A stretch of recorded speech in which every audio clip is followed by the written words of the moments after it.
Yo, it's your boy Dr. Hood. We in here. We in here. Pull up.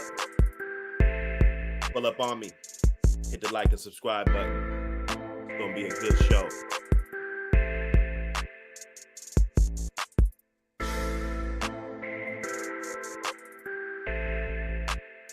Blacks still killing blacks.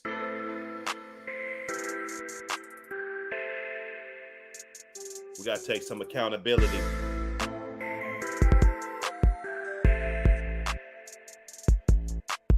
I don't even know if I want my kids to be rappers.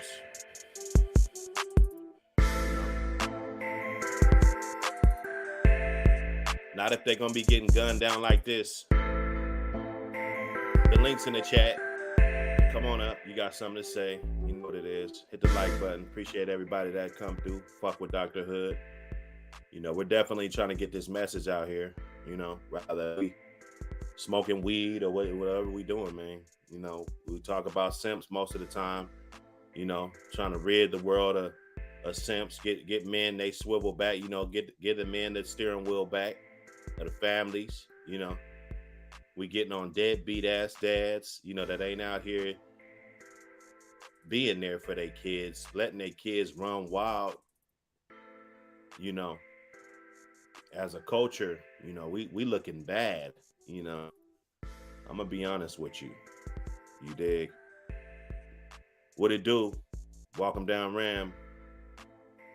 You know, I always got the link up there. Anytime. Got a video though, and I'm gonna be grazing through. It's pretty long, so I'm gonna be on here for a while. You dig? Roll up. But we gotta stop this madness, that you dig. I mean, that's my sole purpose, you know, Dr. Hood. They asked me, you know, why they call you Dr. Hood, you know, because I'm trying to give back. I'm trying to patch up some of the holes that I put in the community, you know, some of the thoughts that I put on people's head, and you know, just trying to restore what's left of us, you know. You know, I done lost at least, I just say 40, but I done lost at least 40 homies. You know, I mean, it ain't 400 homies, you know, but it's 40. You know, that's a lot. I know people, I hear people, they talk their story and everything. They talk about how they lost 10 homies, eight homies, 20, you know, and the fact that, you know, I lost 40. Okay. So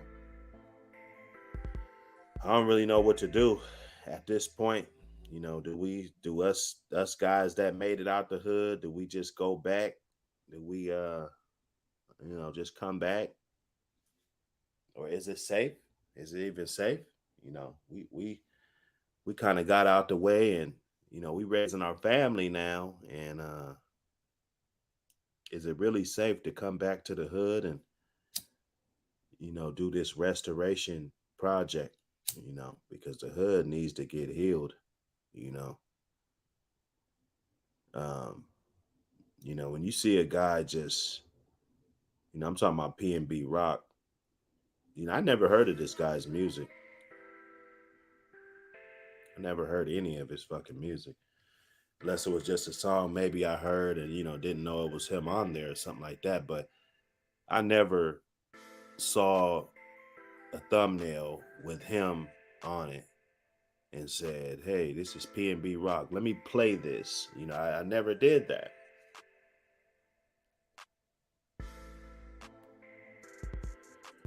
You know, so just to hear his music, even King Von, I wasn't on King Von. I wasn't on none of those guys.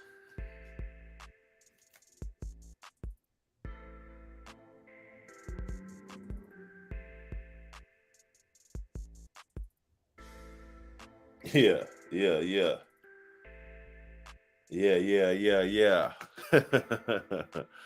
I just got that text. You already know. Fam.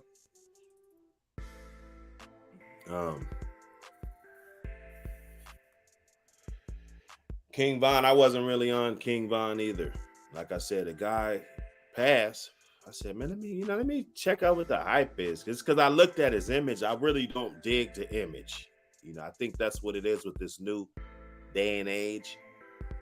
I'll see rappers with a new image. Like I wasn't even really on the short chains. I had the long chain, you know, chain hang down to my dick. I'm so greasy. You know what I'm saying? I was one of them niggas, right?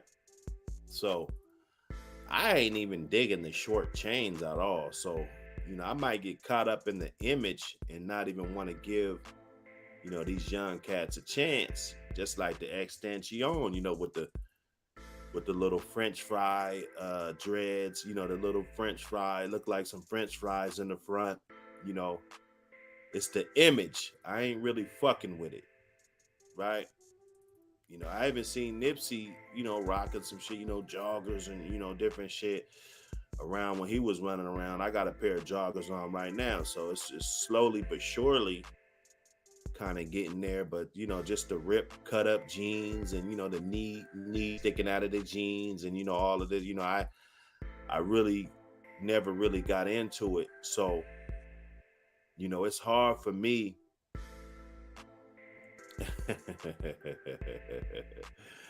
Oh boy. It's hard for me to get into it, but as I do, and being a CEO, being an artist, creating music, being a music engineer, videography, uh, you know, we killing off a lot of good talent. I'm telling you, I see a lot of struggling ass rappers in my city. These niggas can't even make a fucking song to save their fucking life. you know, Shit be corny as hell. Niggas can't dance. You're not really no performers, right? So, you know, that's kind of what it is. And then I see these guys, they're like making top tier. There's really some talent out there. That's what they say. Go outside of your state, and you're gonna see some real fucking talent, man. This PNB Rock dude, I still haven't heard even 5 songs, but the guy is an amazing talent. He has talent, you know. Anyway, this is this video right here. Hold up. This video right here is by let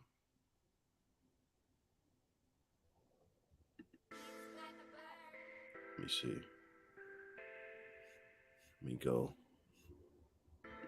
get you up in there.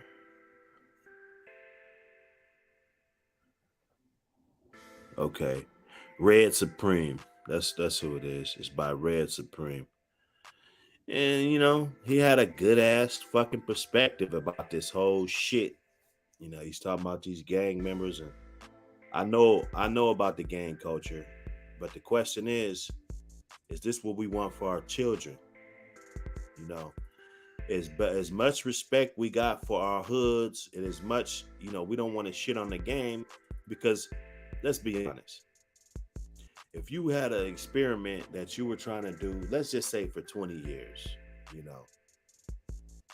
and deep down inside, you knew that this thing wasn't really, what it's cracking up to be. It's kind of, I understand how it's kind of hard to let go of it and just say, you know what, that was a bad idea.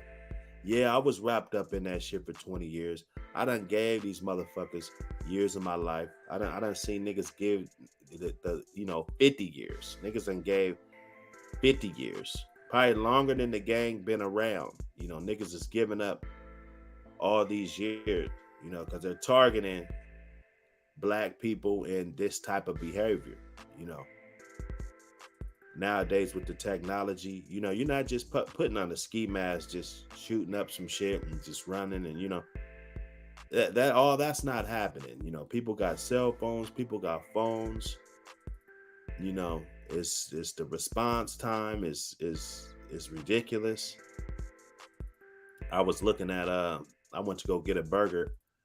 I went to Burger Master the other day, and it was me and the kid. It was after a soccer game. Me, a couple of my sons. I think we had the baby out. Um, we brought the baby out, and they got the Husky Stadium right there, so they use like half of the parking lot for the Huskies parking lot. It's like $40. If you want to park right there. So black dude was making sure like that we parked on this side. I usually always park on the other side, but okay. So I said, man, I was gonna park right there, but I said, man, you know what? Let me go over to the other side, and if there's a parking spot over here, I'll give him the benefit of the doubt because he was hounding us. Long story short, we go in, eat our food and shit. You know what I'm saying? It's time to go. Getting back in the car, I saw a meter maid, with like a hatchback joint, uh, looking all inconspicuous, and she got the lights on the top, and he had these, detectors like cameras and shit, you know what I'm saying, like on top of the car, you know. And I was like, damn. I said, bro, you getting the license plate with that joint. You feel me? You getting the license plate with that joint. So basically, as soon as he drive by, it's reading every license plate. Right? Like that's some cheat code shit, bro. You know. Yeah, man. It's senseless, man. It's senseless. We gotta see, let's beat each other by starting businesses and shit. Let's see who can get the billboards up, who can, have the business with the biggest billboard in the town. Let's see, what gang can go buy the biggest building. You know what I'm saying? Like, yeah, that's our building, that's our gang that, we, it's for the dead homies. This is what we did. Economic shit, started the school. I mean, I know it's far fetched. I know it's out there. Dr. Hood, I be out there. I be out. One thing about me, I be out there, man. You know. So, man, I get it. But if, for the benefit of the community, for the black community, we got to do something now. Oh no, it's super watered down. Super. Yeah, I gotta stay on this chizat. Um, so let me, let me hear. I think this guy. See, you know me. I don't be on these dudes. I don't be knowing these dudes, man. But it's Red Supreme TV 1. Go ahead and subscribe to that, brother. We don't want to have to do no videos about him because he done struck our channel down and whatever. I mean, he reacts to shit. I'm reacting to his reaction. With a reaction for a reaction. My cousin had a tattoo that said that. For every action there's a reaction. So let's get it, man. Like I said, I don't want no copyright strikes. Everything's fair use. This is Dr. Hood. We in the building. You know what I'm saying? Let's get it. For pulling up at the same time, we look at the fact that she posted for everybody to know on social media. Now think about what I said yesterday. It could have been somebody in the store. It could have been somebody in Roscoe's eating. One of the employees. It could have been anybody. They could have easily made a call like, hey, this nigga up here got a gang of jewelry, come get him.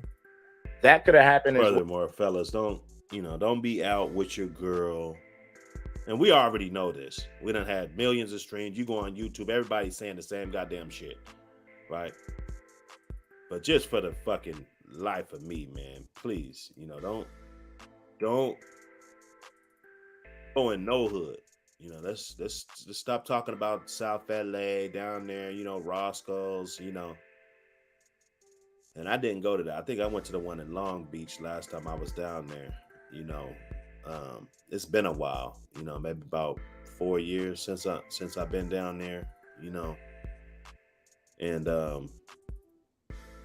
I didn't go to that one. But for the life of me, man, don't, because you don't know. You think you know you're going out of town. Most of the time, you got to worry about the people in your own city. So usually, when you go out of town, seemingly, you're not thinking about encountering some shit because most of the time, 80% of the time, when you encounter some shit or some bullshit happens or some shit goes down, it's somebody you know. Even if you knew that person for one day, it's never somebody that doesn't know you. They, because they don't know you. They can't get the drop on you if they don't know you. You feel me? So, don't be going nowhere with a whole bunch of jewelry on thinking that people ain't starving. You're running around here thinking that the economy is great and that people aren't starving out here. You got people that was doing good starving now. People that had millions of dollars last year starving now. People that done blew through $10 million starving. You got people that blew through $10 starving, $100, never had shit. Those are the type of people that's out here. I remember that look in my eye when I was young and I didn't have shit, right? See, you always got to go back because we always try to act like motherfuckers is angels and shit. We got to go back. Ain't nobody no fucking angel. We all got past. We all had thoughts of doing stupid ass shit. If we did it, that's one thing. If we didn't, that's another. But you thought about it. So therefore, 9 times out of 10, you go up in a restaurant, you go somewhere. Even if they don't do it, there's always a motherfucker thinking, "Oh man, I'm gonna take that nigga shit. I'm gonna take it right back off his head."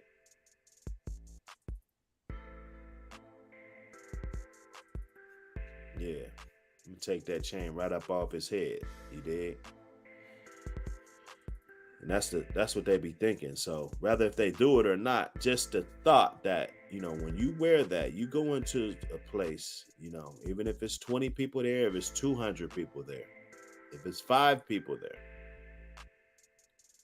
somebody's going to see that shit and they might admire it, but they're not thinking like, "Oh man, that's a nice ass chain, man. I hope he gets 10 more." They're not thinking that. Salute, fam. Salute.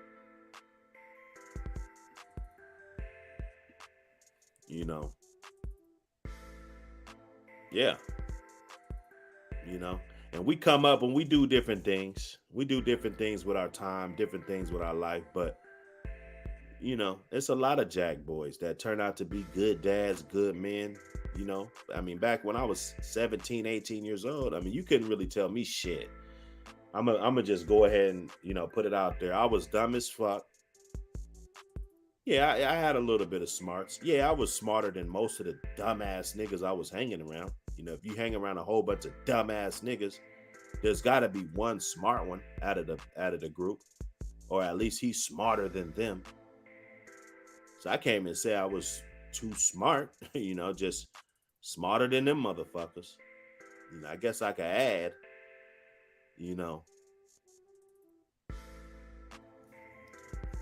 But this is a real situation that we need to really think about because, if our kids are going to have to grow up in this environment to where blacks just feel like it's so cool to kill each other. And this guy, I got this video because he was cooking. Well, but the fact that she posted the location, like you didn't sign that man's death wish. You know what I mean? You pretty much invited danger once you posted the location. You invited danger once you posted the location. Yeah, that's what you did. You invited danger when you added the location, told everybody where y'all was at. Yeah. And like I said, I'm gonna make the meme. You know, a lot of you niggas is with a girl right now that's guilty of the same shit. Posting a location. Back in the day, we couldn't do that. You know, I saw walk them down Ram or something, you know. I saw Woke. I saw, you know, Joseph Townsend in the building. You dig? If I saw y'all, shit, I would have to tell my nigga 2-3 days later when I saw him. Like, oh, damn, man, I just saw Joe. You know, the other weekend, you know, 3 days ago. Oh, when was that? Oh, about a week ago. I saw him, you know. It wasn't like a text. Oh, yo, nigga down here. Oh, such and such is here. Where you at? Oh, I'm down here. What it looking like? Oh, there's a few people there. How many? Who's all there? Such and such, such and such, such and such, such and such. You know what I'm saying? It's so easy to get information. So we gotta know how to move now. Like this, it's a different type of chess game.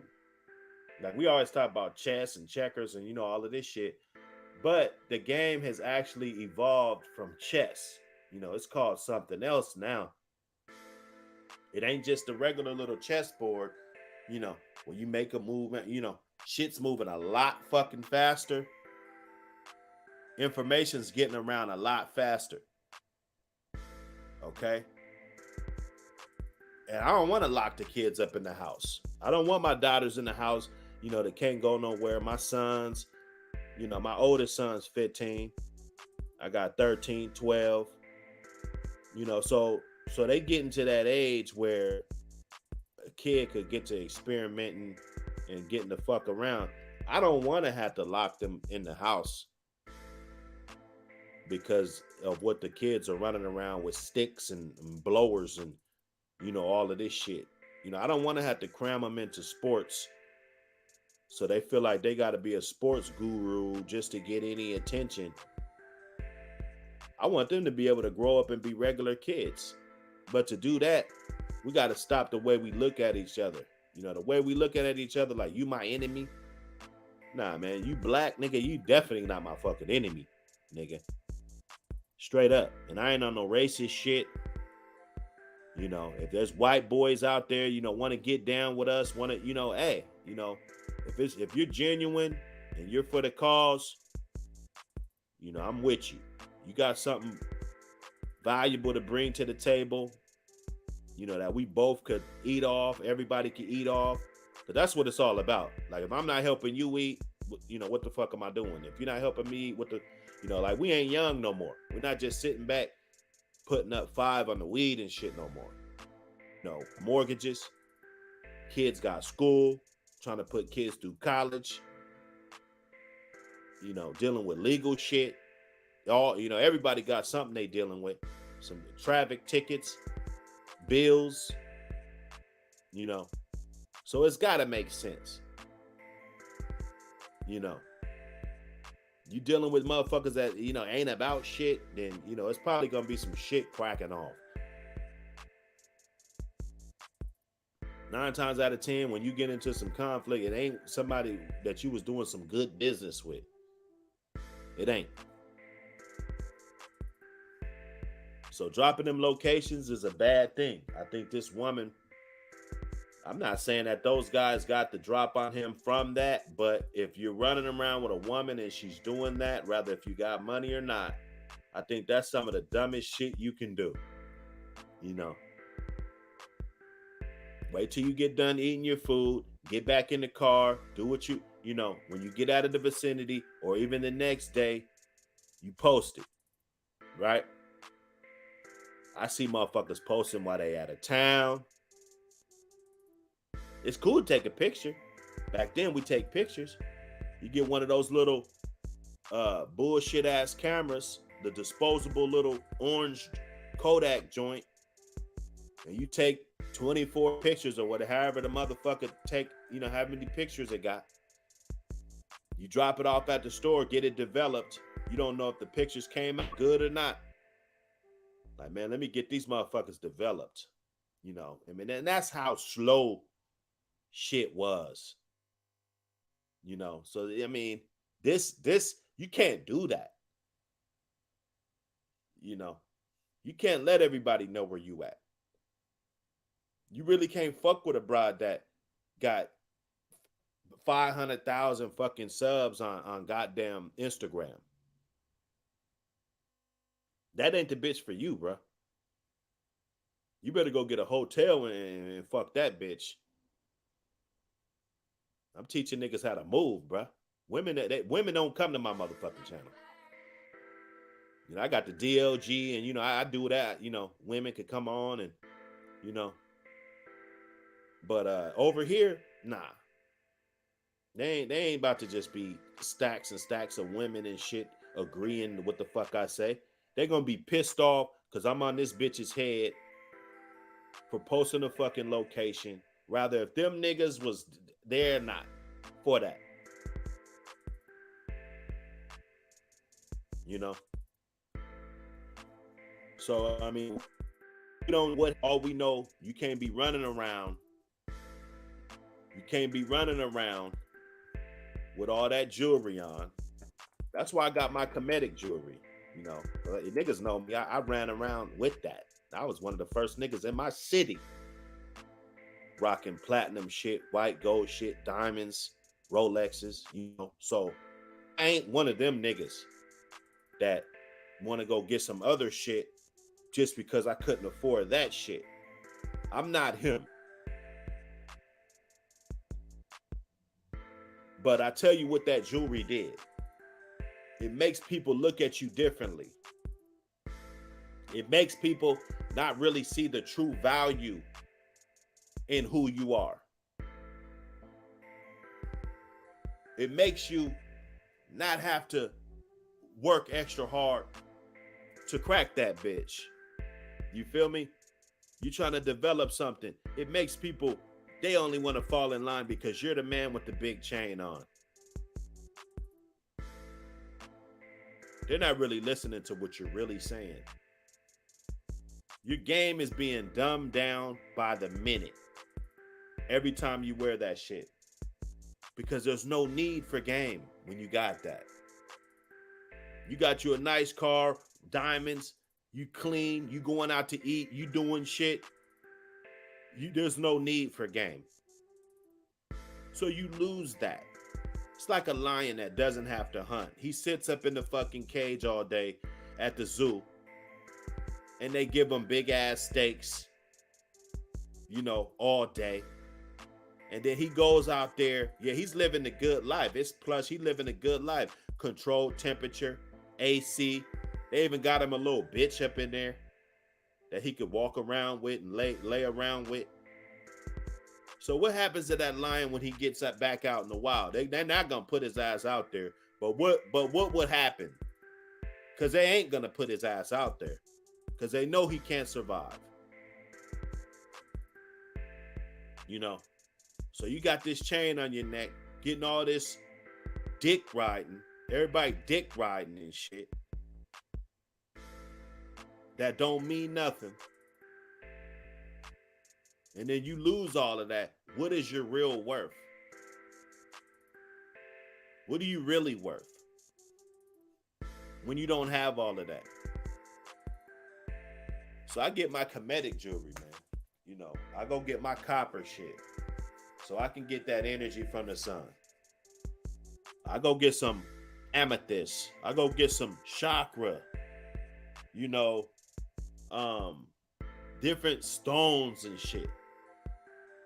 Because I'm not about to just, and I ain't even out here trying to date or do no shit, but I'm looking for the energy, the good energy. A motherfucker that likes the chain because they like the chain, not like the chain just because it costs 20,000 or 50,000. If you shining, if you got game, you got money, you don't need to rock $50,000 worth of jewelry and clothes and all this dumb shit. It's far too many of us. We get caught up in all this designer shit, all of this shit, that you don't need. If you can't crack a bitch with a sweatsuit on, you can't crack a bitch, bro. I'm just being real. You know, I don't have a horse in the race. I'm not out here looking for shit. You know, I got the one that I picked. The one that I selected, I got her. We got a ton of kids running around. I'm good. You know, I'm not the bitter nigga. I'm not. My girlfriend got freedom, you know, she to do whatever the fuck she wants to do. If she does shit that I don't approve of, you make that adjustment. You don't cry and bitch. And then if you look at the stories that were posted, right? You look at the stories that were posted, okay? And when you look at the stories, you see him, all this jewelry. And then the thirsty niggas, the criminals, say to themselves, oh, that nigga got all that jewelry. He's up there right now. Let's pull up. Oh, he got all that jewelry on. He's up there right now. Okay, my nigga, let's pull up. And that's exactly what they did. They pulled right up. No problem.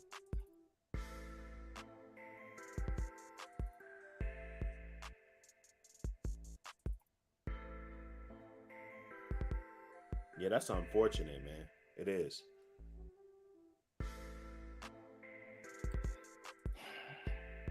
Oh, man, we're going to get some more people up in here, man. Oh.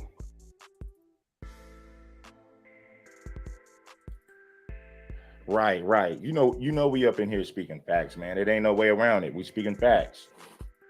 And Hassan Campbell was saying, oh, we can't blame her. See, one thing you got to know about Hassan Campbell is this. Hassan Campbell is good for street content, but when it comes to game about females, that's not his lane. Like when it comes to information on females, knowledge on females, Hassan Campbell is not the channel you should be going to. Not if you want some game about broads. Bro, there been a lot of dudes caping, saying how it wasn't the chick's fault. You know. I heard he took her phone because she was posting locations and shit. Like that was the reason why he took her phone. Okay? So, what did she do as soon as he get her phone back? She posting pictures and all of this shit. He's doing the same thing. He's making videos, putting her in it while she's driving. Everybody know they together. There's nothing slick about 500,000, a million motherfuckers knowing where you at. Nothing slick about that. Salute the General. 7-8 Sports TV. You guys go over there and check out that brother's channel. His shit's up. You dig? Every day up. You know, I got the link here if y'all wanna fuck with me. I'm gonna just slow cook this though. This situation right here, just to get people on their swivel. Because, you know, just the way people moving and the things that they think that they need in their life, and it's actually bringing negative energy to them. And black people, I mean, we gotta, like, from this day on, like, I don't give a fuck. You could be my brother. You could be my daddy. You kill another black person, I'm done with you. That's it, bro. You know, a motherfucker could take it how they want. Whatever, man. Say Dr. Hood's a coon. You know, you can talk shit about me, bring up dirt on me and shit that I did, you know, whatever. But from this day on, like whoever did that, he could be a rapper, whatever. I'm not supporting him. Whoever did any of this shit, bro. You know, I saw somebody in my own hood. I ain't gonna say no names. You know, it is what it is. You know, but he took somebody's life. Nigga was a bully though. The nigga that lost his life was a bully. You know, I'm not promoting that. But he was a nigga that, you know, I was possibly gonna have to take a fade with. I knew that was a possibility. Like, okay, yeah, I'm gonna have to catch a fade with this nigga one of these days. And the guy, I guess he wasn't with that. He didn't. And hey, you know, you guys do what you do, bro. But my shit is the same. You know, you take another black man's life. You know, I'm not supporting that shit. I'm not. I think that's the dumbest shit that we can possibly do as a race. You know, just kill off our numbers so that we can't get strong. You can't be strong without numbers. Okay. And you know, and that's the thing. You know, we got special guests in the back. What's going on, Def Chef? What's up? What's up? Top of it, man. I see you giving us that good information right off the top. So I don't know everything you said, but me and you agree on a lot of shit. So I'm assuming I've agreed with everything you said up to this point. Hey, man, I believe you do. You know, I mean, we gotta agree. We're losing. Like, all I see is a bunch of niggas on the screen that could be fucking brothers and related. They all look the same. Like, if they said that these guys were brothers, yeah, I would have to look into it. If we take all these niggas back to Shreveport or Biloxi and put the shirt on, whatever the last name is. Yeah, bro, you couldn't tell me all you niggas ain't related. Couldn't tell me that. You know. Yeah. So the fact that we killing, you know, and I understand, you know, it goes back to post-traumatic stress disorder, you know, just passed on through generations. You know, I get it. You know, there was horrific things that happened to us, happened to our families, you know, that got us where we are now, our whole mindset of where we are now. I get it, you know, but the same thing that affects me affects you. Mm-hmm. So if I can think about it and say, well, you know what? Because I've seen it from different sides. Even in the penitentiary, you know, you got your little divide. But when they got that chain bus come through, and it's about 22 motherfuckers on that chain bus, and 14 of them is white boys, right? So they just overpopulating it with more white boys, you know. Then that's when niggas get to really seeing it for what it is. Like, oh, hold up. Yeah, we outnumbered. You know, these is criminals. They up in here. It's not safe. Right? And so somehow we get into this big ass world and we don't look around and see how outnumbered we are.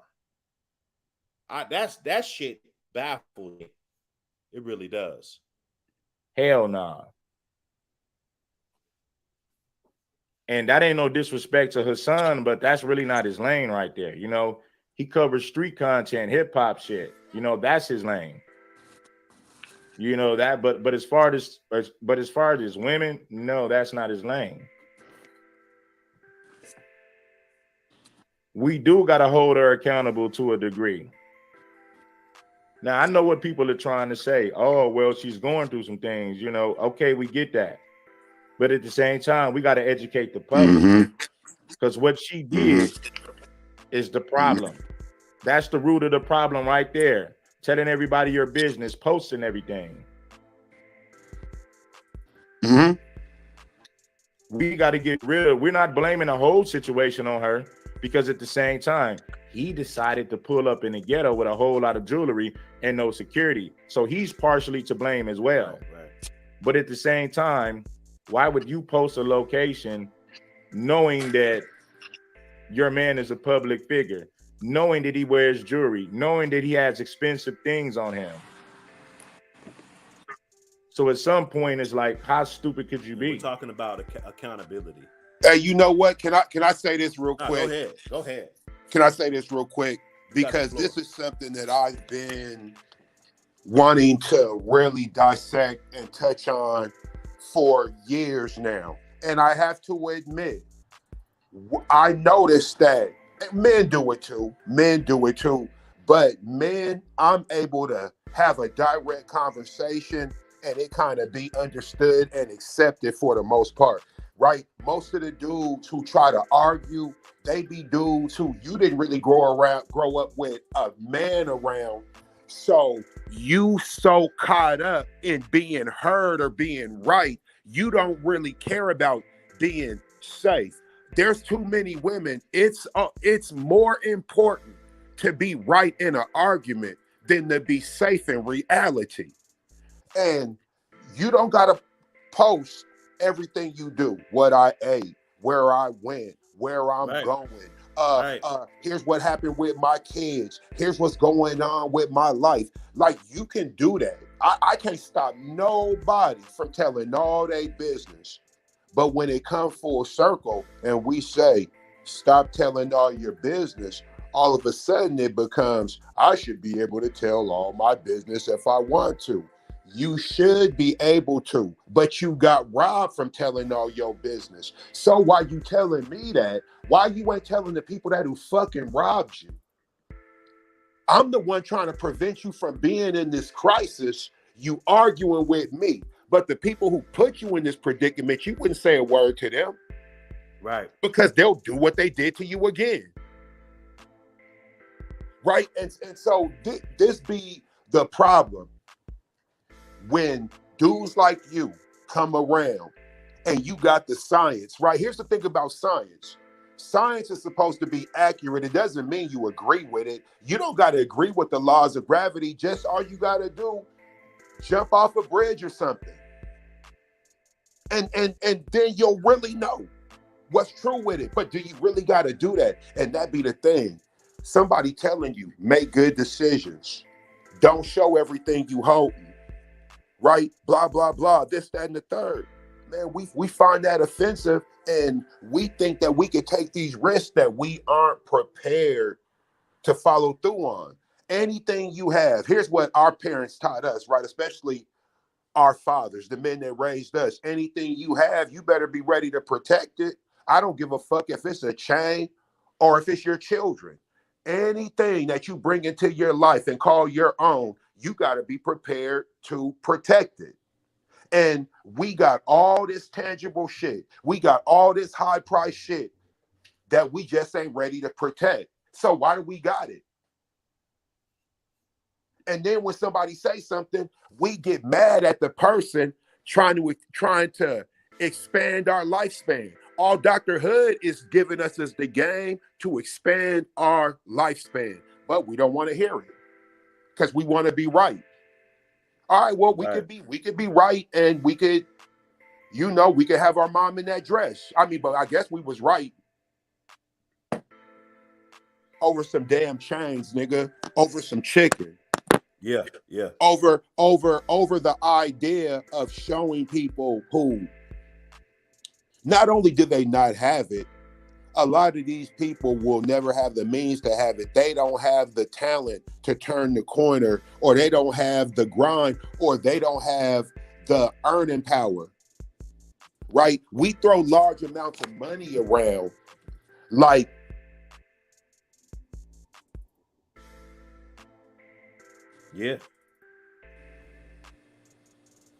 shit. Yeah. You still in there? Hold on, Dr. Hood. Hey, Alice Angel. She said famous rappers learn to stay out of the hood.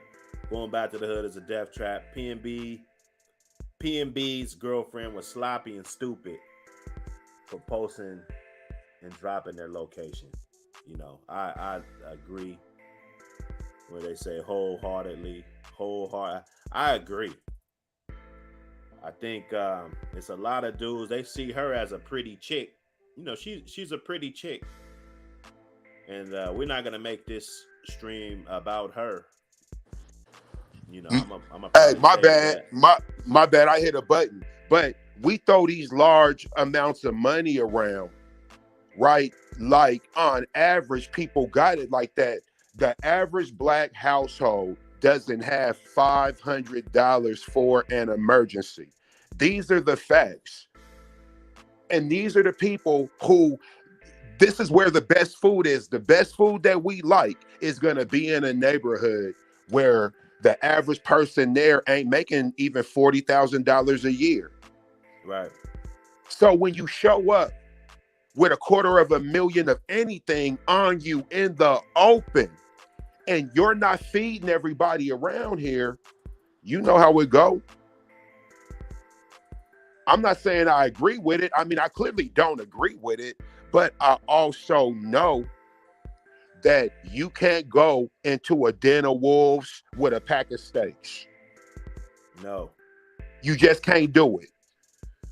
I was alluding earlier, right now, people, it ain't the time. It ain't the time, man. People hurting right now more than usual. The economy's fucked up. The gas is fucked up. I mean, yeah, it went down a little bit. I feel a little ease of pressure at the pump, but I just stopped driving altogether. I got 2 other vehicles operating out of this same household. Shit. What do I need to be driving all around for? Let me stationary, get a little more stationary, do a little bit of my stuff closer to the house. But, people hurting out here. This rent moratorium, that shit just hit the fan. Okay? Yeah. You got people damn near losing properties and shit. Yeah, I seen that, bro. It ain't just the people at the bottom that's hurting, bro. Everybody's hurting right now. Okay? Mm-hmm. There's all kind of little businesses is kind of not being so successful right now. Yep, you right. And people don't know what to do. They don't know what to do. So they invest in the hood. That fuels the hood to do more shit. Yeah, now Alice Angel, man, you definitely on point. Come on up if you want to share some of this. Yeah, bro. Yeah, especially if you down, especially if you in that region, man. Come on up here and talk to us, man. Yeah, press that we link want all the come smoke. on. We want all the smoke. Press that link and come on up here How and foolish educate us, could you be? because that's what we need. Shout out to Sean Byer for the fire. Of course, they're going to defend her. They want female fans. They want female followers. Right. And what they're going to say is this. I've been seeing a lot this of what that. they're going to say. Crazy, oh, right? You can't go somewhere and eat with your family no more. That's fucked up. We know that. This is not you can't go to fucking eat with your family with $1 million worth of shit on. Hey, bro. I mean, what's crazy? Hey, Dr. Hood, you know what's a trip? How we look at this so much different than the pastor. Everybody felt the pastor put the congregation in danger. Right. No one said, literally, bro, nobody said you should be able to wear all your jewelry in church. No one said that. But when we speak on this, we got niggas telling us what he should be allowed to do. Right? My nigga, if I'm a camp counselor, right, I take kids on field trips, but I'm balling though. I got bread. Should I show up to take the kids to somewhere in White Center dressed like Slick Rick, bro? Fuck no. 30 chains on, should I mean, I can do it, right? I should be able to do it, but you could probably get away with it a couple times. That's the thing, and he's probably got away with this. Oh yeah. We that make go girl like we seen him do it. Got that blicky, niggas, pull up, he's quick to, but yep. That life, and yeah, it feels safe because he had the interview before that, and yes, indeed, the way he was talking, bro, it reminded me of me. I would dare niggas. I used to pull up right to motherfucking Parnell's, Jordans, anywhere, and just leave my car door open, music blasting. I go up in the motherfucking store. It's 20 niggas outside. I wasn't worried about nobody touching my shit. And that's on my motherfucking life. You feel me? So I get it. How you feel. You feel like everything's safe. You feel like you untouchable. He probably had that blicky. He probably had it in the car. He probably had it on him. I don't know. Man, look, there's so many things I heard. I mean, I heard he wasn't even facing the door, bro. Wow. Is that true, bro? That he was sitting down, not facing the door? I heard it was a confrontation. I heard it because a guy Okay. that heard it, he was like, yeah, they got into a little argument. So apparently, dude, he the type that he ain't gonna give it up. You got some dudes, and I'm not saying you a punk just because you give up your shit, a motherfucker up a weapon on you. At that point, you got to cut your losses. Is this chain worth, you not seeing another 40 years or 50 years of your life? Is that Yeah, I'll say 50,000 this. I worth done been 50 in these years of your life? situations, Dr. Hood, where I thought I wasn't 48 years old either, bro. And in hindsight, some people are, I would do it again. No, bro. If I had it to do all over, I would have just got robbed. Because what should have happened is I shouldn't have been able to get out that situation in the circumstances I was in. But, you ain't gonna walk around saying you robbed me. I'm fighting. When really, bro, I shouldn't have even been worried about that, bro. Right. I was more worried about niggas finding out I got robbed than just, right? Because what I had, it wasn't nearly what PB&J had. Like, no, bro, I didn't have $250,000. Like, come on, man. I Right, probably had a exactly. couple racks or something. Yeah, because And you I might don't not really even want had that, bro. You don't want that on your hood rap sheet. You don't want that on there. But And hey, bro. You know what a motherfucker told me? He said, I'd rather be a coward for a second than dead for the rest of my life. You see what I'm saying? Whoever told you that, they need to tell more of us that. I would rather be a coward for 1 second than dead for the rest of my motherfucking natural black ass chicken shit life.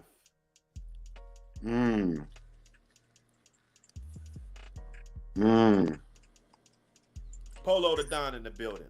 What up, my nigga? We just cooking because we ain't getting through. YouTube is full of a space with square motherfuckers. That's why we need y'all to hit the like button so real niggas could take over, because the youth ain't listening to these niggas. I'm going to be honest.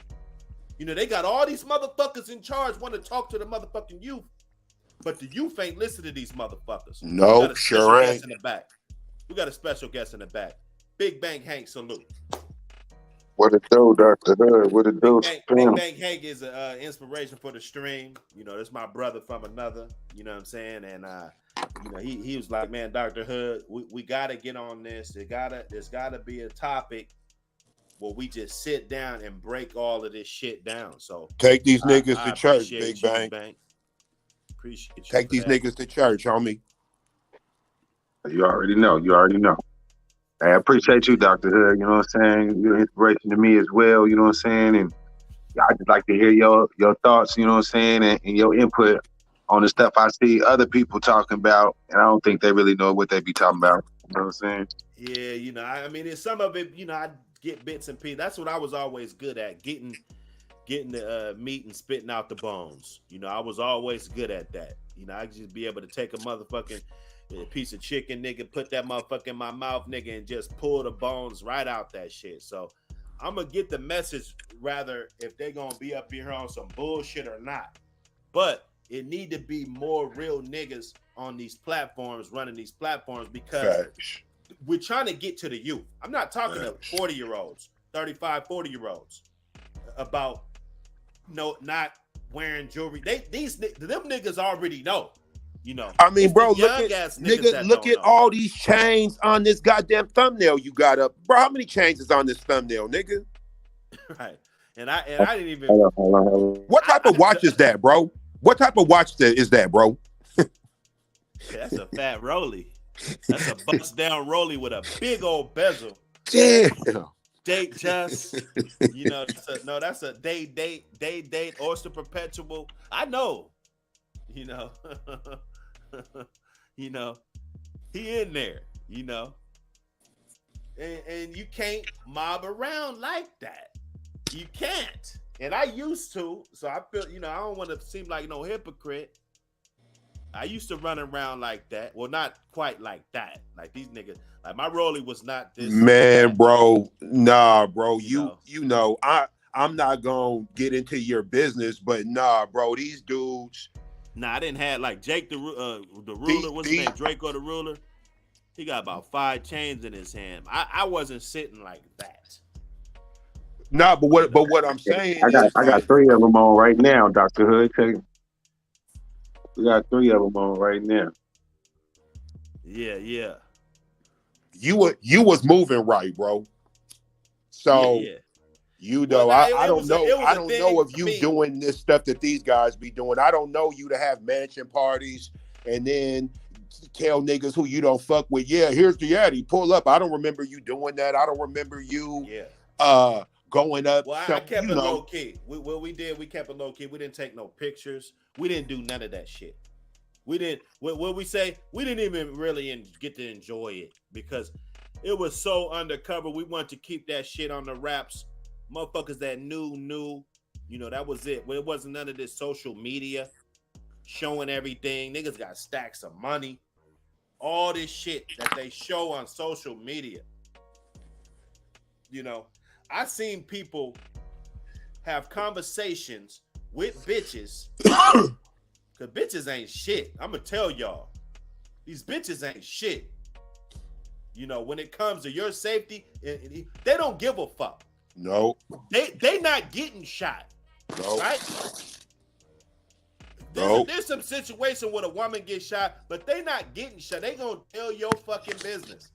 I done been sitting there with niggas, and a female say, "Oh yeah, this trick ass nigga, yeah, I got this weed from this trick ass nigga, letting us smoke the weed," and then she say, "Yeah, he got 5,000 in the crib," and I see niggas' eyes get so big, like, "Ooh, 5,000?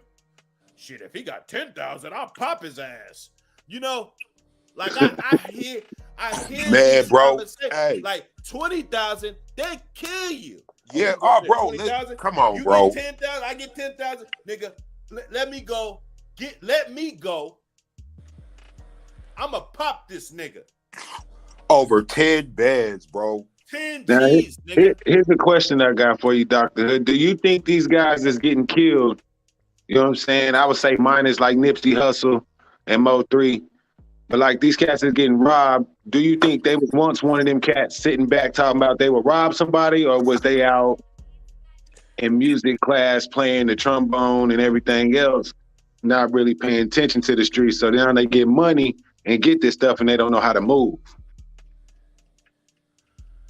I think it's a little both, man. One thing about it, man, and the one thing that's so magnetic about the hood, There ain't no love like hood love, bro. There ain't none.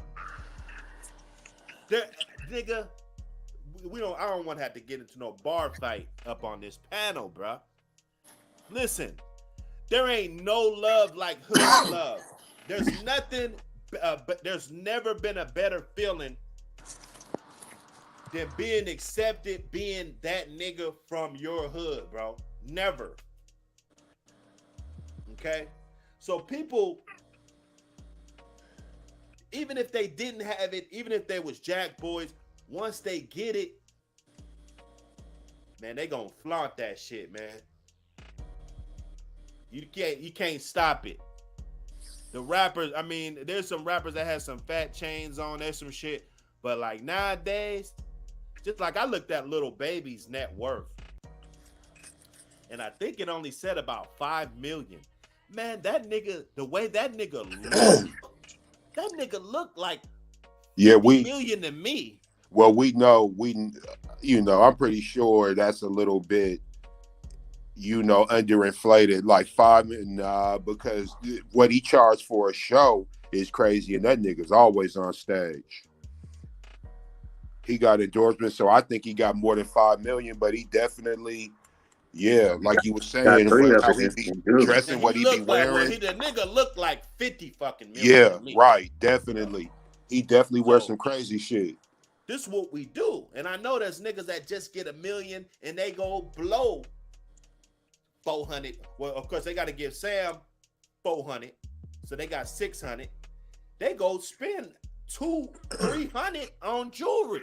Hey, you know what? And see, you just touched on something that we never talk about.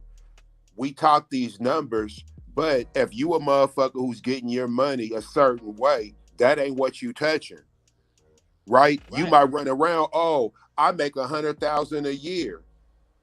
You make 100,000 a year, you touch 100,000. Oh, well, no. Well, by the time you get it, it's 60. So you don't make 100,000 a year.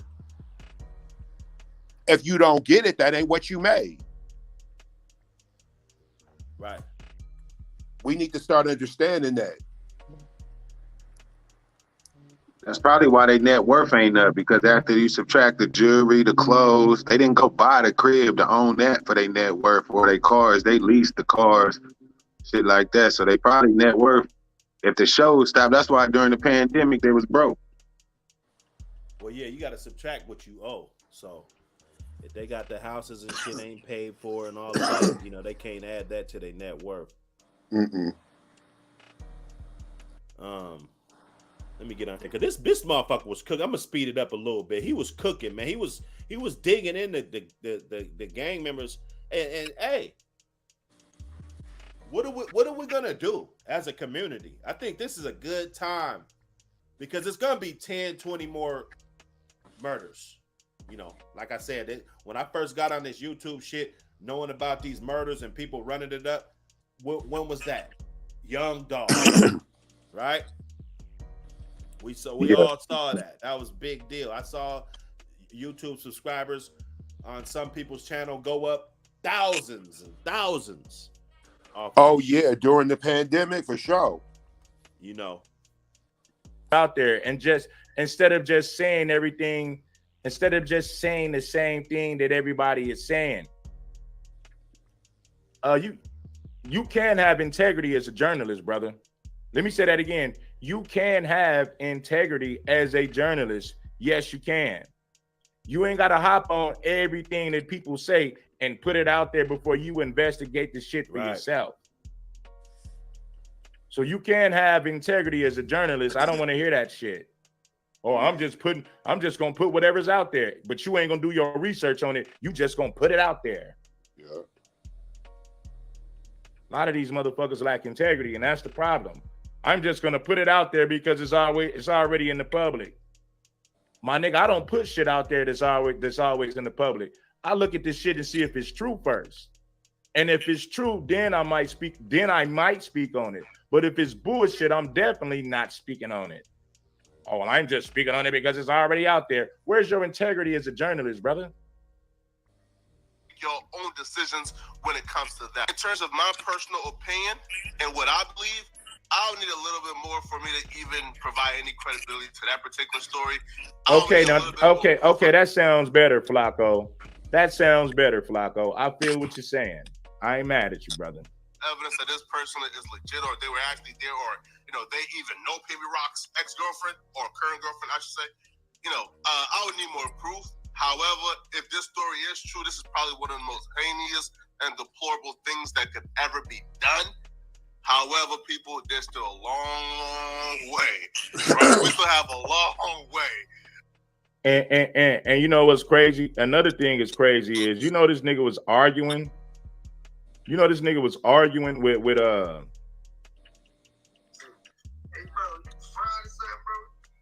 this nigga PNB was arguing with a bum ass nigga online.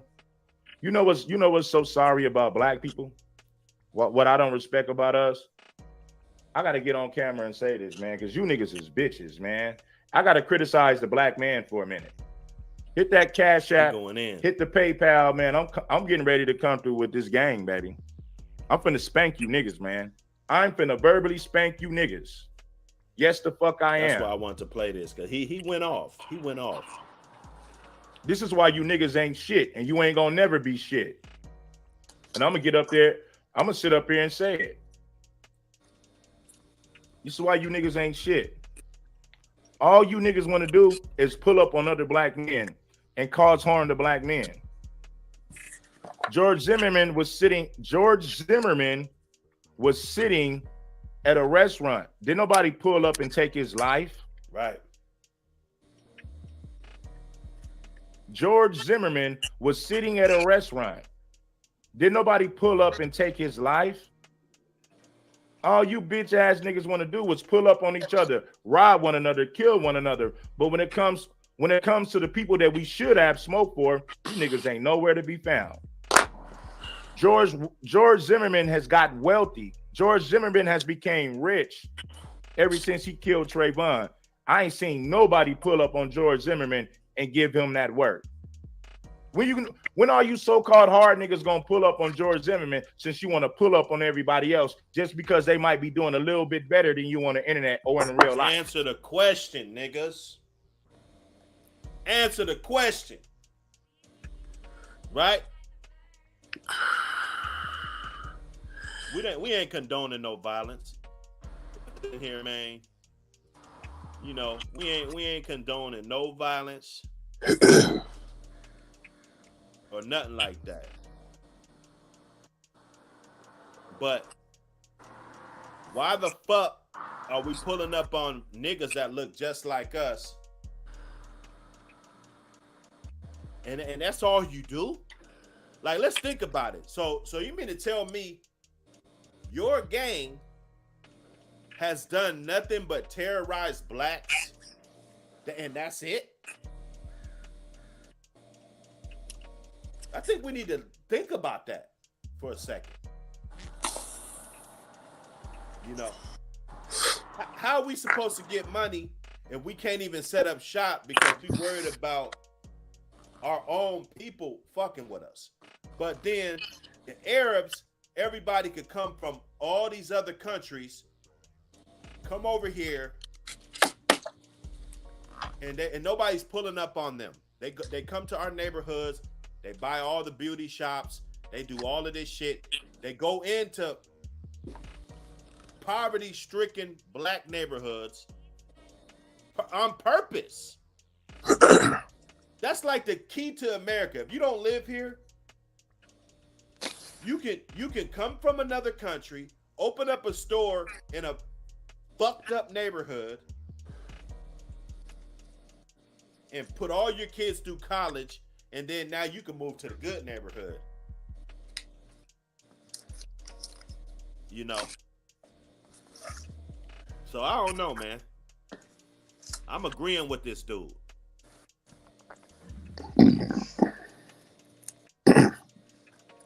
Well, what I'm gonna say is that put a business in your hood. Well, and they make millions of dollars in Europe.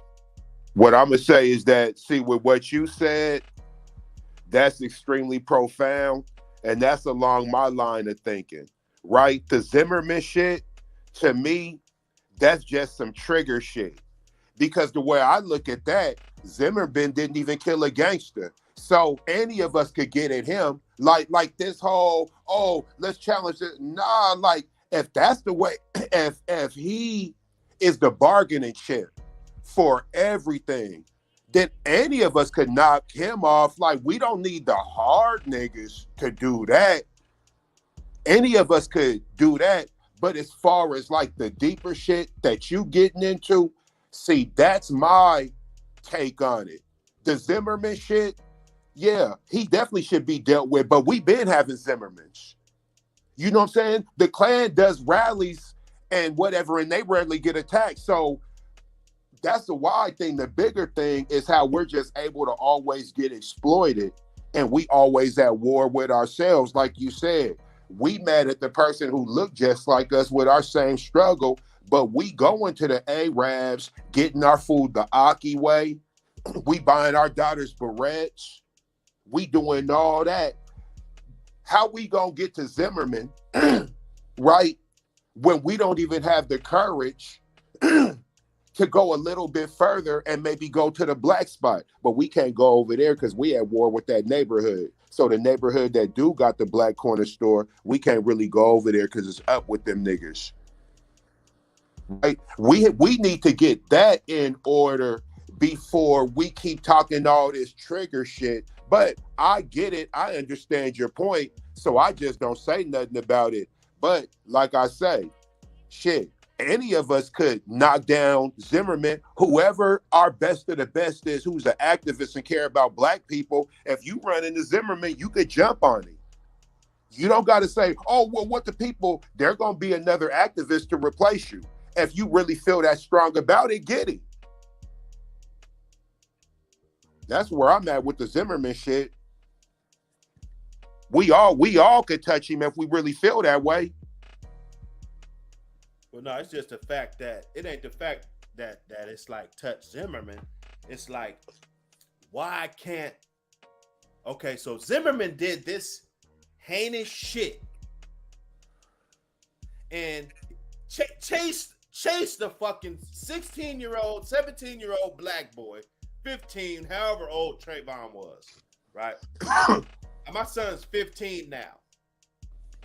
I would be devastated if I heard the story of some white dude just thinking that, and my son, he's in high school, he got good grades, never did no shit that, to my knowledge, he's a good kid, right? So you just think he's burglarizing a neighborhood, so you follow him. He got told stop because he called the police. They told him, leave that man alone. Right? Yep, all that shit. All of that shit on national fucking TV. So he's a national, his face, right? He got a face now. We could see Zimmerman in a crowd of 1,000 people and point him out. The fact that he can go anywhere he wants, sporting event, restaurant, with his family, and not worry about nothing. But me or you, we can't. Because we got to worry about our own people fucking us over. And the thing that's fucking me, and the thing that got me so mad, is the fact that they only kill blacks. That's it. These niggas don't fuck with no other race. Now, if they was just out here just whacking everybody, then it's like, okay, well, what the fuck? This is some gangster shit right here, right? But the fact that you only time you got that smoke is for a black person, bruh. Only time you want to go up in the motherfucker's house is for a nigga. Hey, but look though, what I be saying is that's how we be with everything. See, right now we dealing with the most extreme shit, which is homicide, right? Murder. But that's how we be in general about whatever, right? Like most of the time when a motherfucking black person is talking about who gonna check me, you talking about another black person. When you talk about anybody could get it, you mean any nigga could get it, any other black. Like it runs way deeper than just what we talking about here. Like we got a self-hate mechanism that's activated, right? Like there's plenty of black people where their attitude is that I don't do business with niggas. We could look at almost anything, right? The goal don't be to improve the hood. The goal is to get about that motherfucker and move somewhere. Like rich black people who live in rich black neighborhoods, if they could, they probably move to a rich white neighborhood. Yeah. You know what I'm saying? Like there's just something going on with us now. These street niggas, they're so extreme. They the easy ones to point the finger at, right? But a lot of niggas, bro, the self-hate they had in the streets, they carry that same shit when they get older. and we could just look at how they talk, how they view other black people, and their perspective on shit. Like I said, with some of this shit, we could call black people out in general, because like you said, Zimmerman can go anywhere and be cool. So anywhere is where we might be. He could go to a sporting event, and there's a bunch of us who say, well, if this was about my son, here's what I would do. But we don't equate Trayvon Martin to being our son. So when we see Zimmerman, we'll look at each other. Oh, Dr. Hood, there we go right here. I should do da-da-da-da-da. Why I won't go do it? It's the fact that motherfuckers wouldn't do it for you. See? That's the fact. And that's why we ain't moving like that. See? Because it is everybody for their motherfucking self.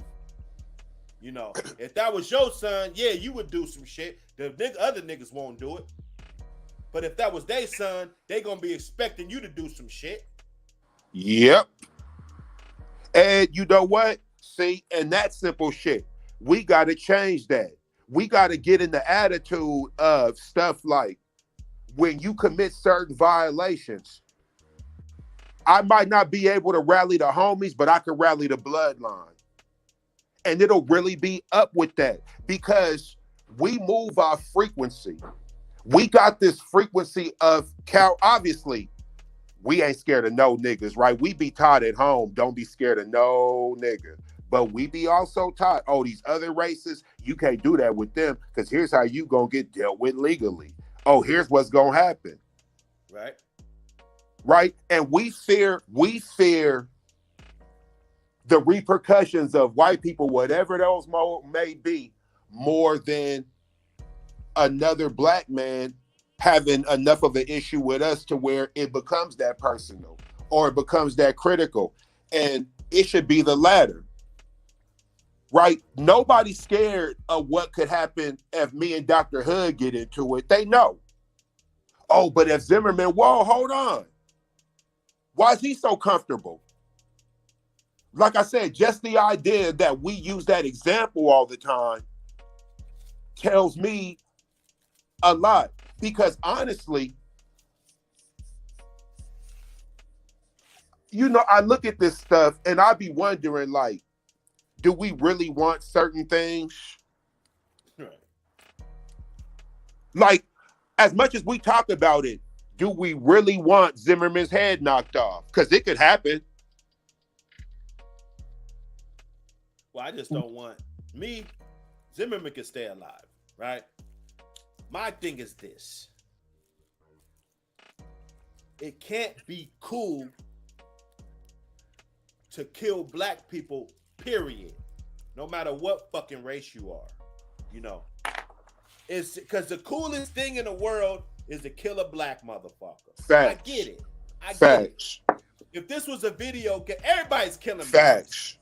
I said Facts. this. If this was a video game, you run around and shoot motherfuckers and a goddamn points come out of their fucking head. If you kill a nigga, that ain't the 500 point or the 1,000 or the or the 100 pointer. That's like a 20. Yep. You get 5 points for that. Yep. You might as well just kill them up. Just kill a whole row of them. Because you're not getting no points for that. That's the easiest thing to do. It proves it statistically.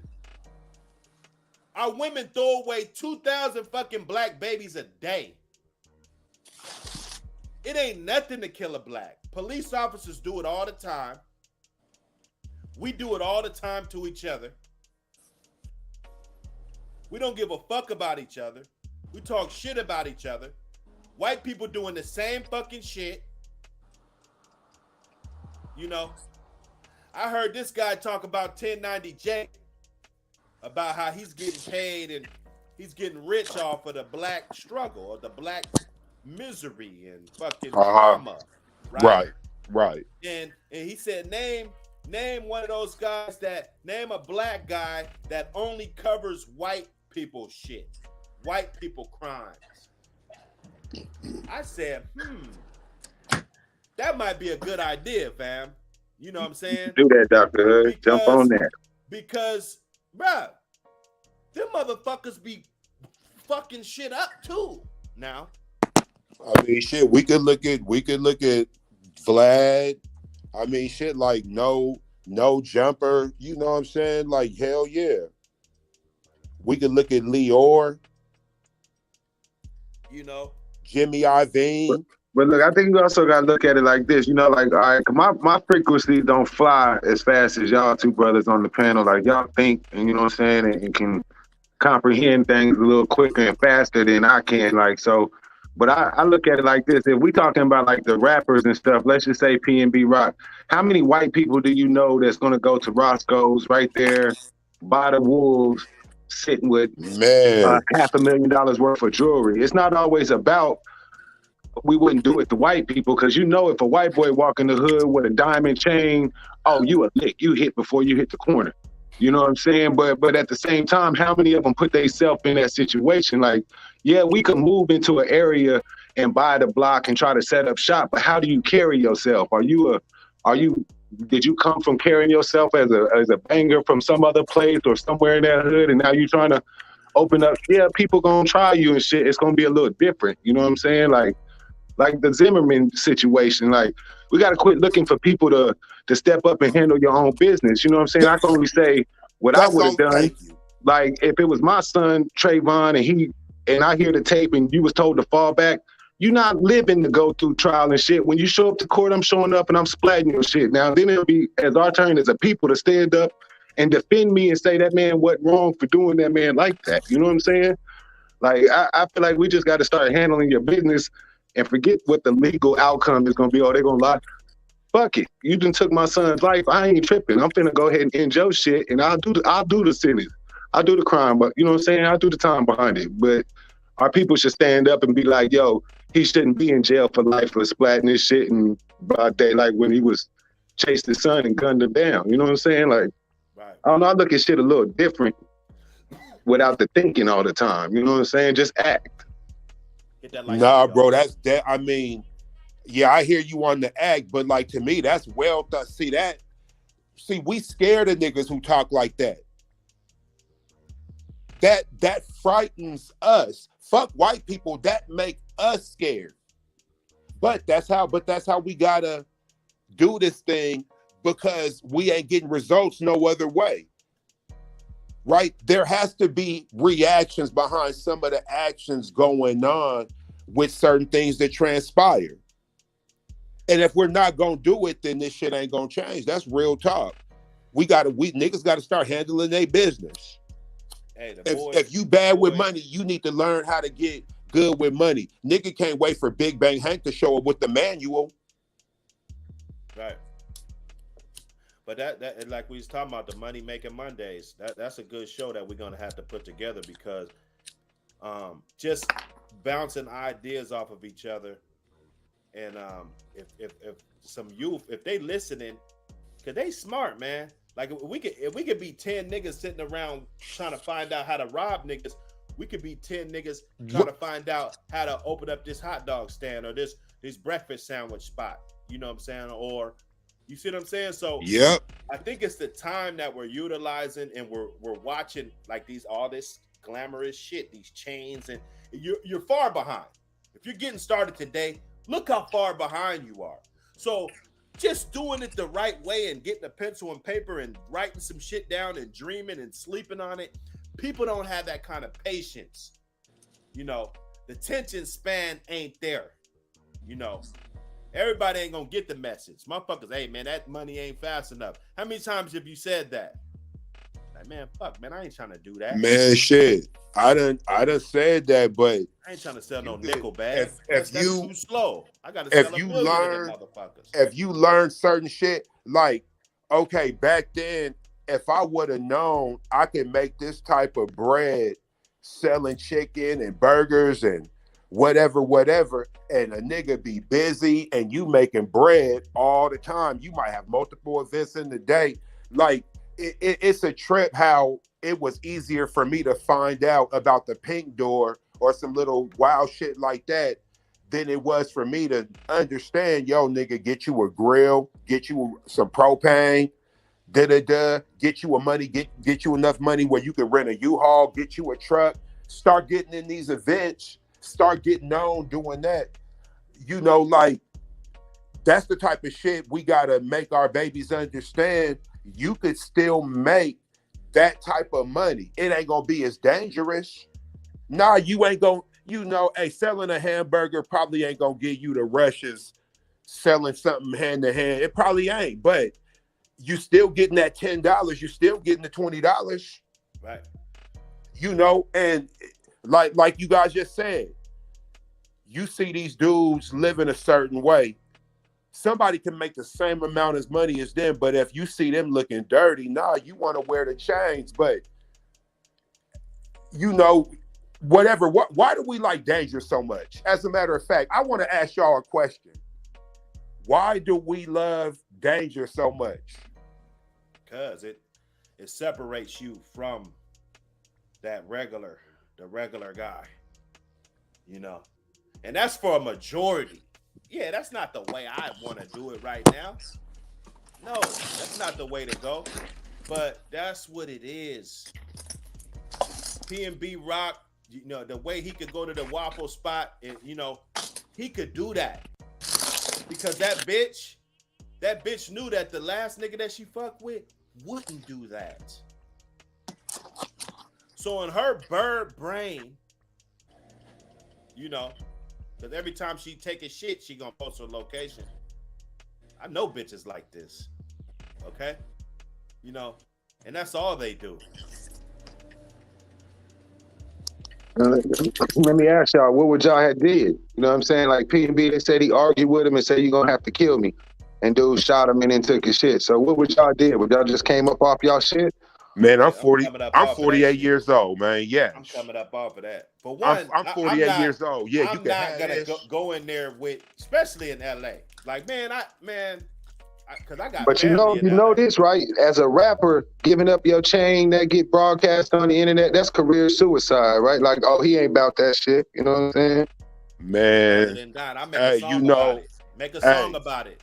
Look, I've been telling niggas, whatever you are, if a nigga get the drop on you, you steal that. Like, see, what be crazy is like some real motherfuckers doing what they do. If they get caught in a predicament, they could give it up and still be whatever it is they was. Like, there was nothing you could do. But if you don't want to give up this ring or this chain, you ain't real no more because you didn't die for this shit. Right? Because ultimately, I mean, when you give an ultimatum like that, you gonna have to kill me, man, don't never invite a motherfucker to that, dog. To me, that's like that SMD shit. Don't invite nobody to that part of you, nigga. Don't invite nobody to your life. I mean, if you prepared to really do that and you could defend yourself properly, that's one thing. But man, what, bro? You trying to what for record sales, nigga? Man, get that chain up, bro. Man, that shit is. You 31 years old, dog. Get that chain up, homie. You know what I'm saying? I see the big old thing that say accountability right there on the joint. Sometimes we just gotta own up to that. It ain't always about black on black crime, because I guarantee you, if a rich ass Jewish dude walked in Roscoe, sat down with $1 million chain on, no security, no strap, he's pistol whipped or shot in the face, done the same way. If he give it up, he give it up. But if you I was about to say, well, if Jake Paul would have walked in there, he's done the same way. You don't got no camera crew, you ain't got no security, you just there with a date, sitting down, you done. Boy, you a lick. You may not even made it in the fucking dough. You a white boy with all that jury. Come on, man, we can't discriminate. Like, sometimes we put our own self in that. Because you know. But see, it's like that. Oh, so that you think he was targeted because he didn't have security and people knew absolutely. that he didn't have security. You didn't have no burner to jump down on them before they got you. I mean, you was a sitting duck, bruh. You don't do that. You don't taunt the motherfuckers that's in poverty with $1 million worth of jewelry in a Maybach in the parking lot with no security. You don't do that. White boys ain't gonna do that. They gonna pull up in a Ford Escort. They gonna be rich as shit with a regular Walmart tee and jeans and get their Roscoe's, and you'll never know. You know what I'm saying? Like, And no, I'm not gonna smack you upside the head. You don't got nothing I can get in hand. I don't want your cards. I'm gonna get caught. I want some. You see, the pastor got done the same way in the middle of church. Give me that chain. Give me that ring. Give me that watch. Give me that. You know what I'm saying? It don't matter who you are. That If was you crazy. taunting and you got something I can get hands on, that's mine. That's how the wolves think. That's mine. I could take that. You know what I'm saying? I know I got this in my hand. Like, I mean, sometimes we can't just taunt. That's like going out to the Africa in the jungle and hanging raw meat over the lions and trying not to get bit.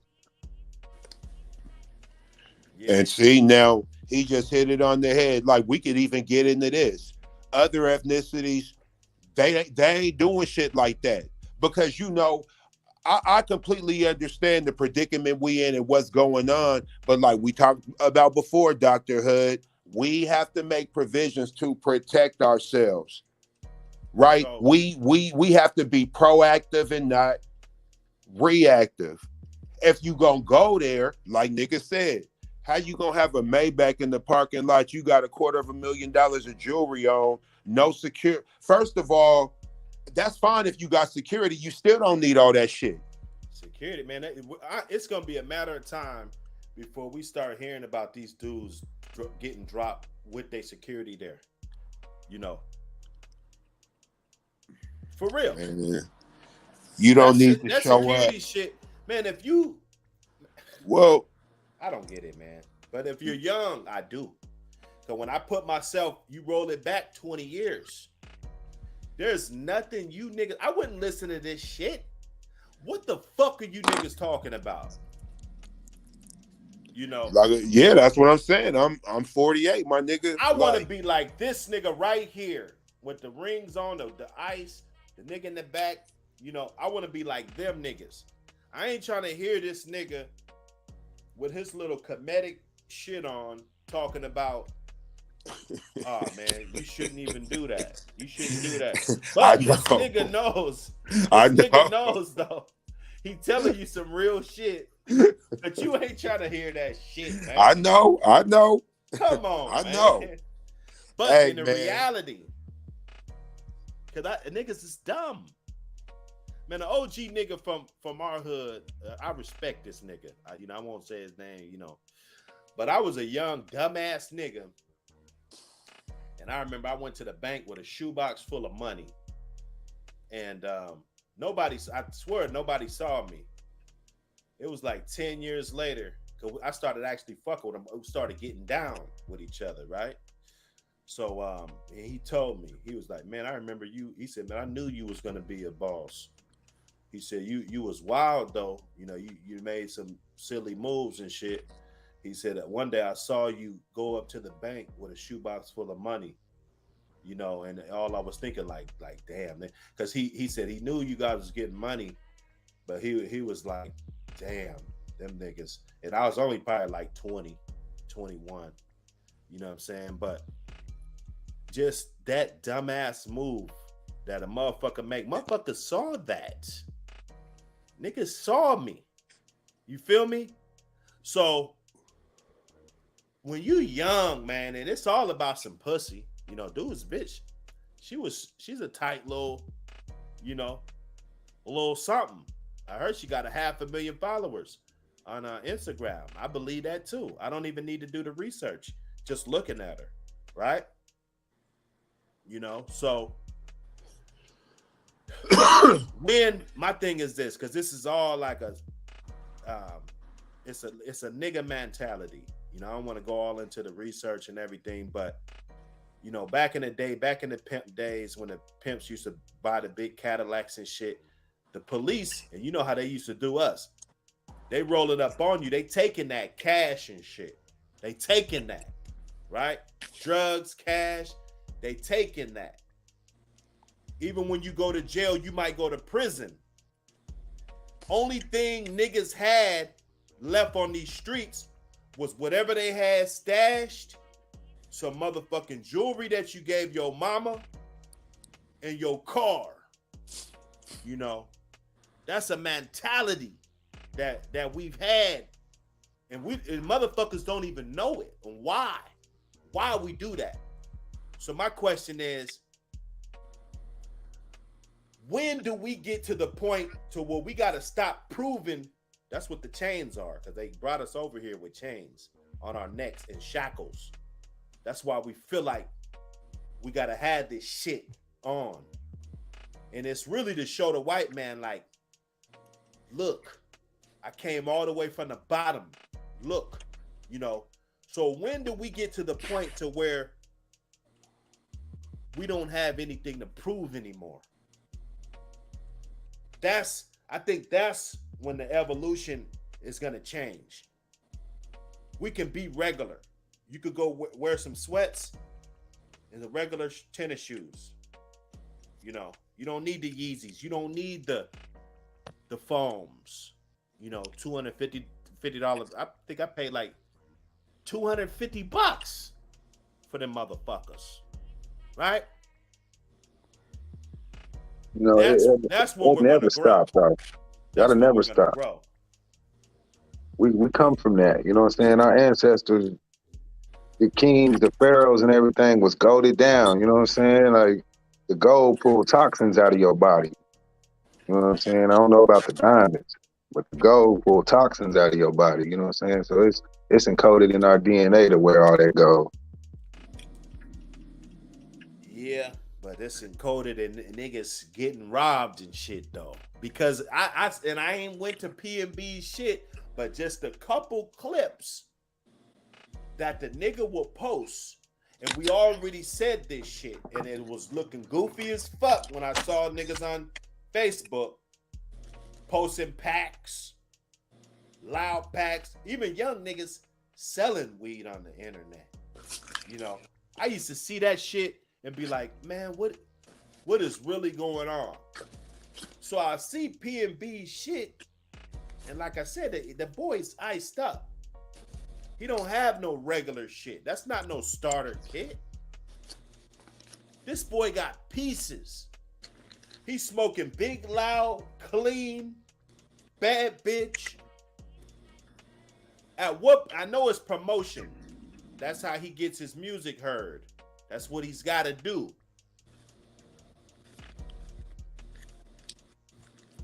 Man, it's gonna be the death of so many more people, bro.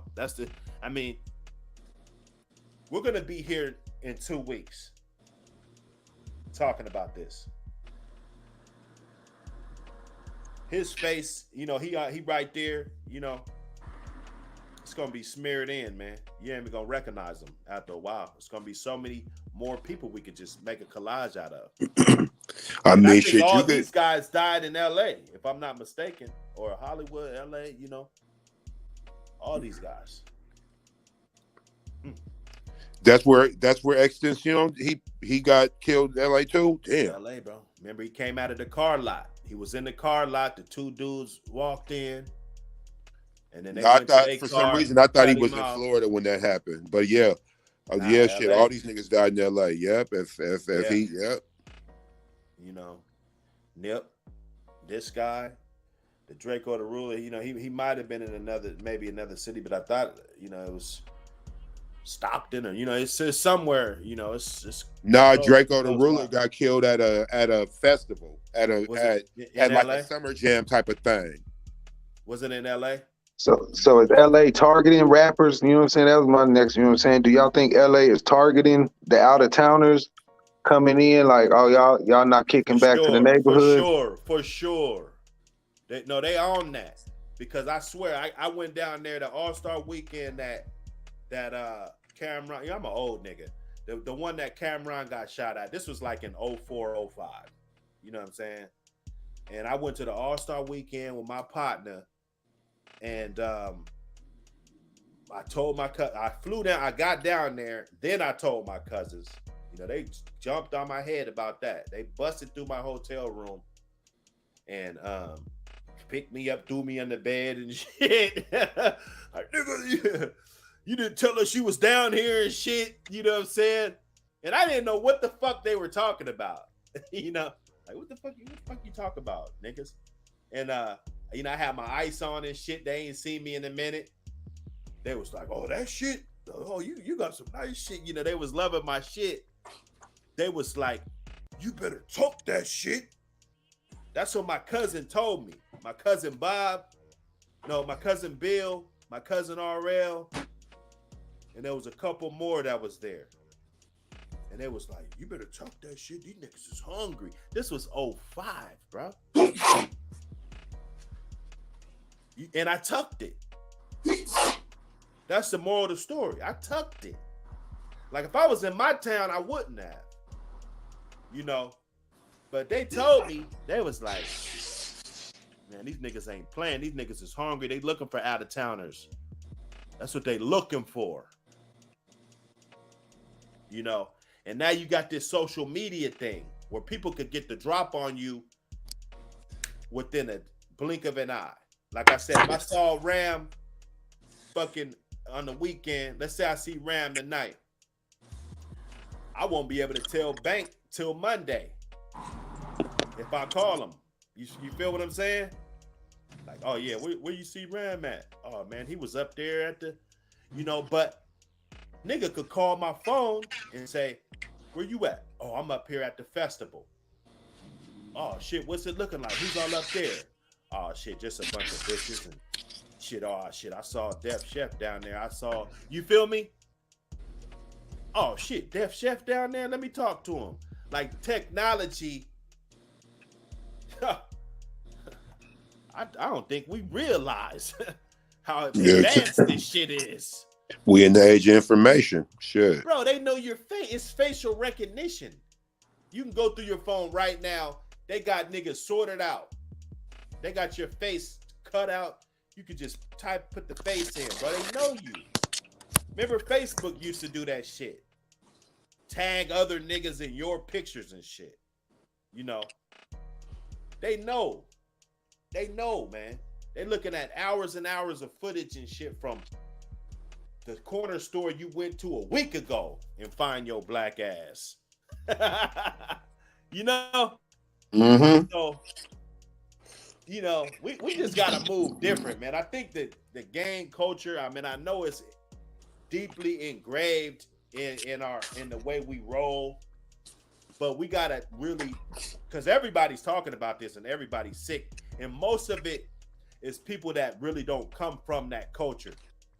So I think it's got to be some real motherfuckers that actually come from there, you know, come from, you know, deep up in there, you know, that could really just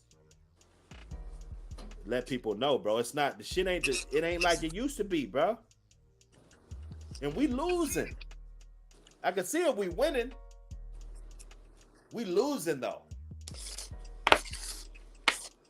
So, you know, I just always got to rant, do my shit, do my part, you know, get the brothers together so we can have these conversations, you know. What's going on? Welcome down. Oh shit! Just came for my morning run. You know how that go. That morning workout be the truth. Man, I swear, I need to get back on my morning workout. Hell yeah! Shit. What to do, Ram? What up, guys? Hey, on some real shit though. That was just fucking what happened to bro. Would have happened anywhere, man. Especially where he was at. Because at first people were saying he went to the fucking spot in Inglewood, and that's the cool spot right by the airport. But the one he went to, Okay, yeah, that's the one I went to. That's the one. the one he went to, and this how you know he ain't know nobody out there, because they would have told him what I'm finna tell y'all. The one he went to is fucking super turned up on the east side, like damn near right by Compton, man. So one side of the street, like north of the street of the Roscoe's, you got 76 East Coast. South of the street is 79 Swans. You go a little bit east of that, and you're going to start running into the Pyrus. Go a little bit west of that, you got the A7 Gangster Crips. So it's a big-ass war going on in that spot right there, you know? And whoever motherfucker, if he would have knew somebody, they would have told him, nigga, don't go over there. Don't go to that one. It's up over there. And that's pretty much, if you throw a chicken in a fucking pool full of alligators, it's just what alligator gonna get them first. And that's pretty much, you know how that shit went down over there, just in a fucked up spot. And because he ain't check in, you know, niggas be feeling the way about checking in. and just went to the wrong one, bro. With so many fucking sharks over there, any of them niggas could have got him, and could have went either one or four ways. Somebody working in there seen him come in, made the call. The nigga was already in there, left and went, got the heat, came back and got him. Easy as just walking by, looking in the window and seeing a nigga in there with jewels on, or one of the niggas from the four hoods I just mentioned, seeing that nigga rolling down the Bentley and parking in the back. So you don't Even think though the you bitch park, had nothing to do with it? nah, bro, that's just an opportunity over there, my nigga. For real, bro. Niggas ain't going. If you not from over there, you ain't going over there. In the cold port, it don't look all fucked up like how back East Philadelphia hood would look. It's like my hood where I stay at out here. I live in the hood and it's fucked up, but the shit look good. I got a pool in my backyard, nigga. You feel Right, me? right. Green grass, all that shit. Everybody house painted, all that. So if you out of towner, you think, oh, this look cool. This can't be the hood, Yeah, but it's exactly. fucking, Yeah, it's now it stupid looked as like a fuck little over nice there, little busy little joint. You know, it looked man, like nigga. you was up on a roar or some shit. Nigga, I know Up niggas here. over there, and I ain't going over there, nigga. That's how up it is over there. So anybody would have got him, bro. Niggas need to build that war chest. Niggas hungry. Just the bitch dropping the location. If some niggas would have followed them niggas probably would have got robbed and killed too, bro. If they wasn't from over there, my nigga. Like them niggas tripping over there. Like a fucking big ass round robin and gang banging. So yeah, that was just a dealer's choice. Nigga just went to the wrong spot, bro. That shit could have happened to anybody, man. Like just ask somebody from LA about that one on the east side on Maine and Normandy, and they'll be like, hell no. You better not go over there, even if you know somebody and got a fucking A1 pass. Don't. Don't do it. And you just end up going to the wrong spot. And then nigga ain't even was fighting for it. You feel me? Like niggas just like shot him, then took his shit. Niggas ain't trying to hear like that extra shit. Like he ain't trying to put up no fight, nothing. They just go in there and bust him, bro. Gun him down, take it off his dead body. And that's some shit when I was a jack boy that I would have did to a motherfucker. You know? Fuck a struggle or whatever. You ain't gotta hand it to me. I'll take it off you myself. And that's just the way of the world, bro. It's fucked up. But them niggas out there, they getting everybody too, though. Them niggas is going up to Beverly Hills, hitting licks, just all over. Like kicking doors, just all. It's wild out there right now, bro. And he probably just wanted to live that summertime LA lifestyle. Like it's cool. He got a bad bitch with him, dope ass whip, nigga. Let's slide through. And just went to the wrong area. He should have just stayed. Went to the one by LAX by the airport. It'd have been cool because that's like a tourist spot. It's not no neutral zone. It still act like I won't go over there because them Inglewood niggas beef with niggas from my hood. But if you ain't on that shit, you cool to go over there. Not with the chain on though. It's a tourist spot, bro. Like it's police all the one in Inglewood. Yeah, because it's a cool spot. Like police patrol that bitch, all that shit, nigga. Like it's like I said, it's not a neutral zone, but niggas ain't acting up over there Yeah, because they last time I know went to the one in Inglewood, you know, it seemed cool, but it that's the one. wasn't no spot that a motherfucker want to be in no Maybach and shit or whatever he was driving. When you go there, when was the last time? I was just out there. They changed it up because they done built the new About stadium and shit 4 years out ago. there. Yeah, that shit About way 4 years. different now, bro. Okay. Since they built the Ram Stadium and shit, nigga. Like that shit Oh, all the way okay. changed up. It's like a cool area. It's kind of like I live by the Cardinal Stadium. It's kind of like that. Yeah. Okay. Got malls and shit built up around it, all that shit. So yeah, it's a cool spot. It's a cool, location if you ain't on that bullshit. Cause that's where most, the Hollywood motherfuckers go is to that one. Cause it's in the hood, but it's not fucked up in the hood like the one Cuz went to. Yeah. Now that hood's been gentrified over there. Yeah, pretty much. You feel me? But I will say them Inglewood niggas do be getting bread too. They own a lot of that shit over there. So they ain't just getting pushed out like the homies, Yeah, from my hood Mexicans ain't getting own a lot pushed of that out. shit too. Mexicans own a lot of that shit.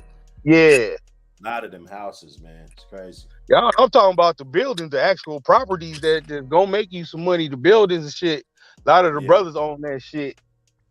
And Oh that's yeah. why though you'll see like Nip name wasn't on his building because they be fucking he had a gang injunction on his name and shit, and they could do that bullshit and kick you off the property and take your shit. That's why it was just his brother and another nigga name on the property.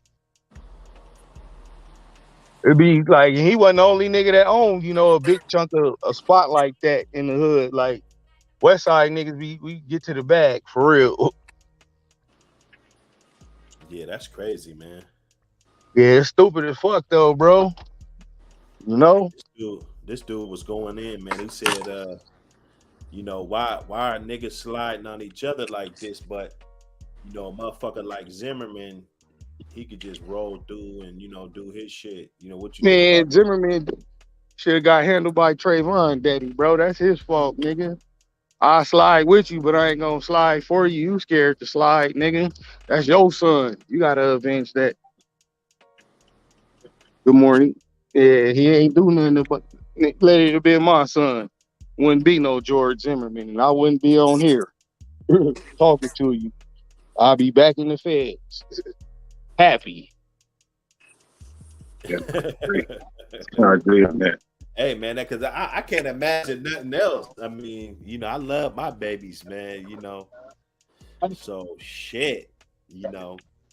I mean, the ultimate goal is so we can get to a space where we ain't got to really.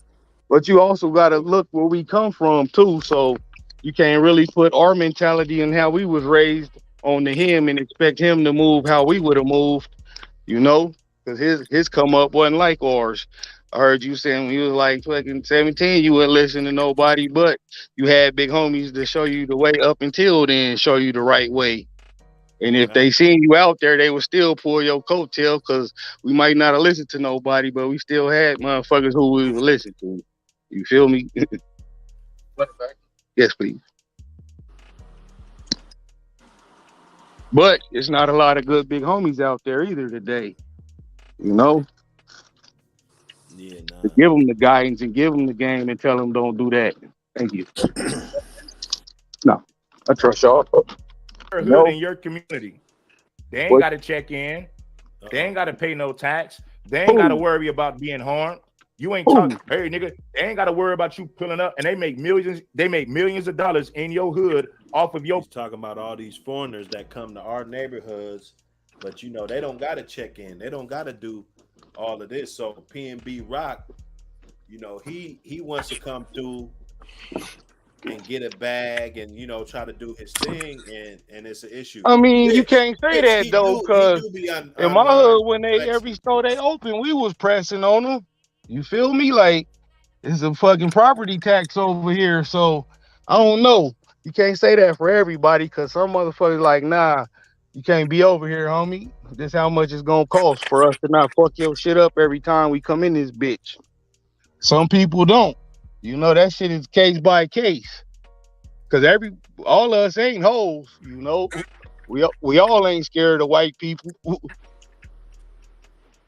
But most of us is. So I really couldn't agree with that, because I know firsthand we used to press them. I don't know where this dude's from. You heard of Red Supreme? Nah, man. I fuck with the LDB shit and yo shit, nigga. I don't be listening to nobody else. I don't know if he's like a YouTuber. This nigga could be a DJ. He could be. I don't know who the fuck this nigga is. I'm just, me. People I don't daily. put too much time in. While your people are poorer than a bitch, living in the projects, and they get richer than a bitch off of you guys' money in your territory, your neighborhood. Ain't none of niggas pulled up on George Zimmerman, but you want to pull up and kill a rapper because he might be doing better than you. That's some bitch ass shit. Pause. Go ahead. You said what?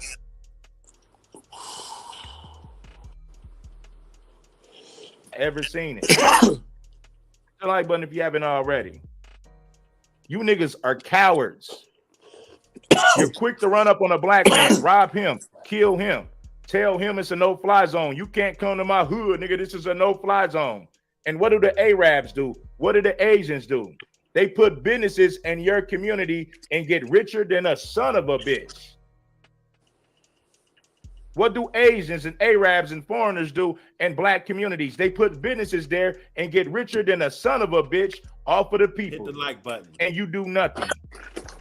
They live tax-free. You ain't gonna pull up. You ain't gonna tell them what they can and can't do. And they getting rich, making a whole lot of money in your hood.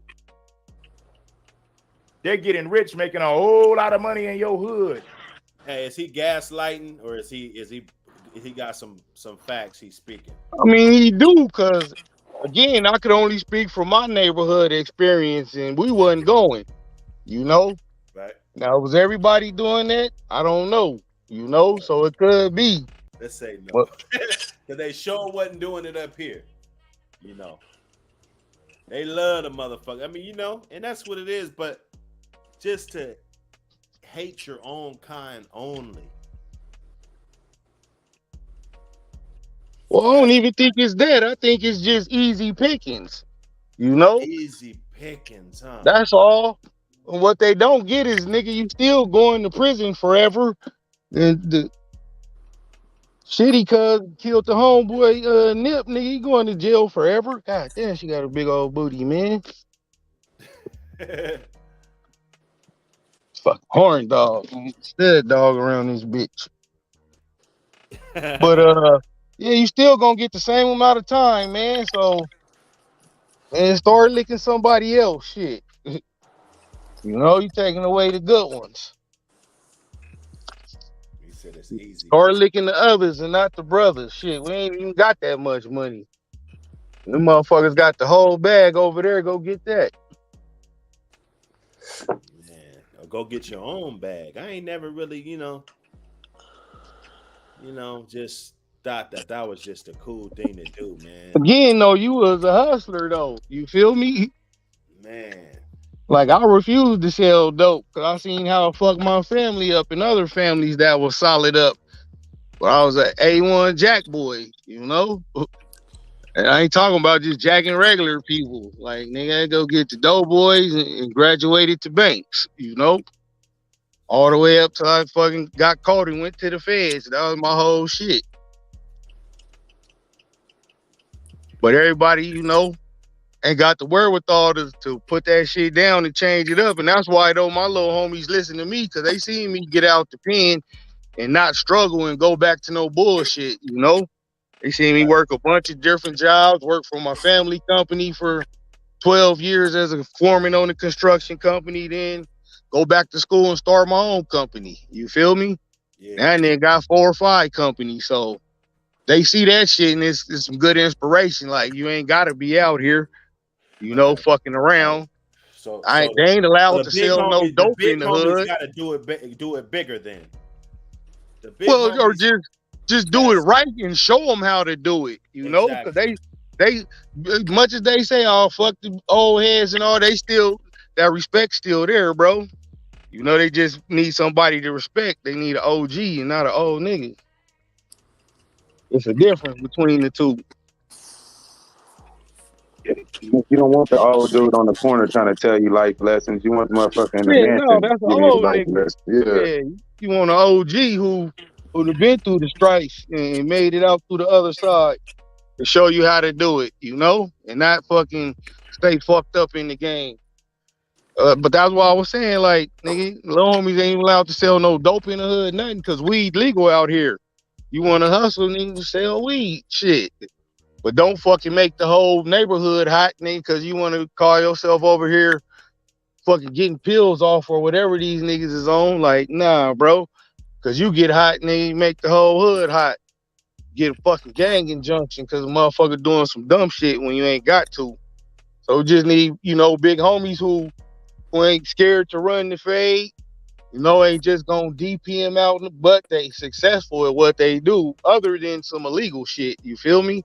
That illegal shit run out. Trust me. No matter what aspect you do. You either going to jail or you gonna get right when you get out of jail if you make it. You feel me? So they need something else to see. Like, okay, I'm still myself. I'm still the big homie. You know, still walking around with the pistol issue. You feel me? But I ain't out there just fucking tripping, wilding out, just doing no dumbass shit. And I don't let Right. them do it. You know, I be like, hey man, nah, don't do that, bro. Especially niggas ain't got no records and shit in a couple years. You niggas could do whatever, and you about to be 21 and shit, nigga. You about to be good. Yeah, Don't get no fucking record, nigga. man, that's huge too. Yeah, that Hell is yeah. big. We But developed. they I just think need we they gotta need keep that our hands example on to them a see little though. longer. Yeah, I was a They- fuck up coming up. Me You too, know, I nigga. was I had two felonies before I was 18 and a half, you know. My nigga. I was robbing banks in high school, bro. You know what I'm saying? So I was dead ass 2 years away I'm from one of being them a niggas. real I life always super had a villain. good heart though. I always had, I always knew what I wanted. It was just this road that I was on, you know, and knowing when to get the fuck off, you Yeah, know, you gotta know when to get off the field, bro. know when to get the fuck off, bro, and regroup because penitentiary time is some of the best time to reflect. But the key is to get that same space while you're free. Yep. If I could get that clarity like I had in there out here, Hey, but the rules in there is to be followed. So getting that type of straightening, to get you there quicker. Prison rules don't apply on the street, and that's one thing I had to learn because I went to prison early. I went to prison when I was 20, got out when I was 25. And the part that helped me, develop critical thinking and shit like that, when you developing as a man, I spent in there with prison rules. So my rules and how I view shit still kind of fucked up. I expect, respect to the highest fucking degree, and I give it. But the slightest sign of disrespect, mentally, like I'm supposed to fuck you up real bad. So don't nobody else try that shit, because that's how I was raised in prison. But on the streets, you can't be like that. Well, you can, but then you'd be a Debo ass nigga. So, it took me a while to have to fucking get that part together. Like, I don't gotta step on everything. You feel me? But just growing up in that part of, my brain developing at that age in prison around those rules, it changed you mentally. But those rules, though, they fucking work, because there's consequences behind them when you break them. And that keep motherfuckers in line, respecting the rules.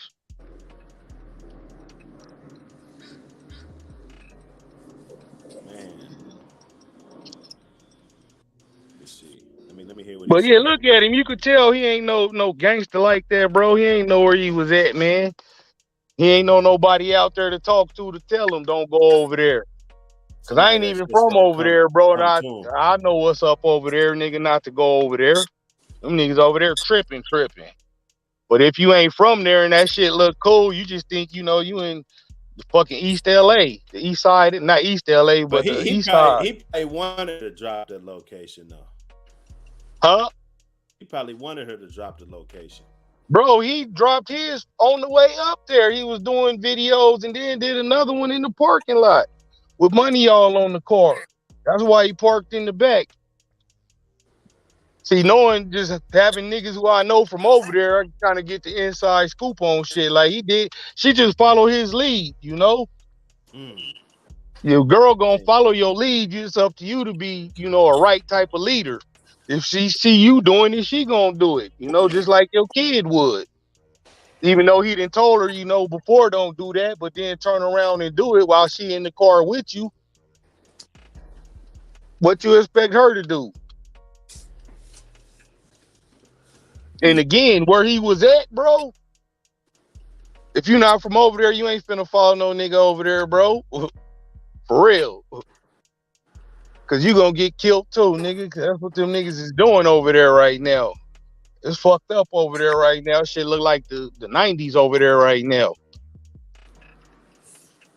And from going over there, nigga, didn't nobody tell you? That show you don't know nobody over there. Cause nigga, I tell you, if you was, oh man, I'm finna go right now, nigga, nigga don't. And I ain't even out there, nigga, right now. I'm all the way in fucking Arizona. I still be like, don't, nigga. Unless you got a fucking army tank, nigga. Don't go over there.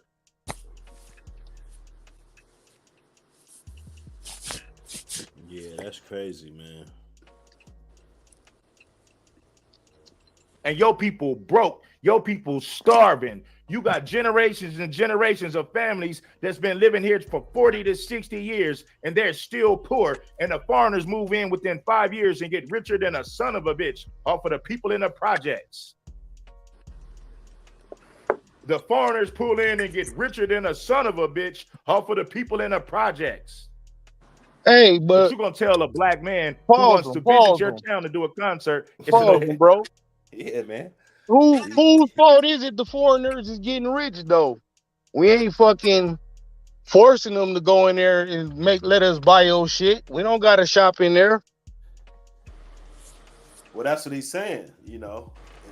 No, you getting mad at niggas who sliding on other niggas and not doing nothing to them. But if you gonna enable them, like you gotta be mad at both parties at that point, bro. You don't gotta fuck with them whenever they open the shop, nigga. Don't spend one dime in there. Bet you that bitch won't stay open longer than a month.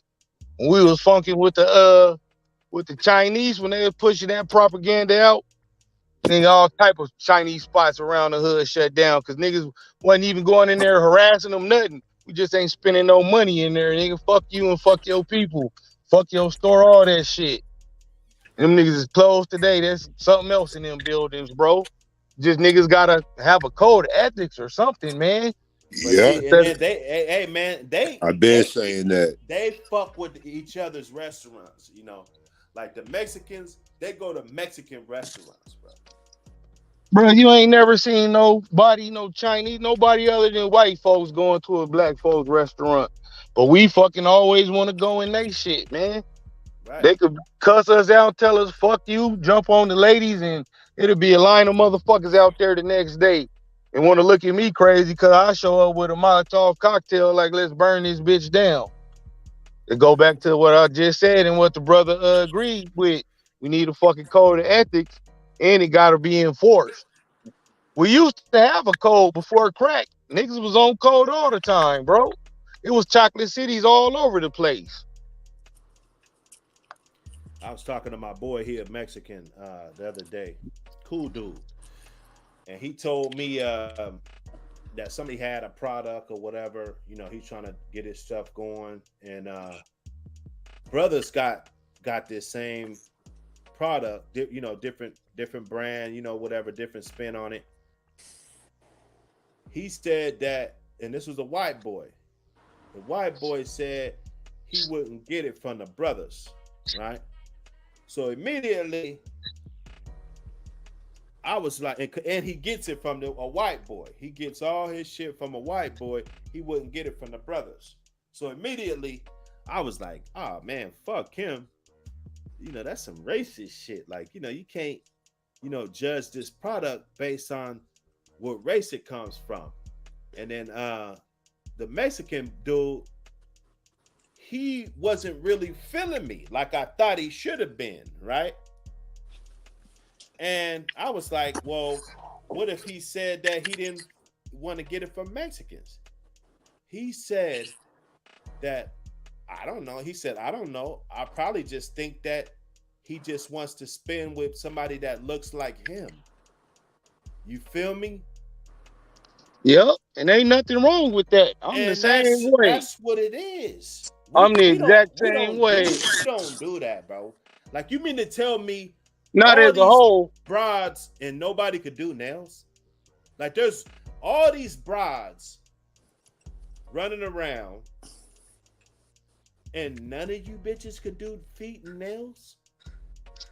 Well, it's starting to swing because it's more us getting on back on our, you know, our own empowerment shit.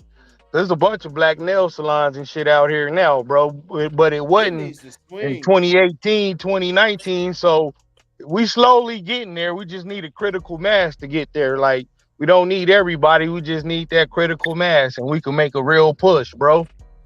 Yeah, it's crazy because the Chinese and the, you know, they always gonna have the edge because they got their shops way back in the day, they bought a lot of their shops for the low.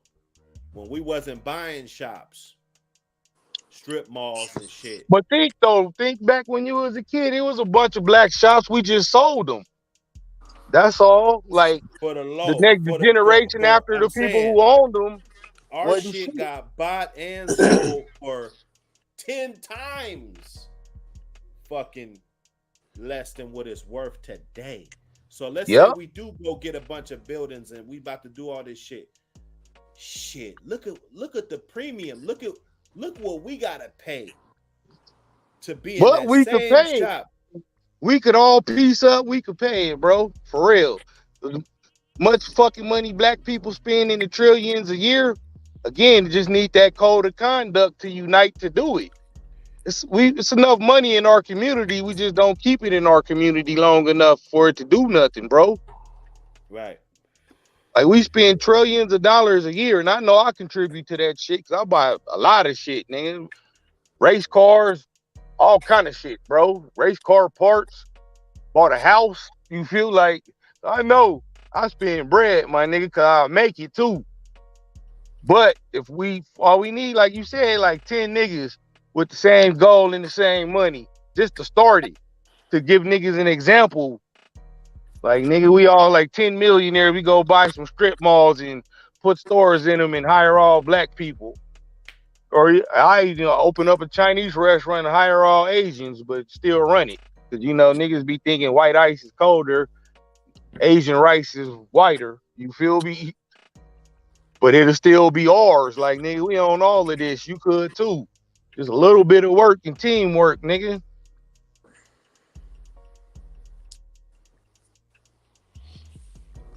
It could happen. Cause that's what we did, bro. We opened up our broadcasting studio and then just everybody else start opening up their own little businesses. Now we got chicken spots, nigga. I got a makeup company. It's all kind of shit on top of my mobile mechanic service company and the street sweeper company. And the other homies who see it, get inspired and start opening up their own shit or at least trying to. This shit, I ain't gonna. It sound easy, but I had a whole bunch of different businesses before this one. You just gotta keep trying, and don't be no motherfucking bitch and quit. Keep pressing. You'll find something you like and something that'll make money too. That's the trick to it. You gotta like it and it gotta make money. When you find that though, it could happen and you can show other motherfuckers how to do it.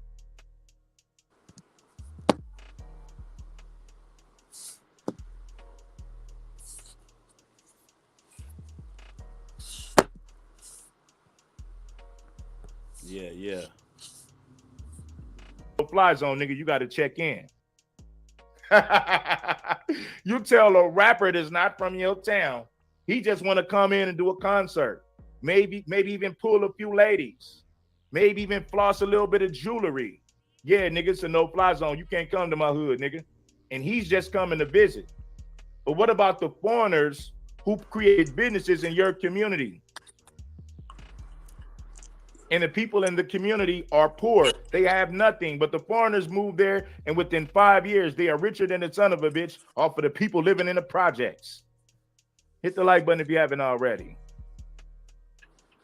I know that what he said don't make sense. Is they poor or is they making somebody else rich, my nigga? I get the point, but I'm big with the words, bro. I don't like when motherfuckers try to say slick shit and make it sound cool. Is the people got money and they getting rich off the people money, or is the people poor? Because if they was poor, they couldn't get rich, my nigga. Like, let's put some logic on the shit. I get what he's saying, but I don't know, man. Maybe I being too cynical sometimes, but that shit just sounds stupid to me. You can't have it both ways, bro. Yeah, every store ain't gonna make money, but you know, Yeah, but he's saying, these motherfucking foreigners coming in getting rich, but he prefaced it with beginning that we all over here and we all poor, and these foreign motherfuckers come over here and in 5 years they rich. Who is they getting rich off of? I know they getting rich off us, so we not poor. We just mentally fucking poor and fucked up when it come to working as one. We poor in that aspect. Yeah, with money. But niggas ain't Bad with poor, money. bro. Yeah, bad with money. Everybody had their fair share of money. You know. Everybody get money. In the hood is the most hustling motherfuckers. They do hair and nails and shit still, fix plates, all that shit. That's how the foreigners come get money. I'm just saying, don't put us in the poor box. Just put us in the right box, nigga. You niggas ain't poor. You just don't fucking spend money with each other. That'll get niggas in gear other than trying to come the sympathy route with all we poor. But in 5 years, these niggas is rich off poor people, nigga. How? You get rich off motherfuckers who got money. If motherfucker ain't got money, you can't get money from. We got money on nice money. Hit the like button if you haven't already. It is what it is.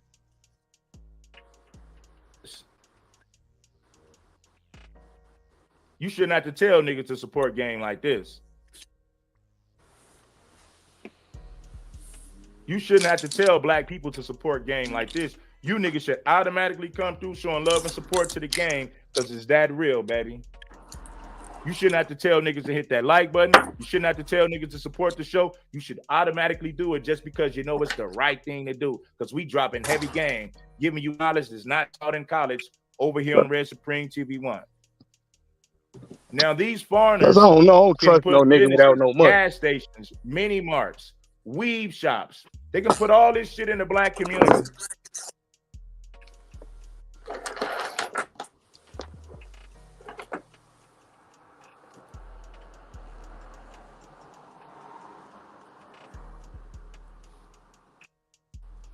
Oh, I was on there. I was muted.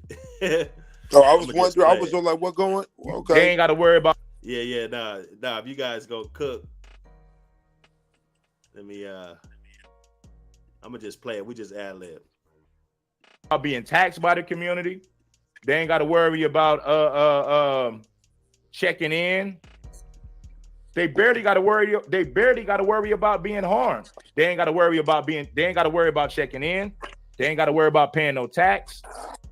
They ain't even got to worry about being harassed by you niggas, because you guys are gonna spend all your damn money in that community with foreigners. But you're telling black people it's a no-fly zone. They got to check in with you just to come to your hood, just to come to your city. That's what you tell other black people. Oh but my foreigners God, get to move in your community and get richer than a son of a bitch off of the people in the projects. And you niggas have nothing to say about that. Nothing. But you gonna tell a black man where he can't shop. He can't come to your hood. It's a no-fly zone. He got to check in. I hate when motherfucking dudes who ain't street dudes talk on street shit, bro. Checking in is not a bad thing, my nigga. When your brother came out here, bitch ass niggas, a couple years ago, bro. Who they gonna pull up nigga, on? man. Who I'm they talking gonna real slide shit. on? This nigga trash. Who they gonna ride on? When your brother came out here, didn't I tell you, like, hey, bro, tell them don't go over here. They over here tripping. That's checking in, bro.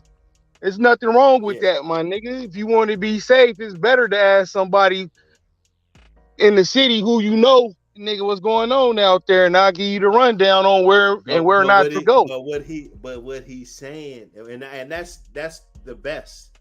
That's the for safety. That's the best. Like niggas would have told this. But that's all checking in is. It's not no prison shit. You go to PC, none of that. It's just tap in with your boys, see where you could go. Well, see, simple as that. They got it. They making it seem like, because I ain't there when niggas getting paid, but they making it seem like LA niggas is more like extorting niggas though. Like checking in is a little bit more than that with them, because you gotta probably drop off a bag or two. You know what I'm saying, bro? To who? Most of the big homies, like I said, it ain't my never nigga been like that to me when I went down there. It's not like that, because most of the homies over there, no cap, is fucking millionaires, my nigga. Like a couple of millions, like 10, 20 bands, that ain't shit you gonna bring by. Big you bring that through the hood and drop it off to the regular niggas in the hood. Nigga, that ain't shit. That nigga's a real life millionaire, bro, with M's on it. like legal millionaire, and he not the only one from the hood. So it's a lot of hoods that got big money niggas, man. That extortion shit, nah. Now if you want to come out there and you trying to claim the gang and shit like that, then yeah, nigga, because you know you making whatever gang you trying to claim fucking hot when you banging like with Chris Brown and all that shit. Nigga, you want to come out here, you screaming Pyru all the time and getting into it with niggas online. Now when you come out here, nigga, you done disrespected niggas out here, they gonna be gunning at us while you here and when you gone. Hell yeah, nigga, you gotta kick up, nigga, because you playing with the game, you not serious. But that shit got serious consequences for the niggas who is real serious with the shit. But most niggas who ain't on that shit, bro, like they ain't trying to extort Dirk them. Dirk ain't even from out there, nigga. And he fuck with Big U and all them niggas heavy.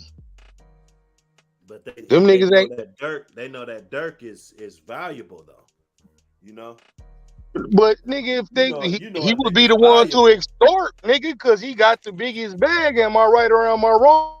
If we going with the extortion line, Dirk would be the most one to you would want to extort because he in your city, way away from Chicago. What he gonna do besides pay up, nigga, every time he show up? If that was the case, so it's not like niggas ain't extortion because gangbangers stupid, but gangbangers not. They know that's a federal charge, nigga. In the whole hood going down, you extort a motherfucker, you gonna get hit with that Rico Suave, bro. Yeah, no. So I'm telling you, like, you get a couple he could say motherfuckers that to shit, tell but on your ass about that. It's over. exactly, bro. For real. Like, I'm telling you from a real street dude perspective who still on the fucking streets. Nigga, I got all these businesses and I'm still the big homie in the hood, bro. Checking in don't work like that. Before I go out there, I call around and see my nigga. That's checking in.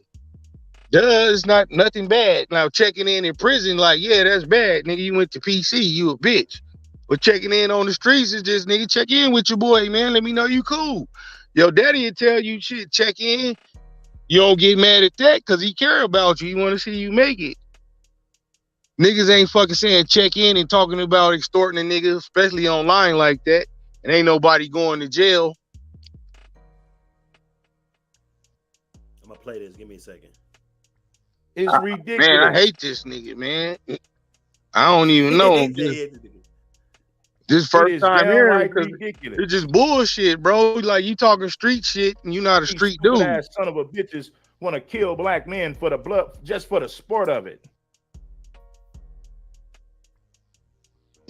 You want to kill black men just for the sport of it. It was for the money, dummy. Meanwhile, George Zimmerman can sit with his family, ain't got to worry about the threat of violence.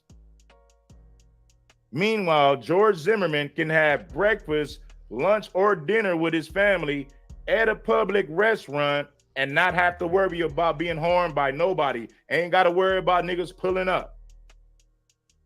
George Zimmerman ain't worried about niggas pulling up. You're too busy pulling up on one another. You're too busy robbing and killing each other. You're too busy robbing and killing each other. Dude just hurt, you know, because I'm borderline hurt too, though, by this. But I mean, because it's each time, you know, we got to go through this, and it's crazy. The Chinese dude don't have to do that. He could be a rapper. He go into his community. They're not gonna just do him like that. I got 3 kids. All 3 go to private school. That shit is $3 a month. Which one of you niggas is gonna do that for me if I go to the pen for stepping on George? We ain't got no pension or none of that shit. Again, we need that unity. George would have been knocked off if a nigga had a fucking lawyer fee. You feel me? Who gonna take care of my family if I do it? Still ain't none of you niggas, because you niggas taking care of y'all. You know how hard it is. But if we pull our money together, get some lawyer money up, like, nigga, give niggas some incentive and see who start getting stepped on. Niggas pull their money together, we'll stop killing each other and direct the bullets where they supposed to be. All that other shit he talking is for the view, bro. You gotta fucking just tell a motherfucker real. We all grown. Fuck that black man killing each other and nigga no shit. Get down to the nitty gritty of it though. Stop trying to play on people's emotions. Man, he said he ain't never ran from the Ku Klux Klan, and He shouldn't ain't have to never run from the seen riots. them. Bro, when I did 5 years in the feds, I fought in 6 race riots in 5 years. That's at least once a year I was fighting for my life against the motherfuckers. He ain't never been up close enough to have to run from them or fight them, nigga.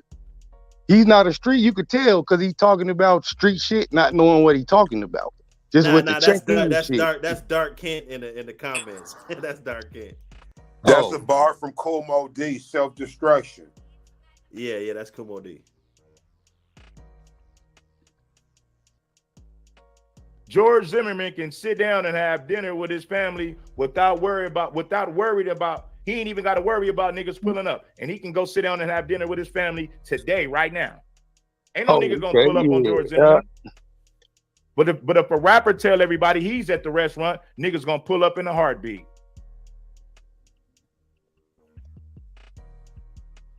If one of your favorite rappers tell everybody he's at a restaurant, people see him with jewelry, niggas will pull up in a heartbeat. That's self-explanatory though, right there. You know what I'm saying? Of course they gonna pull up. You nigga got a bunch of jewelry on. You got $100,000. Niggas got millions of dollars worth of shit. Floyd Mayweather roll around with $1 million worth of shit on. You know who he be having with him? Yeah, but if you heard he didn't have nobody with him, you know. Yeah, this guy didn't have nobody with him. And he's the champ. He'll put hands on most motherfuckers, but who he be having with him when he got that $10 million watch on or whatever he Andre the Giant size niggas be with him.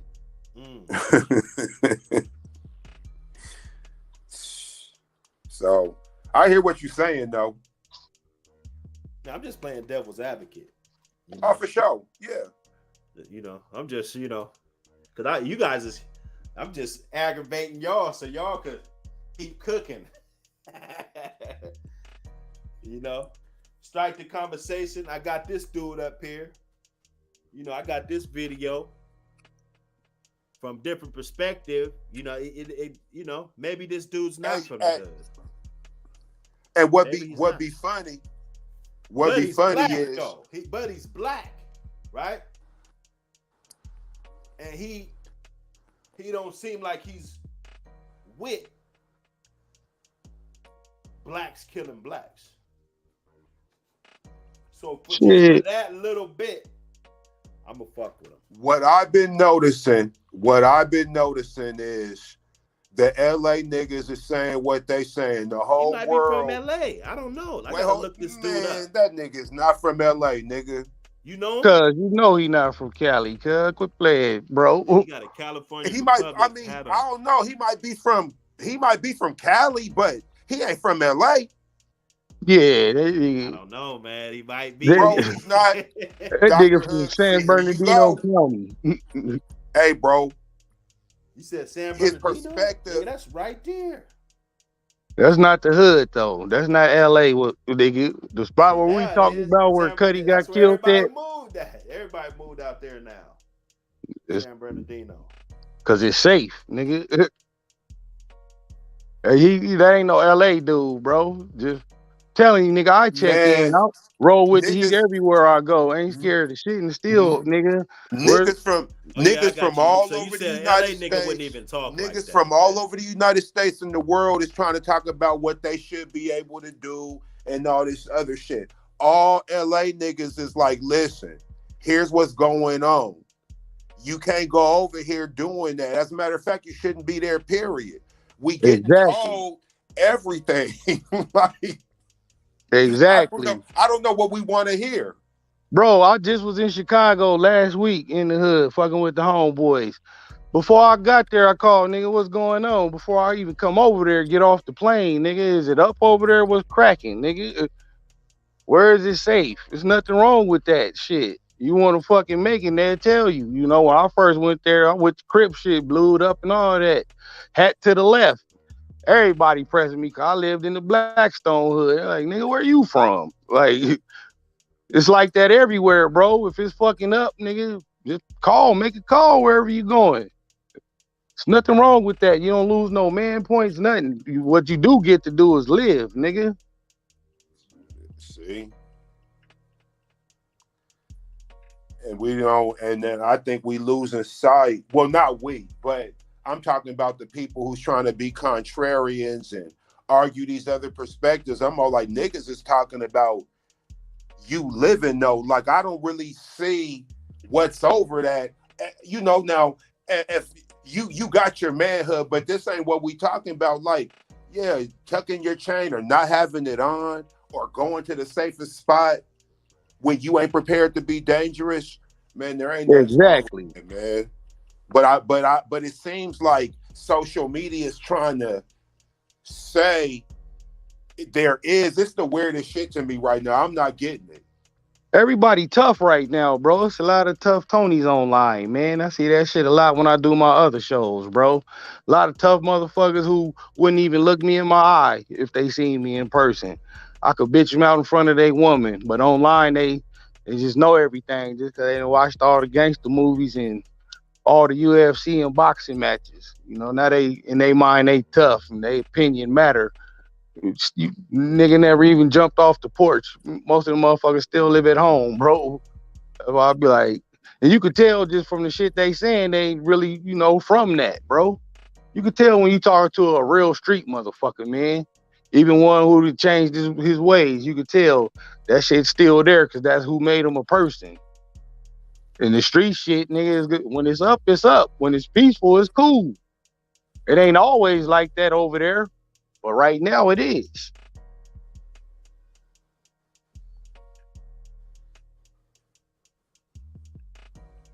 I mean, it's fucked up. Bro lost his life and shit over some jewels and shit, but nigga, that's everywhere, And, bro. and see, this is another thing. We need to start listening to regular motherfuckers who's out in here, not these sensationalists, not these motherfuckers with all these clubhouses speaking on everything, always trying to, promote whatever type of agenda they got going. Man, we getting it as candid and straight as a motherfucker gonna give it to you. Now, if niggas want to argue with this nigga about whatever, we could do that. But shit, I'ma listen. Because if a nigga from somewhere and he telling you the real politics going on and how to move, we should take heed to that. But social media, I don't know, man. Motherfuckers like you said, niggas know everything. Don't want to hear nothing, man. Motherfucker could say your life if you listen to him. Hell yeah. Like, where you from, bro? What state? I'm What from city? Seattle. Yeah, see, I'll pull up on you. I'll call first because I know the 60s and the hilltops is up over there tripping on each other. I will call first, nigga. Where is it cool to go? There's nothing wrong with that. I'm coming with my girl. Why wouldn't I want to be safe? Now, if I'm coming with the homies on some bullshit and we brought the choppers and shit, then that's what it is. But if I'm with my girl, we chilling. Hell yeah, I'm gonna call you. I'm gonna call bro, nigga. What's happening over here? Where's a cool spot to go? And you niggas don't tell me, oh, stay out the CD. Them niggas over there tripping right now. You feel me? There's Yeah. nothing wrong with that, bro. Like, I was just telling my partners that last night on our show. Like, nigga, you know how that shit go, man. Like, there's nothing wrong with checking in. Shit, I would expect you to. Because I'll be mad if you come out here and something happened to you, especially in my hood. I'd have been like, bro, why you ain't hit me, my nigga? I'd have fucking introduced you to everybody over there, nigga. You'd have been fucking had the key to the fucking west side, nigga. Because if niggas don't know you, you look like food. Niggas could tell when you ain't from somewhere. Because we don't all dress alike, you know? Niggas in Seattle dress different than niggas from fucking Oakland. Niggas from Oakland dress way different than niggas from LA, and so on and so forth. So you can look at a nigga and tell, if he out of bounds, if you on that type of time. There's nothing wrong, nigga, with just getting the clear for the all clear. The army don't just run up in the spot first. They do recon first, right? Supposed to. And that's how they be successful. When they do the recon, they win. When they don't, they lose. As simple as that, bro. Like, again, it's fucked up. It sucked. But shit, nigga, that shit happen everywhere, bro. It's just the spotlight on it now. Last month it was fucking New York. You know, them niggas out there, the drill rappers killing each other, and oh, why is they doing that? And you ain't got no good big homie guidance and no fucking nothing else to do but this, nigga. Niggas didn't leave them nothing else to do. They just left them.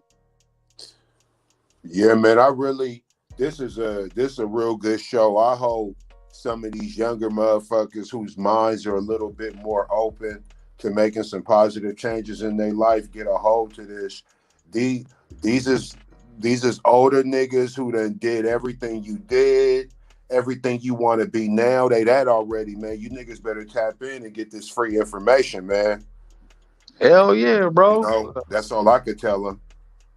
For real, man. Just few of you niggas listen, man. Change your shit up, bro. You could do it. I did it, man. For real. And still from the hood and still, you know, rep the set, but it ain't repping it like that. It's repping it right now. Like we trying to buy the hood. You feel me? Trying to buy as much as we can in the hood, nigga, not fuck it up. Exploit it, you know, we trying to build it.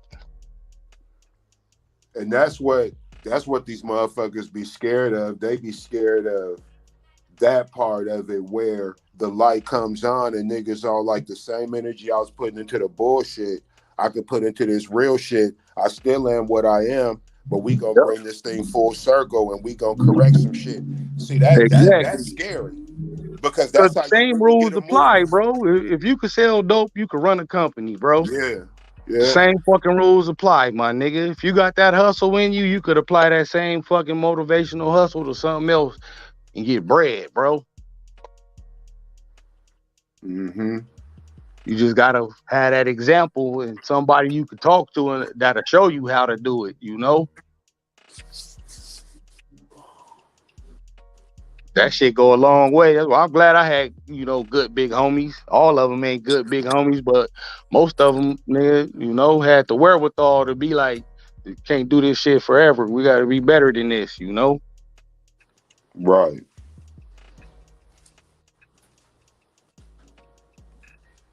I'm able to instill that into the young homies because, you know, I'm a little older than them. I'm the youngest OG from the set, but I'm older than the little homies. So, you know, we still dress alike and shit. So they don't mind listening to it, nigga.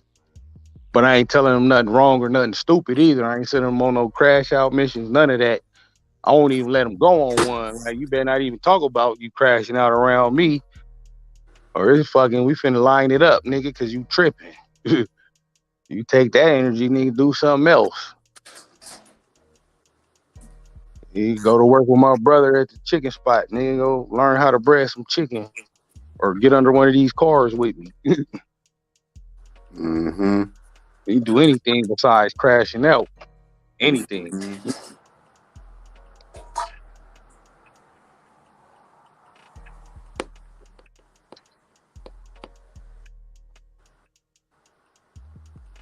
What's up, dude? Dude, you gonna play dude some more? Oh shit, I'm about to I just pulled up to work, man. About to start working on this fucking cord. I take these heads off, man. So I gotta get up off of here. Oh shit, yeah. My ass probably need to do the same. I need to get to work. I'm up here on this damn podcast. This Uh, stream. Yeah, I need to get to work too, man. I'm gonna tap in with you niggas. This was good. Hell yeah. Yes, sir. It's a good bill, brothers, man. Y'all be great today. It's the weekend. Shit. Don't be drinking and driving and shit. Call an Uber. Abortions is illegal, so pull out. You feel me? Yeah, good advice. Hell yeah. Y'all boys be good though. Easy. Peace. Peace.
Yo,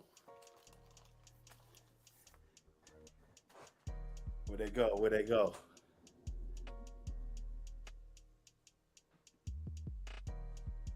Hello? Yeah. What's going on? Yeah, I had to run and do something. Them guys dipped. Hey, that's what we keep it Uh, raw. We keep it raw at the Dr. Hood show, man. What's going on with you? not much. What's good with you, Dr. Hood? Oh man, just cooling, man. I'm just kind of, I'm a Hey, little embarrassed by all of this, man. Honestly. man, same here, man. I'm with you on that, man. Hey, the brother already had got off. The one who said I ain't never been in no ride or nothing like that when I had posted that Cool Mo D quote because it's still relevant and that's prevalent today. Look, well, since he gone or whatever, I'm just gonna speak my piece because I don't want to talk like I'm talking behind his back or like I couldn't say it to him while he was on the show. But me, I never understood this gang culture, man. This gang culture, man. I never hear about no white artists getting run up on, getting stuck up, or having to check in when they come into town to perform.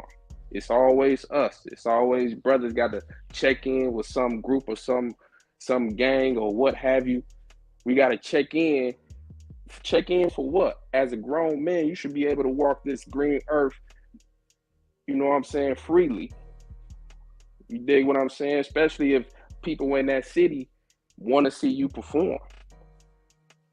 So, I don't know if it's the gangs that come in that, you know what I'm saying, that come in and orchestrate something up to stick these brothers up or whatever the case may be or whatever, man. I don't know. But I think as a black man, it's already enough we got to deal with to be always going after each other, at each other's neck. You dig what I'm saying? So I still don't. I was gonna ask that brother before he got off. What is the purpose of all this checking in? I don't understand these gang politics, or if you a street guy or whatever. Well, I it's don't understand it. his, cause like I told him, my brother went to his town, and I told him, where he was about, and he was like, man, how your brother, hit me up because there be different shit going on, and you know what neighborhoods not to go to. Just like if this dude would have checked in, although I do hear a lot of the stories about the extortion and how they be trying to That's what I blame see it cats as. and You and hit and the head swelling on the up on nail. motherfuckers that don't. Like, You okay, hit the you head on the check nail. in, That's that's what I one see it as. thing. Yeah, you know. Now I get it. But like this dude wouldn't have went to that spot if let's say he was checked in because somebody already know, oh no, you don't want to go down there. Just like right here, if you come up wherever I'm at and you're Mhm. like, oh man, I'm about to go here or I'm about to go. Like I know, man, that club, that ain't the one. You might not want to go there. You might want to go to the one on the east side. So in an aspect like that, I understand. Although it's still sad that the only problem there is gonna be our own people. That's my Right. that's my issue. Like, And not okay, to yeah, cut you off, why it's does not it safe. apply just to us? You don't see no other race having to do this. It's always us. Why does that have to apply to just black people or just mainly black men? Why does that have to apply to us? Why we got to check in? It shouldn't matter what hood you from or what area. If I'm coming into town, I'm coming to explore the town to see what it's like, get the vibe and whatnot. And you know what I'm saying? Maybe kick it with other black people. I gotta check in with another grown man or a group of young niggas who in the game because you know what I'm saying. However they feel about me, if I got jewels on, if I don't got jewels on, what I gotta check in with you for? I'm a grown ass man. We all should be grown. We should all feel like that, man. We shouldn't have to check in no goddamn hood, nobody's hood, or with no gang culture or whatever. Especially if you ain't on that. But still, you should be able to walk this free land, this free earth, just as you please, just like white folks do, just like Asian people do. Like you had mentioned, man, they got stores and shit up. And pardon my language, they got stores and everything up. They ain't in there checking in on them, telling y'all you got to run. You got to run a bag or something to if you want to keep this store maintained up. And it more than likely, if they're probably throwing something to help them protect their store, to keep the riffraff out. But it always seems to apply to us that we gotta pay our own people, or we gotta check in, or man, that shit is so silly to me, man. That's crazy, man. How are we supposed to be trying to unite if we gotta do things like that? We gotta check in with a gang, or check in with somebody, or big homies, or OGs, or that, man, that's crazy.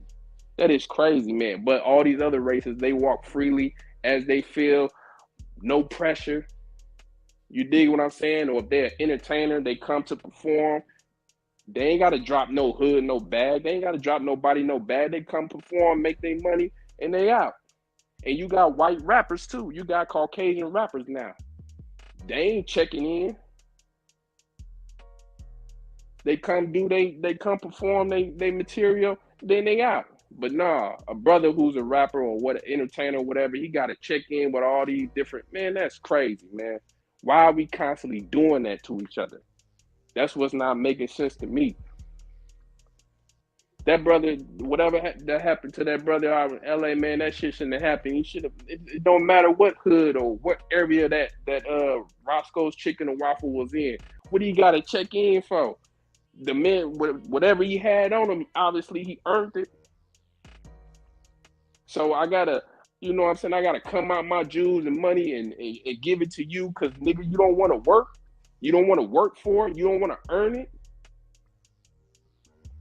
Come on, man. This shit is asinine, man. I don't care what no street dudes say. Man, I disagree with this whole checking in process, man. That shit is bullshit, man. It's bullshit, man. Straight up and down. Should no black man have to check in no damn where. Grown man.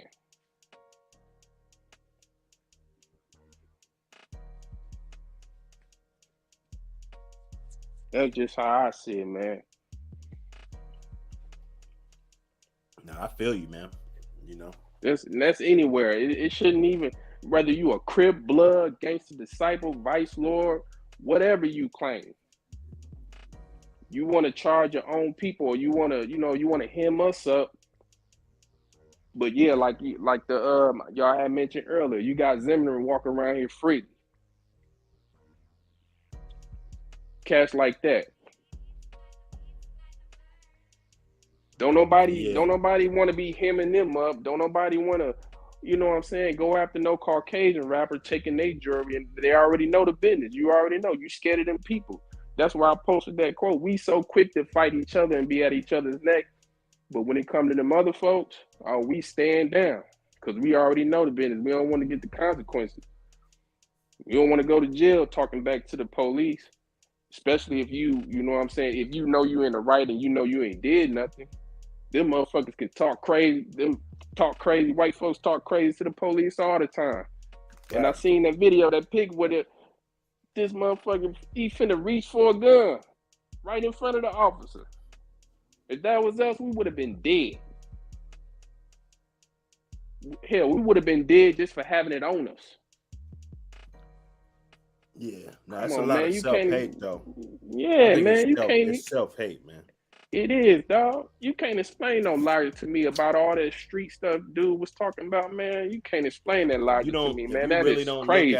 Look at another black person as one of your brothers or one of your sisters, then exactly. Then you obviously, you know, you on that side. You know, that's how I look at it. Because I once was on that side. I had that blood boiling, you know, anger mentality. Yeah, I was one of them motherfuckers that, you know, you couldn't even look at me. You know, like motherfucker look at me more than 3-4 seconds, it's gonna be some shit. You know, unless you bow down. You know, you don't. Now if you bow down, you know, it's all good. You feel me? But I'm gonna be like, nigga, what the fuck you looking at? You know what I'm saying? That was me. Right. You know, like, nigga, what the fuck you looking at, nigga? You know what I'm saying? That was me. We can't even sometimes, brother can't even say what's up to another brother. Yeah, you may not know him from a hole in the wall because we mugging each other, or, you know, we looking at each other sideways or whatever. We always on the defense with us. Go let one of them Peckerwood work. Oh, hi, sir. How you doing? You know what I'm saying? I can't even walk past sometimes. It be, what's up, bro? How you doing? Without the ice grill and all that bullshit. Yeah, different places, because like up here where it ain't that many blacks, everybody all scattered out. So when I see another brother, I make sure I acknowledge him, because it's we outnumber. Right. We outnumber, and it's getting worse. All of our people locked up. All of our soldiers is locked up. Locked up or dead. Yep. And so we already at the bottom. Educational wise, everything. Now go ahead, Def. Okay, so here's the whole thing with this, right? There's a whole propaganda tool that's going on with this first and foremost, where being on some crazy shit is more praised than being civil and unified or just brotherly. Shit, mannerable. Right? Just mannerable to each other. Now the thing is that I was raised by my grandfather. And I always had to just deal with the way things are. Like, yeah, the way it should be is one thing, and we could work towards that. But we got to deal with the way things are, right? See, we got the mind state of how things should be. I completely overstand the idea of not checking in, right? Because when I hear some street niggas talk about checking in, it might be perceived as extortion, right? Like with me, there's checking in and there's extortion, right? Checking in with me is what's going on, where should I just not go? Don't mean I'm a listener, I'm not gonna lie. I'm one of them niggas, when I go somewhere, I'm gonna go where I wanna go. And I definitely like to go to dangerous areas, which is the dumbest shit.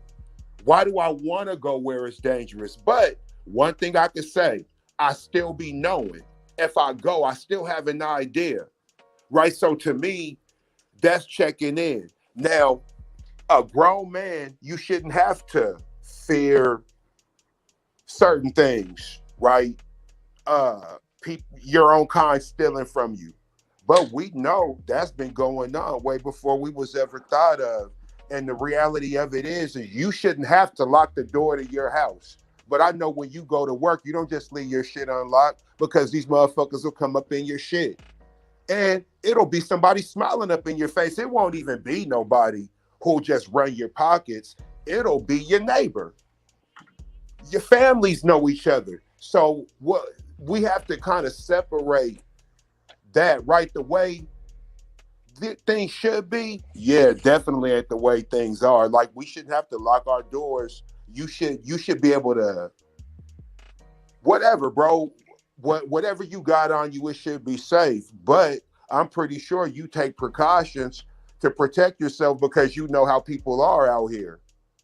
And it's sad, but I just don't see it changing anytime soon.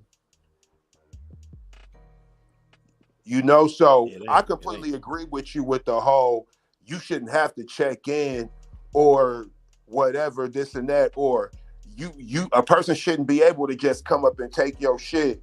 But you know that they doing that. And you got kids, bro? Dark kid? Yes, sir. And I'm not saying that on no tough shit that you should walk around. Yeah, ain't nobody better not do nothing to me. You know what I'm saying? I can walk anywhere. I'm not saying that in that sense. Right. I get what you're saying too. I'm just saying, just in general, man. As grown men, why the hell are we checking in with another grown man who don't even own this shit? You don't own the city. You don't own the block. You don't own none of that shit. But as soon as the motherfucking police roll up, you gonna scatter like motherfucking water buzz. Come on, man. You don't own shit. Hey, you don't own the city, man. That guy. You see, they sold old block. Did they? So I definitely agree with that. Like, there's too many of us fighting over shit that we don't own. Because if we owned it, we wouldn't have to fight. Exactly. We don't own none of that shit, man. You don't own the projects. You don't own the streets. You don't own none of that. The moment them white folks want to, you know what I'm saying, renovate, and what they call that, I forgot, gentrification, and they want all you niggas out of there, they gonna do it when they get ready. It ain't because of no OG made that call or he said that or somebody called another person. No, nigga, you don't own that. So why are you making me check in with you, or I gotta check in with your hood or your street or whatever the hell this, however the hell this goes? You know, man, listen, I'm a veteran. I used to be in the military eons ago. You dig what I'm saying? And I grew up in the hood. I'm from Milltown, from Milwaukee, Wisconsin. I live in Illinois, about 30 minutes outside Chicago now. But I got my first experience of racism when I was in that motherfucking military. Right there, that's got me that epiphany. Like, man, this shit completely different from the hood. These motherfuckers really don't like us. They really don't like us. That changed my whole mindset, man. I'm like, I'm not ever again looking down on another brother, you know, belittling him. If anything, if I can help him, I'm gonna help him. It's like, shit, you ain't even got to rob me. Hell, nigga, I could have, if all I had was $100, so, man, I would have gave a half of that to you or whatever, nigga. Why you robbing me for? You gonna go upside my head over that? The way we want our young black men to think, I don't really know how young you are, but I'm just saying, regardless of that, this is what we want. See, you have that mentality, and that's what we need to get our younger street guys understanding that you have bigger enemies. I know you don't think it. Oh yeah. I know you can't conceive of it, but this dude down the street ain't your ultimate problem. You ain't been nowhere. Exactly. Right? Because going somewhere, and when I say go somewhere, even experiences to me are going somewhere. Like you said, you experienced racism, and we all experience racism, but yes, there's levels to this shit. Right? Systemic racism, the day-to-day, just being black racism is different than that old Dixie, I don't like black folks racism. Yeah. And I think some of us need to experience it so we can remix our thought process. And I never want a black man to be disrespected as a man to his face, because that's a dangerous game to play with a black man, right? We got a lot of pain, and we got a lot of non-compartmentalization when it comes to that pain. But I think that if enough of us got called nigger, or we dealt with sundown town, because I will say this, I've never heard of a sundown town that had a unity problem amongst black folks. If it's dangerous enough for you with white people, you'll figure out how to love who's around you. Right, exactly. Now, what if it came down to a race war? I really would like to see how the gang culture will react to that. Just speaking, just a hyper. If it was a race war, right now, man, I'm telling you, this shit crazy, man. You gotta, man. When I was in the service, man, it them Peckerwoods, man, they talk to you like you ain't shit. And they try to tell you it's part of the psychological part of it to make you stronger mentally or whatever. But yet they gonna put your black ass on that front line first before they put. Whoa. So that's going on today? I don't know today. Like I said, it was many years ago. I was in the service during peacetime. Well, you can't be. It couldn't have changed that much. I don't know how old are you? Me, I'm 43. Okay, I'm 48. So, what? 20 years? About 20 plus years ago, yeah, I was in there. Yeah. So, yeah. How much could it have changed? Because when you got in it, the military had already been around for quite some time. Correct. And maybe it Right. probably was the people that I was under that I experienced that. You know what I'm saying? So maybe it was the people, but I know I always vowed I never encouraged my boys to join the military. Who remember that? You remember that scene from Boys in the Hood where Furious was said what told Trey what he had told him? I didn't believe that shit when I was a kid until I got in there. And he was right. I know that was just a movie, but he was right. Even the scene when he took him when he went up in the hood and he was talking about some I think some projects or whatever, or talking about doing some changes in the hood or whatever, and then you know what I'm saying, some cats who look like some serious cats started walking over there, and Trey and old boys they was like, man, we don't want to be up in Compton and all, you know what I'm saying? He's like, man, we can't be afraid of our own people. Why? It ain't like they was doing nothing or disrespecting them. He's showing them, you know what I'm saying, sectors of their hood what needs to be done or what they need to do around there. But the moment, you know what I'm saying, but I know in real life, you probably would have got, you know what I'm saying, a person like you and I myself, we probably would have got charged up by some Bloods or some Crips, depending on what hood we was in. Why? I don't got on blue or red, but why am I being confronted by you, black man? Because I'm in this area. Even if I did have family in that area, why would I be confronted by you for what? I'm not your enemy. I didn't come over here to try to gun none of y'all down. I don't know who your enemy is. I can't see how another black man is your enemy just because he got a different color on. But that's a whole nother topic. You know what I'm saying? I never understood that gang culture out there in Cali. Even in the Midwest, man, with the the GDs and the viceroys or whatever, I never understood the concept for what. How is another black man your enemy? We don't own the city, we don't own the streets, we don't own the blocks, we don't own projects. Well, okay, like to really, really simplify it, it's all by design, right? Because we need to make sure to keep the black man all types of ways separate, because it's we're aggressive but we docile. We're aggressive towards each other but we're really docile, right? Without the propaganda machine, a whole lot of this stuff would be different. Think about how much that gang life in the streets and whatever, there's just this whole propaganda behind it, right? And it's almost like a football team, right? Football teams, universities, the number one way is the whole propaganda. Look at these shirts. We got our colors. We got our mascot. We got all this stuff, because if we don't have this stuff to go along with it, motherfuckers is just gonna move on. So we have these terms, we got this style of dress. There's all these subliminal things that make us feel like we belong, and we get so enthralled in it that, and we become so loyal to it, even when we change, it's still a part of us,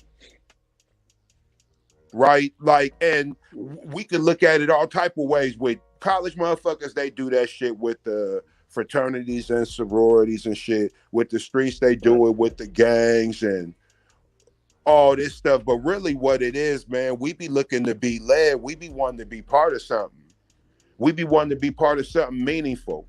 And so what they do is they take the thing that's the most damaging to us. Okay, let's put the machine behind that. Because almost anything else, if we had that mentality that the streets got, that's going to end up with great results, right?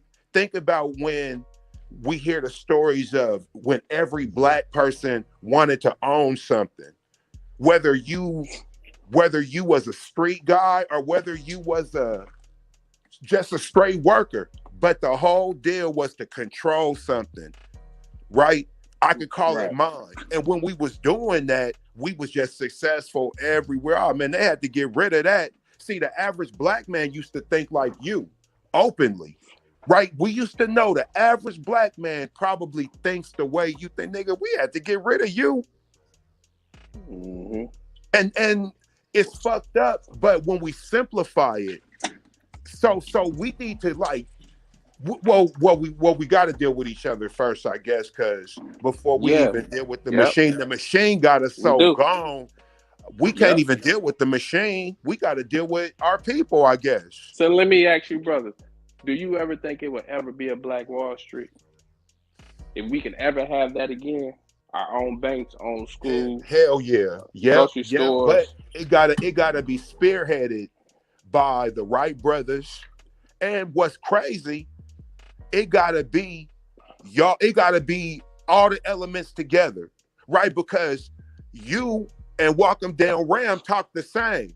He just a street guy, and you on your military background or what, and that don't even mean nothing to me because the military is where street guys go to make changes. So whatever, but you got two different mentalities. But I bet you're both successful. I bet you're both telling your kids the same shit. I bet you that you both got the same principles as black men, right? But here's where they get us, bro. If we don't agree on something, that'll be enough for us not to move to the bigger shit. Because we sensitive, bro. So let me ask you this. What about, let's start with policing ourselves. If we tired of the cops, was they shooting our young black brothers down, shooting a lot of brothers down in the past 10 years or so, we've had one after another, cop killing one of us. Now, if we got this, we so hung up on this unwritten rule of snitching. You know what I'm saying? Motherfuckers know who did it, but I ain't gonna say nothing. They know who did it in the hood, but I ain't gonna say nothing because I don't want to be looked at as a snitch, or I don't want them coming after me and my family. Now, okay, so how do we address that problem? Because we need to get this person who's committing this violent acts within our neighborhood, we need to get him the hell up out of here. Him or her. We need to get him the hell up out of here. How do we weed that out without having to feel afraid to be labeled a snitch? Because if I ain't going to the white folks to tell them, calling the police, i.e., then how we gonna handle it amongst in our community? This motherfucker need to be exiled out the community, or what? How we gonna deal with him or her? Well, we gonna knock them off, or what's gonna be the punishment or the consequence for their act? As far as that part goes, I think that we have to be open to certain ideas, right? If we're trying to police ourselves, we have to be certain if we gonna do it, we gotta go all the way with it. But if we're not gonna do it, what we have to be okay with is the adjustments that we've made. Right? Like, okay, I done did all type of little shit, whatever, this and that. Okay, but I'm an activist now. I did a community event a couple months ago, and some stuff was happening. I pulled the cat to the side, right? And I was just like, hey, bro, I don't really know if you want to even do anything like that around me, my nigga, because, bro, I'm doing this. I'm an activist. My mind's in a whole different direction, man. I'll fuck around and tell on you young niggas, bro. Then you gonna be mad and you gonna feel like I betrayed you because of my past, right?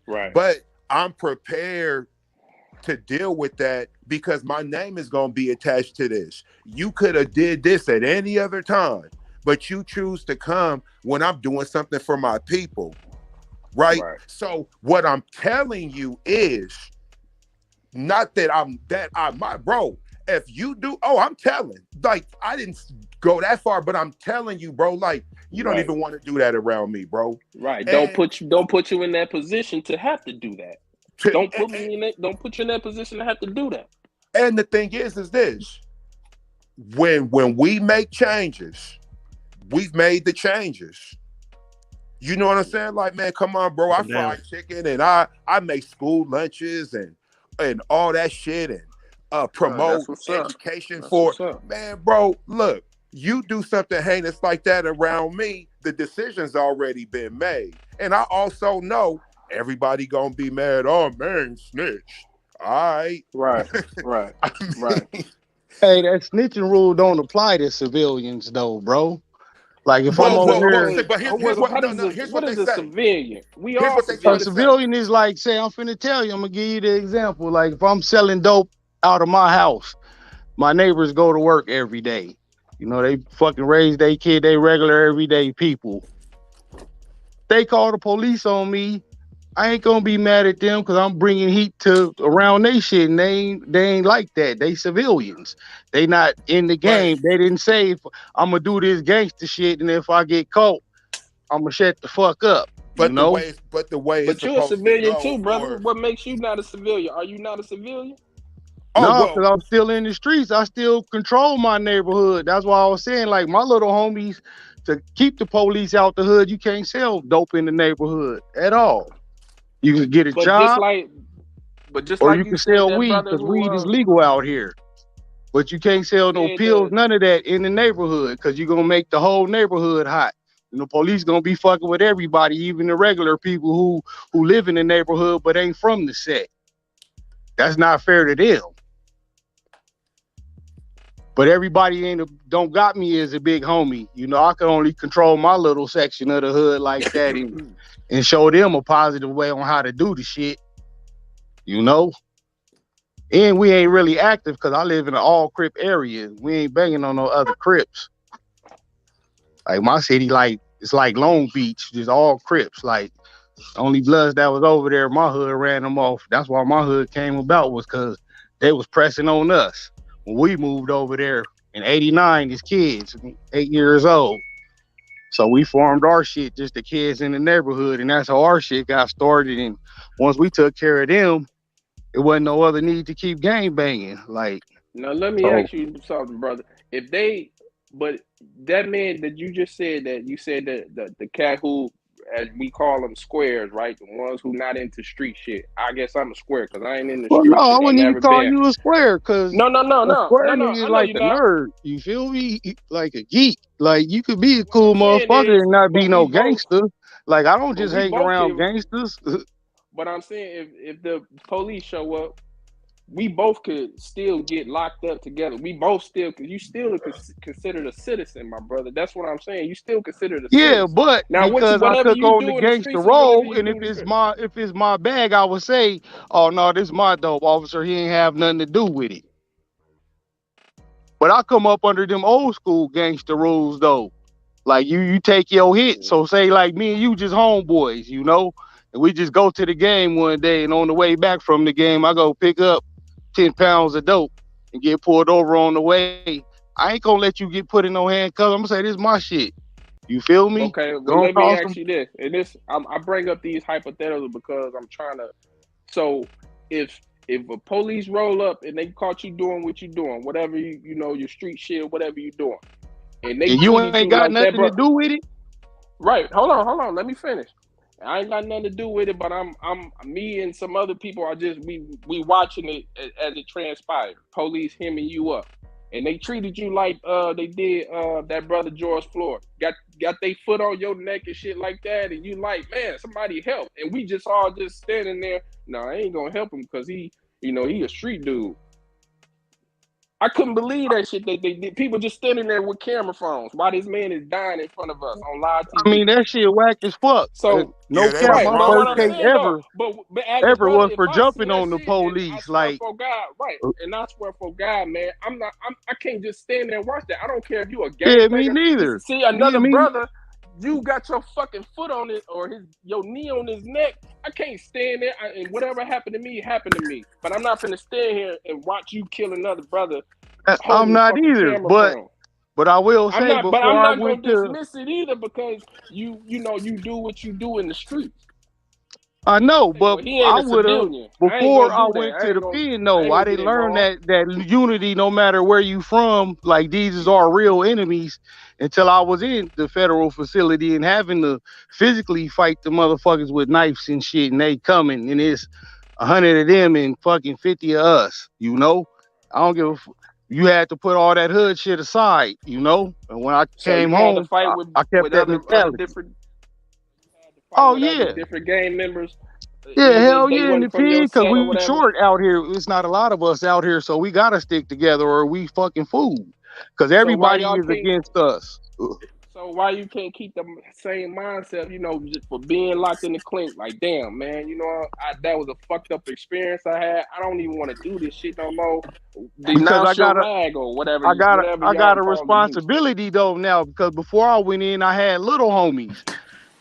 So I gotta show them the right way. I can't just come out and say, no, this is what we doing. I gotta give them an example of what we doing now. I showed them what we was doing at first and they ran with that shit. So I gotta show them how to undo that shit. That's why I'm still on the field, trying to fix what I fucked up before I left. So would anything happen to you? And I'm just asking questions, brother, because this is just a dialogue. I'm just asking questions. So would anything happen to you if you just came out and be like, you know what, man, I don't want to do this crip shit no more, man. I'm on something different. I want to bring us more together, but not on no Well, gang no, shit 'cause or I'm a nothing like founding that. member from my neighborhood. So what I say, go. You know, I'm one of the original five. It's only 5 people that got a little bit more rank than me in the neighborhood. So to me personally, no, I could put that shit down, but I wouldn't because, again, I got little homies out there that still got the mentality that me and my generation left behind for them. So that's why I'm Hmm. still on the hood, showing them, you know, the right way. Cause believe So me, you like can't you can't I was you a can't super go before villain. them and you can't go before them and say, look, I'm denouncing this shit. I'm not repping this like this no more. I'm not on that no more. I You could, can't do that, or that's I against the could, rules, but or that's all they know. So it ain't like I could just but fucking you trying boom to cut tell it them off. something It's not a different. light switch, bro. That's their mentality. It take a while to change a motherfucking mentality, how he was raised and his thoughts that got him to develop into his manhood stage. You can't just cut that off, bro. You got to do the same shit you showed them, but you got to show them the right way. Getting off the Hmm. field with denouncing the set, and they still love the set, believe in it, making money with the set legally, got a unity and a bond with the set. They ain't gonna give that up because they ain't got no real family that's gonna replace that and give them that But you structure that they but you need. said but you just said you one of the OGs. What you say could go. So if Yeah, you I'm was talking talking about just about as doing some far as if I positive was to shit, put it down, couldn't nobody do nothing to me because I'm one of the family. What you gonna do? But if I do put it down and they still active, I'm just leaving them out there. Then shit gonna be back to getting fucked up. Niggas gonna be back to selling dope in the hood and all this shit, writing on the walls and all the shit that I didn't fix since I've been out. They gonna revert back to that because they ain't got the whole lesson instilled in them yet. I can't just give them a little bit of the game and then bone out after I done gave them in-depth notes of the game on how to be a super criminal. I gotta fucking do the same thing on showing them how to be super right. You so you you ain't saying got you nothing gotta to work replace on that void with. They gonna go back to what they know. That's human nature. They gonna right, want right. that And I comfort agree and with you bond on and that. family feeling. I agree with you on that. You got to have something to replace that Exactly. void. And To that's what I'm replace. doing now. So I dead ass got 5 businesses I own and run. Bought a big ass 2-story crib, all that shit legally. A fucking felon. Mhm. They ain't got no hooks, crooks, jooks. Work for myself. I gotta show them that, and I gotta fucking show them I go to work every day. It's hot as fuck out here in AZ. Still 115 under a car right. Well, I'm standing in the shade right now, but they'll see me. They'll drive by like, oh, that's the big homie. Let's pull up. What you doing out here, man? I'm working. Shit. Hand me them wrenches. You know, you niggas know how to change some brakes. Show you how to change some Mm. brakes right quick. So you saying you got to put it on display. You got to Exactly. demonstrate it I so they can't can just see it. say it. Exactly. I gotta be there because I was there when I was displaying the bullshit to them. Exactly. Okay. Okay. So I definitely gotta be there to show them the real shit now. Like, you know, like I said, my kids in private school and shit, they life ain't nothing like mine. And they the age I was when I started game. I got started game banging at 12 years old, 1992. My kids totally different than how I was. And I want, you know, my little homies when they have kids to come on, this is how you doing. It costs more to send them like that, but they're getting better education. Cause they go to Magnum private schools. Like my one daughter, she a musician. My other son plays sports medicine, and my youngest just started. She all artsy and shit. Like, so I'm trying to fucking put him in education that's gonna help that creativity and help develop it and shit. Like, you can play sports, but know the sports medicine too, in case you don't make it to the NFL. This the dialogue they need to hear niggas But having. this And what I this be what I telling be my homies saying. every day though. I'm just They telling got y'all just now hearing this, but the low homies probably fucking could say this shit word for word because they know what I'm finna say. I instill it in them so much. You don't do that. You don't be like that. You feel me? And pull up. I got a 2020 Daytona Hellcat 50th edition. Bought it. Pull up in that on them. Boom. Get one of these. I drive every day a race car Challenger. I don't even drive my fucking RT Daytona. I pull that out on special shit. And then my work car is a fucking race car too. Like, I like to race, but I showed him that, like, you can have whatever you want to do.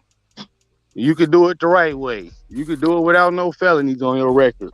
You don't gotta go to the service to try to fucking get help that way.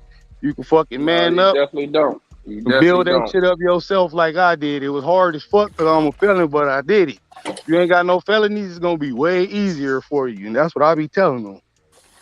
Like, So it's I a ain't got no slow little homies in process. jail, none of that. So it's a slow process of trying to recondition their mind to think. Yeah, bro. You Yeah. can't just, it's not like a light switch, you know? Because that's their foundation, you know? Them niggas love each other. That's their family. They love each other more than they blood shit. I can't just take that away from them and not give them nothing because they go back to what? Their mama didn't fuck with them. She was on dope. Pops locked up or dead or wasn't there. Like, you know? So I just got to take that structure that I helped create and just move it over here. You know? Take it off this block in here. Now we gonna do some shit that'll get you in the suburbs, homie. You ain't gotta live in the hood your whole life. But just don't forget it. What about the just the claim, the aspect of claiming Crips, claiming your blood or whatever, just dropping that Go back to whole what I was concept. telling you. Like, most gangs, no doubt, is formed from a reaction. The Crips formed from the reaction of the Black Panthers breaking up and the police still pressing on them. The Right. Bloods formed because the Crips, once they got in the power, started pressing too hard on them. Same way my hood started. We moved to a new neighborhood. It's already Bloods over there. They press on us. We all just moved to the new spot, you know? So we form our own shit. And that shit just be reactionary, bro. Nobody fucking ever started a gang to be like, yeah, this is what we gonna do. You know, we finna do this and that. We start this shit for protection and numbers. And then you get the power and the power corrupts you, bro. Right. Because you And that's see, what like, okay. that was the understanding that I had as far as the foundation of Bloods and Crips. Just the way you explained it. It started was to protect the neighborhoods. Yeah. The Bloods formed because it was too many Crips or whatever. So they had to The Crips themselves. just pressing on them because the Crips got too big and just started letting anybody in. You So start what if letting we lose anybody sight in, they of don't that got though? that same mentality. Like, I give you some game with Tookie, he known for taking leather coats. But he would take your leather coat because the police was at that time targeting black people in leather coats, fucking them up. So he like, give me your coat. I'm gonna wear this shit. They pull up on me. We gonna get down on them, you know? And that was the whole point of that. But once the outside motherfucker looking in, who you didn't tell that to, he just see, okay, these big swole niggas just taking shit. I don't want my shit to get took. I want to be a big bad motherfucker. So I'm gonna join these niggas and start just doing the grimy shit to motherfuckers. And you can start off with 10 niggas who got the original mentality, but you just let 20 niggas in who just see the power in it. And them 20 niggas gonna bring 20 more niggas apiece. So now you got a whole bunch of niggas who don't got the mentality of the original shit, and that shit just got out of control like a wildfire, bro. And it's to the point now that it's stupid because in LA you got Crips and Bloods clicking up to fight other Crips and other Bloods. Like, it's really no point for a gang then now. As far as the color shit go, if you doing it for protection, I get that part. 'Cause motherfuckers don't know how to act, but far as the color and all that shit go, nah, it ain't the same. And having hoods like from LA and other states, like I always tell niggas, them niggas ain't gonna fuck with you like that, bro. You know, because they don't know you. All they know is these niggas keep coming over here and like how you were saying, like I feel you, you got the right to go anywhere, and if one of them to walk up on you, like where you from, and you tell him that, he ain't gonna listen because it was a nigga last week who came through and said the same shit, got a pass and killed 3 of the homies because he was a op, you know? That's why I say like checking in is it's just safe for you, bro. You know, you could explain like now black power to the last hour, but guarantee a nigga that told him that and got by and went and killed 2 or 3 of his homeboys. So he ain't trying to hear that shit no more because he don't know if it's true or not. I mean, it's dumb, but it's fucked up, but it's serious because, you know, niggas' lives is on the line. Niggas is playing fucking war games with serious consequences, bro. And that's why So the let me check-in ask you. Let important. me ask you this. So you said that a cat.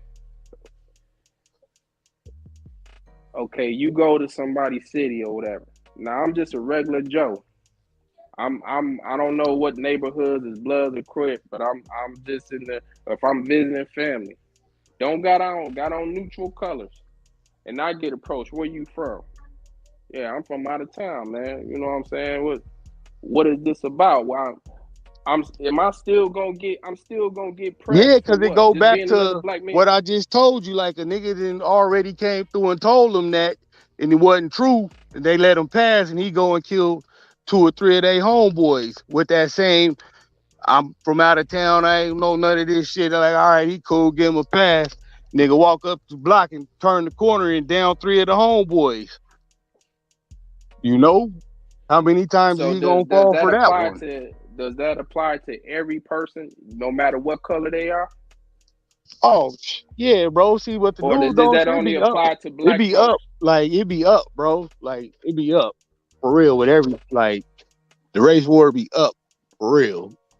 It be up, So some like strange white man in a 3-piece suit, it look like come he through there, probably a yeah. developer or something. He gonna get pressed. If he coming Yeah, up in there, hey, he just scoping y'all neighborhood because he want to do some gentrification around that bitch. hell yeah. He gonna get Again, pressed. but that go back to like the pen shit because that's where all the race shit started in the pen out there. So it'll be like an AB to come through and try to get the drop. You know, get the lay of the land to see where motherfuckers is. Just you just can't trust shit out there, bro. It's fucked up, man. It, it's just it's fucking weird, bro. Weird Hey, as fuck. So man. hey, but you were saying white folks get pressed, it don't get sensationalized, but only one who did was Vanilla Ice. But it's been way more than that and way more recent. I just ain't gonna say it on the show. But Right, yeah, they right, get right. It pressed ain't too, nothing. bro. They actually get pressed out for real. It just it don't get like the shit we do to each other gets sensationalized, but it be up, bro. Like for real up. Like fucking prison riot up. So don't nobody be concerned that we beat this white man down. It's gonna be hella police coming up. The whole motherfucking department gonna roll up on us. This another Nobody be thing that thinking don't about that. get it, bro. Niggas is popping at the police out there, bro. They only show that Oh, shit a little bit. The wow. most recent one was like in Compton when they got on them sheriffs, bust on both of them, caught them slipping in the car. But that shit happen all the time, bro. Again, that's the original purpose for the Crips was that. Like that's one thing Crips do is get down on 12. It just ain't fucking sensationalized like that. But just check their local news, bro. And you'll be like, God damn, the motherfuckers out there dumping on the poles. Niggas ain't scared of them like that, bro. And again, my first case ever I caught when I was 13 was for jumping on the police. Like niggas ain't scared of the police like that. At least not out here, bro. It be up with them for real. Cause a lot of them got like white supremacist ties and shit too. So a lot of that shit carry over from the pen too. So you don't gotta take my word, just check that shit, bro. You be like, fuck, them motherfuckers I out take there. your word from it, brother. I mean, you from there, you would know better than I. I'm not. Yeah, I'm it be not. up. That's I why just I'm don't asking always questions. be saying that, but they be on them. Like everybody is, it's on with everybody out there, bro. Like there's one big fucking WWF cage match, bro. Everybody against everybody. You got a couple of allies. It's like niggas from my hood get into it with other rolling neighborhoods now, bro. Like that's unheard of. We all rolling, we all cribbing, man. We partners, we fam.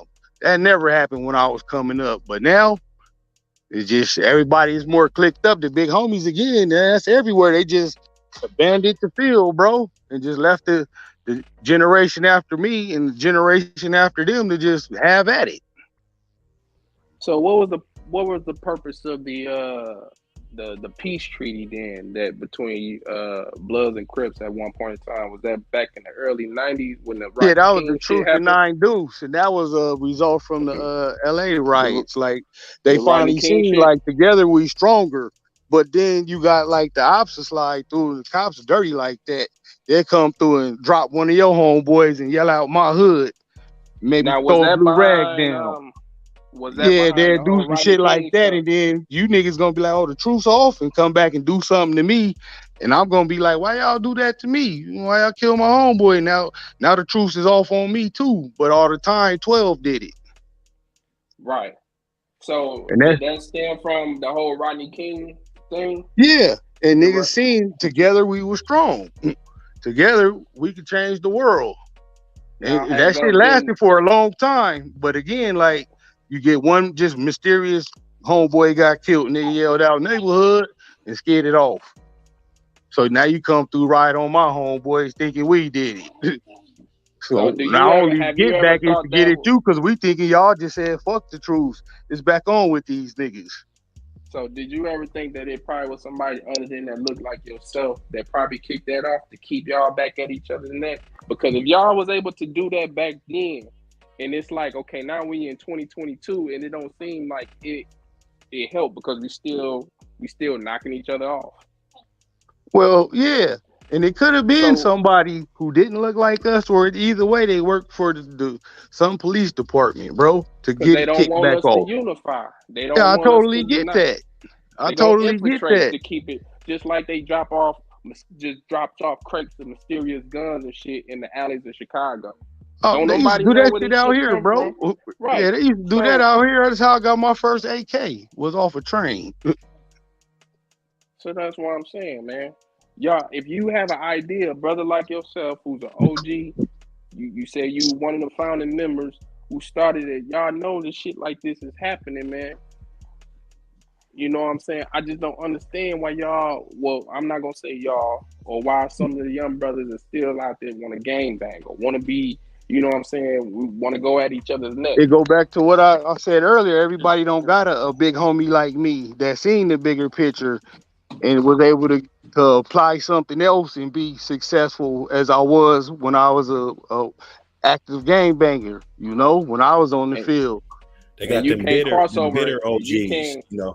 and you can't cross over in nobody's hood trying to unite because what is it rules to that? Like if you was to go in another Crip hood or something like that and like, Oh hey man, no, I'm cause I trying know all they big homies. Like my hood was the first Crip hood over here. So every to other Crip hood, like when they started, we had to watch them start their hood. Like that's gang culture rules. Like it got to be official gang members there to watch y'all, quote each other on and all that shit, so it could be official. what about So a powwow between all the OGs of every hood, gang hood that it is, whether it's Blood, Crips, or whatever? If all the well, OGs they came gotta together, be. had a committee, and be like, "Listen, man, we need to unify, just as brothers. Period. You know what I'm saying? You run your neighborhood over there. Everybody ain't You know woke I'm though running mine. like that. That's what Everybody I was ain't gonna woke. That's what say. I'm saying. Have that Everybody ain't woke, and specific. then everybody not an OG like me. It's Like if you still would have some told me dumbass this OGs who 10 think years that shit ago, is still cool to be like that, and it got influence over the young homies because they successful at doing the stupid shit. So they still under that mind frame like shit. My big homie is these niggas is excellent at it. I'm gonna keep pushing this line. They don't got a successful big homie. I ain't the only one from my hood. There's a couple other homeboys too who same story as me. And fucking they be out there doing the same shit. Like hell no, man. Just This how we doing it now. These the rules over here now. Like I said, ain't no dope, none of that. We ain't spraying on the walls, none of that shit, nigga. Don't bring no fucking unnecessary heat to the hood. And like I said, we ain't got no bloods over here, so ain't no reason to be fucking banging on none of these niggas over here. We same team, homie.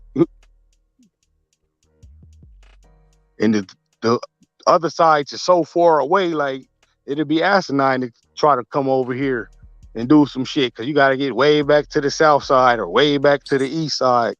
Cause my hood big as fuck. It go from like 25th Avenue to 107th Avenue, east to west. And then it go like 4 miles north to south. Like my neighborhood big as fuck, bro. But Do you everybody think over it's there, possible at all for a collective of OGs to come it just got together to be ones who got my mentality, or a type of mentality like mine. It don't got to be exactly, but you just got to be like tired of the bullshit.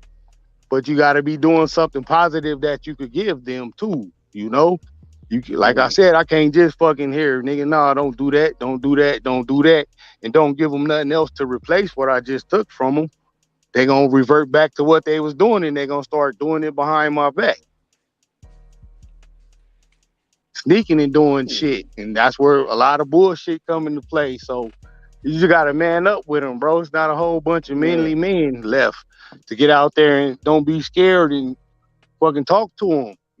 They grown men too. They just grown young men. They need just the guidance and somebody who ain't gonna talk down to them, but gonna talk to them, talk with them. Right. Not talk at them. And gotta be able to show them. Like, this is a show and prove game, bro. Just And like it gotta boxing. be That's what have everywhere you done too, for though. me It lately? gotta You be could be the everywhere. man at 135, but at 147, fuck you. Do it again up here. It's the same with the hood shit. Like, so, just gotta give them little by little. And I be like, two of my little homies, they work for me now on my mobile mechanic Oh, it's service hard, company. They man. went to school, graduated and all. When you get on They that negative two of my four thinking, employees. that negative thinking, man, that shit, it's hard, man, to get off of that. Well, it's not even the Yeah. thinking, it's the actions. You could think negative and not act on it, but if you live in negative, that shit hard to shake, bro. You know? Yeah, I agree with you on that. You gotta have some type of replacement or something to give to them to Yeah, it gotta be so love and fucking something else behind it. Cause the love is what bring you to the game. Cause that's the camaraderie you seek and you feel that. But you gotta be able to fucking still have that same love, but something positive that can, keep you fucking alive, and you ain't gotta get back on the streets. You could go and do a job a day and fucking pay your rent. You feel me? So can there be the gang without the slaying of black men? that's what my next question was. What was it? I could barely hear you, bro. Can there be the gang without the slaying of black men? What'd you say? Can I couldn't we hear you, fam. can we still be the gang without slaying black men? Yeah. No. Like could we be the gang? Like can the Crips buy the Lakers or some shit? You know what I'm saying? Like what if they were known for how many boats them niggas got and shit, and just mansions, and you know what I'm saying? Like, It could happen, Well, bro. shit, look at what happened to the brother. Look at what happened to their brother Nick. Didn't well, I that mean, man buy Elon all that Musk could damn never land? pull off the amount of murders and shit that some of these gang members do, and he wouldn't even try it. He wouldn't dare try to walk Hey, main line I mean, or none of that this shit. that's my hood, and fucked up as it sound, Nip kind of had that coming, bro. Cause y'all Oh might not know the man, back. I'm gonna tell you. I'm gonna give man. you the scoop. You want the scoop, Okay, or you I'm want a or you want listen, feelings? but I'm a listen, but I still don't agree. But go ahead, brother. I want to hear this. Okay, the nigga who killed him and Nip grew up together back in the day. Nip was a hustler. He wasn't no shooter from the hood. Like everybody from the hood ain't like me from the hood. You know, we got hustlers, regular motherfuckers who don't bang, but just from the hood. Like Nip was a hustler from the hood, hustling on the street one day. Niggas from the other side, I ain't gonna say they hood, hop out, rob them, beat them up. He go pull up on Eric. Eric is a nigga that was like me, he a hitter for the hood. He gonna put that work in. So he go, get down on them niggas, get them shit back, bring it back to him like a homeboy supposed to. So, years go by, the nigga, little Eric, he get hooked on drugs and shit like that. But he still riding and shit. He get into some shit with the op, drop the op, leaving from the op spot though that he dropped. He get pulled over. Police ask him, question me like, shit, this motherfucker just, pulled up a heat out on me, start shooting at me. So I start shooting at him. They go back, check the tape, see what it is. Now the op team mad. They like, oh man, that nigga told, he snitched, whatever. He fucking still running around the hood, but now got niggas in the hood believing that he just went and just told on dude, like, oh, that nigga shot at me and told on him. He didn't say it was a shootout and your partner got killed. The nigga get pulled over, say what happened, and that's what happened. So Nip hear the shit, when he see him in front of the big homie cousin Kerry just got out, and the other big homie. He walk up to him like, what up, homie? What's good? Thinking we still partners. Nip, being a rapper now, nigga, like you shouldn't even be trying to push no hood politics, bro, because you an entertainer now. Like, you supersede this. You represent the hood now in something positive now, bro. Like, you don't even got no business speaking on this shit, really, bro. You're not a civilian, you still from the hood, but you off the field now, bro. No, you mean something to the hood. Like, you finna take the hood to the next level because he giving niggas jobs and all. He bought all that shit over there. Well, his brother and them did. His name wasn't on the lease because they got dumbass gang injunctions and shit out there. But he fucking pull up and turn around and just, oh, nigga, I heard you a snitch. Like, you fronting on him in front of the big homie. Like, this your partner who, when you was down, niggas is robbing you. He the one going to get the shit back. Getting all that back, don't even want nothing for it because that's his job in the hood and you was homeboy. Y'all grew up together. So now you calling him a snitch in front of the big homies. One of them who just came home, he ain't seen in forever. And the other one, he look up to. Now, mind you, you telling a real life killer, you call him a snitch, you fronting on him in front of the big homies. What you think gonna happen, bro? And nigga, he nipped what he should have did. That's why I say he kind of got what he deserved. Because if a nigga snitching in the hood, you supposed to call the homies up there if you for one, them three niggas, if he was supposed to be a snitch, they was supposed to pack him out. If he didn't come back and kill him, them niggas was getting the DP. If he was really snitching. Because you violating the rules now. You letting the nigga misrepresent the set. So because he didn't do that, cool. You supposed to call the homies then. Hey, what was just up here, man? Okay, yeah, come up here and get on him. He thinking in his mind, no, I'm this rap nigga now, bro. But I'm still finna try to do some street shit and look big in front of the big homies, and it don't work like that. You wasn't no killer like that, bro. You talking crazy to a killer. A nigga drugged out, and the killer is a dangerous nigga. Last nigga you want to call a snitch in front of some niggas he admire. On top of him looking up to you like you the homie I grew up with who made it. Now you gonna shit on me because the op said something without even checking the paperwork, my nigga? That's how the street shit go. You don't disrespect it. You respect the shooter. You remember them shirts? Them shirts was real. Because the shooter to be a shooter, you got to be a different type of nigga mentally to do that shit and to continue to do that shit in the representation and protection of your neighborhood. You got a whole different mentality. You take that mentality and you put it on fucking crystal meth and you fronting on this nigga in front of the homies. What you think gonna happen? That's why you seen it was personal when he was kicking him in his head and shit. Like, nigga, you supposed to be my boy. Nigga, how dare you? Like, I didn't drop niggas for you in your little dope sack and your chain, nigga. And you gonna call me a snitch without even talking to me? Like, you got my phone number, and then you could have called and you could have been called and asked me, because it ain't like the shit that just happened. The shit happened a year before that shit happened, bro. And that's why I say he was just playing gangster. Like, you fucking got out the gang shit and got into the entertainment shit. The game will let you out. But you seen John Wick, you come back in the game now with some bullshit. Because the game let you out scot-free one time. You didn't want to stay out. Now this what's coming with it. It's fucked up, but that's how that shit go, bro. All he had to do was just be a homeboy to the nigga or pull him to the side, like, but no fucking try to check me in front of the big homies, nigga, when I know you not like that. I know for a fact you not like that, because when you got robbed, you was crying. You came to me, tears in your eyes, crying. Niggas took your chain and your whole sack. I know you ain't like that, because you my homeboy, and I'm like that. I'm going to go get it back for you, because I love you, nigga. Now, when it's your turn to return the favor, you shit on me, fuck you, nigga.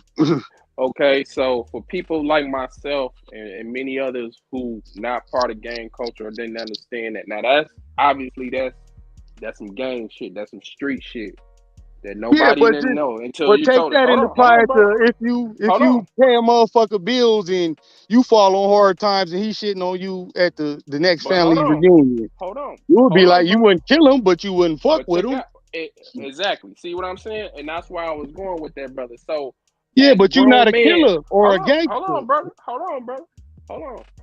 So as black men, group of black men that's standing there, put this for, and I'm just speaking as a spectator, not a spectator, but I'm just speaking as, okay, one man felt another man was fronting on him. Now, as black men, Crip shit aside, man, it couldn't have been no other way that could have been when nobody had to lose their life. Because you don't fully understand the gang shit, the Crip shit, the gang shit supersedes all that shit you about to say, bro. I get what you saying. Man, and I would look at it like that's why that. I say I don't understand it, man. If you raised like that and all you know is hardship your whole life, bro, how would you think you're gonna turn out? For real, say, I lost my first homeboy, he got smoked in front of me when I was 12 years old. And that was the first homeboy I seen get smoked in front of me. Now imagine seeing that shit every 2 years you growing up. Your heart gonna be cold as fuck. And you gonna be alive because you with these guys. These guys keeping you safe, you keeping them safe. Y'all breaking bread together, you love each other. The Crip shit is just the name, but it's the camaraderie that goes behind it. Is why you get a lot of the bullshit, because at that point you fucking over my family. You just killed my family. Don't y'all have other way of settling differences? What y'all call it, shooting a fair one? Man, it's too late for all that, bro. Bro, you just because you just called a killer a snitch in front of the big homies, and you didn't do nothing about it. You let a nigga you called a snitch walk away. If you gonna do that shit, you gotta still follow the rules, bro. The black man shit go out the window if you want to get back into this gangster shit, because this gangster shit got its own set of rules. And it might sound stupid to you, but them niggas live like that. That's how they survive every day, bro.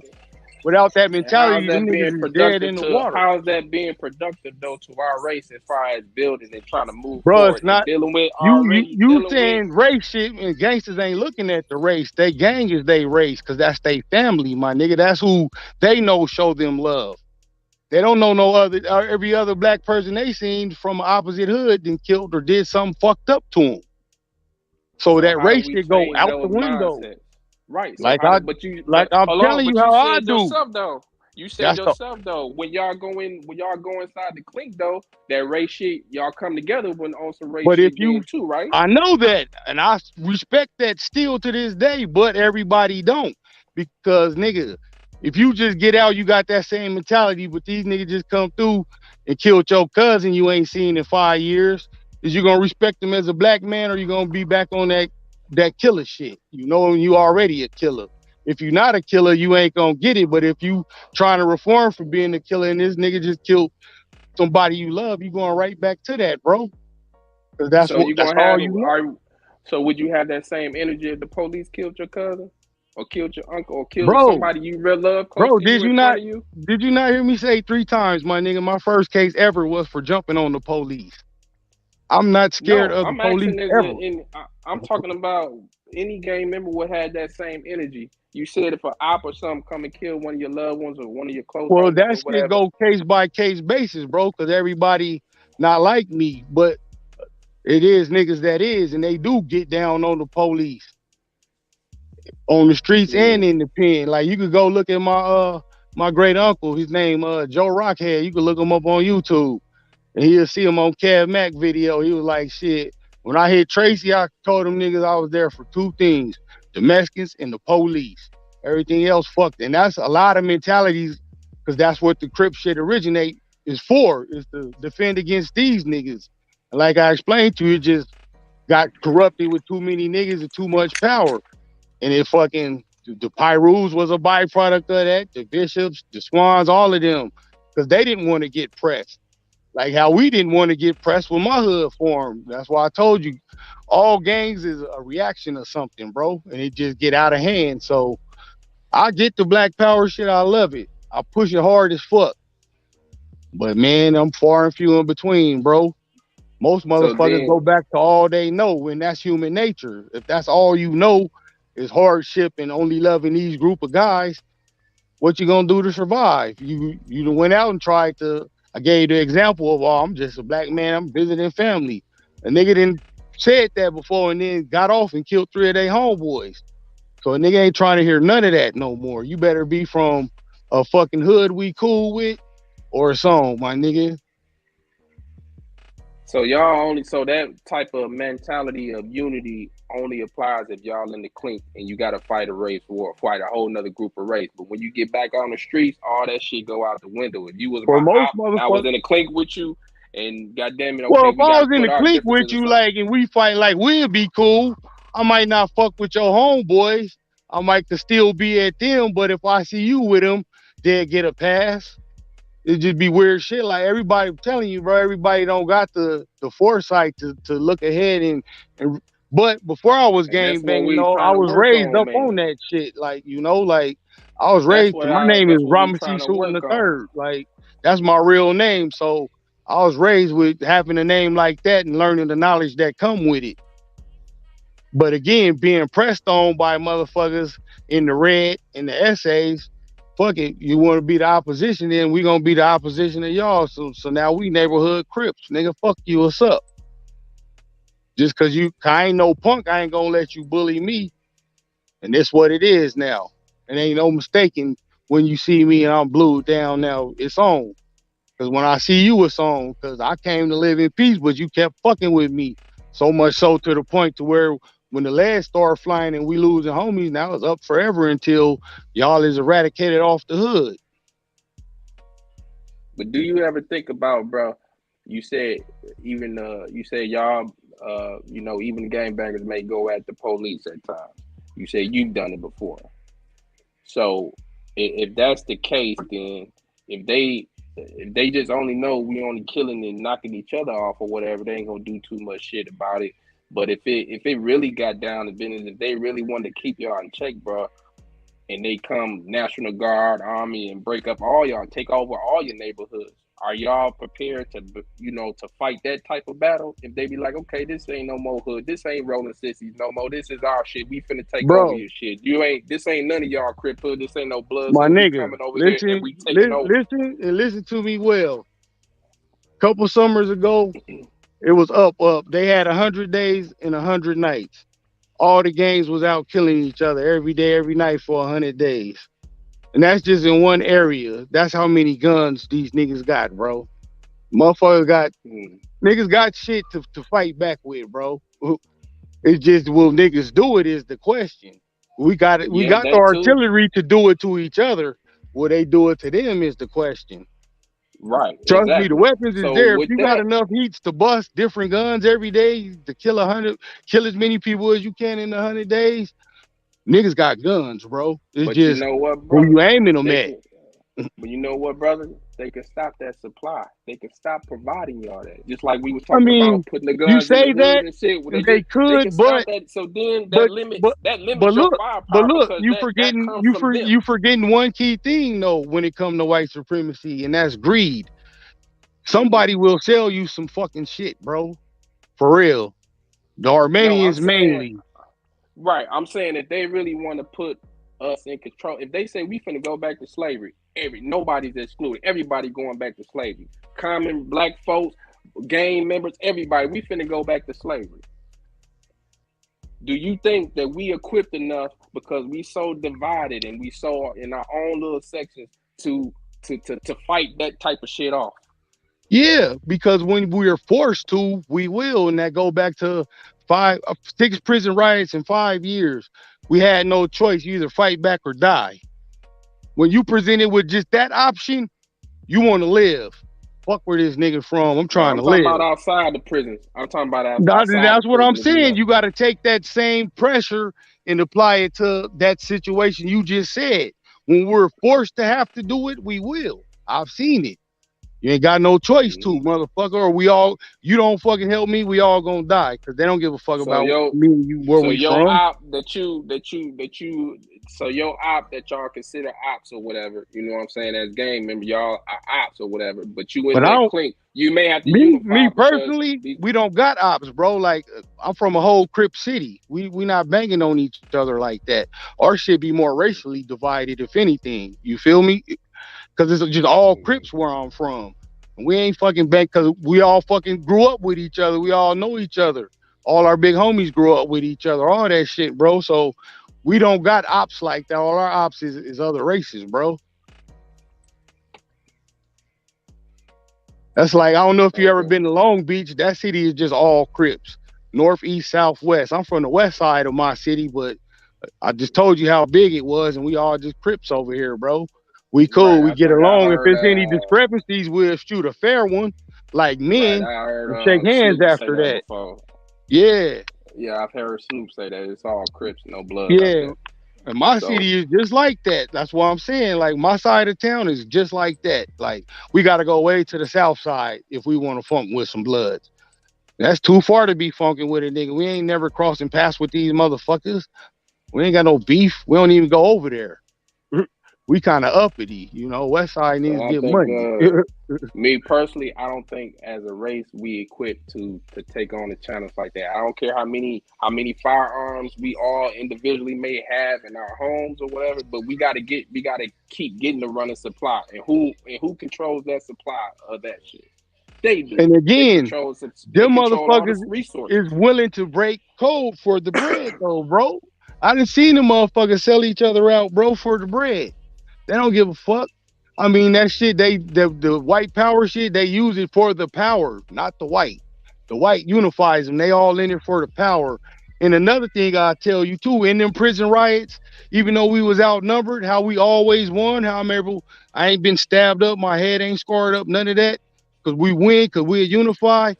Most of us, we really like that. Most of them not, bro. So if it's 100 of them, it might be fucking 30, 35 of them that's really like that.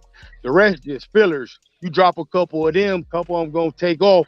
You get down, you start dropping the real ones, them motherfuckers get the okay peace treaty time now because they know they really not like that. And the ones who was, I'm standing over them cutting they swastika off they back. That was my thing. I skin your patch off if I drop you. I need that. Have you had the experience with the going in with the Hispanics too? Have you had a Bro, race war with them? man, out here, bro, everybody team up with the white boys against us. So it'd just be us. Goddamn. On the See, if that's that what don't want to change your mind when you get out, like that's what I'm saying, man. We don't got no friends. We don't but got again, though, no my friends, brother. situation is kind of unique because I was a bank robber, so I go to high max. And that shit different up there. It's everybody on 10. It's mafia hitman in there, biker gang motherfuckers in there, fucking just serial killers in there.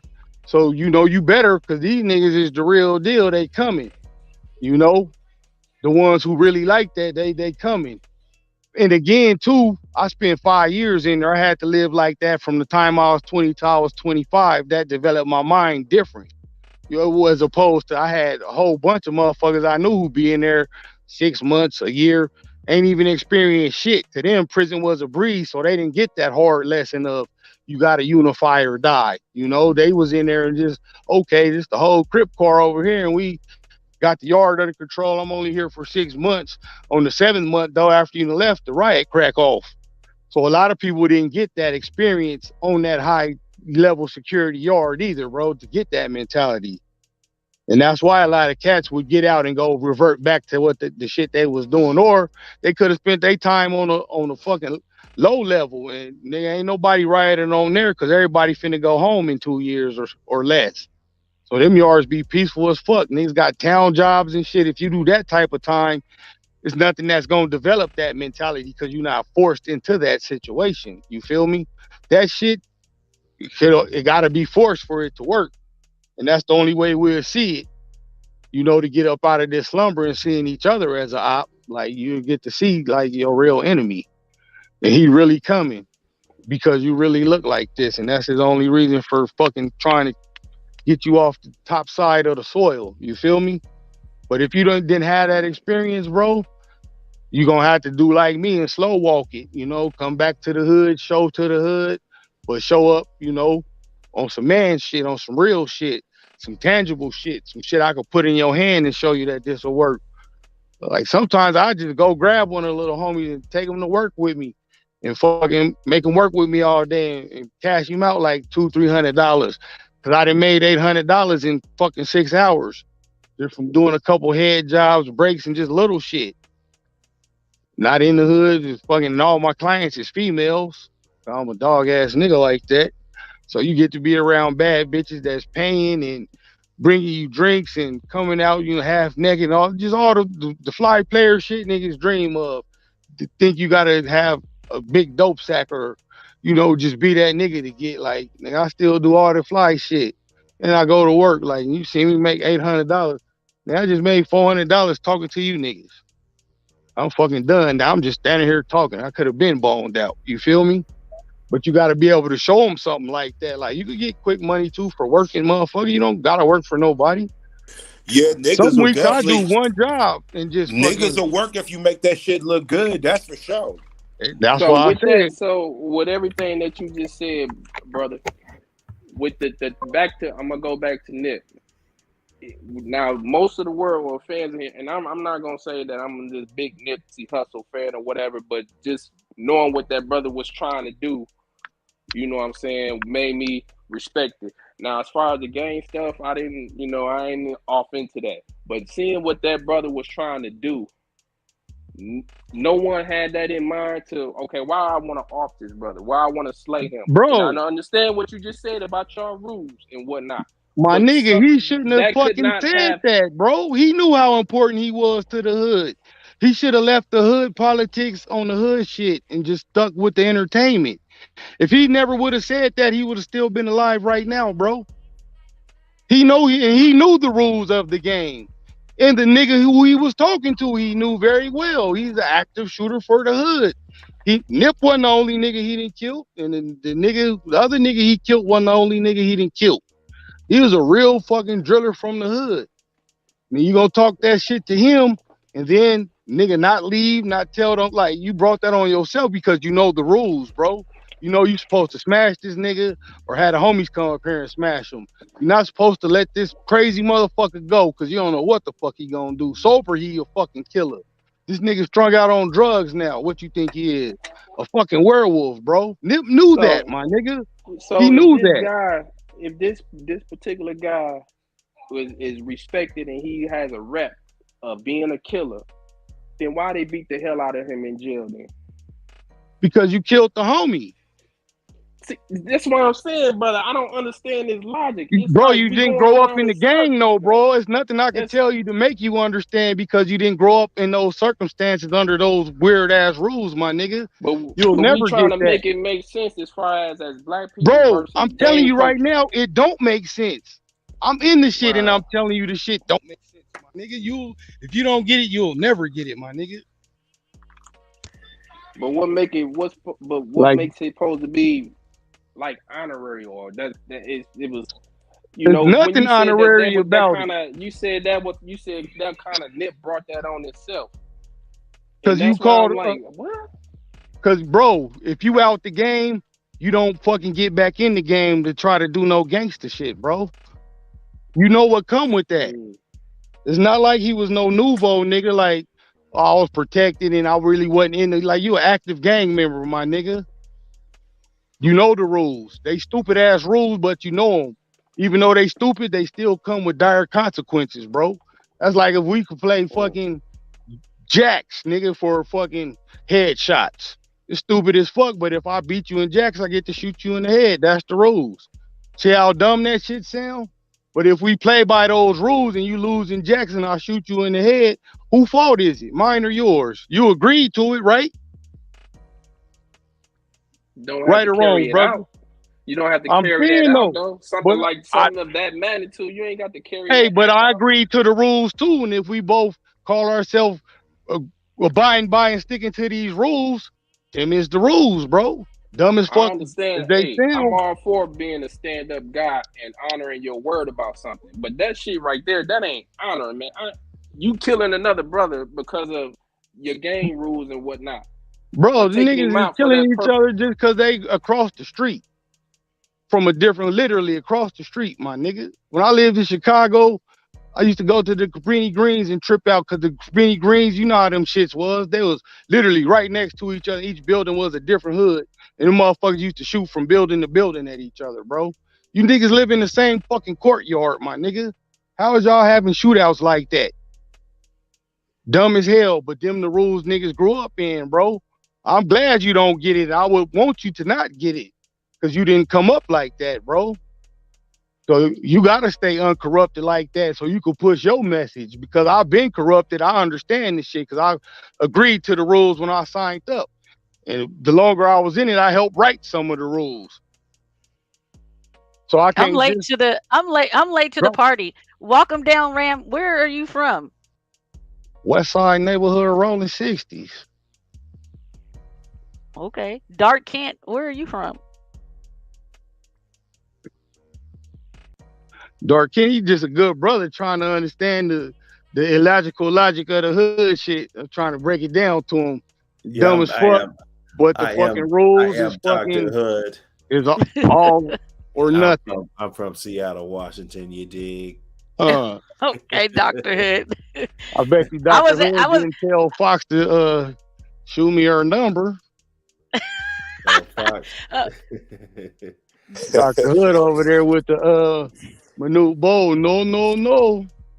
I'm dead. Cock blocking. Nah, No, I'm Fox. fucking with you, bro. You know, I was just talking shit. Hey, one I thing do about want me, that number you though, won't be Fox, for seeing when you me pull cock up blocking or take you to nobody. dinner or something. I know, Wait, I know you like to eat. We gotta All you light interrogate her skinned girls first, like though. to eat. We gotta interrogate her first. You know, this is a situation where, you know, half of the United States is on the fence where, you know, this was a fucked up spot to go to in the first place, and half of the people are still caught up on the fact that this broad posted the location. Okay. Did she post the location though? Yeah, bro. What are we talking about? What are we talking about? Damn, she said we here, huh? Well, no, she Damn. just took a picture of the food and her locations was still on. But again, if a Oh, nigga was what? following them to going to over there, they would have got killed too, bro. Listen, That is an area somebody where if you said don't know that, nobody, you don't go over there, my nigga, but at somebody all. said that she was that. All right, she did it right, and then people were on her post talking about delete this. You posted your location, like delete this shit. But of course, her phone might be in her purse at that time. She might be chewing on them waffles by then, right? But look, Yeah. what are the odds of somebody living in that area following them, bro? If she got 500,000 Versus, followers, but let me how? finish. Versus the odds of somebody seeing them niggas slipping. She got a Just 500,000 and she's bad. This dude be kind of talking. Well, I ain't seen him. I saw him talking slick on a few lives, and that is the culture, and we don't really do that.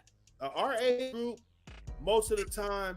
and again, he don't got no good big homies to tell him don't do that shit, nigga. You bringing unwanted attention to yourself. Even if you gonna do something to somebody, it's like I'm not about to sit on Facebook and argue or Instagram and argue with you about it. That's the new wave, though, man. Again, ain't nobody got no OGs telling them, man, that shit's stupid. Stop that shit, bro. Be me, you want to be, and yeah, it is the freedom of speech, but it is a lot of shit that you bring on yourself.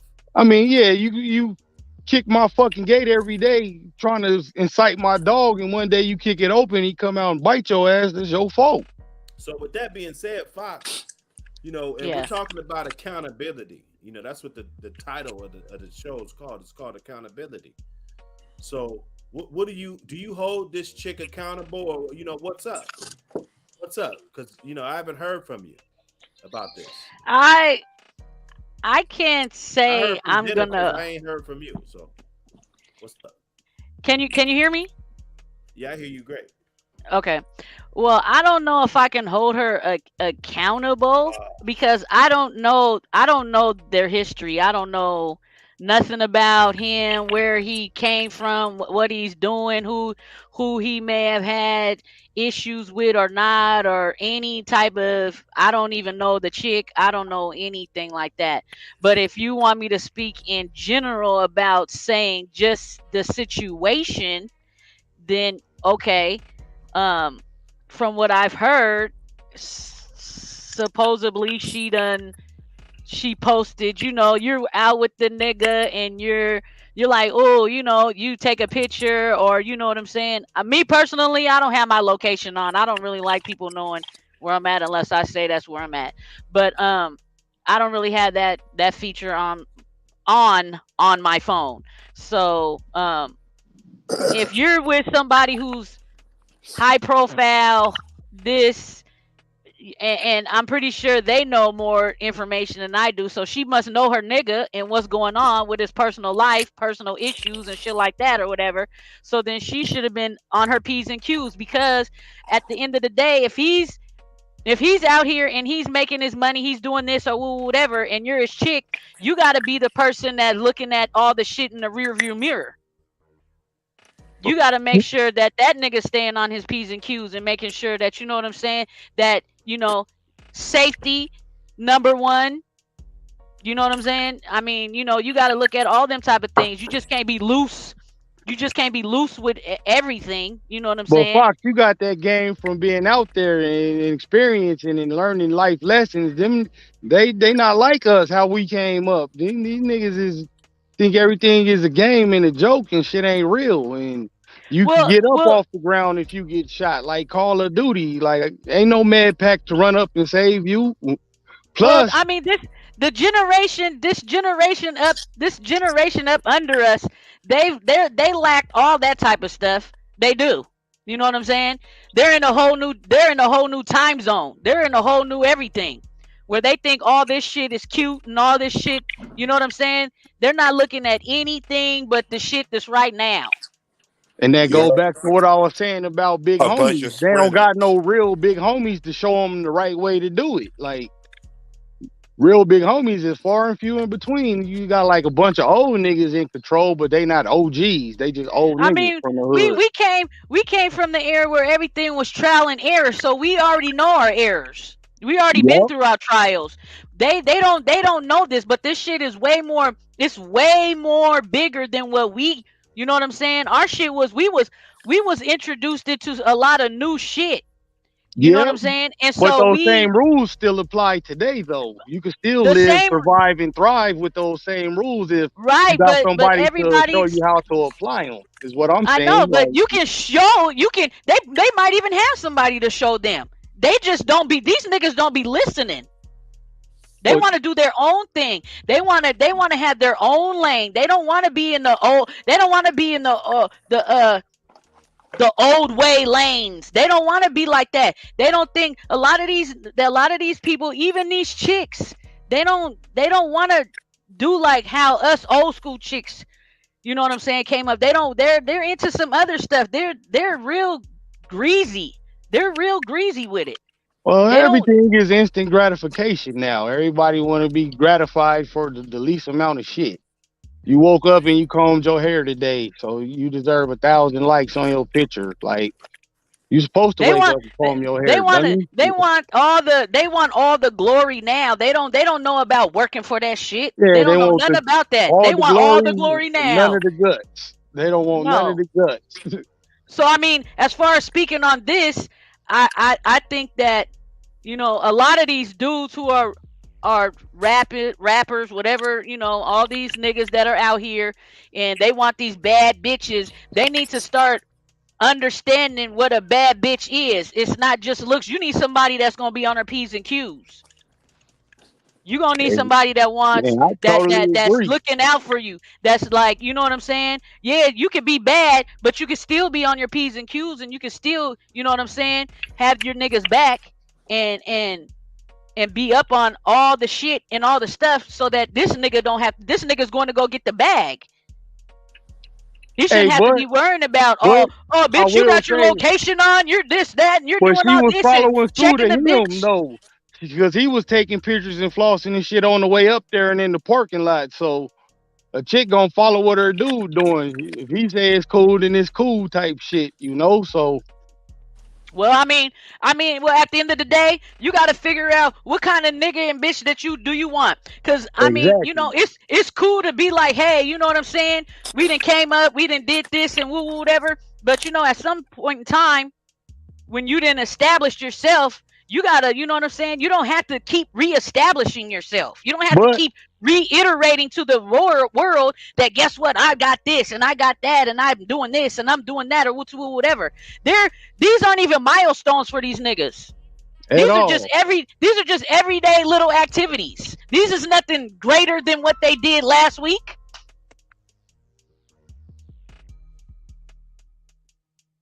You're not just getting up out your little ass motherfucking 2-bedroom little apartment that you was struggling to pay rent for every day. You're beyond that. So you have to start thinking different. And even if you was getting up out your little 2-bedroom apartment and going out, you still got to think different anyway. If you're in some type of lifestyle that is every day, you don't know what the fuck's gonna happen. That shit, you know what I'm saying? Like, something that's like this, all these gangs and all this, it's sad. It's a sad situation that look at all these people on this thing gone. They're too young. They ain't even lived their life. These are people's dads and shit. The kids ain't gonna see their dads. They ain't gonna see them do it. You know what I'm saying? It's just it's sad. So you have to think different. I don't Hey, understand even why it's even such like. can I chime in with this real quick? Go You ahead. pointed out all these dudes is dead, right? Mm-hmm. You know one thing also they all pretty much have in common. They had a need to do a bunch of self-glorification or like internet shit. Like, here I am. Like that type of shit. Like none of these motherfuckers just knew how to just move and get where you need to get, do what you need to do, and be done with that. We remember what happened with Pop Smoke. I don't know if you guys know about what happened with Draco the Ruler, but we could get into that. We could pull that up. We Well, just seen what happened with PNB Rock. Walk 'em Down just broke down the Nipsey shit, right? well, I'm just. Slim 400. I mean, all this shit. It's just we are like our era already paved the way for you niggas to not even have to do all of this. We did the hard work already. We did, but then we just left them Shit. niggas to it. We didn't stay on the field to show them how to do it. Like, how you gonna recognize what a real bad bitch is if you've never seen one? You don't got an example of what one looked like. Like, we grew up with gangster bitches who fucking hold court harder than some men do and respect it as such. You feel me? But if you never seen that, you don't know what it looked like to get one. If you never seen a Ferrari, how you gonna buy one? Well, that's because it's evolved into something that probably maybe our grasp wasn't tight enough. You know what I'm saying? They pulled the ropes on us so cold. We like, goddamn, you know what I'm saying? It's hard for us to get back in because now they just feel like they got the upper hand right now. I don't know. My little homie still respect me and listen to me though, but I got something to show him. That's why I was telling Dark Kent, like, I got an example to show him of success. You don't gotta just be no street thug ass nigga. You know, you can still get bread and live how you want to. You can drive a race car every day if you want to legally. I ain't never worried about getting pulled over. I got license, insurance, all that shit. And the shit is in my company name. Hit So the if I like hit button. somebody, I'm not even getting sued or my insurance. It's all on the company. You feel Smash me? that like. Smash the like. Smash the But they like. got the Yeah. example for me to see, and I'm still there with them every day. A lot of us fucking move out the hood and don't come back. I actually come back and function with the little homies and make sure ain't nobody over there on dope. Make sure niggas ain't over there selling dope, making the hood Right. hot. Like we all don't got that big homie like that though, cause my big homies was like that. You feel me? I mean, I try to tell all the little young lives that I be around. I mean, like I done flip flopped a lot of things in my life, but still kept it real about, you know what I'm saying, situations and things like that. If they come around to them situations to try to give them the insight, the pros and the cons, the ins and the outs, the consequences, the repercussions, or even, you know what I'm saying, the gratification out of things. And so, like you said, you gotta be able to show them, like now, I'm legit, you know what I'm saying? I got license, insurance, all that, Yeah, you know you what I'm can saying? show them I'm like I'm this the on right top of way to my do thing, it. We good, I mean, you know. you can be a felon and still have a government job. You can do this, you know what I'm saying? You can overcome all of those things, you know what I'm Yep, saying? But still have that ungame goofy, you know what I'm saying, common sense, you know what I'm saying, to be able to read between the lines, to you know what I'm saying, read the signs, to just, you know what I'm saying, but still be on top of your shit, you know what I'm yep, saying? Like, and show them that being on top of your shit gets you way more things, you know what I'm saying, than being over there where you think you're on top of your shit and you have more cons against you than pros, you know what I'm saying? And so, exactly. But Hey, without I that got a but question example, for you you. know, I got a question for the we brother, we the dead in the one brother water. from Long Beach. The brother that's the crib from Long Beach. I ain't from Long Now Beach, you homie. said I was just using what? him as an example. Oh, okay. You from Cali though, right? My bad. What you Okay. say? Well, This truck anyway. was loud as fuck. But go ahead. I could barely hear Okay. you. My question is, okay. So if it's rules to being a member of Crips or Bloods, whatever it may be, if it's rules to this, and you know these rules that you explain this situation with Nick, because I guess I'm just ain't gonna get it. I still didn't see the justification in that, but we can leave that alone.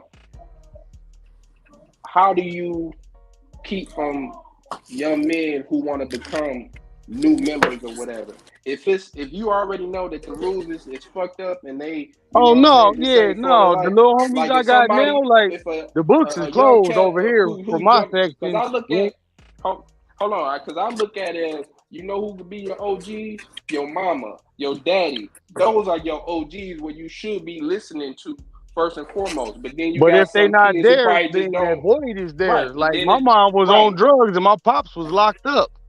Right. So you find you find a group or organization That outside of that camaraderie, for that the love that I camaraderie. was missing, Right. that warm But and fuzzy feeling. some of these kids today got both of their motherfucking parents and still want to be out here doing the dumb shit. That go back to what I was saying So about Chris Brown. Now Chris Brown, he gotta pay because you want to get in the gang that you not even from the fucking same state. And not only you want to claim this shit, but you gang banging now. You actually throwing up the hood, is he disrespecting doing the that crib for hood. protection or he No, doing he it doing because it. he just want to He be doing down? it because he thought it was cool, like Tupac did.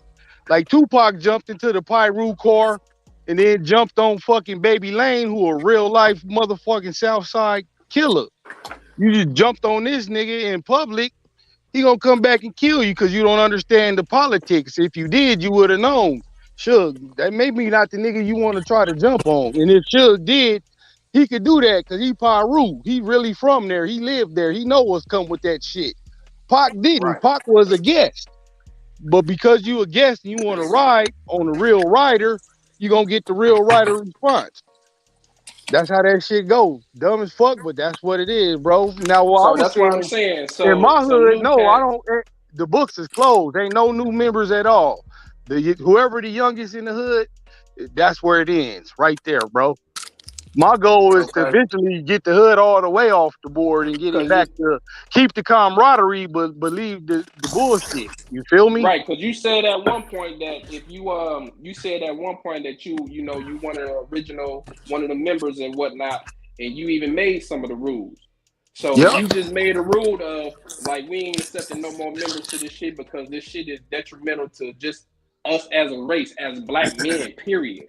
Well, the We little knocking homies each ain't other. understanding that though, cause they ain't been forced into that situation. Like you gotta stand on your blackness or you gonna die. You feel me? They ain't been there yet, so I kind of gotta finesse it in them. You know, you kind of gotta leave the gang shit in the front as far as the representation go, but just chip away at the bullshit part of it and get down to the good part of it, the actual camaraderie and loving your homeboy to the point to where you don't want to pass him the gun and get no revenge. Like, here, nigga, just come stay with me, bro, and get you off your feet, man. I'm doing good.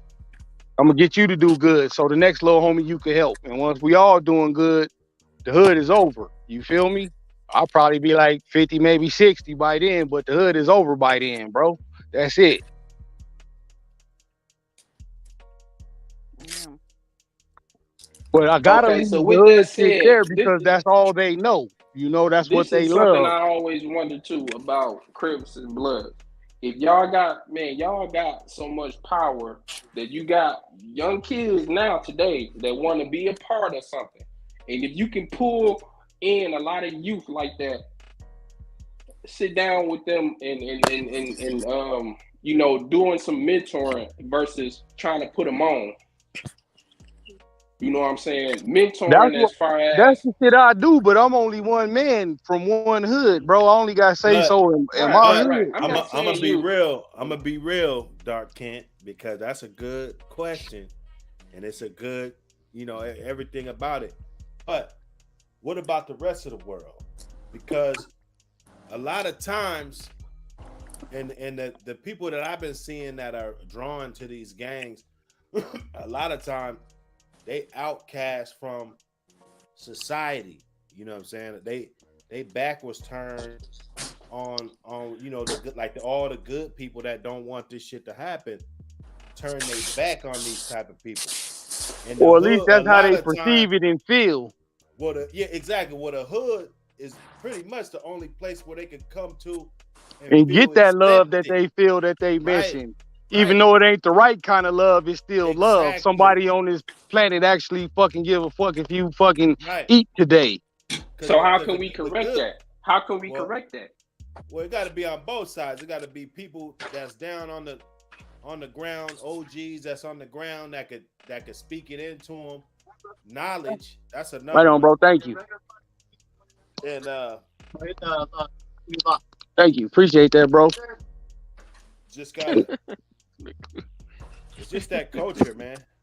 Hey, then you gotta have like again, you got some motherfuckers that's OGs and they with the dumb shit. Like it's child soldiers for a reason. It's some grown motherfucker corrupting them to do that. It's the same with some OGs in the hood. You know, they think that shit is cool because that's how they was raised and that's all they know. So you So gotta is get it a them niggas way off the to board too. right? And I was gonna say that because I'm gonna quote the line that brother said one on episode of P Valley. The brother Isaiah Washington when he was the mayor.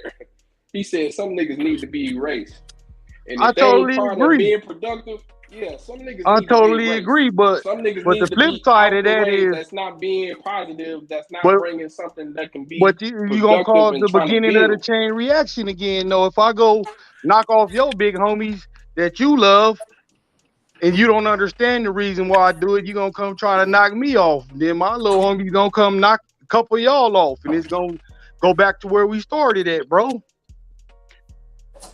Not if everybody is willing to sit down and be civil, have a Bruh. conversation. Like where do Again, where though, do we you fall short thinking to be logical, enemies? bro.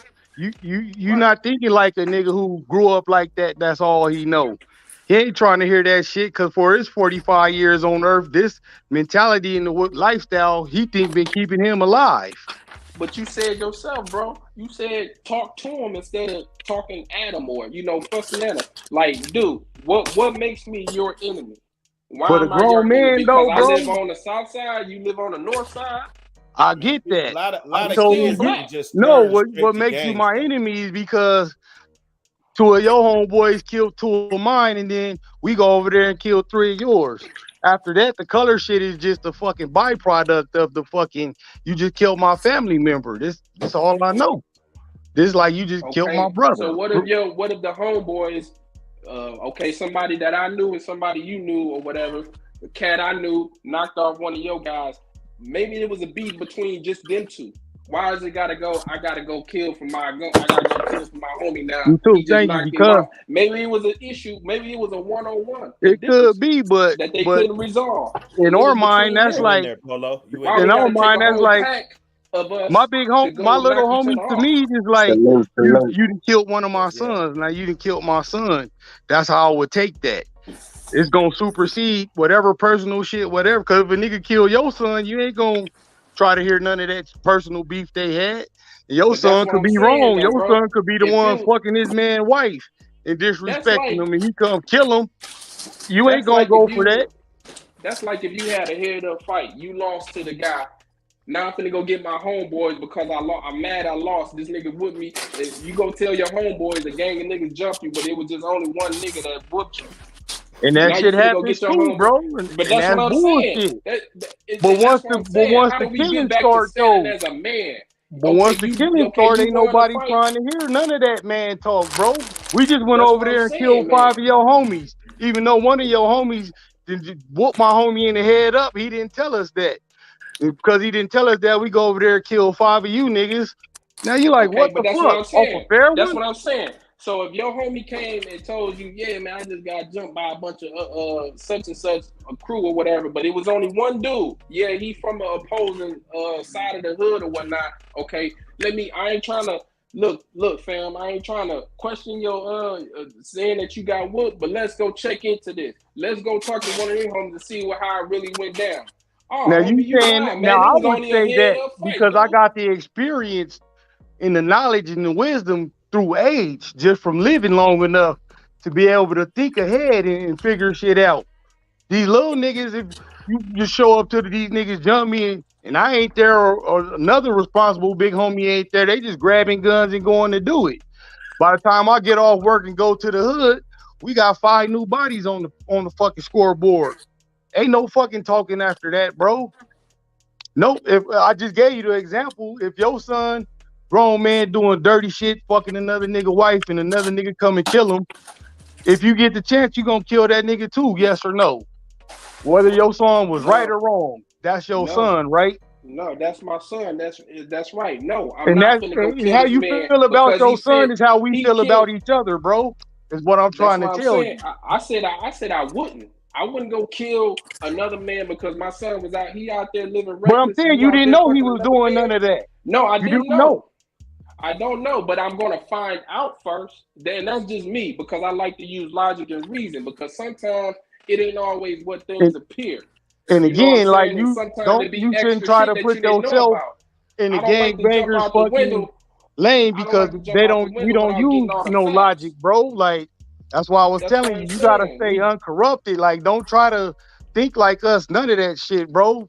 Just keep your positivity like that. Because even just thinking too long about it will corrupt you in a way that you might not start gang banging, but you might start despising gang bangers so much to where you start doing something to them yourself to try to eradicate the problem and stop using your Look, logic and I'll your love share. to be a black man. You know, I done seen this shit Right, do it before, bro. I'll share a story with y'all, man. Chick I was Hold dealing on, and with some years don't ago. be incriminating or nothing, bro, because No, motherfuckers no, be no, telling no, on no, my. no, no. Chick I was dealing with or whatever. You know what I'm saying? I didn't want to deal with her no more. I was trying to cut it off. Chick wasn't happy about it, right?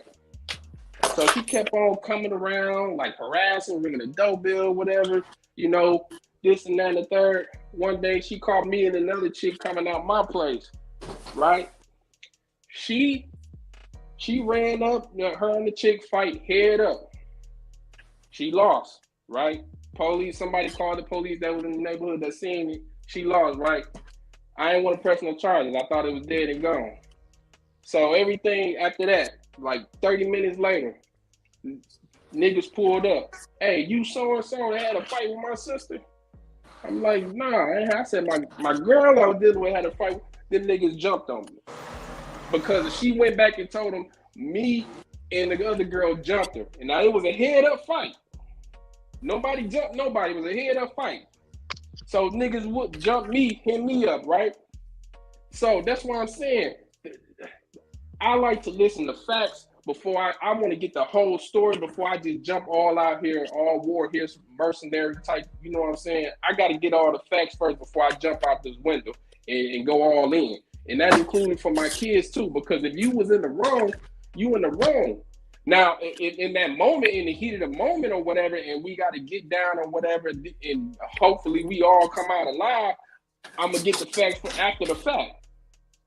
But if I got time to think about this, now what transpired? What happened? You know what I'm saying? Okay, you sure that anything else you need to tell me about this situation before we go out here and go, you know what I'm saying, do what we about to do.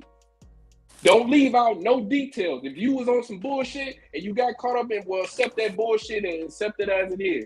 You know what I'm saying? Now, me and you as upside your head, logical accept it thinking as it men, is. yeah.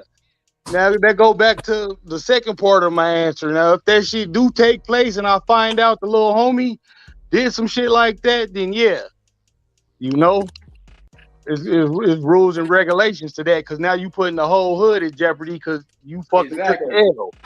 Right. So, and yeah. I don't believe in putting other black men's lives on the line, even with my family. Like a lot of little rifts I done had with that one incident or whatever, I didn't want to call up a gang of my family members and put their, you know what I'm saying, on some. Even though it was a fair fight, and I never did touch the girl or whatever, I just took it as it was just some bullshit, Yeah. you know, just What? some love, just some say old that bullshit. happened But I to ain't you, finna you call my up a whole cousin, bunch of other men and them niggas to killed come you. Say they would have beat you to death and you my cousin. You got an active Right. game banging ass cousin, now what's up? Because I ain't gonna understand that. You feel me? I'm gonna be like, And oh, I mean, you I niggas came can't, over here beat my cousin to death. right. I can't Whatever. control that because I'm dead. I mean, I can't say I no, know, but I'm that just wasn't, giving you you know. the example of how the shit fucking just keep going and going. You feel me? Or even if you my cousin and they jumped you and you like, oh, kinfolk, leave it alone. I'm like, no, nigga, I'm a fucking gangster in my city. Everybody know this my cousin. You can't do But nothing to this my what I'm. family, But nigga. if I'm telling you though, like, cuz let it go, man. It ain't no. This ain't the time to be gangster. I'll accept that. I chalk that up. It was just But some old, again, though, you you not a know. It wasn't gangster, nothing. and I'm one of the biggest gangsters in the city. I got a rep to uphold. If you get jumped on, niggas gonna think they could do it to any. They might try to jump on my any next. Is my mentality. So I gotta do something to you to set that example. No matter what, don't touch my family. Stupid ass rules, but them's the rules, bro. That's cool. You ain't never get into that shit, man. Keep it like that, bro. If I had to do it all over again, I wouldn't have. I'd have just fucking told my mama we need to move. Shit. Yeah. Well, Instead I of can't just argue pressing. with your logic, brother. I just disagree with it. But that you say that's how it is. You know what I'm saying? That's how it is. I disagree with it wholeheartedly. Hopefully we Good, can get because to the one shit is day to stupid. change I'm that. in this shit and I'm telling you it's Yeah. stupid, my nigga. The shit is actually fucking stupid. When you sit down and look at it, it's dumb as fuck. But once the killings start, that's what make it real. And most of the time, the killing is over pain. You cause me pain, and I'm hurting. I don't know how to deal with this pain other than to inflict it on you. Now, since I inflicted it on you, I'm causing your loved ones pain. So they're going to come back and inflict it on me. If you got an issue with one man and you confront it or whatever, however that the end result, y'all end up throwing hands or whatever, but y'all can walk away with your lives or whatever. Okay, he got the best of me. I'm not going to call a gang of other my family members, man, this nigga, this, and tell some wild story that now I'm going to put their lives on the line. And yeah, but you got motherfuckers who do that, bro. I wouldn't do it. That's a violation in my neighborhood. You do that shit. But motherfuckers do that shit, bro. Because they fucking... Everybody ain't honorable in the game, bro. There's niggas in my hood that I don't fuck with. They could be on everybody dope and ain't smoked out. everybody Whatever. ain't honorable. They don't even gotta be in a gang. Right. Yeah, but I'm I just mean, speaking I from mean, the hood perspective. Like everybody in the hood fucking don't even get along, bro. I Crazy, like man. it is crazy, but I mean, the gangs are here. They've been here, and they have a different set of rules and regulations that they live by, that they go by, and it's not for everybody. You know what I'm saying? And to everybody looking in, it's probably not the smartest thing, or but it And I is. would not recommend It the is gangster life. That's not it something that I'll make it look cool and sound fun, but don't. It's a lot of No, heartache and it's pain that come with it's but this see, shit. I had the understanding that y'all was supposed to be to protect us, protect the people in your community that you rep, your Hey, hood that you brother, once the that you killing rep. started, all that shit go out the window. You took something from me that I needed, that made me feel right. alive I like think a that human. Once the bullets start flying, all that shit go out the window, my nigga. We killing now. It's a it pain went from a game. whole it went from a whole different concept of, okay, like the Black Panthers, they were all about, but they still, like, if something happened, they was gonna get down. You know what I'm saying? But it's like the concept of the gangs. I understand where dude was coming from. Like the concept of the gangs was like, like it was supposed to be like we're protecting our community. Everybody in the community, we're a gang. The Right, community is and a we got gang. away from that. But And it but was but like that but until the but killing people started. started. It all just starts with one person thinking, I don't need this. I can do this on my own. Let me go and be my own thing. It ain't You even know what that. I'm It was saying? like the hood, my hood and the A-Trade gangsters right We across the don't street like from how each they're other. moving. We We gonna grew start up our with own them shit. niggas and shit. Them niggas quote a nigga who ain't from the area onto the hood. He get into it with one of the homies from my hood, end up killing him. Boom. Like, nigga, what you doing? So now it's on you to kill one of the homies. It's a little bit understanding left. But the young homies who active, when the A-Trades pull up, they shoot one of them. Now it's on you to kill my big homie. I killed yours. All because a nigga who wasn't from the area you let into the hood, and he thinking this, how you supposed to do it over here. But you just killed one of my homeboys. Yeah, he from a different hood, but grew up with this nigga. We grew up sharing fucking pants and food and shit, nigga. We just live across the street from each other. That's our hood separate us like that. But other than that, we cool until the killing starts. When the killing start, all the understanding go out the window. Cause how nigga, we homeboys, but your homeboy just killed my homie over a bitch at a party. How that work? Right. I mean, There go the it's bullshit. The simple. bullshit be on. It's like your kids can be friends with, they got friends, and then one of the friends, they get into it. Now all of a sudden it's going over to the parents. Now the parents is beefing. Everybody's beefing now. Now all these people, they're on one side, the other people on one on another side. I mean, Yep. it's gangs within Hatfields gang. and Like I McCoys. mean, you know what I'm saying? It's kind of like this shit. It's like every day. You know what I'm saying? It's just at a different level. It's just at a different, you know what I'm saying? It could be at the street level, the household level, the corporate level, the politic level, the police level. It's just shit. Yep. And it's unfortunate like that. And it's unfortunate that we as black people, we should all be together, but we can't be together. It's not designed that way, obviously. If it was designed that way, it would be that way. That go back to what I was saying. The design We gotta be got forced blown into it. If we not forced somewhere into down the it, line. we gonna keep pushing the same line. But if they press on us all at once, like the brother was saying, and try to force us back into slavery where we gotta come together, we'll do it because I've seen it, with enemy hoods in the pen. Like this motherfuckers who it's up for life with type shit. But in the pen, like we gotta fucking watch each other back because everybody trying to kill us just because we black. They don't care that I'm from 60s and you from Inglewood family, nigga. All they see is two brothers. We need the doctor from Back to the Future to go back and take us all back so that we can try to figure out where we fucked up at. Please, somebody, can we just go back there? 1956. Right? Can somebody go back there, please? Just take a few of us with to go show you niggas that guess what? This is how it's gonna turn out. It's like Yep. that one spot in that old Black Panthers movie when once we strapped up and had the guns and we had each other's back, that's when they pushed in the dope and separated us. Dope and money is Right. huge. Yep. It took something that's gonna be of value to separate us because we're hungry. We're hungry. But we don't see I don't together. We understand. could all eat. I don't understand why they say Separated, black we're people are starving. lazy because we're not, because we're hungry. We are gonna go after. We're gonna go after that. They say Mexicans lazy. That shit just coming out the mouth of the white people. That shit don't mean shit because we know we ain't lazy. We know just who the lazy. No, we're not. how to I Whoever know we're needed not slaves lazy. is lazy. Whoever the one who I- needs the slaves is the lazy motherfucker. Right. They just mad because we ain't working for free no more. We out here hustling. Right. That part. That's what it is. When we was working for nothing, we was workers. But now that we're free, they think that we're lazy. Nah, we're not lazy. You know who's lazy, but I ain't even gonna say it. But yeah. But I don't know. I don't know. Going back to this accountability thing, I don't know who needs to be accountable for with that. I guess that's something. If they want, people always want somebody to blame for something.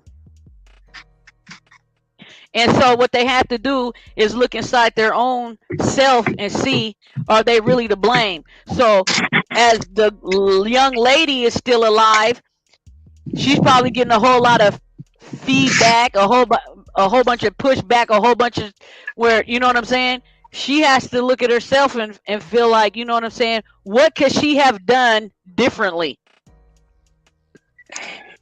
And that goes for everybody in life. What could you have done differently when shit pops off and something happens that's out of, maybe you think and you be like, I don't know if I had anything to do with that. That's out of my control. You know what I'm saying? You got to start looking back on, maybe you might have had something, maybe you didn't.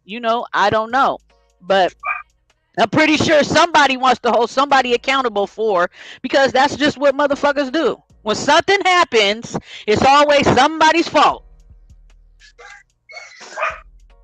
So, I mean, I don't know if it's in our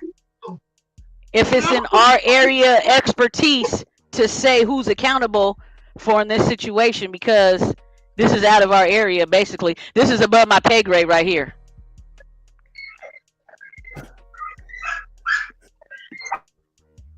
So I don't know. I really don't.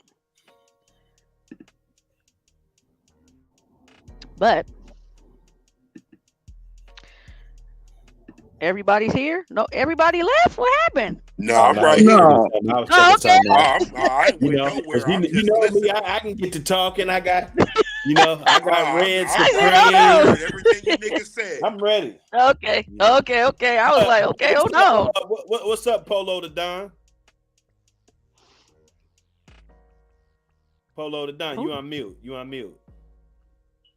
Who's Polo the Don? You guys need to show your CD Shine. CD Sean and Polo the Don, the same Shine, people? Polo the Don. Oh, okay. Oh yeah, I'm there. Yeah, so what you think about the situation, man?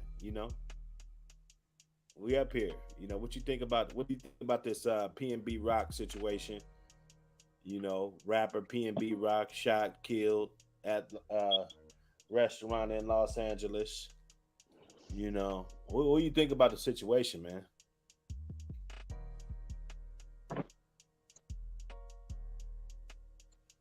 Oh shit, man! Y'all got to get your shit together, man. We struggle streaming over here. I see. We try to get it together though. I didn't know my mic was muted. I'm sitting here talking to the phone and shit. Yeah. Let me just know what you think, man. I know everybody done heard it. I mean, it's a tragic situation for me because I just see a young black man that got killed. I don't think I ever heard of dude, but at the same time, it seemed like the nation is trying to come back together. At the same time, it seemed like, we're trying to avoid bullshit. But even the shit you don't know, bullshit always find a way to come through it. Yeah, no, you're right. Tragic. What about you? I know that's everybody. Oh, Polo the Don jumped off. Yeah, man. Let me hear a little bit of this. I always got a little something for y'all. Niggas will pull up in a heartbeat. And I think you guys already know that I'm telling the truth. When XXX whatever the guy name is, they found out he was at the bank or whatever, at the car lot or whatever. Man, them niggas orchestrated a hit within 30 minutes. PMB Rock was at Roscoe's Waffle and Chicken. Them niggas orchestrated a hit or a robbery within 30 minutes. George Zimmerman been living for years after he killed Trayvon Martin. Ain't nobody orchestrated a hit. Ain't nobody even pulled up. These niggas orchestrated a hit within 30 minutes on a black man. Ran down on him. Pulled out the UWAP. Gave him the business. His life is over. Rest in peace. Pulled up with the UWAP. Gave him the business. But you ran down on another black man. No compassion, no love for the black man. You ran down on him and took his life. These niggas orchestrated a hit within 30 minutes, and all the black man did was sit down and get some food. And all the black man did was sit down and get some food, sitting there with his woman. I get it. You shouldn't have to worry about being robbed and killed by your own people while having lunch. I get it. You shouldn't have to worry about that bullshit. But unfortunately, that's not reality. The reality is niggas are broke, niggas are starving, and they'll kill a black man before they kill anybody else. That's the unfortunate reality that we live in today, in today's society. That's the unfortunate reality. That is what goes on in black society. The unfortunate reality is what happened to PNB Rock, what happened to Pop Smoke, what happened to Nipsey Hussle, what happened to Notorious Big, Tupac. The list goes on. It's the unfortunate reality in the black community. Blacks kill blacks with no remorse, no love, no compassion.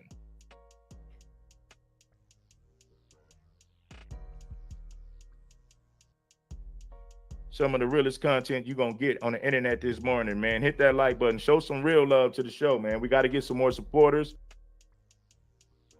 Yeah, man. Yeah, well, he ain't lying. Hey, he man. ain't lying. But I mean, he ain't lying. I mean, we shouldn't be doing it to our own people. There's far more people.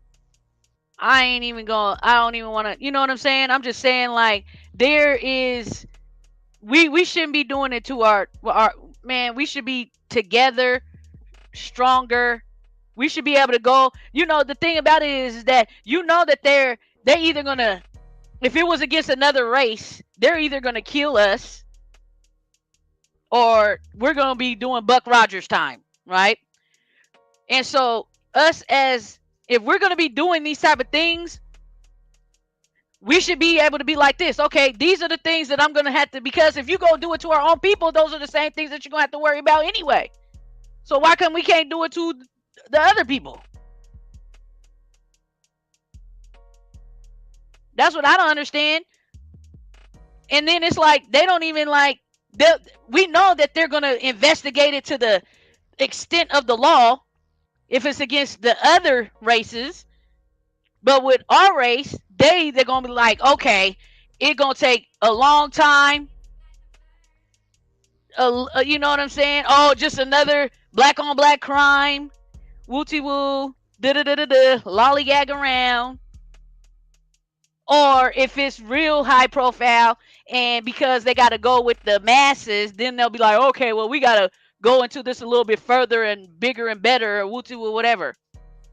But at the same time, we got to, if we're going to be doing all this and we can do it like that with the orchestrated with 30 minutes, a lot of people should have been gone.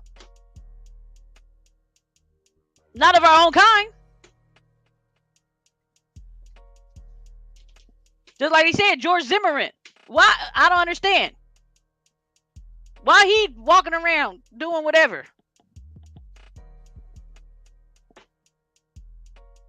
I mean, trust and believe. I don't want anything to happen to anybody, but it's just like, if we're talking about this type of topic situation and in our community with our people, then yeah, I'm gonna say that. Because that was that Trayvon Martin should be walking this earth right now. That should be something that we should be like trying to figure out immediately. That shouldn't even took 30 minutes. Or it shouldn't even be taking this long.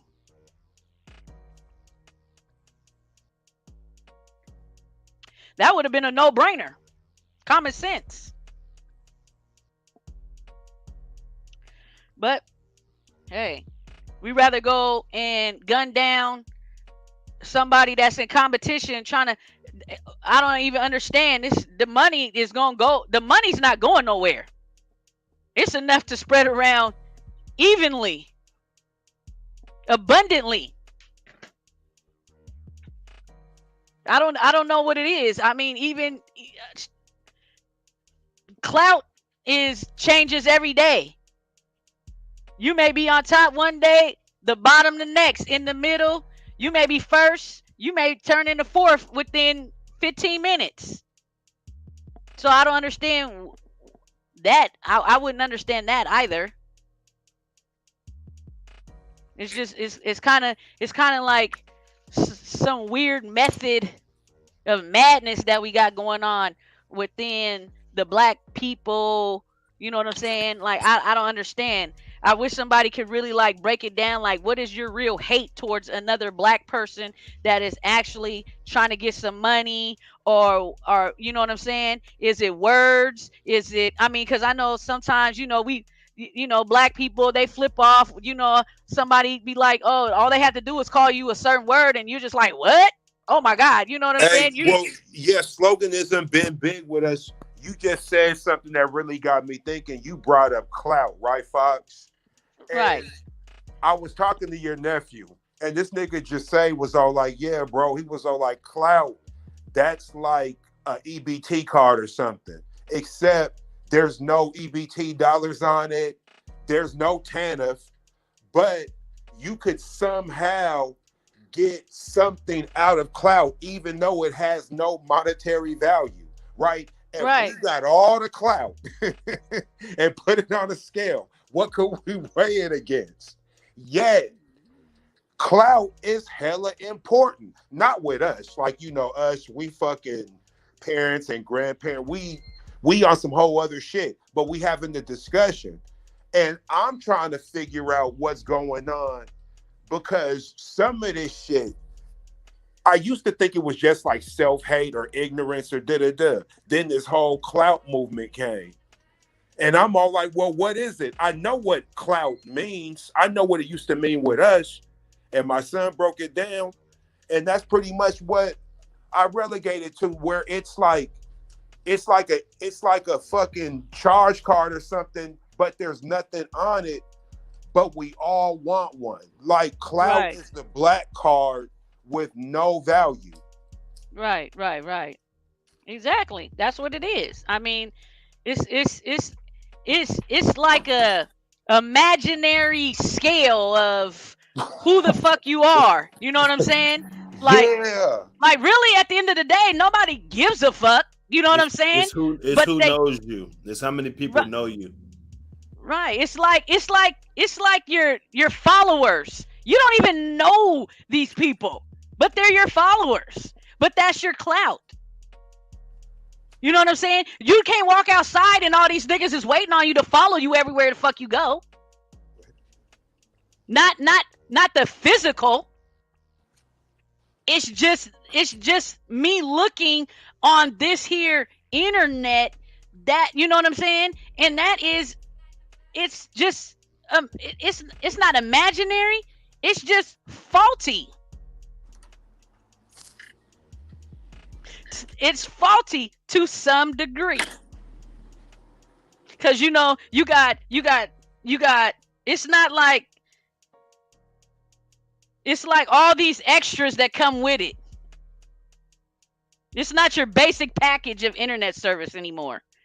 Now you got all these other shit, you know what I'm saying? Add-ons and shit, your filters, your locations, your this, your that, this, that, whatever. All this other shit.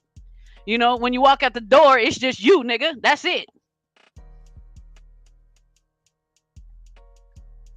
But you know, that's what it is nowadays. The likes, the followers, those that means something right now. And all that shit leads up to all of this shit. All these killings, all of this.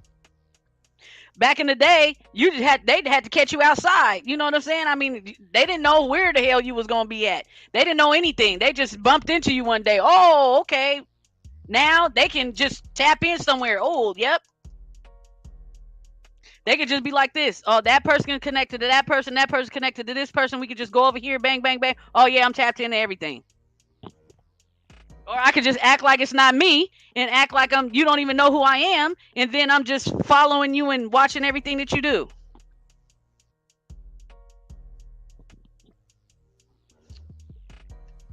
But that's the life that we live right now. So I mean, until something else comes up and pops along and changes, then that's what the narrative is right now. I mean, we can say all we want to is we can say all we want how this, that, and the third, but we can all jump together and do everything and do all these movements and do this and this and that and whatever. But at the end of the day, you seen what the Black Lives Movement did. The girl was doing some goddamn money laundering shit or something. You know what I'm saying? Everybody's in something for something. It's not even for the reason anymore. People get sidetracked when it's one thing. Somebody jumps off and they want to do something else. They want to do this, whatever. It mess it up for every goddamn body. Just like you find one good lick, and you're like, oh, you got a lick. You might introduce it into somebody. Then they want to hate on you for having the lick because you're doing good. And then all of a sudden they go mess up the lick. You know, one thing about this conversation, these are the conversations we need to have, but these are the conversations we don't want out there. Like, see, not one time have we said we need government or the white man to fix the problem. Not one time has anybody said the problem is the moms. The problem is the absent fathers. Like, no, we're truly talking about solving shit and having accountability in whatever regard you could change shit, right? Whoever's fucking up or whoever done fucked up, they taking ownership, trying to change that. Whoever don't understand it, want to get an understanding, not to denounce it, but so I could help y'all get up out this shit. Like, here's what I'm hearing from this. But the problem be, they'll never put this as the message to, because they want to see us on some bullshit. Like, I could tell you, if we was wilding on here, telling each other, shut the fuck up, Dr. Hood got to mute niggas, niggas is resorting to real crazy shit, this shit would be lit, this shit would be up. This is what I was saying about the Clubhouse stuff, where they push this negative propaganda to the point to where a person can get hurt more being negative. Right? Like, right. This is insane. Like, I don't know much about whack like that. I know a little something, but I know since Clubhouse done came out and he got something to say about everything negative going on in the black community without talking about it the correct way, this nigga done blew up. And I don't count no nigga money, but I be wondering, like, you gotta be doing this for the bread, bro. Right there, there gotta be a dollar amount attached to this, because you ain't helping us at all with the line you pushing and with what you own. So this is a refreshing conversation, and it's making me understand more what's going on, because these are conversations we should be having, but they don't want that. No, they don't want that. They want what they see right now. They want that. That's like, to me, it just feels like it was designed to be like that. Yeah, that's how I feel. I really don't feel like there's anything that anyone can change. I don't care if they gave us reparations. I think if they gave us reparations, all hell's gonna break loose, nigga. Niggas gonna be fighting over land. Niggas is gonna be doing all kind of shit. It's gonna get real greasy. Niggas gonna have a little money. Even, you know what I'm saying? The average motherfucker's gonna have more money. You know what I'm saying? It's gonna get real. It's gonna get real greasy amongst the common folks. You ain't gotta even be in no gang. You ain't gotta be in shit. This just the everyday average Joes. This is just the design that it is. This is how it's gonna play out. There's either gonna be something that's gonna change it to make it go all the way in a different direction, but I think that's gonna take like a natural disaster or something. Really, it It's gonna can't just take all of us to get pressed at once for us right. to wake up and see like, oh shit, we really got in this bitch. We better for It's us to gonna stick together or get eradicated. Until right. It's gonna then, take like a natural disaster. That's what it's gonna take. A real natural fucking disaster. Well, until shit. then, I like mean, we I could don't try necessarily talking. want it to happen, but I want us to I want us to unify too. So, fuck I it. don't want guess it to happen either, but I just honestly, that's what I feel like deep down inside that's what's gonna take. Because we can do all these talks, we can have all these forums, we can have all these rallies, we can have all these petitions, we can have all this everything. None of that shit has worked. It has been enlightening information, You're absolutely but it right. ain't. It don't work It is because not work. to It get is us not apart, work. we wasn't talked into separating. We was forced initially into be like that from the slave plantation. That was something that was forced upon us, so it got to be forced up off of us.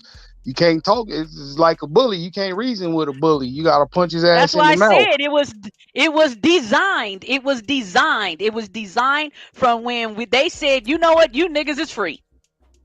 It was already. It just already feels like it was designed.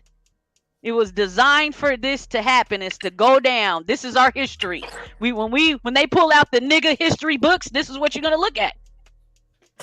Yeah, they writing it. They letting you write it. Right, Make right. sure they We got document this we shit. got They our letting you free write this will to embarrassing write our shit. own history. Yeah. the nigga history books. Right, the nigga history books. That's what it's gonna be.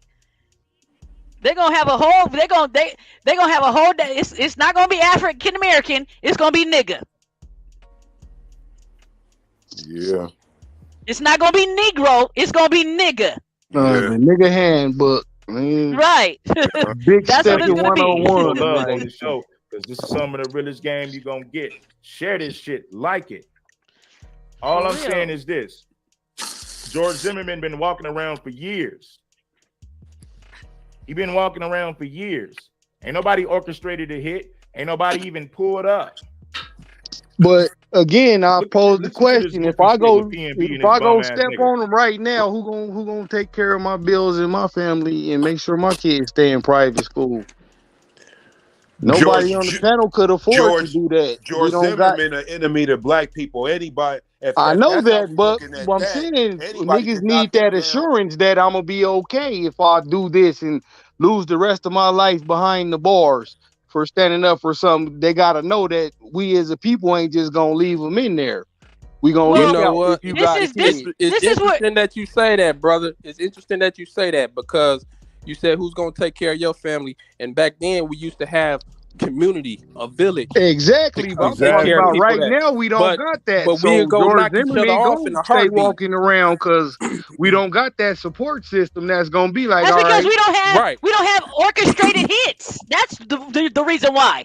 well, you Obviously, can't have that if you don't got insurance behind it, like mob hits. Mafia But we dudes, don't they have get paid and but we they looked seen after once they but the get street caught or guys don't whatever. seem to have no problem knocking off other black men and don't be worried about going to jail and worried about your family that you caused right. hurt That's what to I and was. your own family. I Check it That's what out. I totally was get that. saying.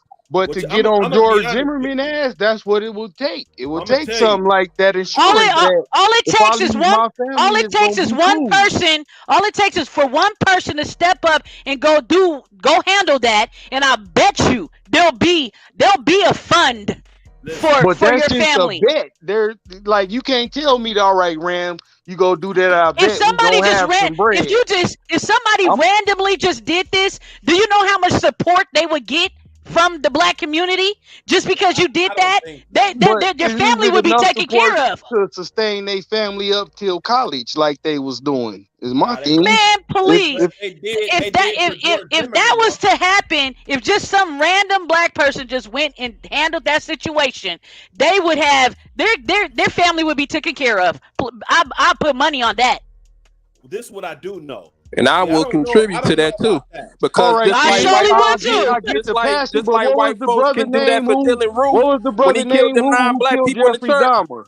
All kinds of white people sending him money and support. I'm saying, but what was his name? What was the brother name who killed Jeffrey Dahmer? We all wanted him dead for the shit he was doing to black people. The Green River Killer is sitting on death row right now, getting millions of fan mail and getting, and he don't even have. His commissary sitting fat as a rat. But could you just answer the one question? Is what I'm getting at. We don't even remember the brother name who did something like that, and something that we strongly wanted done and believed in. Jeffrey Dahmer was killing.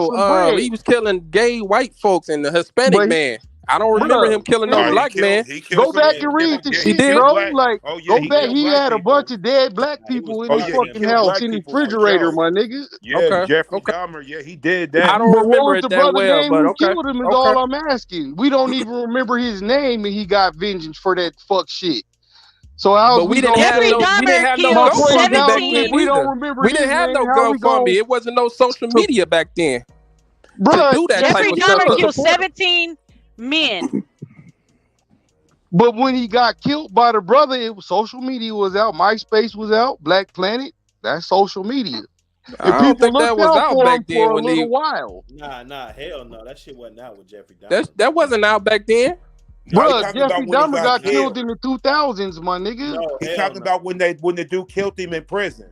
Yeah. Or in jail or wherever they was at. Yeah, he killed him in prison. That was in the 2000s. And we don't even remember that brother name and he did something great. So how you expect the brother to believe that we all gonna kick in for him for the rest of his life when we don't even remember the brother name? Well, what time era are we talking about? They didn't have GoFundMes back then. They didn't have any of that stuff. Right now, there's a array of things that you can contribute to somebody with this. All it takes is just a few people to say, you know what, good for them. I'm glad that happened. Woo, I'm gonna start a GoFundMe, and then they're gonna, and that's gonna grow, and they're gonna grow, and that's gonna grow. They gotta be taken care of for life, not just a few people gonna have that responsibility to do it. I say it like this: all it takes is a few people to start the movement of that, and then it's gonna grow and grow and grow. Then you're gonna have a GoFundMe of $300,000-$400,000, or even more.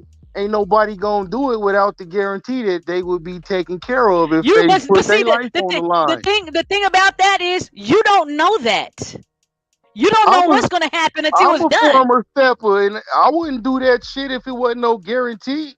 No real hitter would. Well, then that's not you. That's not what your purpose is. But no real hitter would, though, is my thing. Well, we don't even know. It could even be a real hitter. It could just be some random person that felt like they needed to do that. That was their purpose in life. That's what a lot of these serial killers think that they're here for. Their purpose in life is to be a serial killer or to go and bomb up the World Trade Center. Gratitude, though, for that. Them type of serial killers. You got hood serial killers. All that means you killed somebody with the same method more than fucking 3 times. But hood guys don't think about all that.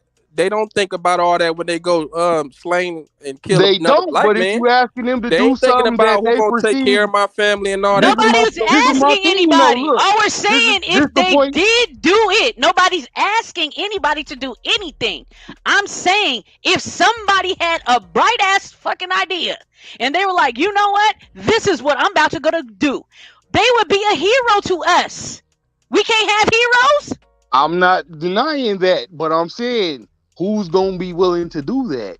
We could find a hero. Maybe he get it right. Maybe he don't. That's not a hero. Isn't a crash dummy. A hero is a hero. They figure in their heart what they're doing is something for all of us. So we should all come together. There's no guarantee that I'm gonna be looked out for. That's a crash dummy. For the hood, we out here risking our lives, killing each other. Exactly. Even though we don't value ourselves, you asking you putting it on us killing somebody who we that's as a the whole mentality perceive right has there. more Is that value why than George us. Zimmerman is still walking the earth? And because we perceive as a whole white people to be worth more than we are. That's because why we it's know that better, easy. and we know if we go do something like that, we don't want to get slammed in the clink, or they do something. That's scared. what I said. It's either you're gonna get Buck Rogers that's what time I or was they're gonna saying kill you. when we was having our convo, Well, bro. We I will so say quick to this. be tough Hey, on each other. I will say totally this. get that, but A I'm white saying dude. to get somebody to change their mind, you got to give them something, bro. Hey, I will You say can't this. just give them hope like, I bet it'll be this. Nigga gonna need that guarantee if he gonna say, all right, I'm finna fucking do something for the people. Hey, no, a white dude has But the you bright do it for idea. your set. You A do white it for dude your tried to gang. knock Zimmerman off Because already. my gang look out for me when I was in the Y'all pen. remember that? My gang took care. They I looked said, out. y'all remember that a white dude tried to knock Zimmerman off already. Right. And how much time he get? That's a white dude, though. We can't. We No, already know I'm the shit asking you. fucked up for us. No, listen. I get he's white, but how much time did he get? For like 3 years. 3 years. Man, you better look that up, man. He got a gang of time. Answer the question. You know, nigga, why did you? Okay, well, I recall it being like 14. But still, we would have got 28. That's me and you are on the same page with this, where I'm just like, when a nigga see that, or anybody see this, a dude that hated, and whatever happened, we could look it up. That's the good thing about the internet. We could look it up in real time, Dr. Hood's fast, and we could get into it. But when I seen that, I said, man, it's going to be very difficult to get anybody to try to knock his head off, because that's a lot of time. Hell yeah, but if it's a guarantee, like if I say I got $1 million in escrow, you do that, I'm gonna put it on your books every month for the whole time you in there, and when you get out, I'll give you the rest. Nigga would do that. If black people think like the way that we're thinking and strategize like this, there would be less black on black killing right now. Real talk. I totally agree, but and strategize like this, let me think about this. If I calculate what I do, and then I'm gonna get this much time, nobody's gonna take care of my kids, nobody's gonna do this. Damn, I can't even go out here and do this to this nigga. I can't do that. Dang. Oh my God. If it's a guarantee, shit. like, but no, they just be like this. Ooh, they get one call. They get one call and they be like this. Oh, yeah, if I go do this, then guess what? I'll be on top of the game, whatever. That it's like nothing. You know what I'm saying? Like, I don't understand. Again, they see something that they getting out of that.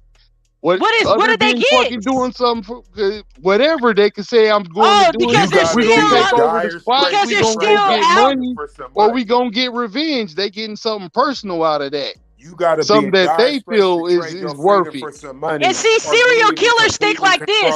They're getting something. Serial killers think like this. Or a killer thinks like this. I believe that this is what he's like this. I got away. He got some. He got away with something way more valuable than these street niggas got. That nigga's. He got something way more valuable. If that's not something valuable to us niggas, that shit that motherfucker George Zimmerman has, then we ain't really getting shit ever. We ain't gonna never have nothing. Well, I'm just saying the class, our warrior class ain't thinking like that. The niggas who run around killing shit senselessly, they ain't thinking like how we thinking. We can't put logic on them. And that really is some dumb nigga shit, really. I totally agree. But that is some dumb without nigga that shit. fucking guarantee of something that they could gain from it, ain't and that's what nobody niggas do that. And see, that's where niggas. Guess what? We were slaves, and we was not. There was no guarantee that we was never not gonna be no slave. But we was forced to. But now that we're free. Now we act like, oh, we got guarantees on everything. We got to guarantee this. We got to guarantee that. You wasn't guaranteed out of slavery. At all. But again, you trying to put logical thinking in the illogical motherfucker. I was once that illogical motherfucker. That's why I'm able to defend against it. I'm trying to figure out like that. Where I have to send this motherfucking doctor back to the future, because I need to know where his shit got fucked up at. Whenever they fucking came up with the idea for crack. Knock that nigga off. Well, Whoever fucking made my that thing shit like up. this. My thing is like this. Crack. I just was having this, not to get like totally off subject. I'm not really, but crack was so fucking bad. Remember, it was like the worst thing ever. That's because niggas was abusing it, right? But now they got all these meth heads and zombies. These motherfuckers didn't gave up on they let these motherfuckers take over everything. The streets, blocks, all of downtown. They're everywhere. They But got when them Again, though, crackheads, that's our enemy's people. They gonna when them take care of their crackheads was people. down there, they had the police pulling up, SWAT teams, every motherfucking thing. They had whole goddamn units. But they know that they are units, enemies, so they everything. acting accordingly. For some reason, we don't act like that and treat them as such. That's because crack was the government shit to be up in here where they was gonna make some money. So they had to ooh, we gotta regulate this shit. Meth is not a government thing. This shit is, you can make this shit under the sink. But again, it's they don't have no control over it. They don't have no control. People, though, so they're like, oh, okay, they look like them. You gonna take care of the ones who look like you first. That's just natural human shit. This is unbelievable. This is some unbelievable ass shit. Because I know back in the crack era, man, there was so many police trying to regulate being your business, taking niggas sacks, you know what I'm saying, running through their pockets, doing all this shit. They was doing all kind of unbelievable shit. But I don't never see no motherfucking RoboCops and all them people going through these meth heads pockets, taking meth and all their shit and everything. This shit is crazy. They provide them with needles and methadone. Right. It's crazy. I swear to God. I said this shit is flip-flopping. It's different. Mobile homes all up and down MLK. Well, man, this is gutted, man. They got whole encampments. They got villages. They got meth villages. They got all kind of shit. If this was a black problem, right? Would it be addressed? But let's just say that they didn't have the police to police it, right? They would make sure that they had all the camera footage and everything. When they do get the means, they coming back to get you, man. Just like the weed and seed. Undercover cops, getting 40, 50, hundreds of motherfuckers. Just buying dope from everybody. Undercover just coming through and then they just came through one day and just swooped everybody up. You know what I'm saying? That's what they do. But if the youngsters don't know this, then they don't really know who the real enemy is. That's the thing. If niggas is constantly thinking that a motherfucker look just like you is your enemy, then you already lost the battle. But I just want to butt in. You know me.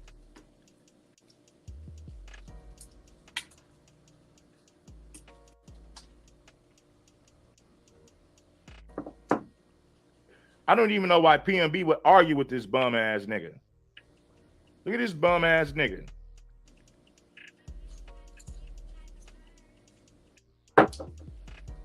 Now, why would you argue with a nigga that ain't got shit? All he can do is talk about what he gonna do to somebody he gonna pull up. Why would you even give a nigga like that attention? He's a bum. The fact that you even look for, think about it like this. Argue with a man who has nothing to do, like any man that's worth millions or any man that's worth money that runs a business, you think he got time to be pulling up on niggas he don't know on the internet? That's bum ass nigga shit. Do you really think a nigga with anything going on has the time to be pulling up on niggas that he don't know on the internet? That is bum ass nigga shit. That's what it is. It's bum ass nigga shit, man. Ain't none of these bitch ass niggas pulled up on George Zimmerman. Ain't none of these bitch ass niggas pulled up on none of these race soldiers that's harmed our children. None of them. They ain't never pulled up on none of these race soldiers that's harmed our children. But they gonna pull up on a nigga that said something about them on the internet, a nigga that they can ignore. But they gonna risk their lives pulling up on somebody on the internet that said something that they don't like. Ain't none of these bitch ass niggas pulled up on George Zimmerman. Ain't none of these bitch ass niggas pulled up on none of these race soldiers that didn't kill black children. Ain't none of these bitch ass niggas done that.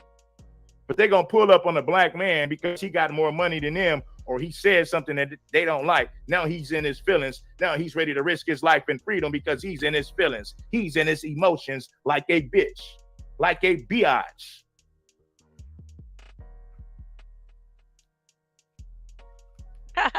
Well, I mean, you know, it is Listen a to very this bullshit right here. Listen to this goofy shit. Okay. Hey, y'all see this goofy ass nigga, bro? Get this man all the clout he want. All y'all on my live right now. Get this man some clout, bro. Why would you even want to give this nigga any attention or any clout? He's a bum. Why would you want to risk pulling up on somebody that you don't know to prove a point that's only going to land you in prison or possibly dead?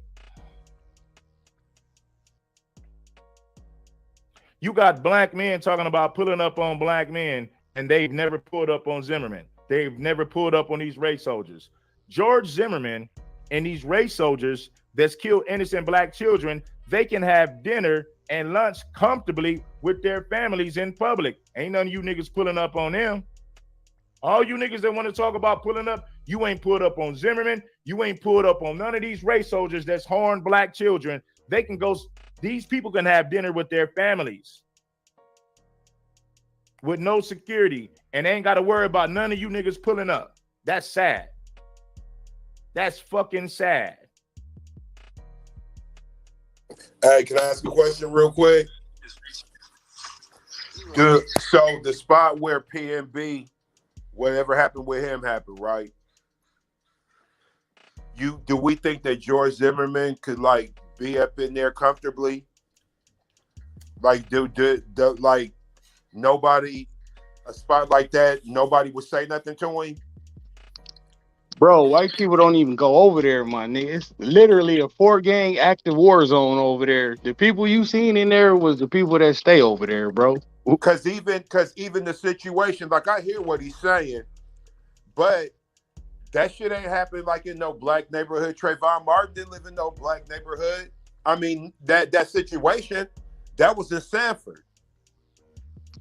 True.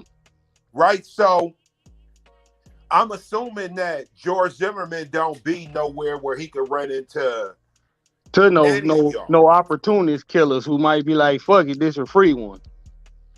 Cause I'm really thinking, I don't know, man, if he dipped into the wrong spot. But would you though, if you was him? I could definitely it's see up. somebody. He see all the death threats he get online and shit. He ain't popping out nowhere where he can get got, you know? When the white boy jumped on him, he was in an all-white spot, you know? Yeah. So motherfuckers like that, they go back to what I was saying earlier, they really be cowards. They really not like that. So you're going to really have to get down on them and do some research to get the real drop on them and shit, man. Because they cowards and they people protect them. The people who in power protect them. And then also, I don't know if the best way to get niggas who live a violent lifestyle to stop being violent to each other is to say to them, oh, well, you ain't this situation. What about that? Well, these niggas is like real enemies. Like there's really something going on. Yeah, that's what I'm like. You know, not necessarily PNB. Because if he's talking about that specifically, I get what he's saying. But like I'd be like, man, these niggas will do that shit to anybody. Exactly. They do it, man. Nip homeboy killed them, bro. That's the rules of the gang shit. Your own homie will kill you. Simple as that, bro.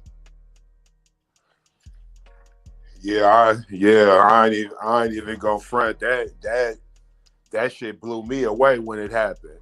I mean, even with the story you told me, it's still a trip to me, bro. It is, but if he would have just kept it professional, you would have stayed in the entertainment lane and left that hood shit alone instead of trying to press a killer in front of the OGs. You'd have got a different outcome, bro. So basically, you saying that shit happened just because he was trying to impress some niggas? Pretty much. He stunting in front of Cousin Kerry. Cousin Kerry, the one who got shot, he just came home. He did like 15, putting in work for the set. Yeah. You know, he like a icon in the hood, bro. And so basically what I'm hearing from you, if it would have just been him and Shitty, cause he just he wouldn't have came at him in that fashion. Cause he had seen him before that. That wasn't like the first time he had seen him walking around the hood. Like the niggas there, you see him damn near every day. But on this day, you gonna talk shit in front of the homies. What the fuck, my nigga? This where we at now after I done dropped some niggas for you and got your shit back, nigga. When you done got robbed, when niggas ran up in the studio and took all your shit, I went and got it back. Now I'm a bitch ass rat nigga in front of the big homies. Okay, watch this. I'm finna kill all you. Whoever you call me a rat in front of, I'm shooting. And that's just what he did. I'm not saying it's right, but you'd have left that shit alone or just pull like a real homeboy. We grew up together. I'll pull you to the side, my nigga. Hey, what's up, man? What the homies talking about, bro? With that shit, they talking about you snitching or whatever, my nigga. And we could have had that talk right there as homeboys. And you would have explained to me like I explained to y'all what happened. But instead of doing that, you want to take the route off. Nigga, I heard you snitching in the hood. Nigga, what's up with that shit? I'm walking up to you like trying to say peace and all that. You embarrassing me in front of these niggas who I look up to, bro. Like, come on, man. It was just, the whole situation fucked up. But it could have been handled way more diplomatically, bro. Yeah, we gotta stop trying to belittle each other to impress other niggas, because black men, we do that. But that comes from not having shit. We want to keep it and show that we got something. We beat the system. Yeah. Not knowing the shit we got it while we still in the system. Nip was trying to take the whole hood out the system, but he couldn't leave the whole hood shit alone. Once you at that level, like you out the hood, bro. You ain't got to put no work in, none of that. But we finna flip the hood like I'm trying to flip the hood and get everybody off the bullshit. Yeah. Yeah, man. I mean, like I said, man, sometimes being on call ain't what you say, it's what you don't say. And that's what we gotta learn as black men. Just a little bit of decency towards each other, bro. Just a little bit, man. You could have, like I said, that's your homeboy. Y'all grew up together from kids, bro. This nigga done got down for you. You could at least had a little bit of common courtesy to pull him to the side and ask him what's up with that, bro. And again, that wasn't the first time he had seen him since the rumor had been going around. So you had ample time to ask him about that. But you gonna ask him about that today the big homies is here, huh? Bet. These niggas don't know me, but I'm a killer. And they finna learn today. That's how that shit goes. Weirdo stuff. That's that I don't even know what kind of syndrome it is. It's probably some new shit that needs to be scientifically, put out there. Like, but a lot of people suffer from that where they want to jump bad in front of everybody. They want to be, man, but they're not. You like, damn, where did this come from? Hold on, like I didn't even know you even had that type of animosity or anything. You know what I'm saying? But it could just be. I be looking at people and trying to figure some stuff out, even with my own self, and so I be like, are you I constantly be asking people, are they you good, are you all right, what's going on, like talk to me, but it's like that all the time. Like you can just be with somebody. There could be your friend. They could be, whatever. And then all of a sudden, it's like in a group or in some type of event or some type of something, and they just turn into. You be like, what is going on? What happened? Like I didn't even know you had all of this built up. Well, a lot of people self-grandizing too, though. So When they get a stage to perform on, here they come. You know? But the shit with Nip though, I really think that was you trying to get gratification and validation from some cats who a population of people look up to, and by them, the same people who people look up to looking at you admirably, you kind of vicariously live through their status at that point. You feel me? So just because the big homies say you cool and the big homies is lit, in your mind now you lit because they didn't stamp your seal of approval. Which, in all actuality, Nip was bigger than them niggas. Like, them niggas is coming to Nip to get clothes. Like, you in position to be the big homie now. Now it's your turn to get the reins. You went back to doing some little homie shit. Got yourself killed and almost got the big homies killed. But they should have checked that shit right there. Like, really, Nip should have got a DP for not beating him down if he's supposed to be a snitch. If you're going to check him about it, you got to really check him. But because you playing with the game now, you let this nigga get away and go get the tool, you already know what type of nigga he is, what you think going to happen after you just shit on him in front of some niggas. Some niggas who are important to him. In his mind, he perceived like these niggas is heroes to him. For the shit that they did for the neighborhood. Now you got me wanting to ask you some questions, bro. Man, I gotta ask this. Don't be intimidating. The nigga Cowboy. Cause it's almost sounded like he knew something with the timing. Cause he went in the store, he went in the what like he left the scene. You right, he brought Nip into it, right?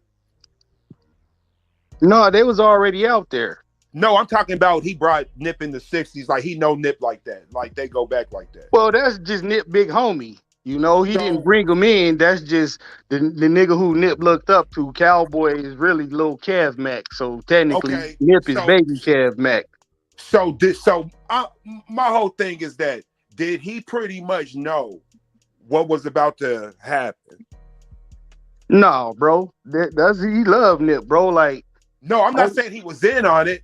Okay, so he didn't have no idea. Well, here, look at the chat, bro, because I don't want to say nothing to incriminate the homie. I got you. Yeah, keep going. Move on. I'm done asking questions. Big pen be so big, really. Nigga, I take your shit off your neck.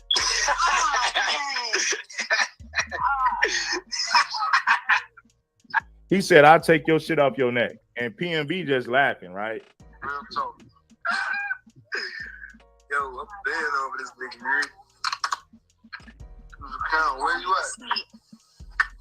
Hey, man. Get with me. Get lost. Why you trying to put your glass on? You really trying to be? Why are you worried about where another man is at? This is gay, man. I'm sorry to say this is gay behavior. He's asking another man that's with his woman, where you at, nigga? You ain't got nothing else to do but to be worried about where another man is at. I wouldn't even entertain no nigga like that. Like, I'm with a woman, my nigga, getting money, and you worried about where I'm at? Nigga, go pull up on George Zimmerman, you bitch ass nigga. Go pull up on a pork chop and some gravy, nigga. Why don't you go pull up to some pork chops, some fried pork chops, biscuit and shit, fucking smothered gravy on mashed potatoes, fool, with fried pork chops. Why don't you go pull up on that? Where you at, my nigga? That got to be the most goofiest shit ever. You want to meet up with another man so bad. We know you ain't getting no money. We know you ain't got no business to tend to. Where you at, my nigga? Ain't none of you bitch ass niggas pulled up on George Zimmerman and none of these race soldiers that's harm black children. You niggas are fucking cowards. He kind of going in on that George Zimmerman shit. You know, I think that's kind of dulling his message. And that's what I was saying from the dribble. Like, man, a good message. If you infatuated with that shit, my nigga, pop it off, bro. Like, you can figure something out, but to you. I don't know, man. Whatever, man. Go ahead, bro. That's what I'm saying. You want them drop so bad, get out there and drop them. But again, he don't got that comfort to fall on if he do fucking do it and get caught, you know? Okay, so I want you to do it. So since I'm infatuated exactly. with it, I'm gonna keep telling you niggas about it. Be a coward. That's why I stopped listening to him. Like, I ain't saying I'm the toughest nigga, but I'm gonna keep it real all the time, bro. We gonna cut through the bullshit, all that. As a people, we fucked up. How we fix it? I had 5 years to think about that shit, and the plan I'm implementing now is what I came up with, and it seemed to be working.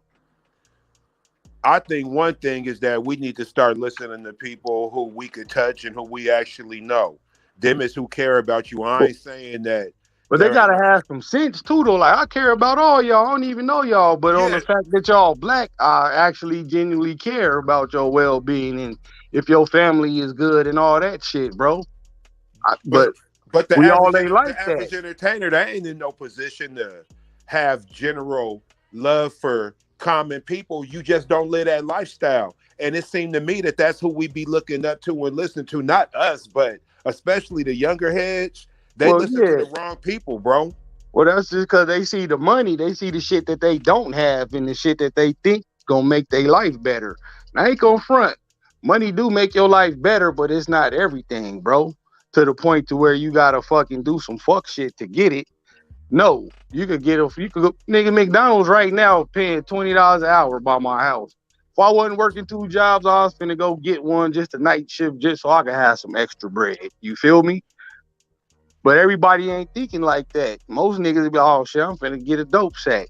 I'm finna go hit a lick. I'm finna go do something else other than saying, fuck it, I'll work in the day until the kids get home from school, go pick them up, come back, function with them until later I gotta get back on my second job. Niggas ain't willing to do that, bro, for real. Not no niggas who really from the turf and shit and really got a story like mine and came up fucked up and made something out of itself. That shit hard to do. A lot of niggas, it's easy to sell dope. It's easy to fucking hit a lick. It's hard as fuck fucking manning up and working 2 jobs and putting your kids to private school and saving enough money to buy a house. And like I said, I love to fucking drag race. So I got 3 race cars. That shit hard as fuck, bro, to do it legally, but it can be done if you got the heart to do it. Just don't be no bitch. Fucking man up and go do that shit. But me being able to fucking do that and implement it, I'm able to show my homies, like, this is what I did. Nigga, you niggas fucking wanted to be like me on the come up when I was on the bullshit. Nigga, be like, I bet you can't be like me now, and challenge them to be. Because all you want to do is pull up on black men and do harm to other black men. You niggas are fucking cowards. Straight up. You ain't got no smoke for the people.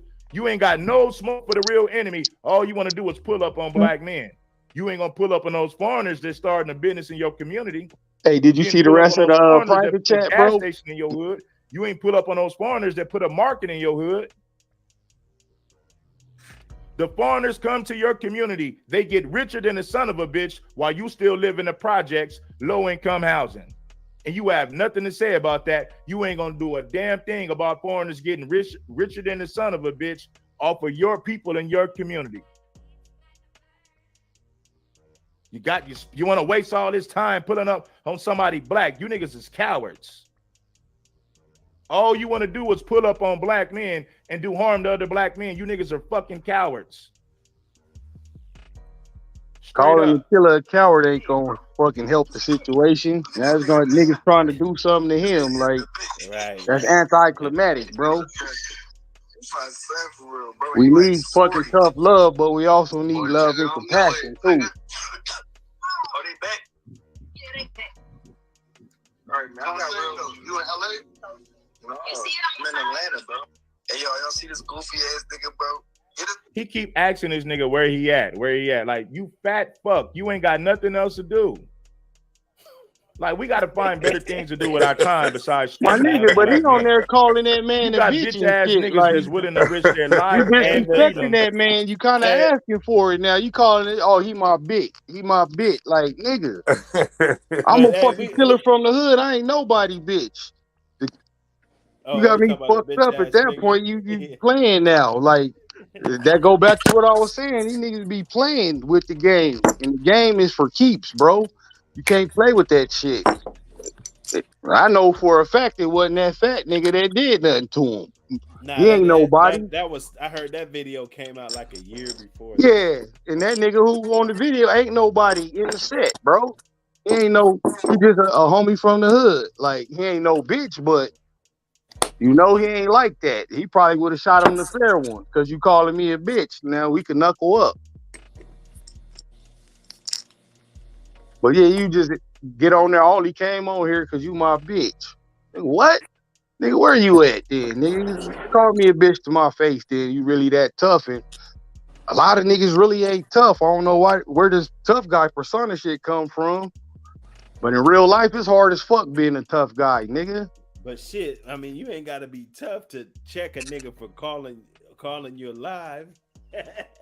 But you know, like you call what I'm my saying, you line. on there calling the Why nigga do a I bitch, have to though. be? You gotta be tough if you call a nigga a bitch, cause But you you know what come called with that, my bro. live though. Bro, but you know what come with that. Called If a nigga my call your live live. and call you a bitch, it's on.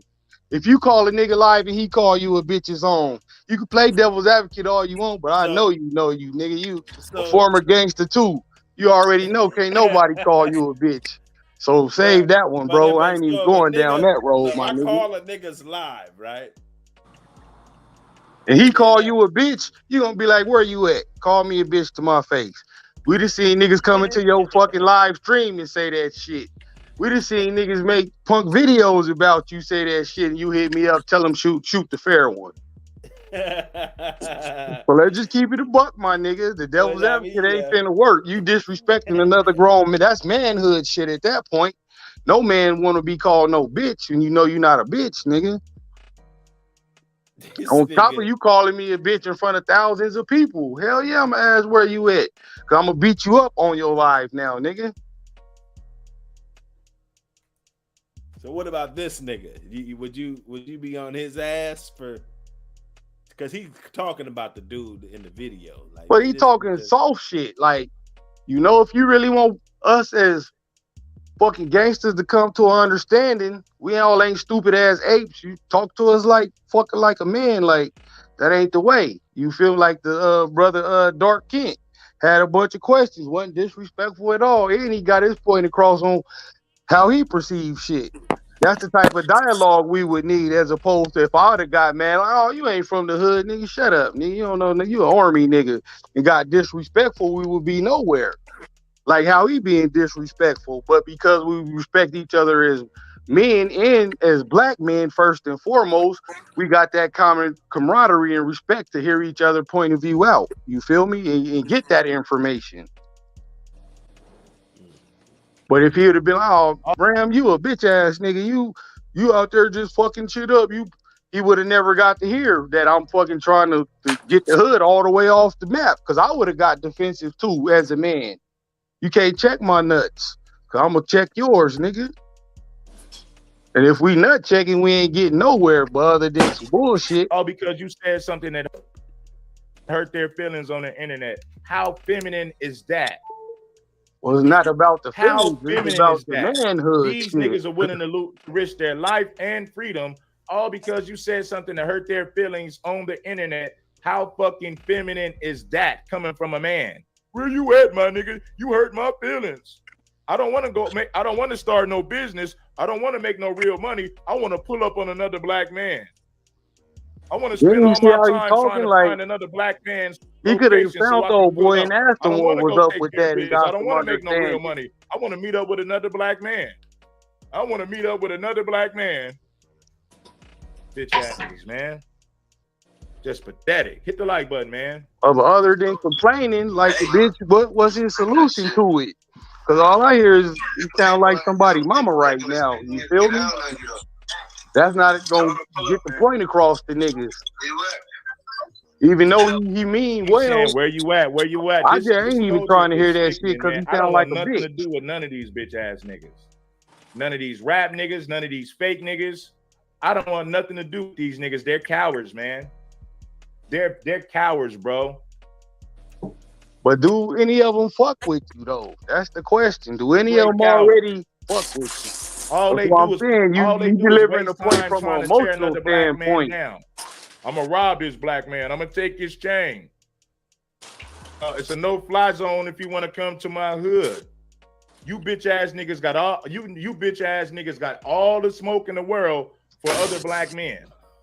No smoke in the world for the foreigners who put gas stations in your hood, who put bodegas in your hood, who put mini marts in your hood, who put weave and nail shops in your hood. You niggas ain't got no smoke for the foreigners that's getting richer than a bitch off of the black people living in the projects, low income housing. You niggas ain't got no smoke for that. And I'm not telling you that you need to do something to those people. Again, Mojo, what did you say then? I should have been But on you got this all live. the smoke in the world for black men that make money. You said you would have had his ass. Huh? Hell yeah, then what's the solution then? What is you saying then? Because we don't even own homes in there. Can we start there first? I'm saying he didn't offer no solutions. That was just some shit that a salty bitch would have did. Who just want to cuss you out to belittle you, but don't offer you no solution, bro. We need solutions, not emotions, nigga. Especially as men. Cause fucking acting on emotions, just being raised in a house full of women ain't working. We got a whole bunch of bitch ass niggas that's killers running around, killing shit off of emotion, not using the logic. And you see that with PNB. And go in there and just kill a nigga for the jewelry. Could have pistol whipped. There's a whole bunch of shit you could have did. And the nigga wasn't fighting back, bro. That nigga was fucking curved out, froze up. So it wasn't like he was fighting back for the shit. He would have gave it up. But again, you talking that gangster shit online, but you really not a gangster. You ain't fucking had no. I'm in Cali all the time, strapped up, nigga. I'd rather go to jail than hell, nigga.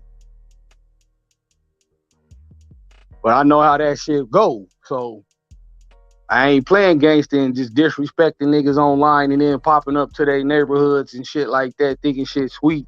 Even though, again, cuz ain't have shit to do with it, but still, like, you playing with the game, my nigga. So now, you seen what happened with King Von. You do all that killer shit, yeah, you a killer, but when you come to shoot the fair ones, nigga shoot you down, nigga, because, nigga, they fucking bought into your killer gangsterism. But now you want to be on some man shit and shoot the fair one, these niggas in their mind like, oh, shit, this nigga finna kill the homie. Bop. Young homeboy gone. Dope as fuck at the rap, loved his neighborhood, fucking took care of the people with the money he had, all that shit, bro. But again, you playing because you put on that gangster facade and giving a nigga a fair one is gangster, but that ain't your facade. Your facade is, nigga, you the Chirac motherfucking demon, nigga. You got 6 bodies on you. One of them is a girl who killed your homeboy. A girl you like, you go kill her. So in my mind, like, shit, you hop out jumping on the homie, I'm thinking you finna kill him. I'ma kill you because you a known killer. Playing with the game, bro. And that go back to what I was saying, nigga. You can't play with it because the game is for keeps, my nigga. If you coming in as a killer and you got that rep, whatever op you pop out on, you better do it. Because them niggas in their mind, they like, shit, this nigga coming to kill me. He a proven killer. What you gonna do? You ain't got no choice but to kill him or get killed, right? Because that's how they perceived you to be. And again, gangster shit and entertainment don't mix. You could be entertained by the gangster shit. Gangster shit is entertaining, but you can't be a gangster and an entertainer. That shit don't mix. You want to get entertained by the gangster shit, watch fucking Goodfellas or something, my nigga.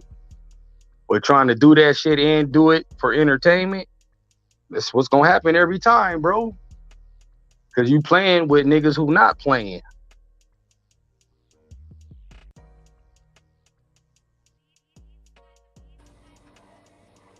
Yep. I think that time has proven that. It has, bro. And it's sad, you know. My little cousin got Mo3. I don't even be telling people that's my little cousin. He got did the same way, but he was stepping on shit so much so that The niggas he was stepping on was scared of him, but he wouldn't stop. So now you forcing niggas into a corner now. You doing the same shit King Von did. Nigga, we know you a killer and you fucking ain't leaving and you a bully. What choice do you leave me, bro? For real.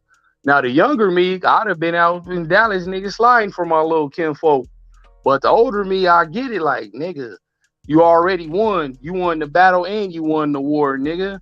What you doing is just overkill now. Now you pressing on niggas too hard, bro. And a scared motherfucker will kill you. There's a whole bunch of weak punk ass niggas with bodies on them. You scare a nigga too much, nigga, he gonna scare you to death. That's how that shit went with Lil Kinfolk, man. Fucking around. Most talented fucking rapper, singer out, nigga. But couldn't stop that shit. And it go back to them niggas killed his homeboy. So he go kill a bunch of their homeboys. They come back, kill one more of his homeboys. He go back, kill a bunch of their homeboys. Like, the pain, bro. The pain is real, my nigga. And without being able to heal that pain, we just gonna stay in this cycle, bro. And that's fucked up. Cause we on the Ferris wheel of bullshit, my nigga. Man, we forgot. I mean, people never was taught that we kings, man. Until you think like that, until you got that mentality, I don't think motherfuckers ever gonna really learn. But motherfuckers don't appreciate kingship, bro. You feel me? Motherfuckers ain't never really led nothing. They don't even lead their household right these days, my nigga. How you expect the king to rule over a fucking empire and he can't even pay his own fucking rent, let alone get a mortgage like a regular fucking grown man supposed to get? Yeah, they you know, the education, man. You know, if you look at all the religions and all the everything, how much they stole from the black people, you know, just everything. I mean, oh yeah, you can go all the way back. The motherfucker reinvented everything except the patent office, Yeah, my I mean, nigga. we gotta be significant. You know, it's not a coincidence that even today that the No, black we culture are, is but the if most. everything gets stolen, you don't got nothing to see for it. Like, most people don't even know a brother invented the filament for the light to work brighter. They just put it all on Thomas Edison invented the light bulb. His light bulb was only 5 watts. The brother invented the filament and shit. Now we can get up to fucking 200-watt light bulbs. He don't get no credit for that. Most of us don't know that. To be able to use him as an example of here's some greatness. We did something that changed the whole world. You could do it Paint too. us to be pieces of shit, then that's And all we're gonna know. we buy into it too. Right. You know, we don't gotta buy into it just because a motherfucker tell you you ugly. Don't mean you fucking ugly. You know, if they make us Niggas feel just don't like we're worthless, or if you don't have a jump shot or you're not the ice cream man like Master P, then you're not shit. You feel me? But all that is making money for somebody else. Even the dope man. Eventually, you creating all these dope fiends, they're gonna go to jail and get caught up in the prison industrial complex system. Now, and you creating enemies because bloodshed come with holding down that turf to be the ice cream man. Or you can have a wicked jump shot and get in there and entertain us. And that's what they promote. They put in front. You could be a super thug, gangsta ass nigga, a hooper, or you could entertain us, nigga. You can't be no scientist, no doctor, no physicist. You fucking can't even fucking expand your lexicon because we only gonna teach you these fucking 20 words to use. And we gonna keep you mentally in chain with that, you know? That's one thing too I enforce in the hood. Like, niggas gotta fucking learn a word, nigga, at least one word a week, my nigga, and you gotta use it every day for that week and put it into your lexicon because that's gonna free up your thinking, you know? What's up, brothers? I'm back. Hey, You can I want only to think add something with to the that. words you know. If you don't know a lot of words, you can't do a lot of thinking. Now, see, man, I see, and then and don't take offense to this or nothing, brother. I'm not being disrespectful. I'm just looking at, you know what I'm saying, a bigger frame. See, Bloods and Crips, man, by y'all having such a major influence on our kids today, how that can be channeled to be like a fucking boys and girls club or something where I mean, that's mentorship in itself, really. Your OGs mentoring the young G's or whatever. You know what I'm saying? But if But it it's can a be lot of the channeled in OGs still a dealing with that positive. pain I keep talking about, bro. Until that pain is healed and no new pain is added, we can't get past that. If you still That's holding what the I'm saying. grudge over your partner got killed in 1979, my nigga, what really But can y'all you can offer? Because change you that never now. healed that. Is some of those OGs still living today? I mean, to the best of your knowledge, that started, because you said yourself you kind of had a little hand in help starting it too. So something's got to change, though, bro. I know I mean, the it's a new originators, day. the Got to originals, like change. it's they in their 60s and 70s now. They be out preaching the same message I'm preaching, but them is far and few in between because there's not a lot of them left. So you got half of them that see the bigger picture and half of them still on the bullshit, bro. We need It that sounds half that's like on the it's bullshit to drop off. so. We really what we dealing with is a disconnect. It's a disconnect from the elders and the older. I mean, the elders and the young. Because you probably look No. at that elder or that LG, be like, oh man, he all fucked up or whatever. Yeah, he had a name in the streets, but now look at him now. He ain't Well, nothing. again, I ain't though, gonna listen to that's him. when you gotta separate a old nigga from an OG. Cause you could look up again, like look up my great uncle, his name Joe Rockhead. Big time original Oak Park businessman Compton Crip. One of the second Crip hoods ever made. You feel me? Is his hood. He is super Crip OG, but his whole mission now is the youth. And the young homies from my age all the way down to fucking the Pee Wee League, because he coached football now. All respect him and listen to him because he went in there and did a whole bunch of time for his hood, put it down the whole time he was there, got out, and said, fuck that. You know, because he one that got to see in there. That's the one who I was telling you. He was like, when he got to Tracy, he like, I'm here for the Mexicans, the white boys, and the police. That was his mentality then. You feel me? So he took that shit out because he got the chance to see. And there we all we got. And he brought that shit back out to the streets. But again, a lot of us ain't like that, bro. And I agree. We need to get rid of the ones who ain't. But other than killing them, we got to wait for them to die because we're going to cause fresh pain because it's still people who look up to him and love him. No matter how fucking stupid But he might be so would to you logical people.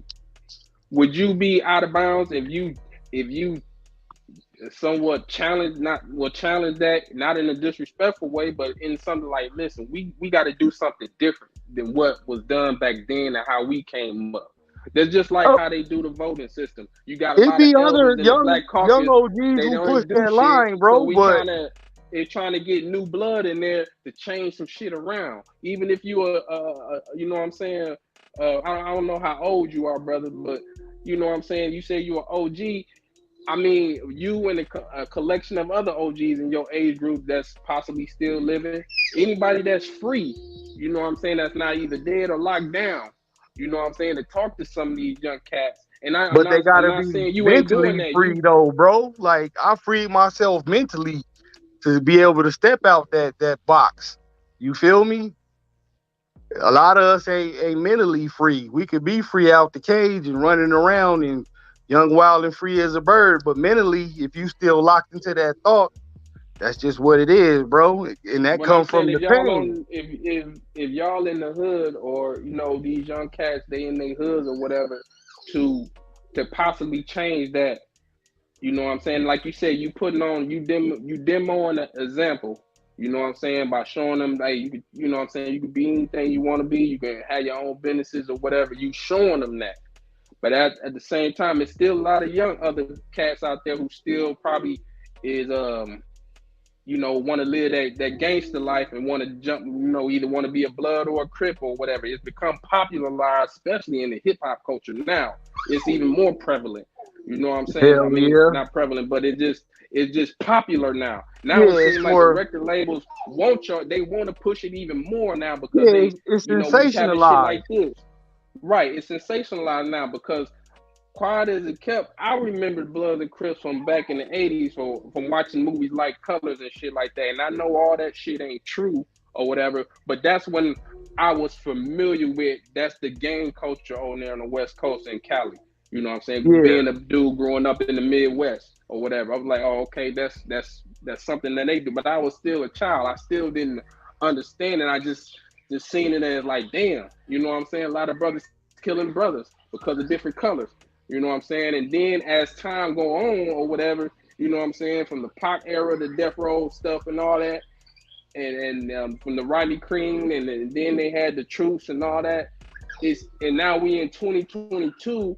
It seems like nothing has changed or nothing. It seemed like it's gotten worse. Now it's being pushed in the music now.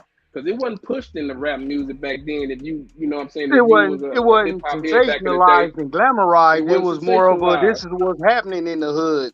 This the hardships we go through. Now it's okay to live fucked up and have a mama on dope and your daddy ain't there. It's cool now. Right. And that's been sensationalized. NWA was a perfect example. Being that they was cast from Compton, from Cali and whatnot, and they was, you know, rapping what they was rapping about, but they, from what I heard, they were never pushing no blood or no Crip type of, you know what I'm saying, agenda. They always wore black. And I remember, I don't know if it was an interview where they wanted to, I think Eazy-E said he wanted to keep that. He didn't want to represent like it was just only, we rapping for only one type of a group of cats. So they always wore black. It was that, and it was he didn't want to bring no gang injunctions down on his hood, because you know he a Crip too.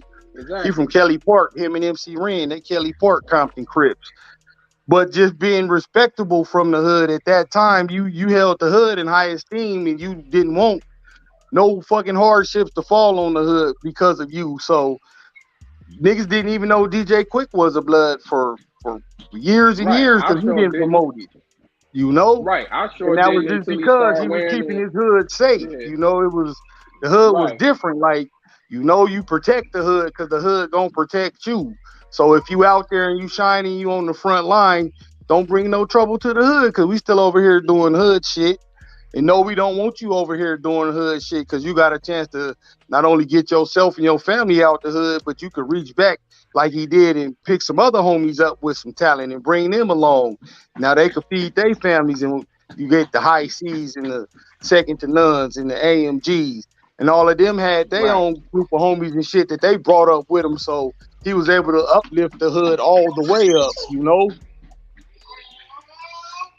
And to not bring no negative heat to that, they just wouldn't bang. You know, they wouldn't bang like that while they at work. They actually took that shit as a real job. You feel me? Like, you representing the hood away from the hood. Present yourself accordingly. You feel me?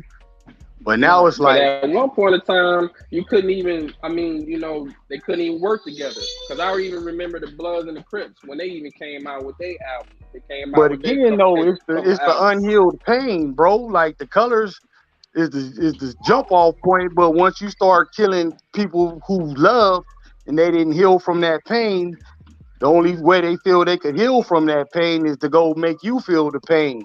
And they still feel that pain. You have niggas, I'm 41, about to be 42 on the 1st. But you got niggas my age and older still dealing with that pain and still holding that shit eternal. They ain't really fucking got that shit out their system and grew as a person. So their mentality is locked in there. And then you got little homies who got that same pain and locked in. And you don't know how to unlock your own pain. So you damn sure can't unlock their pain to help them grow past that. So is it safe to say that just as black men, period, man, we just got a lot of psychological work to do because I don't understand why another black man would feel offended. And I was listening to you brothers talking about what that guy was saying he get on the internet, he talk to Reckless or whatever, and somebody asked him where he at. You know, you want to put your time and energy looking for him, but he just talking. He's on the internet talking, man. How could I want to put my energy? I get that. You get that. Man. We come from an era where talk is cheap. But in this era, bro, talk is expensive. It's everything. Talking could get you fucking made, paid, or put in the grave these days, bro. That's not the world we grew up in. We grew up with good morals and shit. These new niggas didn't, bro. So it go back to what I was saying. You gotta show them. But what I'm saying, so even if you was to catch up, slow down. You okay, baby? It's okay.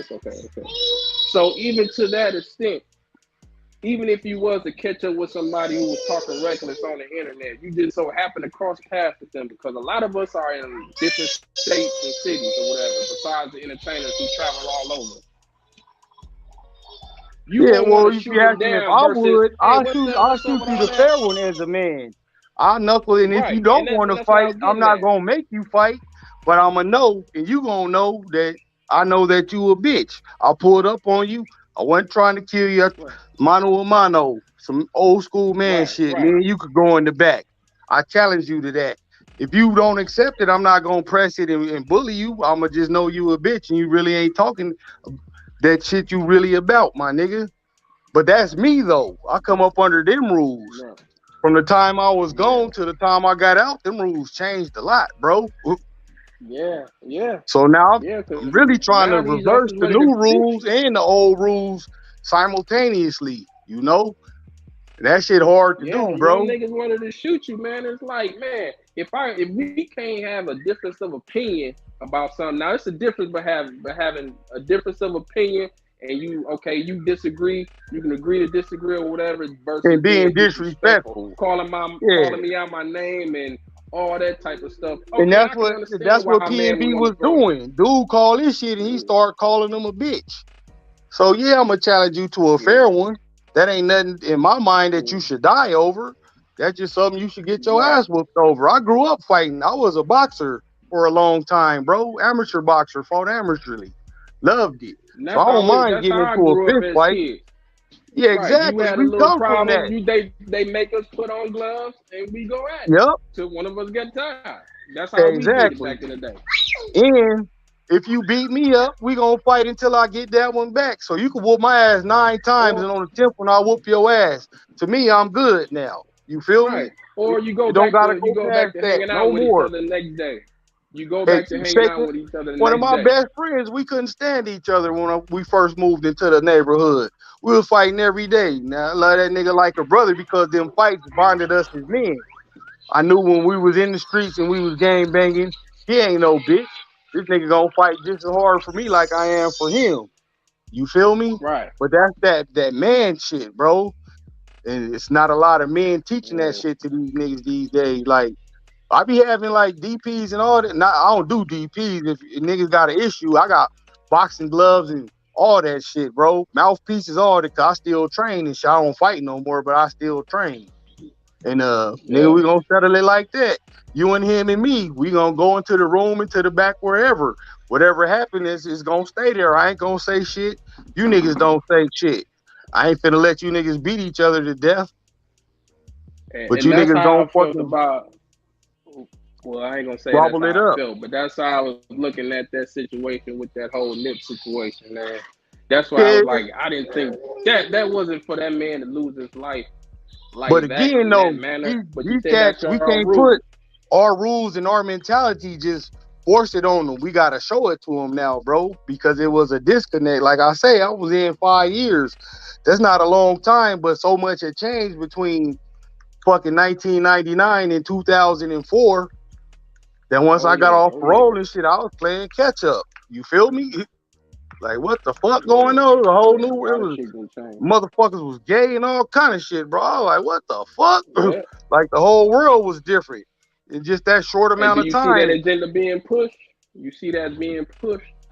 You see Yeah, that hard agenda on is us. kind of being And it's pushed? focused on Yeah, us because that's not naturally our thing, bro. exactly, We got them in our exactly. fucking community, but we didn't ever shame. I got 2 gay cousins, love them to death. You better not fuck with them just because they gay. So we never had a problem with that. The problem is forcing it on us, like how they did Right, feminism. We didn't exactly. have no issues with the black man and black woman. We were fucking in the same boat. As far as the dominant society go, we both niggas, so we all we got. Is that when they bought into the feminism aspect, like they get treated like fucking cave women. You don't. You feel me? Like we had, You, like my great grandpa knew he gonna go to work, pay all the bills, but the hard shit at the house, my great grandma gonna do? And my grandparents was raised like that, and my parents was raised like that. I'm raised like that, trying to raise my kids like that. But that generation between me and my kids as a whole, they didn't grow up with that. They grew up dysfunctional, bro. You got a lot of dysfunctional shit out, and that's the majority population. And we live in a majority rural society. So the bullshit is what we get a bunch of. But I'm not the only one who got this train of thought and this fucking I say philosophy. You know, I want to see my neighborhood that I loved and shed blood for be something great because I know it could be. Right. So every It's time just the not little enough of homies, us. if your It's little when some, your but little it's not homies enough. pull up, when your little homies come to the hood or whatever say y'all from, y'all if it was something like I said, like a mentor and shit, okay, you know what, today we finna do something productive with you little niggas. We, you know, instead of putting you out here to go do something reckless and jeopardize your freedom, we finna do something productive today. But again, You though, know, that whether it's gotta learning fall on the something individual or himself, bro. Like I could do it, but I'm not everybody big homie. Everybody who look up to me and respect me and trust me to not have them on no dumb shit. My niggas in my hood do because they actually got to see how I put it down and how I represent and how when I came back out the pen, like I was rapping, like man, I won rap awards. I was borderline famous with the rap shit, and still, boom, brought it back but to you the are hood. you This is what we doing. We doing something. This, boom. We on the mic tonight. You ain't even in the fucking hood tonight, nigga. Come to the studio. You feel me? So I was able to live different lifestyles to show them.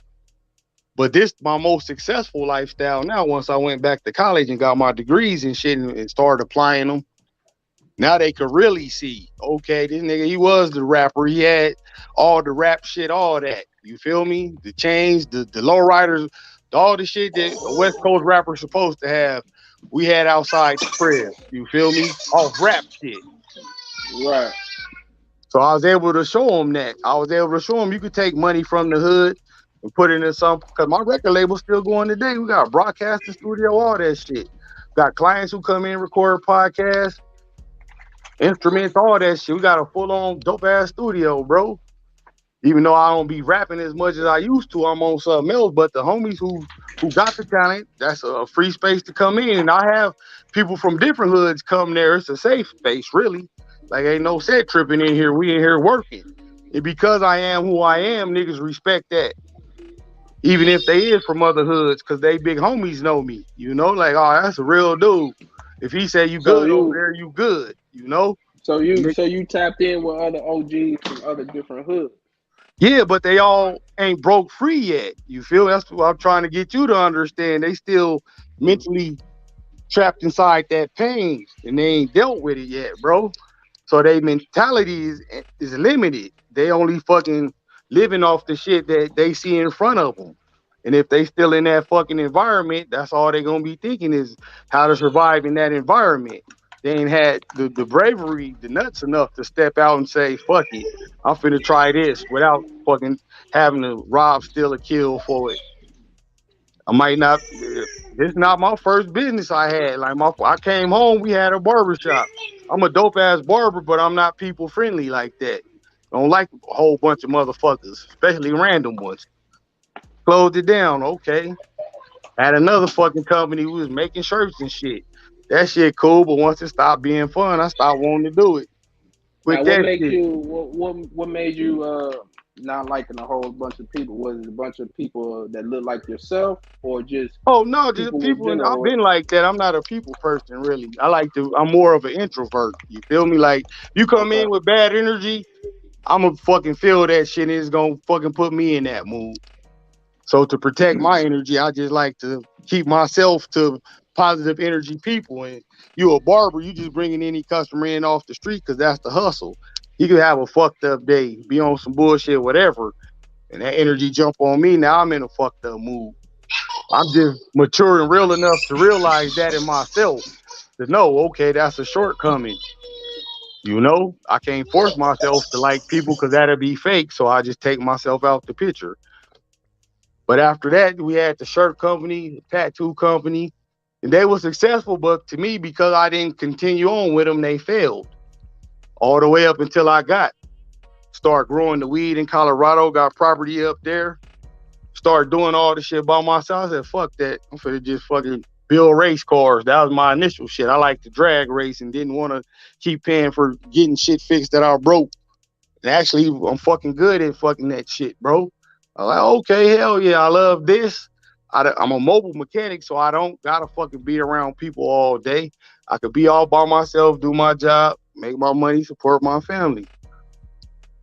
And be cool, be happy as a person, and don't be fucked up. And able to come back to the hood and show them this anti-social motherfucker making it, you know? But yeah, I'm just not a people person at all. I love my people though. I just don't fucking fuck with the stupid ones. I understand we sick, and I understand that some of us like to bask in that sickness. If you like to bask in that sickness, then you part of the sickness. I don't fuck with you. But if you're trying to heal from that sickness, I'ma help you because I fucking was healed from the shit. I'm living proof of it. But you gotta be that pain, gotta be worked on, bro, or it ain't gonna work. Cause niggas, trust me, we done had meetings and all, niggas are front and agree, like how we conversing, you know, it sound good and great, but without applying that shit, it's just talk. And niggas don't be ready to apply that because it's harder than it look. And fucking shutting down multiple companies and shit, that shit could be disheartening and throw you off, but if you got the fucking nuts to keep going, you gonna find what you looking for. And it's gonna be your motherfucking right fit, you know? For years, I wanted to be a tattoo artist, was forcing it, cause I'm a dope artist. I'm good as fuck at the tats, but again, it stopped being fun and I'm not really a people person like that. The money cool, but yeah, I could make money other ways, you know? Right. You just gotta find somebody with that same shit to do it. Like, you would be good for it. You feel me? If you was in the hood, you'd be a good representative, and we could build on that. We could have linked our two neighborhoods together and show. Cause I do a show with my partner. He from an opposite hood. You feel me? He from a gangster crip hood. My hood don't fuck with no gangster crips, but that's my partner. We both grown men. We both know the beef that our hood's beefing over is some stupid shit. So we just remove ourselves from the dumb shit. And the homies who want to come on. You want to stay with the dumb shit, you gonna lose. What's the logic in that, man? Like, if you a crib, you're a crib, right? And you blood, you're a blood. Again, it go back to the 8 trays in my hood was cool up until when they let a nigga who wasn't from the neighborhood into their hood and he killed one of my homeboys. Then one of my homeboys ended up killing one of their homeboys. And we all grew up together, shared the same clothes, ate the same food, spent the night at each other's house type shit.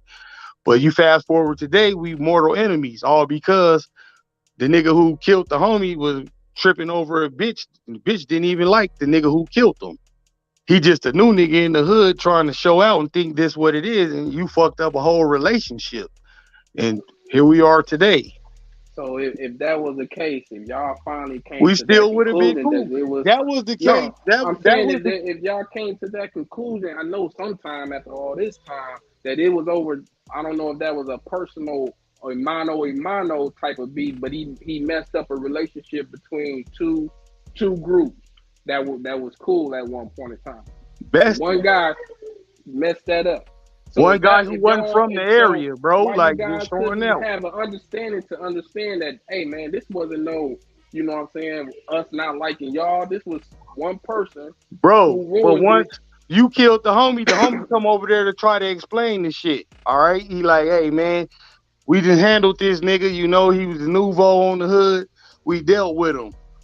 All right, cool. You talking to me, but my little homie walk up and shoot you while you sitting in the car talking to me.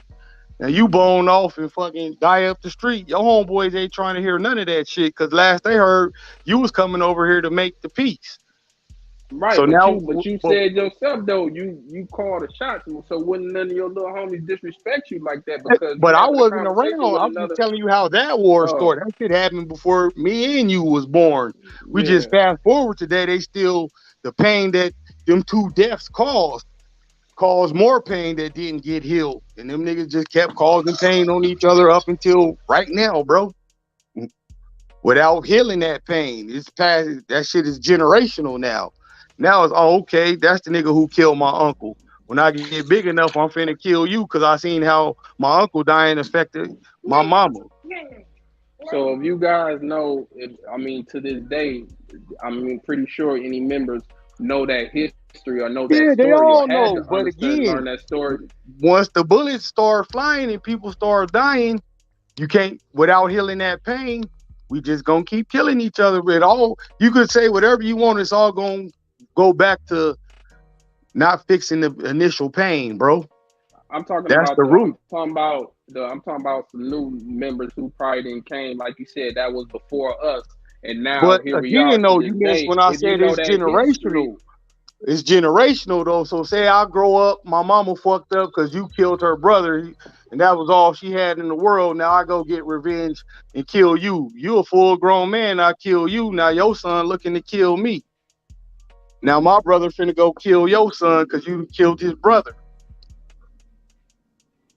When it get to that point, ain't no talking, bro.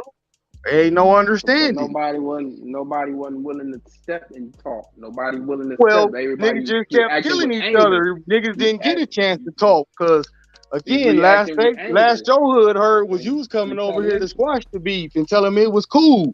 Now we finding out them niggas killed you when you went over there. So they know, okay, that's what we doing now. In their mind, that's what they thinking. Like, oh shit, we can't even go talk to them niggas. Or we pulled up on some peace shit and the homie got killed. So next time we go over there, we don't kill. Some things just aren't kill you. Some things just aren't talkable. And like some people don't want to talk. Some people just want action. You gonna action first. Talk about it later. Well, that's because we don't practice our conflict resolution. We don't have no conflict resolution skills. Because when you get to the bottom of some things, sometimes it could be just a whole misunderstanding. That whole shit I just explained to you while our two hoods was beefing could have been explained.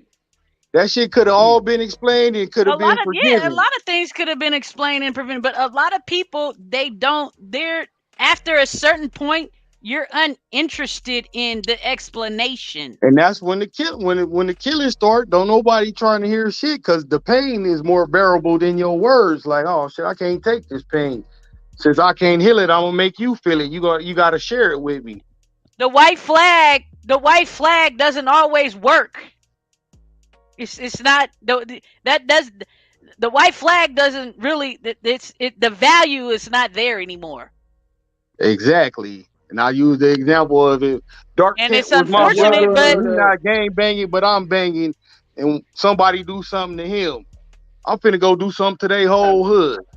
Never had beef with him before. They just accidentally got him. He might have just been coming out the stove. I had a similar situation where a person that I knew, and they were having a problem with certain younger individuals, and they were older like myself. And I was like, okay, well, maybe I could go talk just, hey, come with the white flag, right? And so when I went there on no beef, nothing, I didn't know these people from a box of rocks. I didn't know them from anything, just being awesome. You know what I'm saying?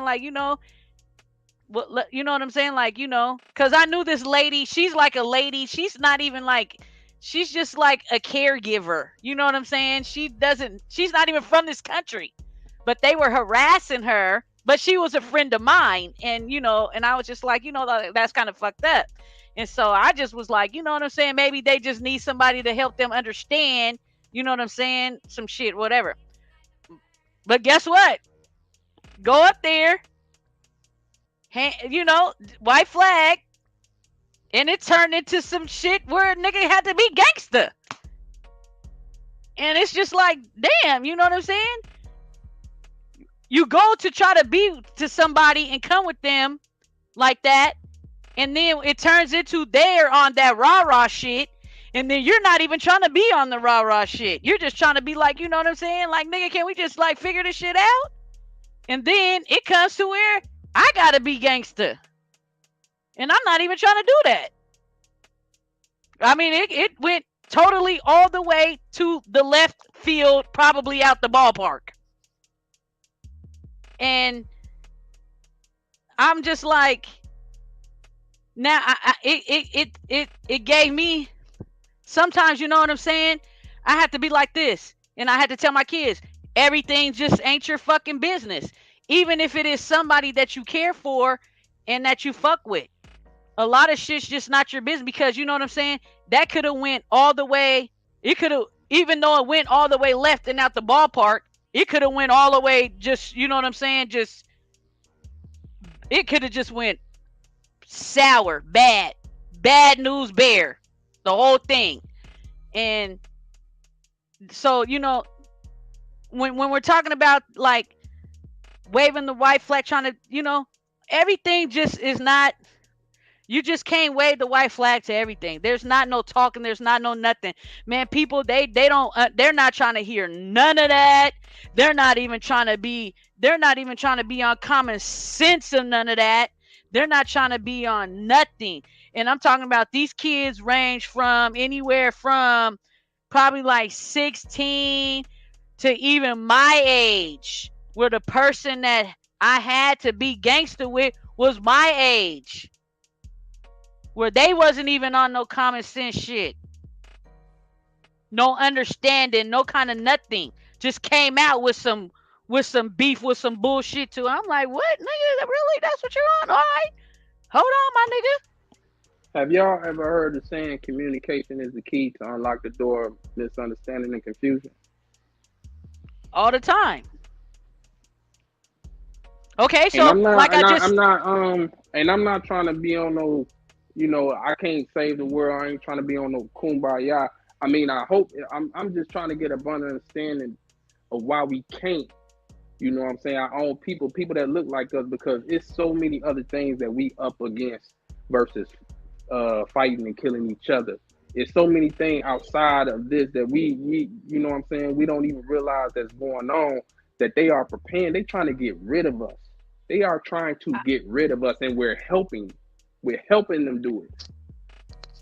To touch deep on what you just said, as far as why come communication, is because when you approach somebody, they always feel like they gotta be in defensive mode. Everything is an attack. It's true. Not like you're coming to them to be, you know what I'm saying? Listen, I'm just trying to figure this shit out, my nigga, just like you're trying to figure it out. They take that shit at, you could just come at them like that and be like, you know what I'm saying? I'm not even on no beef shit. You know what I'm saying? I'm just trying to figure this shit out, you know? And then it turns into some beef because they're already mad because you came at them. Because you got to go talk to them. I'm always the first, but I'm always, when people come to, I don't be on the defense. I be like this. I be like, damn, you come, okay, let's figure it out. You know what I'm saying? And a lot of times, so we can try to come to some. Go ahead. So that we can come to some type of understanding, but it's just like, I don't know what it is. It don't even have to be black people. There is some white folks. They be on some rah-rah shit too. You be like, hold on, calm down, player. I'm not even coming over here for that. Shit, I'm actually trying to be the civilized person up over here. Because if I want to come with some rah-rah shit, I probably wouldn't even talk to you. You probably wouldn't even know. I probably would have just crept up on you. That act of violence, that's where we learned it from. That goes all the way back to, you know, that history. That's where we learned it from. We were more of a peaceful people. You know what I'm saying? If I can't even come to you to hash out a situation or whatever the case may be, and you know, you start getting all rah-rah with me and want to talk slick or whatever, I think a lot of times it's us, man. We can't put our pride aside because you don't want to feel like you a bitch or you a pussy. And I'm talking about men. You know what I'm saying? You don't want to feel like you a bitch, you a hoe, you a pussy and all this. And if I just walk away, look, I can't talk to you or get no reason or no understanding to, you know what I'm saying, get a conclusion or get to the bottom of whatever the fuck this transpired. You know what I'm saying? So I'm going to walk away. I'm not finna, oh, we got the fight, or I'm finna pull out my gun But or whatever. bro, you didn't come I'm up in finna that walk environment where the people who looked like you was fucking you over all the time. That's all you knew was to watch out for these niggas. Yeah, I came up in that environment. I came up in the hood, man. Yeah, we Well, I'm do each saying other like bad too. the gang environment, bro. You know what I'm talking talking about? about We the- talk yeah, about yeah. the gang Oh, shit. You didn't come up like yeah, that, no, I bro. didn't come up. I came up around gangs. But you I didn't came come up around a in lot of it. G's, Coming but I up didn't- around it and coming up in it, two different things, bro. Right. What I'm Two saying, different though, lifestyles. So you got a logical point of shit. True. Niggas who in the True, and game that's got what that made me same not logic, wanna, bro. That's what made me not want to. You know what I'm saying? Coming up around GDs, and it's a few vice lords or whatever that lived in the hood, but it was like I didn't want to be a part of that because I seen it wasn't productive. It wasn't what I'm it saying? started wasn't out to be. Right. You know? It wasn't productive at all. You know what I'm saying? All it was niggas fight every day, or you trying to embarrass another, you know what I'm saying? That's all it was about. But then at the end of the day, I mean, it's like, okay, what was for? It wasn't on nothing trying to be productive or trying to build nothing or trying to, No, that shit is to hold on to what you think you have, bro. That little piece of the city you think you have is to hold on to that because you ain't got shit else. That's it. That's all. That's where the hood shit come from. Now, when the shit first started, yeah, it was what it was. Because when I lived out there in 98, it was the shit. Like, I'll walk from the strip and have security. The rules was still in place, you know? But without them rules, this is what we get, bro. But I was going back to our pride, ego, and shit like that. Just as young men. And that goes to what I was saying about the little piece of property that you think you own. You willing to die for that because that's all you perceive to have in life is that. But you ain't got, if you know yourself as a man and you confident enough, if you walk away from a situation or just walk away like, listen, man, I ain't finna get into it, all that. I try to come talk to you as a man to figure out what the fuck just transpired or what happened or whatever, but you want some rah-rah, like you know what I'm saying, with your chest out and all that.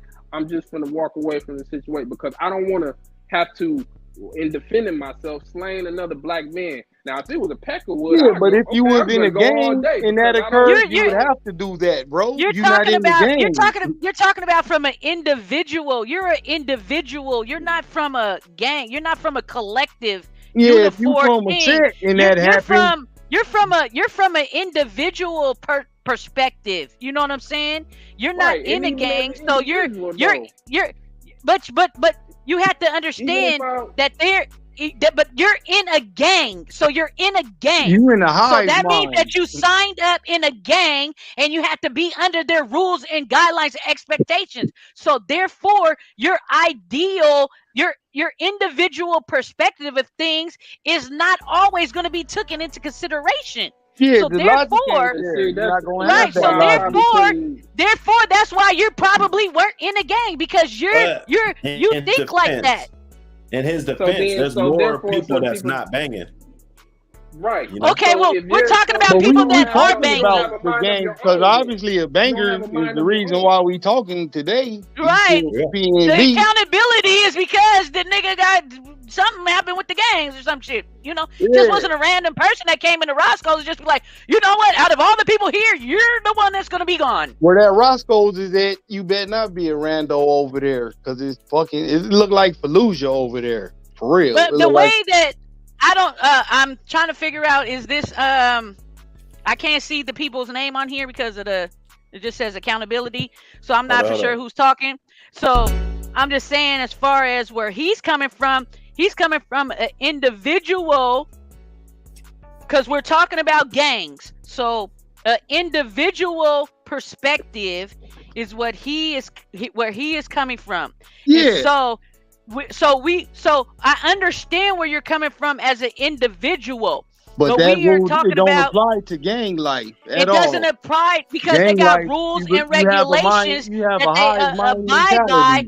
Because if you go against that, then you're disrespecting what you joined into. That's just like if you were to be in a union and they say we're on strike. And then you're like, fuck that, nigga, I want to go get paid. And you cross the picket line. Nigga, what's going to happen to you?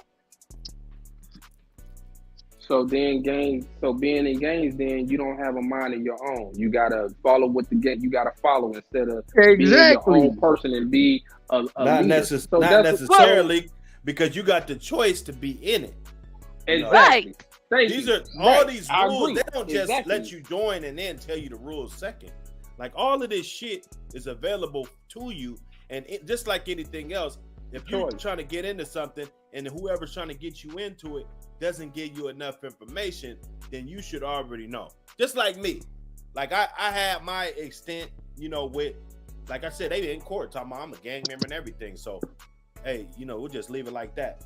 But me, it was more of a, this is like a neighborhood culture type of deal. You're kind of in it. If you're in here, like a motherfucker didn't go to college and you're going to be back on these blocks, pulling up to these corner stores and shit, motherfucker, you better be from some fucking where. Plus, Dark King, you was in the service, right? Yes, sir. I was in the service. The same rules and mentality apply to the gang, bro. Exactly. You gotta listen to your sergeant. Right. We had to listen to our sergeant, the people who were higher ranking than us. And that was one of the reasons why I kind of got out early, because you got rules of engagement you gotta follow through, right? Right, exactly. Everything. The same in walking away in the gang, walking away from some hostility is breaking the rule of engagement. Like, to correlate the two, they pretty much the same structure, but just different motherfucking uniforms. Right. That's why I could never personally fit in the gang, or the military was not a good fit for me, because I had a mind of my own. I couldn't get programmed like that. It's like, but again, you had somebody influential in your life to raise you like that, brother. Everybody didn't have that luxury, my guy. You probably, your daddy or your mama, somebody loved you enough to instill into you that you're an individual. You could be whatever the fuck you want to be, do whatever you want to do. It's up to you. Somebody told you that. Didn't nobody tell me that shit growing up, because one of my parents was on dope and the other one was in prison. I didn't have a parent to tell me. I mean, like, I'm talking about instilling it from the time you was born until you was old enough to decide whether or not to join the gang. Somebody I didn't have anybody instill that.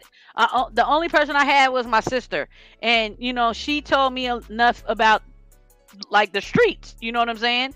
Like, but again, you had somebody there to love you, right? Try to give you that game. Like I had homies from the hood. You like crack fuck my whole family you had off. some type of guidance. You had some type of guidance. Somebody in your life that guided you to it. Now, exactly. Where I had motherfucking gangsters guiding me, like, and I'm not the only one. Like most youths is like that, bro, because we don't got that family structure. Yeah. And without coming up like that, ain't nobody really thinking like you, bro. My sister was a whole gang. She was a whole gangster, but she taught me a lot of shit that I needed to know, especially about the streets. That's for sure. She was. But now just think if you would have had both parents in there to instill in you that love and belief system in you, you'd been a totally different person. You would be like how your kids are now. When you was their age, you was a totally different person than they are. I'm totally different from my kids at 12 and 13. I had it with my dad, who became my dad like when I was like, you know what I'm saying, like 10 years old. And then he instilled in me all the shit, like the household shit, with how the man is supposed to be in the household and all that shit, So I got that. Not from my biological dad, but from like my dad. If he would have been around to give you that, it hit different when it comes from the people who birthed you. That's your spiritual ancestral connection to them. That's what I'm saying. Like without that birth connection with your parents, like giving you gonna look for that feeling, something to fill in that void, and Usually the hood is what we're fill just it in. we're just winging it. We're just winging it as far as, we heard, we seen, we, been around and shit like that. It's not from somebody who gave us the shit from, you know what I'm saying, trickling down into, you know what I'm saying? Yeah. I mean, like your grandparents or something, you know that they've been through a lot. That's why we cherish our grandparents a lot, because they give us that motherfucking real wisdom, truth shit, you know what I'm saying?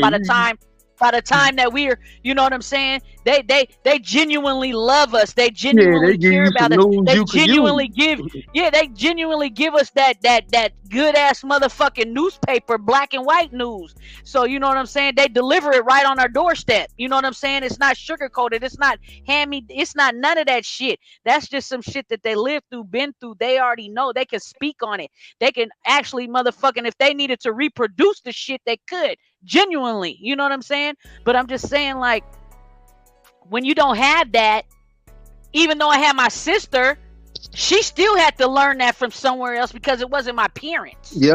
You It know what I'm makes you a saying? different person. Like, Right. So I'm like this. You know what I'm saying? Where did this nigga get this from? But I ain't gonna fault her, because as that's I've all she grown up, knew. I ain't seen no lies detected through it. Yep, and she just gave you the game that she knew. She didn't get the full game from your parents.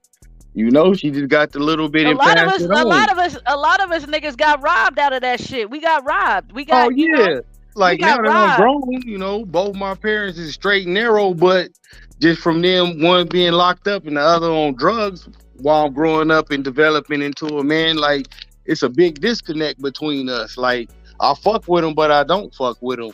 And I fuck with my kids extra hard because I don't want them to feel like that towards me.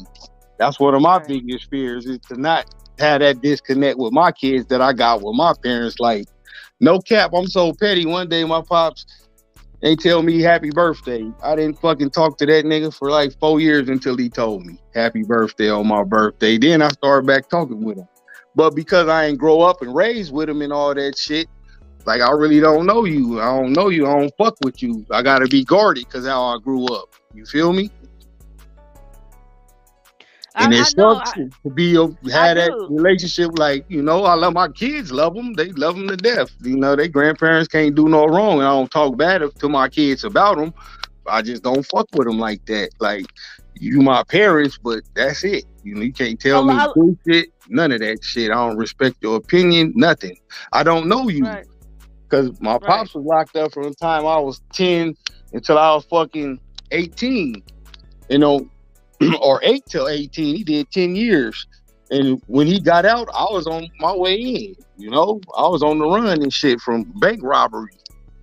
And finally got caught when I was 20. So I ain't fucking know my pops for 12 years until I got out. And when I got out, I paroled to his crib and we was cool, but it was like living with a nigga I didn't know. Like, I lived there for a week and said, fuck it, got a job, moved the fuck out, went to a fucking weekly until I got my own apartment. Shit, like, we cool, love him, but I don't know you like that. Like, we look alike, but personality wise, no, we're not the same at all. I'm willing to build that, but it's no big deal to me because I got fucking kids I got to build up now. I dealt with my issues and my pain and moved past it. It is what it is at this point. You feel me? But I make sure my kids don't feel that, Yeah. I make sure they get the love and all the nurturing and shit. I sometimes I overdo it. Like, I'm way overprotective. You niggas can't jump on the bed, none of that. Don't be running. Fucking hold on to the rail when you go to all of that shit. Like, no, I'm really overprotective against my kids too. There's just so much stuff going out here. I only got one son, and he's 21, and like, he ain't in the streets. He ain't none of that. You know what I'm saying? He's just a little prep nigga. He's a prep nigga, but he know what I know. He know what his dad know. Cool, though. We need more prep niggas. We got enough gangsters and killers. Shit, can He we don't get some like, doctors? yeah, Shit. yeah. He don't like going out. He don't like doing that. He don't like being in the streets. He like being around his family, and that's just because that's the way that we just raised him, and that that's the way that how we move and stuff like Yeah, that. but he was raised with love and Yeah, camaraderie from people who he looked like and he shared kinship and blood with. That shit is important. Right, and that's a beautiful thing, and I love that to death. But I'm overprotective because when he do want to go out to like one of these clubs and shit, I be like, man, I don't know. Because you like, man, I don't know if you know all the signs, and when the street is popping, is you gonna duck automatically, or is you gonna list just the little intricacies that the street shit that they need to know to be safe, but to keep them out. I'm just scared that he's gonna.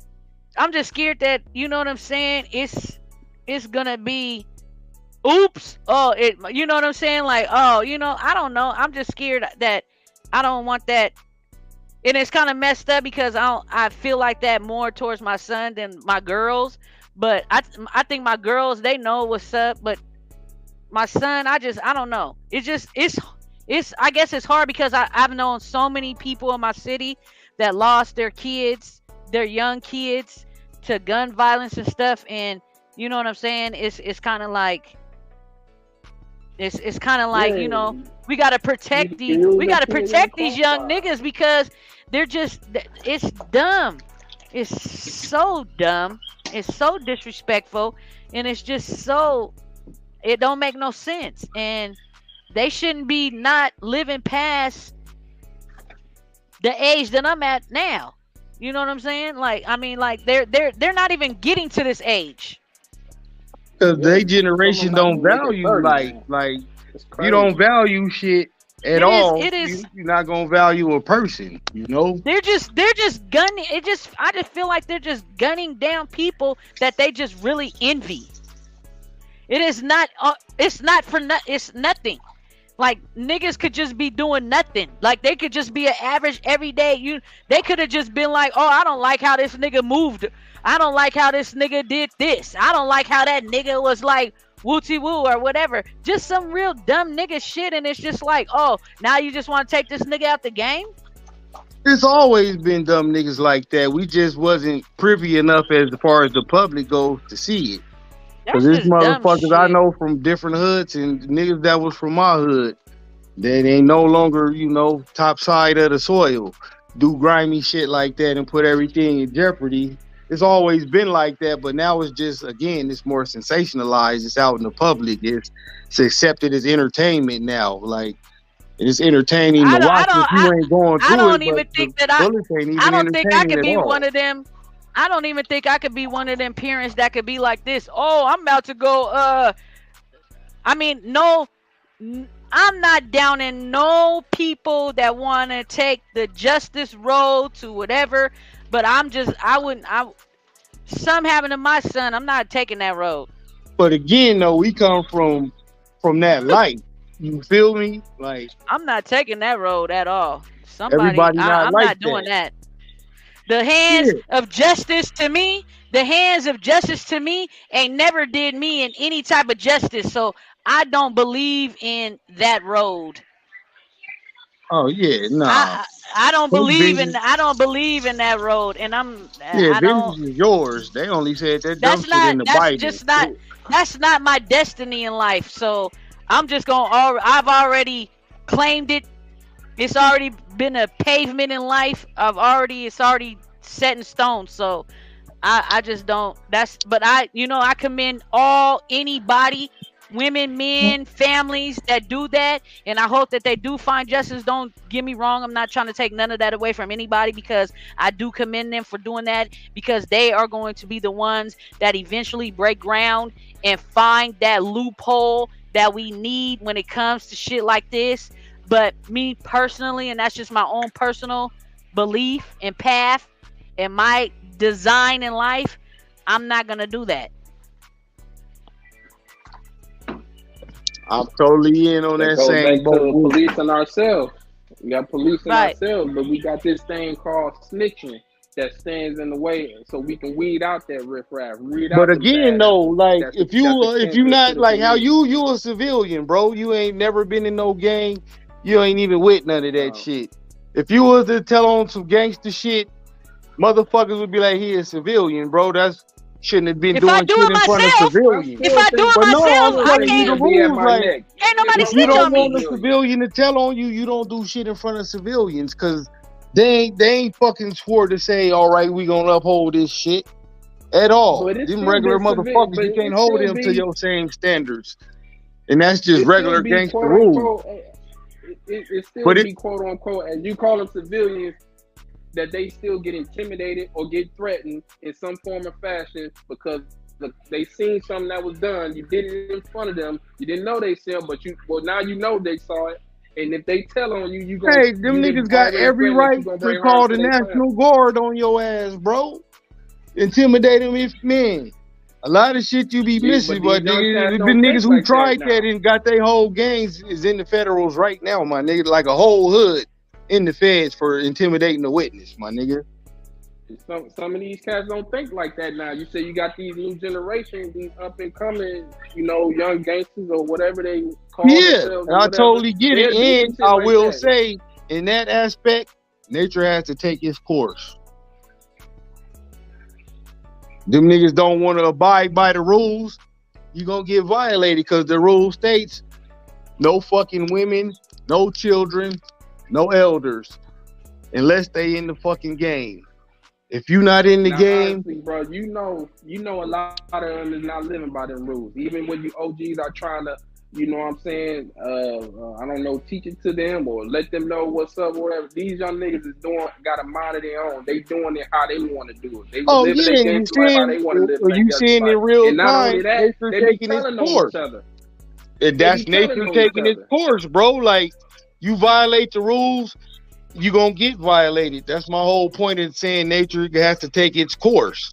Like, I could fucking show you all this positive shit. I could give you all the words that I've been talking to you niggas about and using.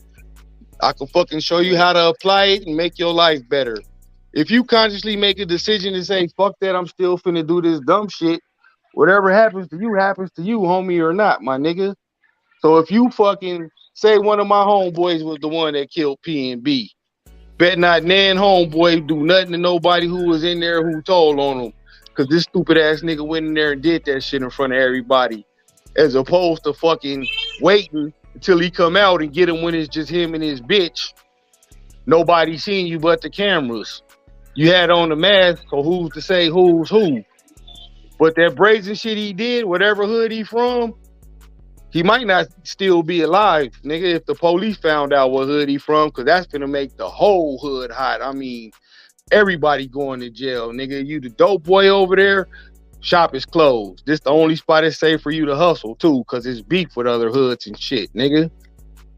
So, nature's gonna take its course. I don't be liking to say a lot of that shit online, but you seen, again, Shitty Cuz got fucked up. Yeah, Nip violated, but you ultimate violated. Because you could have brought that issue to the big homie. You feel me? You wrong for what you did, but I understand why you did it. The nigga you are, and you fucking smoked out now, nigga. But again, you still knew the rules, so you had that ass whooping coming. Whatever happened to your people who helped you get away, you put them in that shit. They had that. It's coming. You feel me? But how do we even know? Sound like a pride thing, man. Like what? Sound like a lot was really going on with that guy? It is. I don't know. Now, that's crazy. As men, as black men, you know what I'm saying. But you know, bro, man, this you nigga keep saying that, but we not raised to think like that, my nigga. We not raised to think like that, bro. We raised to this black man is my enemy. We raised to whatever you finna say. Right. Niggas who banging is mentally raised different, the total opposite of what you saying, bro.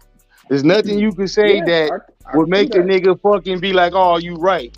Because all they know is a nigga that look like them been coming through bringing harm, fucking them up, taking shit from them, killing people they love. That's all they know.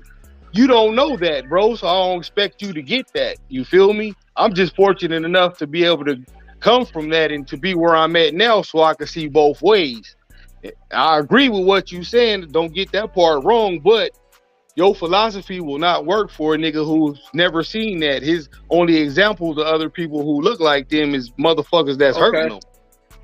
Okay. How do you love something that you only see hypothetical. as hurt? Let me put a hypothetical in front of you, brother.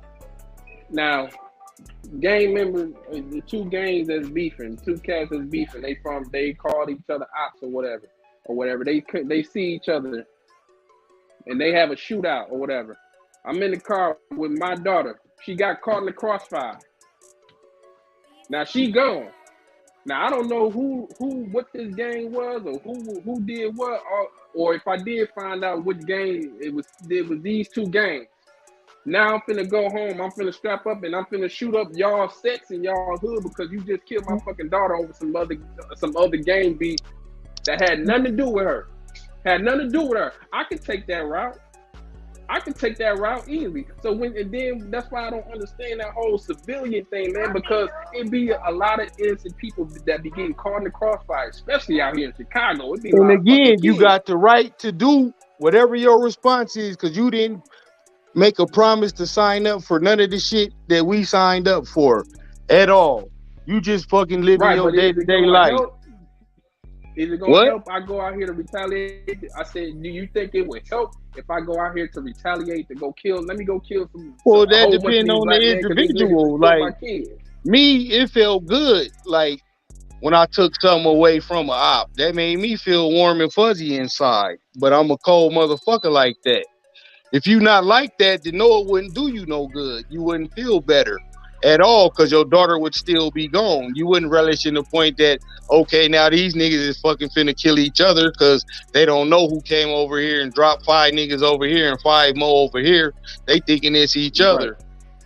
But you logical enough to not do that because somebody else's daughter could get killed in the return crossfire of them niggas firing back because the 10 niggas you just killed. Exactly. But again, though, you grew up logically, my nigga.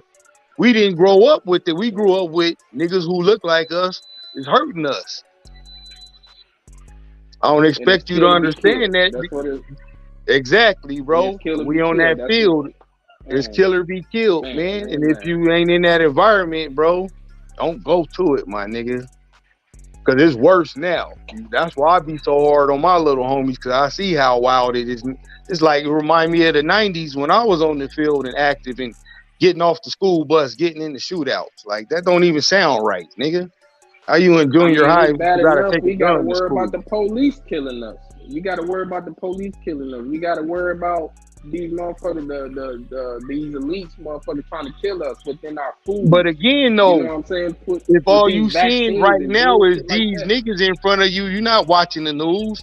You're not looking out for the police. You know they out there, but you also know it's 5 cars of these niggas out here too, looking to kill us. Who you gonna be more worried about? The elites or the police, or the 5 carloads full of niggas who looking to kill one of y'all? Them the only options you got. You feel me? You gotta look at what's right in front of you because you gotta survive the day. You feel me? Like, gang banging is you live day by day. Any day you get taken off the field, bro. So, in your honest opinion, and I'm asking straight up, brother, what would it take for cats, young black men, to be like, you know what, I'm finna put the rag down? Like I said earlier, when I went to the pen and got pressed by all the races, I really got to see who my real enemy was, and so did the niggas who I thought was my opposition. And we all knew together we strong, we gonna survive and we gonna make it through our bid. But if we keep up with this hood shit, they gonna pick us off because literally white boys, Indians, Asians, Mexicans, all team up. That's a temporary fix. But I'm saying for us, let me finish answering the question, brother. For us to get to where you saying, it would have to take that in the fucking general population of the world. Like, they would have to really press us to force us into it, like how they forced us apart. They would have to fucking, okay, these niggas is coming for real now. We all we got. Put all that bullshit aside for survival. Because the first law of nature is what? Self-preservation. Exactly. And to preserve yourself, if it take me hooking up with this nigga who I just killed 10 of his homies, he killed 10 of mine. But if we don't link up, we both dead. You want to live more than I want to fucking kill you, and I want you to. So does it have to take These white folks? We or were these forced folks to apart, say so we we're finna go gonna have back to be forced back together, bro. Like how That's what we I'm saying. talking, it's logical, but we need that pressure on us so we can see. Niggas gotta actually see who the real enemy is. And all we seeing right now in our perceived enemy is each other, because that's all we see every day interacting day to day. And the bullshit is coming from the niggas who look like us.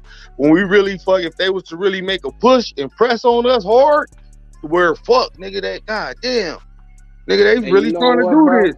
We gotta. That's the only way it's gonna get back, bro. They doing that discreetly.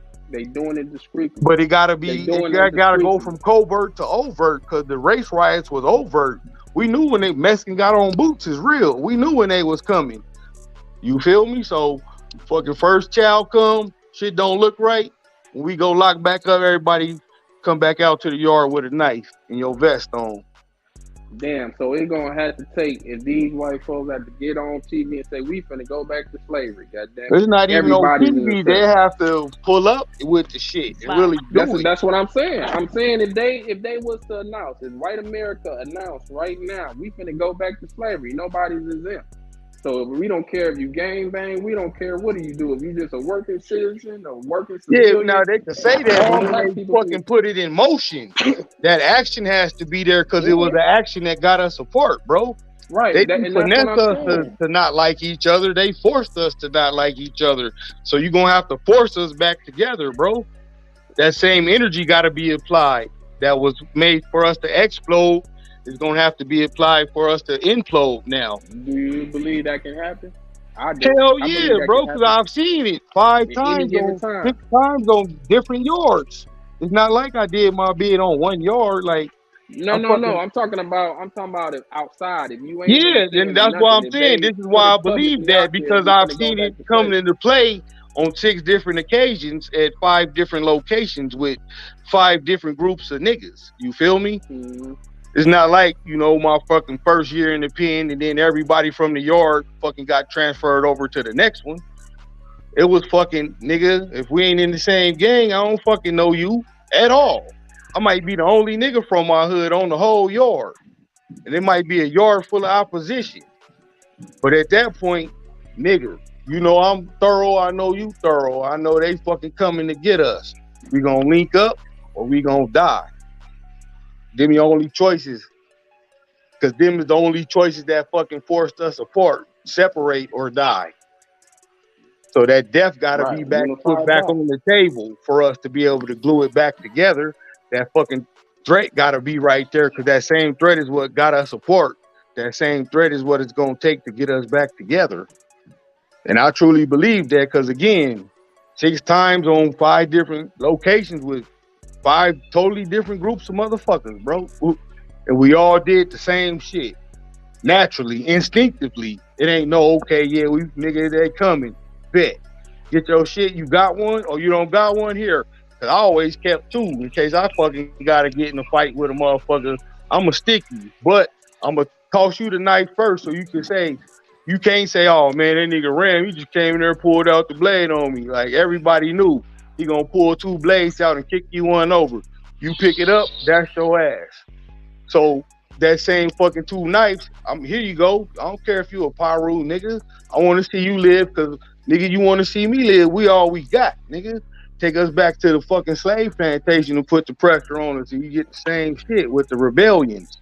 So you want to see each other live in the clean, but you get out, okay, it's back to we enemies again. But again, though, if we get out, again, though, I say again, everybody didn't have that experience. So some niggas will go in and only do a year and might nothing crack off on the yard they was on. So they wasn't forced into that.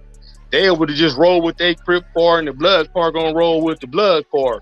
We ain't gonna be beefing with each other, but we ain't united like how it was when I was on the Max yard. Like all that shit to the side, nigga, because it's fucking 500 people on the yard, only 400 or 100 of them is black, and it's only 50 on each side of the yard.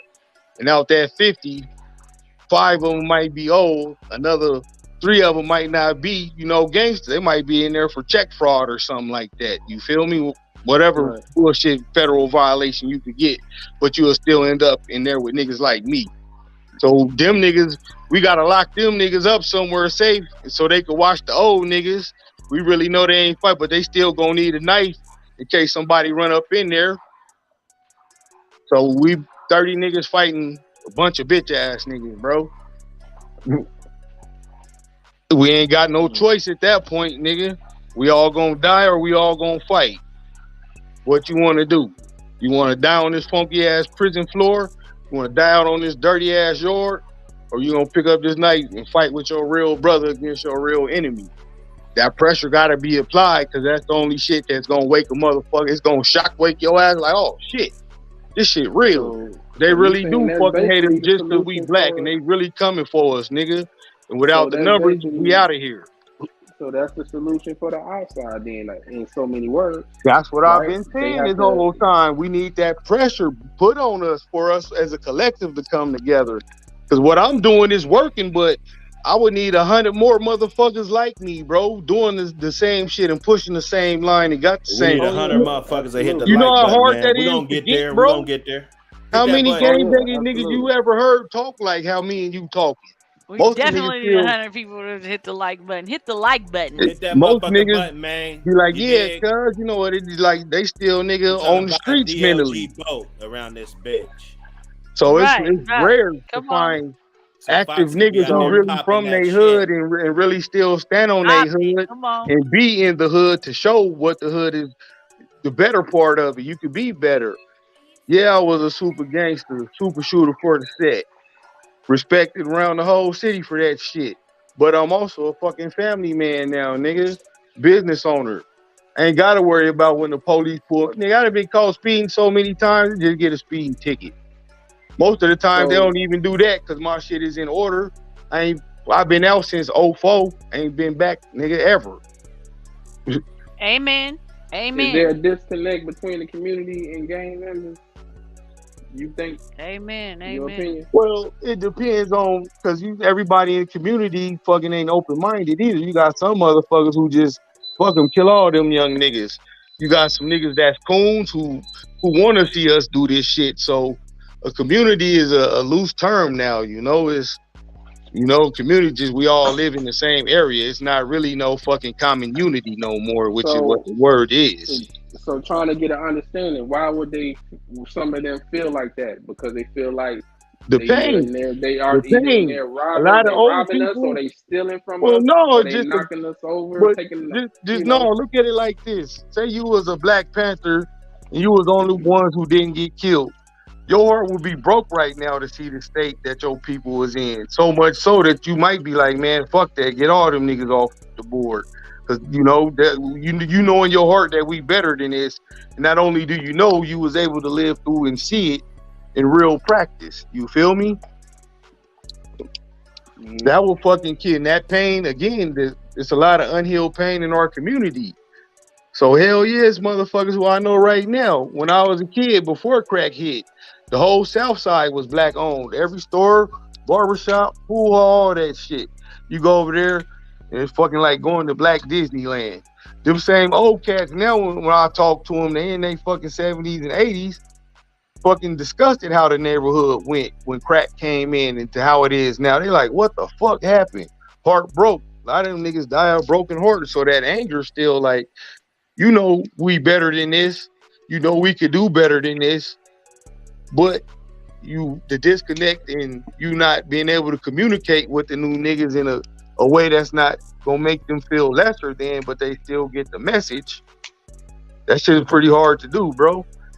You know, a lot of old cats are stern in the mother. Like my grandpa, he'd call you a Jap, nigga, right to your face. A Chinaman, all that shit. That shit don't fly today. So you talking to a young nigga and you saying shit that he deems disrespectful, even though he might not do nothing to you, he not gonna listen to you either.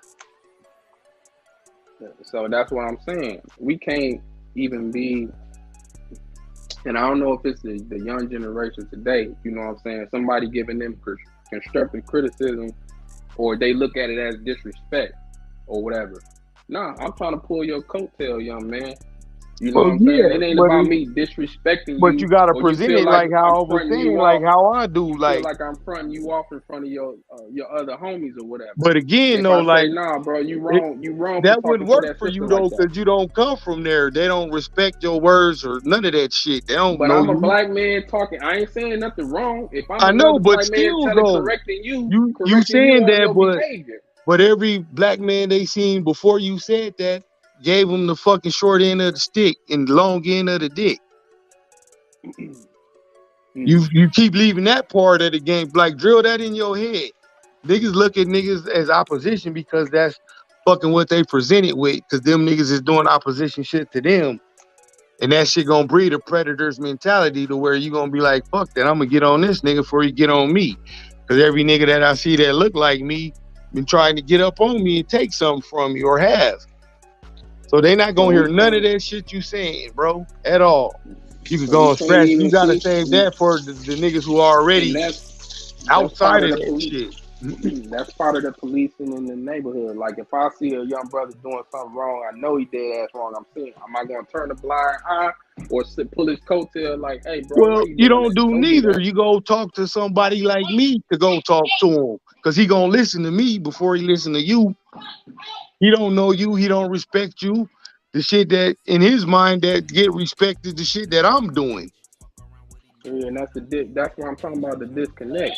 It's just, I gotta be a former gang member or an ex-gang member or a gang member at that for me correcting you, seeing you as a young brother. I could be telling you something that could save your life. Well, look at it like this, bro. I'm gonna give you something. I'm gonna give you an easy shit. That way you don't get a headache from trying to figure that shit out.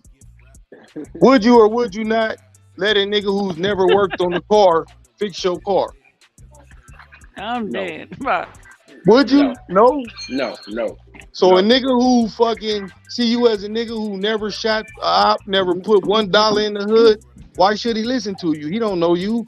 You don't fucking do the shit that I look up to. You a black man, you logical, all that shit, but fuck you, nigga. I'm listening to Walk 'Em Down Ram. Why? Because this nigga came through from the start of that shit and made it out the other side. But you don't know my background. You don't know if I didn't came up in the slum just because I wasn't part of your gang. We talking about if you just see a nigga in the hood, you not from that hood, are you? No, I'm not from that hood. Well, then he not gonna listen to you, bro. I didn't come up from the slums, though. But he don't, bro, he don't know that. He don't know that. Lack of a father in my house. Again, bro, I just stop using the logic, bro. All the niggas you talking about only seeing niggas that look like me. The niggas who fucking that's new over there is usually the ops, bro. I'm just trying to tell you the dead ass truth, my nigga. You gonna run yourself crazy trying to understand that shit. And I'm telling you, your logic does not apply, bro, because these niggas don't live on logic. They don't vibrate on logic. They vibrate on survival. I hear you. And I'm glad, we can chop it up and have this conversation to give me that's why I'm asking questions, and that's why I'm presenting it the way I am. These niggas only understand survival, bro. They don't understand thriving. They just understand like I said, gang banging is day to day. I gotta survive today, my nigga. Today was a good day was a real song for niggas, man. Like, nigga, one day we didn't know bullshit happen. That's fucking Christmas, my nigga, in the neighborhood. Yeah. Cause usually, niggas, homies dying, homies getting raided. There's all homies getting car accidents and die. Like, there's all kind of just all the fucked up shit happened to a nigga, it seemed like, bro. And that's all you got to go off of. And that shit form your mentality, give you a negative outlook on life. So you could come with that logic and be with Minister Farrakhan in a fucking bow tie with some fire ass bean pies. The little homie's gonna tell you, get the fuck out of here, nigga. Go talk to the big homie. And that's when, you find the big homie that's logical like me, and you talk to him and tell him, hey man, I seen a little homie over doing some yada yada. I'm just trying to look out for him. And to sweeten it up, tell him he gonna make the neighborhood hot doing that shit. I'm gonna listen to you because you know what? You're right. You shouldn't be doing that dumb shit on top of, you shouldn't be making the neighborhood hot because we got this, and this going on over here. Good looking out. But if you just walk up to the little homies and tell them that shit, I'm telling them, fuck you, nigga. Lucky I don't shoot you in your face. because they don't know you. They don't know your story. They listen to the OGs based on because of their rep, because they've been through. Well, it gotta be a real OG though, like a real, not just no old nigga who, because this old niggas is niggas, you know, who helped start the hood, but they don't get no respect in the hood because they just old niggas. They don't come back and fucking, like, nigga, every week we clean up the alley, nigga, in my hood. Houses that got alleys, trash in there, nigga, we adopted this street. Nigga, we killing and dying over this shit. We gonna clean it up, nigga. I don't care if it's your trash, the neighbor trash, whoever. We gonna claim this shit. This shit gonna be clean, nigga. It gotta be OGs like that. And that go back to what I was saying earlier. It have to be 100 more motherfuckers like me for my way to work. Like, my way is working, but it's working for my hood. You know? If I was to go to, say, a hood that I don't even fuck with and try that shit, they gonna look at me the same. They don't know fucking Walk 'em Down Ram. This nigga been fucking doing the do since 92. They don't know none of that shit, bro. They big homie might, but he might not be coming through the hood and shit, so I might not know the next nigga who in charge. So I have to do the same shit. Me, my gangsta ass, will have to do the same shit and go talk to one of the big homies to get the message through. Whichever big homies, you know, they look up to that's not stupid. It's not like. So are you always gangster? With a sign on. Yeah, that's how I was raised. This is me. This is how I was raised. This is me. I was asking for. Never mind. Yeah, I ain't stepping on shit. You feel me? But this is me. You know, the hood made this person you talk to now. That's me. That's my I can't change the shit. I could only fucking help. Who's all on here? Walk 'em down around. Oh, we on here. We on here. Who's all on here though? I need to see everybody that's on here.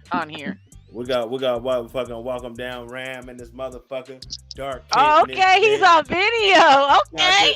Dr. Hood. I don't be showing my face. He's on video. Yeah. Motherfucker threatened to call the FBI on me on my other show just because I was roasting him. He called my boy and like, I'm gonna call the FBI on Ram. Like, what the fuck? So I just stopped showing my face. Like, fuck, this nigga crazy. Okay. Now, see, the old me, I found out where he stayed. The old me would have pulled up to his house and lit it on fire or something. You know, I'd have drove all the way out to Florida like that astronaut with a diaper on, lit his shit up. But the new me, like, fuck it. I'm the bigger man. I got way more shit to lose in. Fuck that dude. So only just strictly OGs. That's what it's gonna take. Well, no, because all OGs not respected. You feel me? You gotta be a respect. Like, these new niggas different, bro. Like, when I'm coming up, you know, you an older homie in the game, I'm gonna just automatically show you that elder respect because that's how I was raised before the hood shit took over. You know, the basics, respect your elders, you know, say thank you when you get just the basic shit. So right. I kept those principles too. So you gotta be a respectful OG and one who didn't just leave the hood once you got out the hood. You actually gotta come back and show them how to make themselves better to make the hood better. And again, that shit hard as like a lot of OGs don't get respect because a lot of them ain't real OGs. You just an old nigga from the hood playing like an OG. A OG really is like a father of the hood, and if you a father, you gonna want the best for your kids, right? Or you gonna just abandon them, you know? And that same shit fucking happen when niggas get old. You know, we grow up with abandonment issues and shit. That's why we hold on to the hood so tight. You know, because the hood promised to not abandon us. They promised to always be there and always nigga love you. So what happened with respecting your elders though? You know what I'm saying? Whether you got to be something to be respected though. Just because you old don't mean I gotta respect you. You could be an old coon. Do I gotta respect Jesse Powell Lee, whatever that coon ass nigga name is? No, I'm talking about an everyday person, working person that was working. He ain't never been into gangs and none of that or whatever. Again, though, if you're not actively engaging with them every day on your way in and out to work, they don't know you, bro. They only know the shit that's in front of them. I get the question you asking, but the street life is literally what's right in front of you.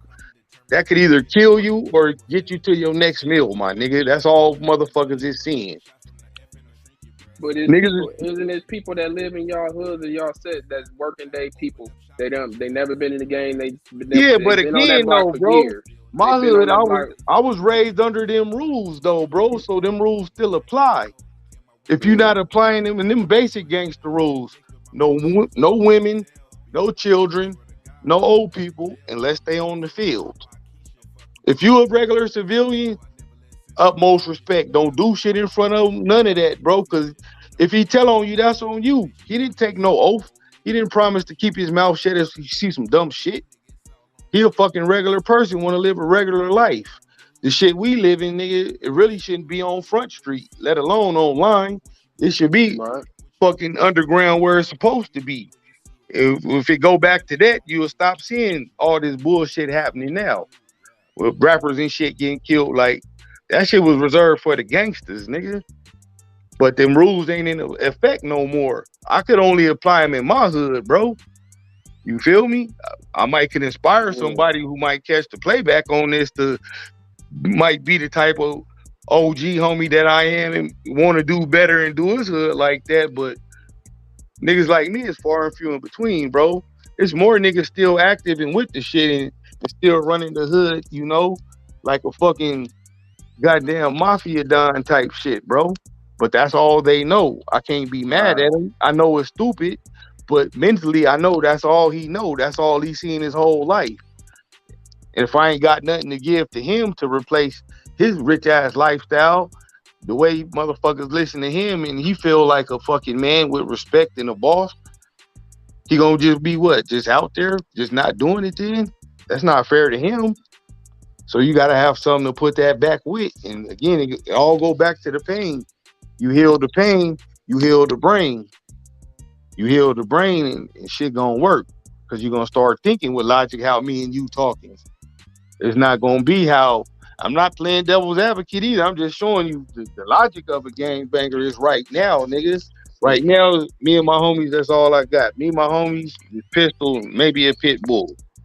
So why would a person or if somebody who in the streets or whatever and they claim a gang or whatever, and I was just saying straight up, listen, I don't agree with that, man. I just don't agree with it. That ain't disrespecting you as a man. That's not. But again, though, bro, he don't know you, my nigga. No matter what you say, what logic you bring, if you're not in his face, he don't know you enough to even trust you that what you saying is the truth.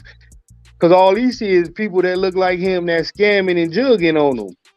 Right, but you see me, and I'm telling you straight up. You know what I'm saying? You but again, though, bro, you telling me, but I don't fucking know you enough to trust what you saying. Because out here, if I fucking don't trust you, I could die. Trust is very fucking valuable on the streets, more than gold. The lack of it to get you killed. So no matter what you saying, if I don't trust you, because I don't fucking know you, whatever, nigga, get out of here. Some niggas might have respect and hear you out, but they ain't gonna apply that shit. They might be showing you respect as an elder. As a people, we don't trust each other. But we don't really know each other, though. We don't take the time to get to know each other. Exactly. We don't take the time to get to know each other unless we locked up in the clink together or some shit like that. And realize, like, damn, man, I've been, you know, I was this cat I looked at as, or the gang he in, I looked at as an op at one point in time. I was in the clink with him and got to know him as a person outside of that, outside our rag. And damn, you know, is it gonna go back to its own when we get out this as enemies again? If me and him is cool, we'd be cool. You feel me? But if your homeboys come through and shoot me, I'm cool with you, but now I want to shoot your homeboy. You don't want me to shoot your homeboy. You love your homeboy. So that bond got to be upheld, and you got to build that bridge when you get out. Like, say, you from Fruittown, Peru. I'm from where I'm from. We in the pen, you know. We sell it. We hold it down the whole bid, nigga. We got it, nigga. Riots crack off. We got each other back. All that shit. I ain't got no food this week. You got me. You ain't got no food next week. I got you. You know, we partners. You my nigga. When I see you on the streets, you got to come to my hood. I'm going to introduce you to all my partners. It's going to be one-on-one. Now you got a pass to come over here and be safe. Then when y'all got some hood shit going on, you going to invite me over there. Now I got to pass over there to be safe.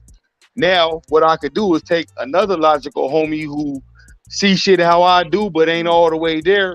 And I could take him over there with me and show him these some cool motherfuckers too. Like, and he gonna get embraced. And then you gonna bring one of your cool partners who got the same mentality, and he gonna be embraced in my neighborhood. We would have to build that bond like that back and forth, but only with the logical niggas. Because again, you don't want just no hothead nigga in there in the mix. Cause he gonna do some hothead shit like this with the 8 trays in my hood. You feel me? New nigga come into the hood and shoot one of the homies. Now you know you come to explain, but I'm talking to you. My little homie walk up and shoot you. Now it's beef. Fucking for 40 years, my nigga. That shit happened before we was born. Yeah, that's crazy, man. And it's going on right now because that initial pain was never healed. You gotta put the logical heads, and everybody don't gotta be logical. You just need a critical mass to be. You feel me? Because we a majority rule society, like I said, bro. So we just need a majority of us to be like that. And that's the way we could build that bridge is keep bringing, more logical niggas to the table from each side, and we functioning with each other. We building that camaraderie. Now, your little homies could come to my hood without you, and I could go to your hood without you being there. You feel me? And still be safe with my little homies, and it'll be vice versa. Now we fucking friends. Now, if something happened to y'all, we got y'all back. You feel me? We done built that bond together. So now that's 2 gangs that was beefing. That's off the board now. Now we is one. So we wish that could be like a domino effect. Like all the hoods in Cali or whatever, Crip Blood hood or it whatever. Can't be though. That thing gotta heal first, bro. That's what I'm saying. This is where I'm getting at. Like, if it was possible, whoever hood can come together like a fucking committee or something. Hey, but like, then you got other niggas in the hood who want to keep it how it is too, and they'll kill the nigga who trying to bring the peace treaty, bro. That shit happen a lot too, man. The power struggle be real because once you ascend to a certain level of power and you got influence, people listen to your words and shit. Motherfuckers want that shit, bro. And that's what I'm saying. They want to do it how they want to do it. It's been a lot of good leaders been killed like that. Like the nigga who started the Crips was killed like that. And it seems like it's pointless because you're trying to channel that. You're trying to channel that to positive energy, man. You're trying to channel that to different. But I hear what you're saying, bro. I don't agree with it, but I'm not a gang member, so it's cool. We just agree to disagree. But I understand what you're saying on that level of you know what I'm saying. It's gonna take a lot of OGs like yourself to like really change the mindset of some of these youngsters, man. It's just sad that it has to, people have to keep dying, or you know what I'm saying, that we can't. I mean, it's sad, but get an understanding. But the death is what got us here. It went from them killing us to all shit, man. What the fuck? We gonna separate. Exactly, bro. So that death is sad, no doubt, but that's the shit that fucking pushed us apart. That's got to be the shit to bring us back. Is the threat of death happening to us? Trust me, if it happened, you'll remember them exact words I told you. Like you're like, damn, that nigga Ram was right. We did come together when all these motherfuckers was trying to kill us. And you will see it because motherfuckers want to live more than they want to be, my nigga. They trying to kill us, man. They are trying to kill us. They doing this. Yeah, they are doing it, but they doing it covertly. If they press overtly, you will see all that shit will be boom. All the OGs, nigga, this what we doing. We need security. And a lot of infiltrating too. That's like if Bloods and Crips was today decided like we finna end all this shit. Mind you, somebody gonna try to infiltrate to keep. Yeah, that's what I was saying, bro. I'm not the only nigga who thought like this and wanted to change the hood. It's been niggas since the hood has been established that tried that, and other niggas wanted their position and wanted to do it, the way they been doing it and keep the program running how it is with the bullshit. A lot of good dudes get killed like that, bro. But You that's see, on Nip such was a one. minute level. Right, and that's why I'm saying that was such on a minute level, man. It's like y'all don't even own that hood over there. It's minute. To a street nigga, that's everything, bro. For real. You know what it's like to have something. Whatever, something. Niggas on the streets, nigga, we used to nothing, bro. So whatever smidget nigga we got, nigga, we holding on to it. This is our life raft. This was keeping us connected and sane and united with society. You take that, I'm just an animal on the street. Right. So I gotta kill you for that. Because if you take that from me, you killing me essentially. You killing me a slow death. You done mark me as a rat. So I'm gonna get a slow death, but fuck that. I ain't no rat. And for you calling me a rat and trying to give me the slow death, I'm gonna give you a fast one. 11 and then 2 to the head. I'm gonna kick you in the head too when I run out of bullets. Cause I'm mad because I still can't see. Do you think the average street dude think about that though? Like, man, you know all this shit can collapse. My nigga, whenever you see it, bro. We see it every day. We see this shit, man. Don't think we just dumb and ain't paying it. We see it, but again, the nigga who look like me is finna fucking slide through this bitch when it get dark, nigga. I ain't got time to worry about that shit that I see. Like I know it's there. I want to take over that. Exactly. I gotta worry about this shit. Yep. You gotta worry about right now, nigga. Ain't no fucking the nigga what he doing. It's a sniper across the street, but the infantryman is at my front door. Who you more worried about? The infantry or the sniper? Both of them coming to fuck you up, but one is here right now, nigga. The other one hiding somewhere, and you gotta come outside for him to get you. That right there give you the fucking mentality of a street dude. Nigga seeing this shit right now in 3D. This all we got. You take this away, you taking my life raft away. I'm gonna fucking drown in the ocean. So I gotta fucking kill you or die. Don't make sense at all, but that's the fucking logic. The best thing, try to fucking keep the next generation out that shit, bro. I think that, and that's why I was asking earlier. But we got to take this now generation and show them the positive shit so they could show the next generation. The niggas getting old. You feel me? Yeah. Nigga closer to 50 than he is 30. Shit. Yeah, man. How many more years I got on the field and on the block? Like, how long is my knees gonna hold up to be able to be out there all day with the young niggas? A lot of dudes need to just get the fuck out the streets and go home to them kids. Well, the ones who ain't doing nothing, but if you showing improving, stay out there as long as you can, so the now generation can show the next generation. I'll be too old to show the next generation. I'm damn near too old to show the now generation. You feel me? Yeah, hell yeah. Cause niggas, I mean, I know a lot of niggas, they out here, they got 7, 8 kids, 9 kids. Niggas dying. I know nigga died with 12 kids. You feel me? Man, I had a young homeboy, man. He died of a heart attack from stress. Nigga was only fucking 42, 43, like a couple years older than me. Heart attack from stress. Wasn't out of shape, nothing. Nigga went to the gym, where all that shit. Stressed out, fell over. Like, what the fuck? Stressed out from what? So what was he stressed out from? Just life? Just work, life, bills, just single father, just shit just piling up. Damn.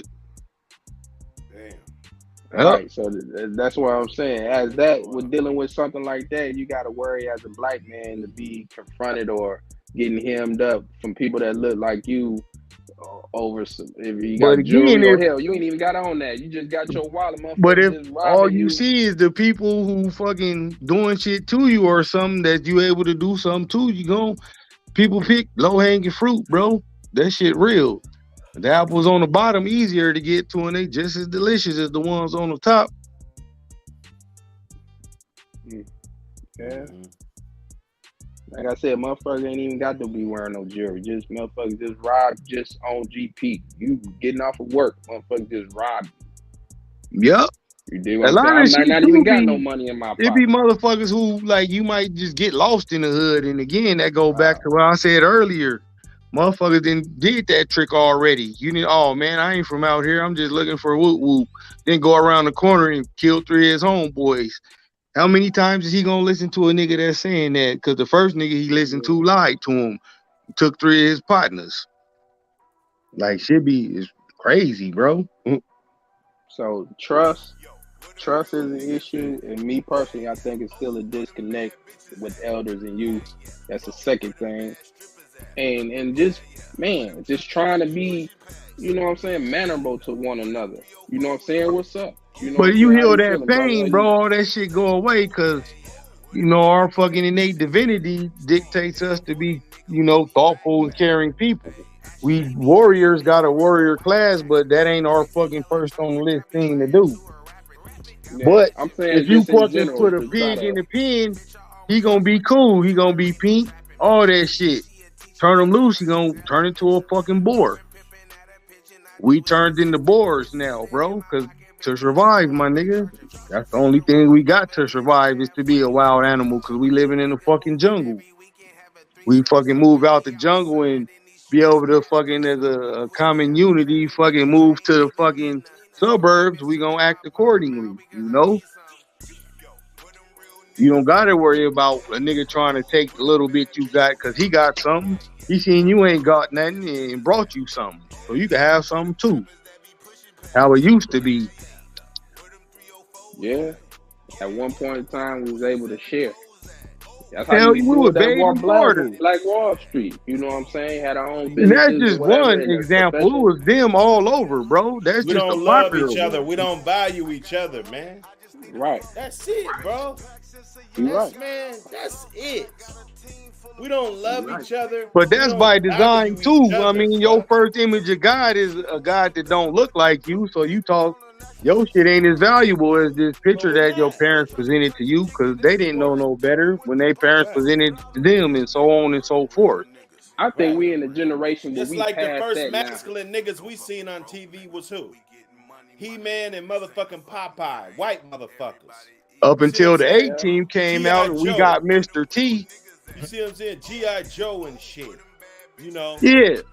I mean, all that shit, even right now, all that shit, the standard of beauty, like, you say we passed that, but it's fucking people who skin bleach right now, my nigga. We really not past that shit, bro. Is if it's on cops getting chased. Yeah, they show it in a negative light. You're not allowed to be a hero. And when you is casting a hero or even a positive light, like the Black Stormtrooper, you all type of niggers and what the fuck? You got the black fucking Little Mermaid girl now. She all type of niggers and shit. And that's just 2 positive images. But we're not the Stormtrooper wasn't even positive. He was a gangster. Can't even be in the sun though. But I know that, but their whole thing is to only show them in the positive light and you in a negative one. And that shit working for real. The propaganda machine is real. I'm gonna show me walking through the motherfucking desert, nigga, with nothing on, nigga. You know, one day I went out. We went somewhere, man. We was, the kids was swimming and shit. You know, we went to a beach. You know, we went far out, like damn near to the ocean. And it was a hot ass day. And it was, it's only us, the black people, but everybody else was white.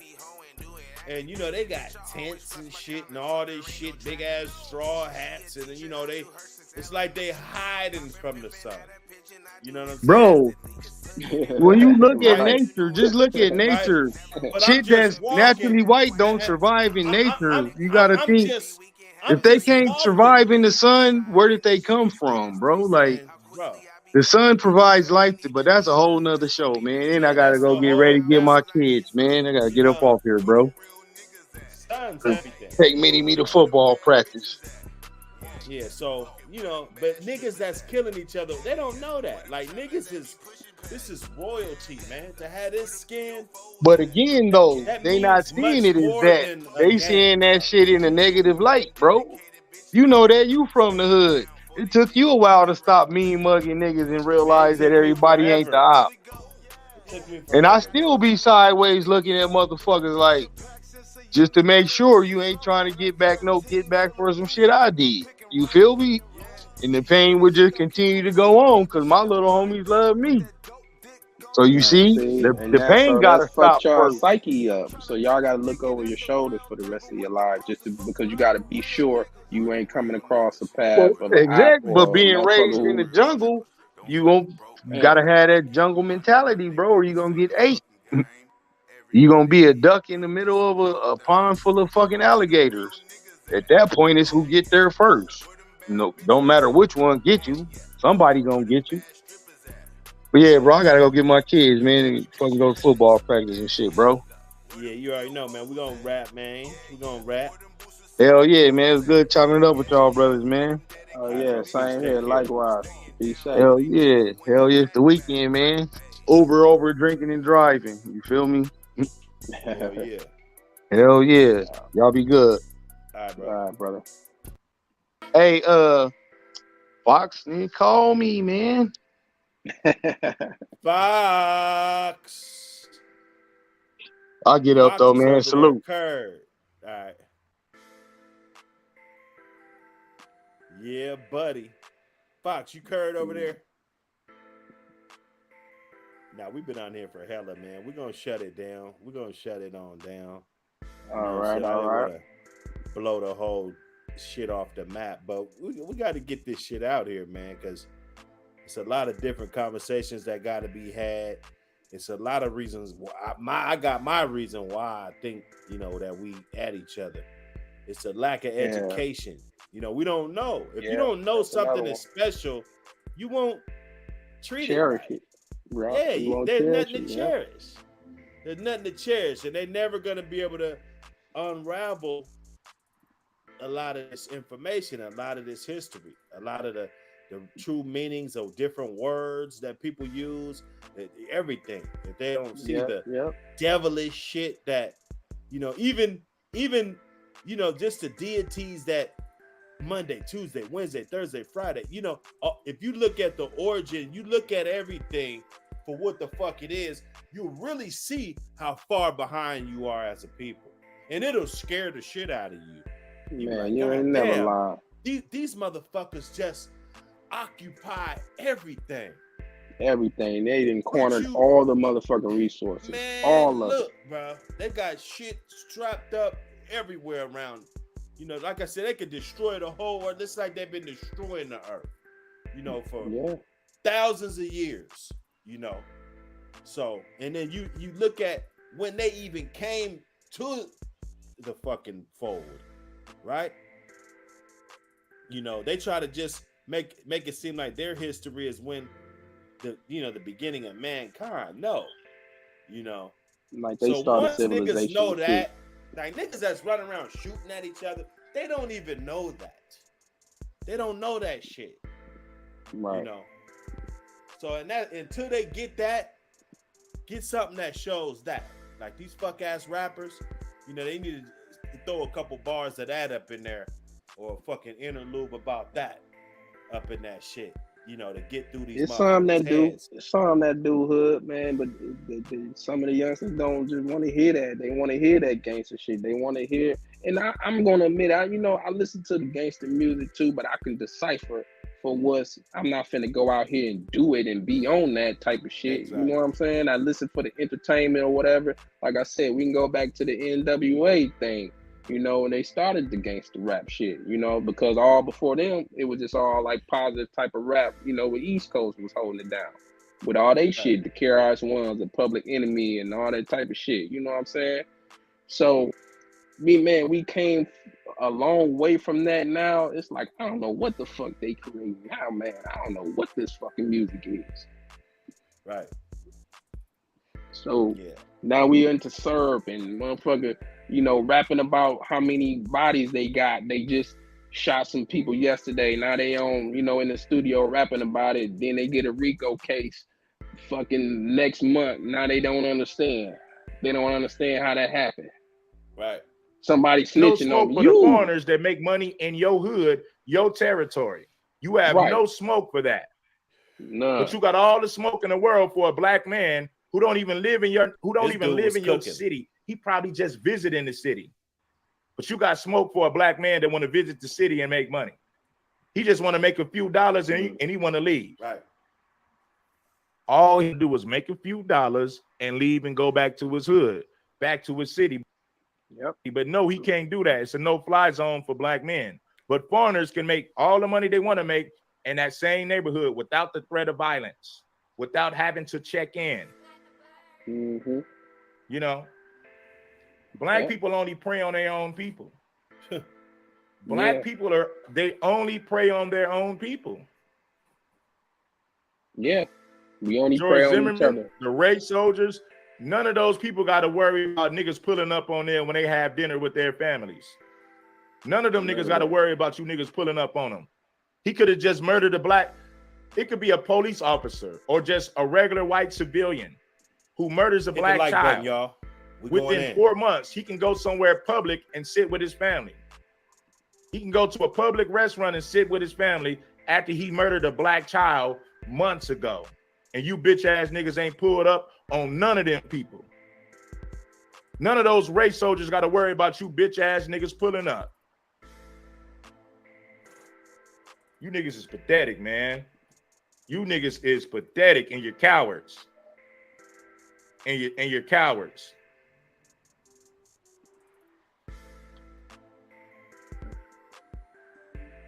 He got a hell of a point, though. That's the sad reality, man. You niggas is cowards. That's the sad reality. I can't even rebuttal that, man. You know, unfortunately, man, it's true, man. Our people are cowards, bro. All niggas do is prey on other black men. Right. They're only preying on each other. All these niggas do is sit up and prey on other black men. That's all they do. Right. Like, that's all. You niggas ain't a threat to nobody else but yourselves. You niggas are not a threat to anybody else but yourselves, and that's sad.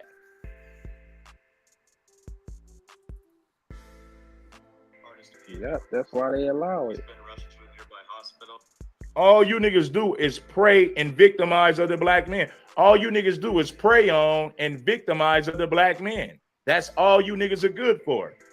You ain't good for standing up for your people. You ain't good when it comes to standing up for what's right. All you bitch ass niggas do is prey and do harm to your own people. Black men in particular. You niggas are cowards. Straight up. Straight cowards.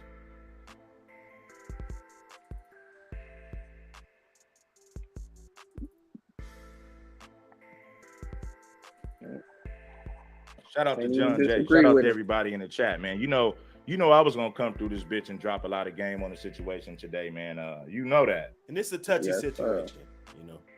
Yes, you already know I was I'm gonna sick come of through it. and get my Even perspective the young because dog, it's like, you know, now I can't respect that. I don't see how anybody can respect that.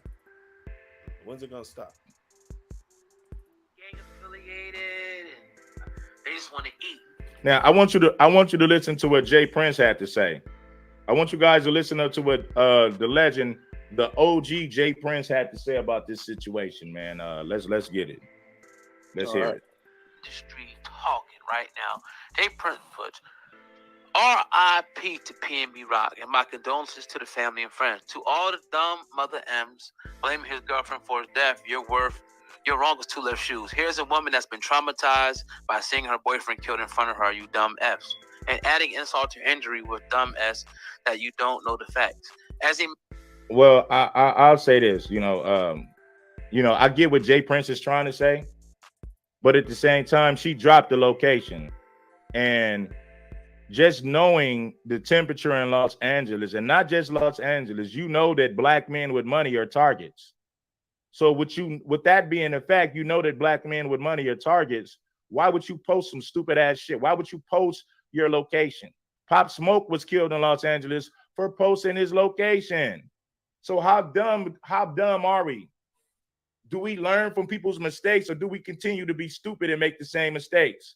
So I can't agree with Jay Prince. I get what he's trying to say, but I can't agree with Jay Prince on this one. She does got to take some accountability, because why would you post a location knowing that the man is pretty well off, knowing that the man got a lot to protect, knowing that the man doesn't even have security and he's rocking a whole lot of jewelry? It's only common sense. It's only common sense, bro.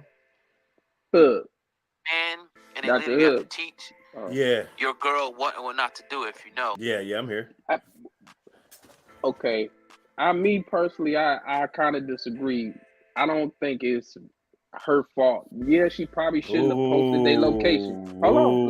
Let me land.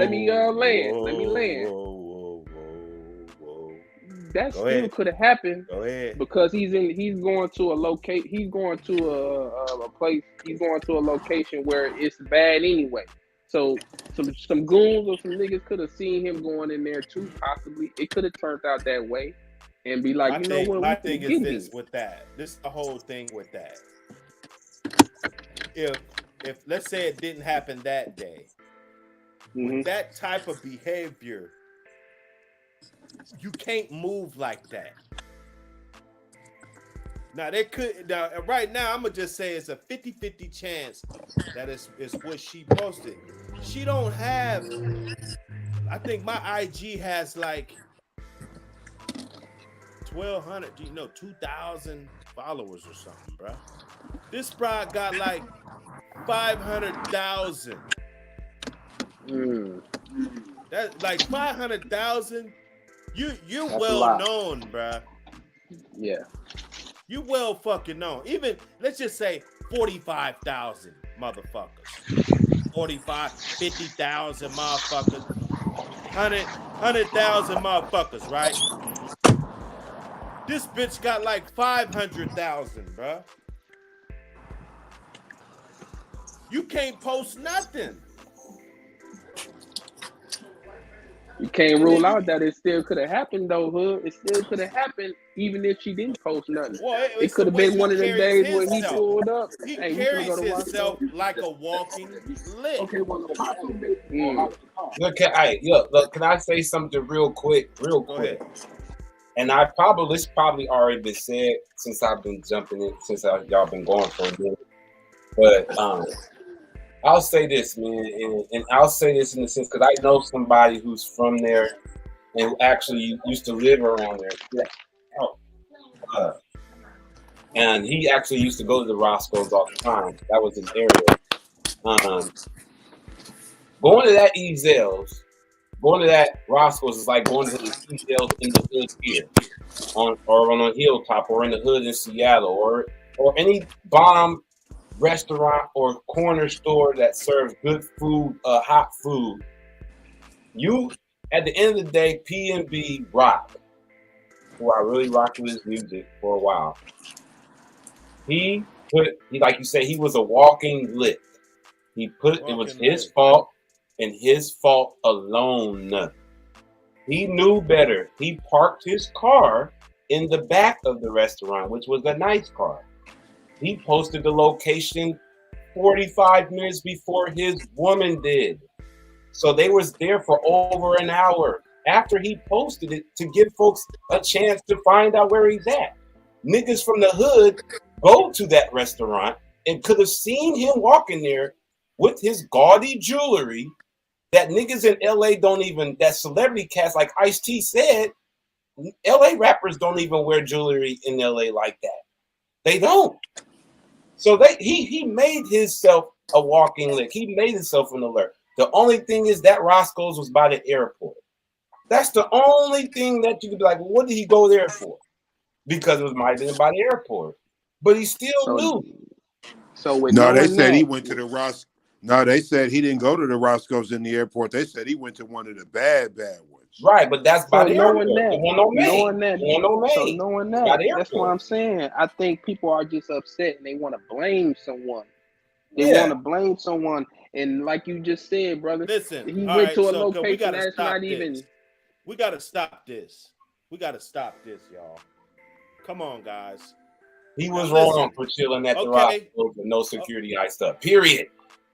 Yeah, that's right. He got it right. Okay, so if she didn't do nothing wrong, then she shouldn't be feeling bad about anything she did. She shouldn't be feeling bad about posting that waffle on there, right?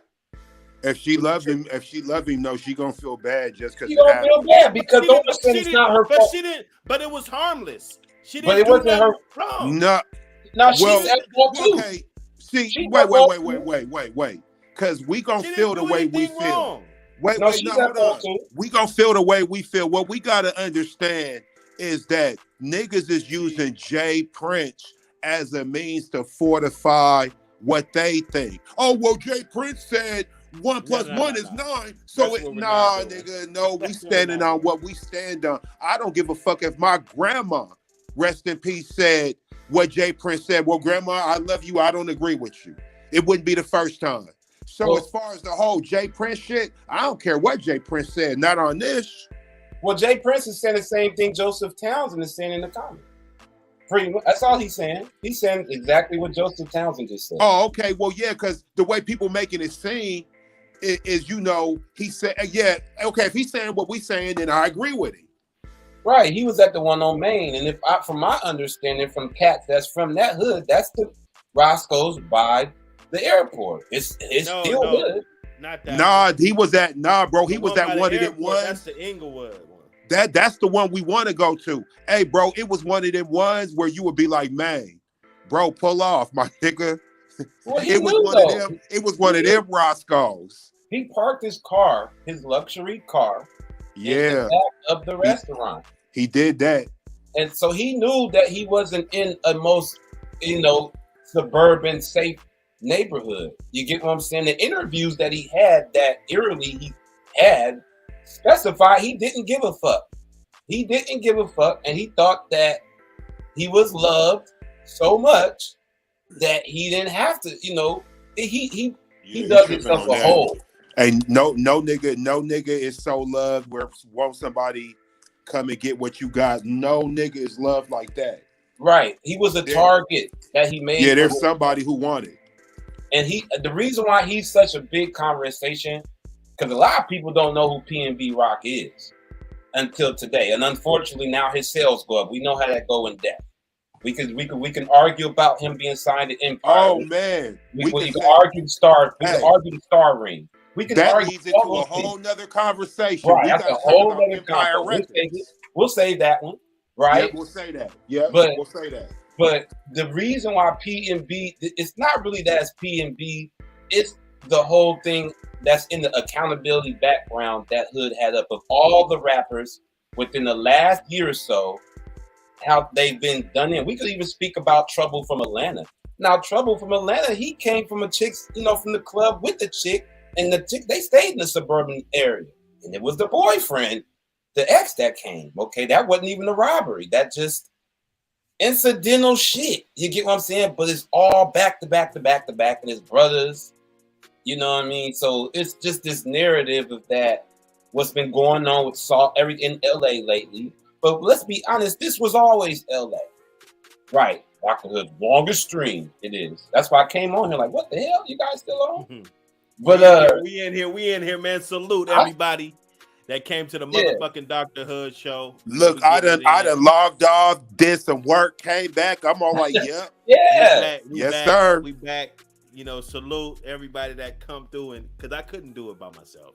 All right. I seen a few different folks on the screen on the internet. Yeah, we can't do it by ourselves. Foxy came through. I seen that. Who knows? Other people might chime in. I encourage people to invite people to the stream. This is a good topic. You rock with. No, it's about to be winter time. So motherfuckers gonna be needing some content. We ain't gonna just be flossing and shit outside. I'm trying to tell people to tap in now. Yeah. You know what I'm saying? I appreciate you, Dr. Hood. I appreciate you, brother, for letting me come on here too, brother. to cook and get off, ask questions to that one brother, being who he is. You know what I'm saying? This is just good, healthy dialogue, man.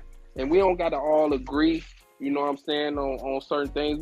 We grown men, we can agree to disagree on certain situations, and, everybody can, go home to their families, you know what I'm saying, in a respectful, peaceful way.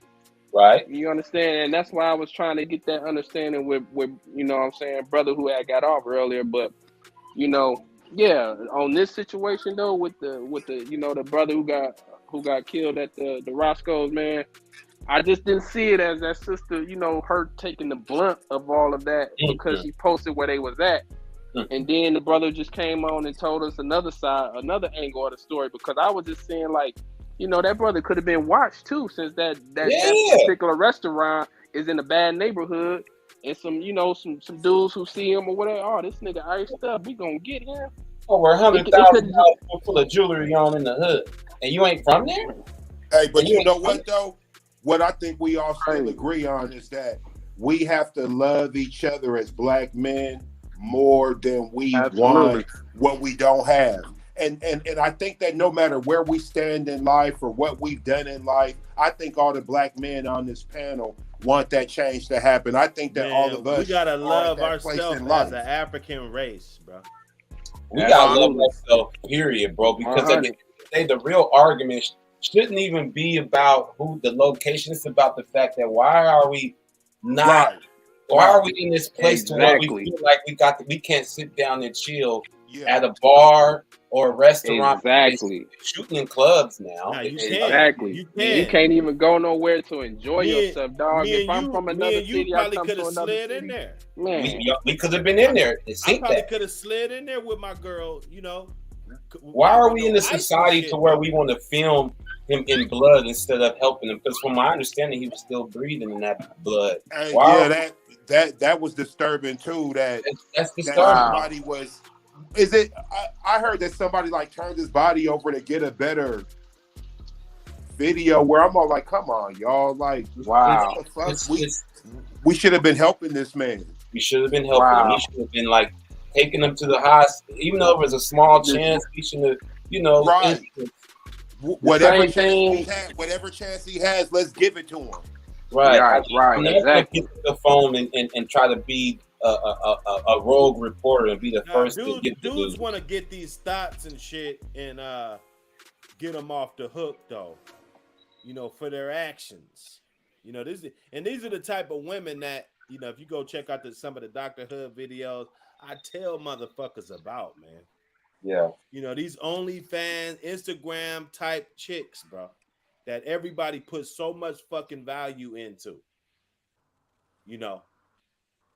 I mean, because it's at the end of the day, it's all on you. It's your choice what you're gonna make. You make your bed, you lay in it, right? So if you're gonna get with you a Instagram broad that's obviously addicted to likes and shit, right? Wow. Like if she don't get 20,000 likes or 50,000 likes, that was a bad day for her. You know what I'm saying? She lives off of this shit. Posting her location, posting her food, what she eats. I'm guilty. I forgot, remembered not to scarf my shit down a couple times. I took a picture of my shit.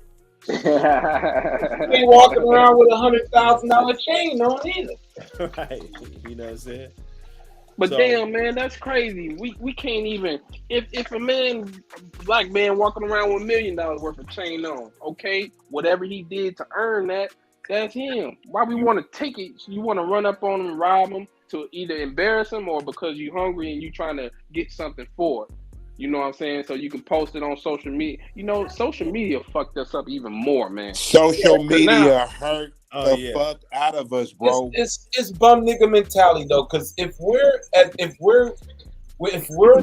saying that it's okay and we're allowing this to happen, we're basically saying we're allowing bum nigga mentality. If a man, like you said, he earned his money, we shouldn't have to. He should be able to walk around like that.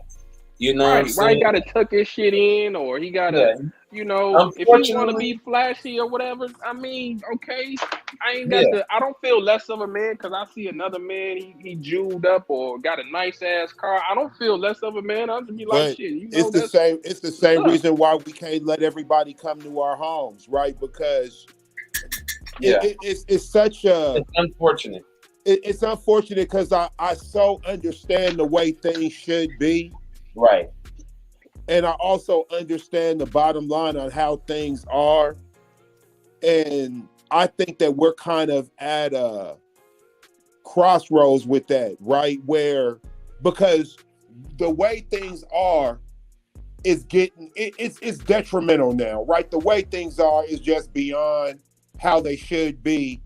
And it's leaving a bad taste in our mouth, especially those of us. Right, most of us, we probably got more years behind us than ahead of us. Like we we in our 40s heading to 50 and all like that. We want better for our grandchildren. Yeah. We want better for our kids, but these is our kids right here. And I was going to say, because none of them were near 40 in this picture. Now one of them. Now one of them. I'm gonna keep it real, and this is how come I do a lot more listening than I do talking when we had these conversations. Because at this point, whatever you have to say has to be better than what I've been saying. Because anything I've been saying hasn't made a difference, or what I'm doing, not in the way I wanted to. So at this point, somebody got to have better answers than me. I don't care if they've done less work. You're right. Absolutely. Here's the elephant in the room, you guys. Here's the elephant in the room that we gon' as a whole, as our culture is gonna go crickets on, that we always divert from. Here's the elephant in the room. You see this picture, okay? You see this picture, right? We see the narrative. We're not gonna say this wasn't going on in the 90s. There just wasn't no social media, right? Yeah, you're right. So this was going on. Social media kind of blew it up a lot more, right? Yeah. But let's another elephant in the room that we must address. Okay, which was happening in the 90s, which isn't happening now. There isn't a certain selection. Okay, there's one way. There's only two. There was fun music, there was conscious music, and there was gangster rap music. Okay, now we have niggas that's all tatted up looking like Harley Davidson biker boys. Okay? You know, to look tough, because that's what you're doing, to look tough with all these tattoos. Okay? Now, all you niggas with these tattoos is dead. Okay? So now we need to start addressing the music. Okay? We need to start addressing GTA, Grand Theft Auto, and these role playing that these guys do on their speedy PCs, that they have guns that they don't have nothing else to do with. We need to shoot these guns because the only way we're shooting them is on GTA. You seen the guy in Memphis, the young cat in Memphis that went off, okay? And went on a shooting spree, young, early 20s, about these guys' age. All right? I'm sure he's listening to that same music that all 1, 2, 3, 4, 5, 6 was putting out, okay? The music is way more violent than NWA was putting out, because NWA was talking about the police more than he was against his own brother. You get what I'm saying? And they called it gangster for that. They was talking about the cops most of the time, not his own people. So the music has become influential. So bad that these youngsters with no direction. We had direction when we was listening to gangster rap. We had direction. We had direction. We knew better to balance out. Okay, yeah, I'm not gonna do that. Or we was like Trey on Boys Nut. Gangster rap was almost kind of like / revolutionary music. Yeah. Now it's just like this drill shit, and it's like just self-hate I had to music, disagree, man. I had to disagree with you. What, gangster rap? Bro, Ascari X was considered gangster rap, bro. Yes. Yeah, so was Brother Lynch and all that. Oh, Bro Lynch was gangster rap. That shit was Bro Lynch was gangster. Bro. I'm not saying it wasn't top. Here's the whole thing. In comparison, it got more and more toxic as we went. Right. It got worse. Yes, it did. It did. And there wasn't no balance. Now we look at fun music now as sweet. Oh yeah, he like that. Yeah, yeah. I can't listen to Russ. A little too sweet for me. Russ got bars. But Russ got bars. Russ got bars. And he a great businessman. And he a great businessman. But then you can flip it and go listen to Trouble. You know what I'm saying? You could go listen to Nip and then listen to Russ. You get what I'm saying? But you get what I'm saying? It's just there's no balance because everybody has to put on this illusional face.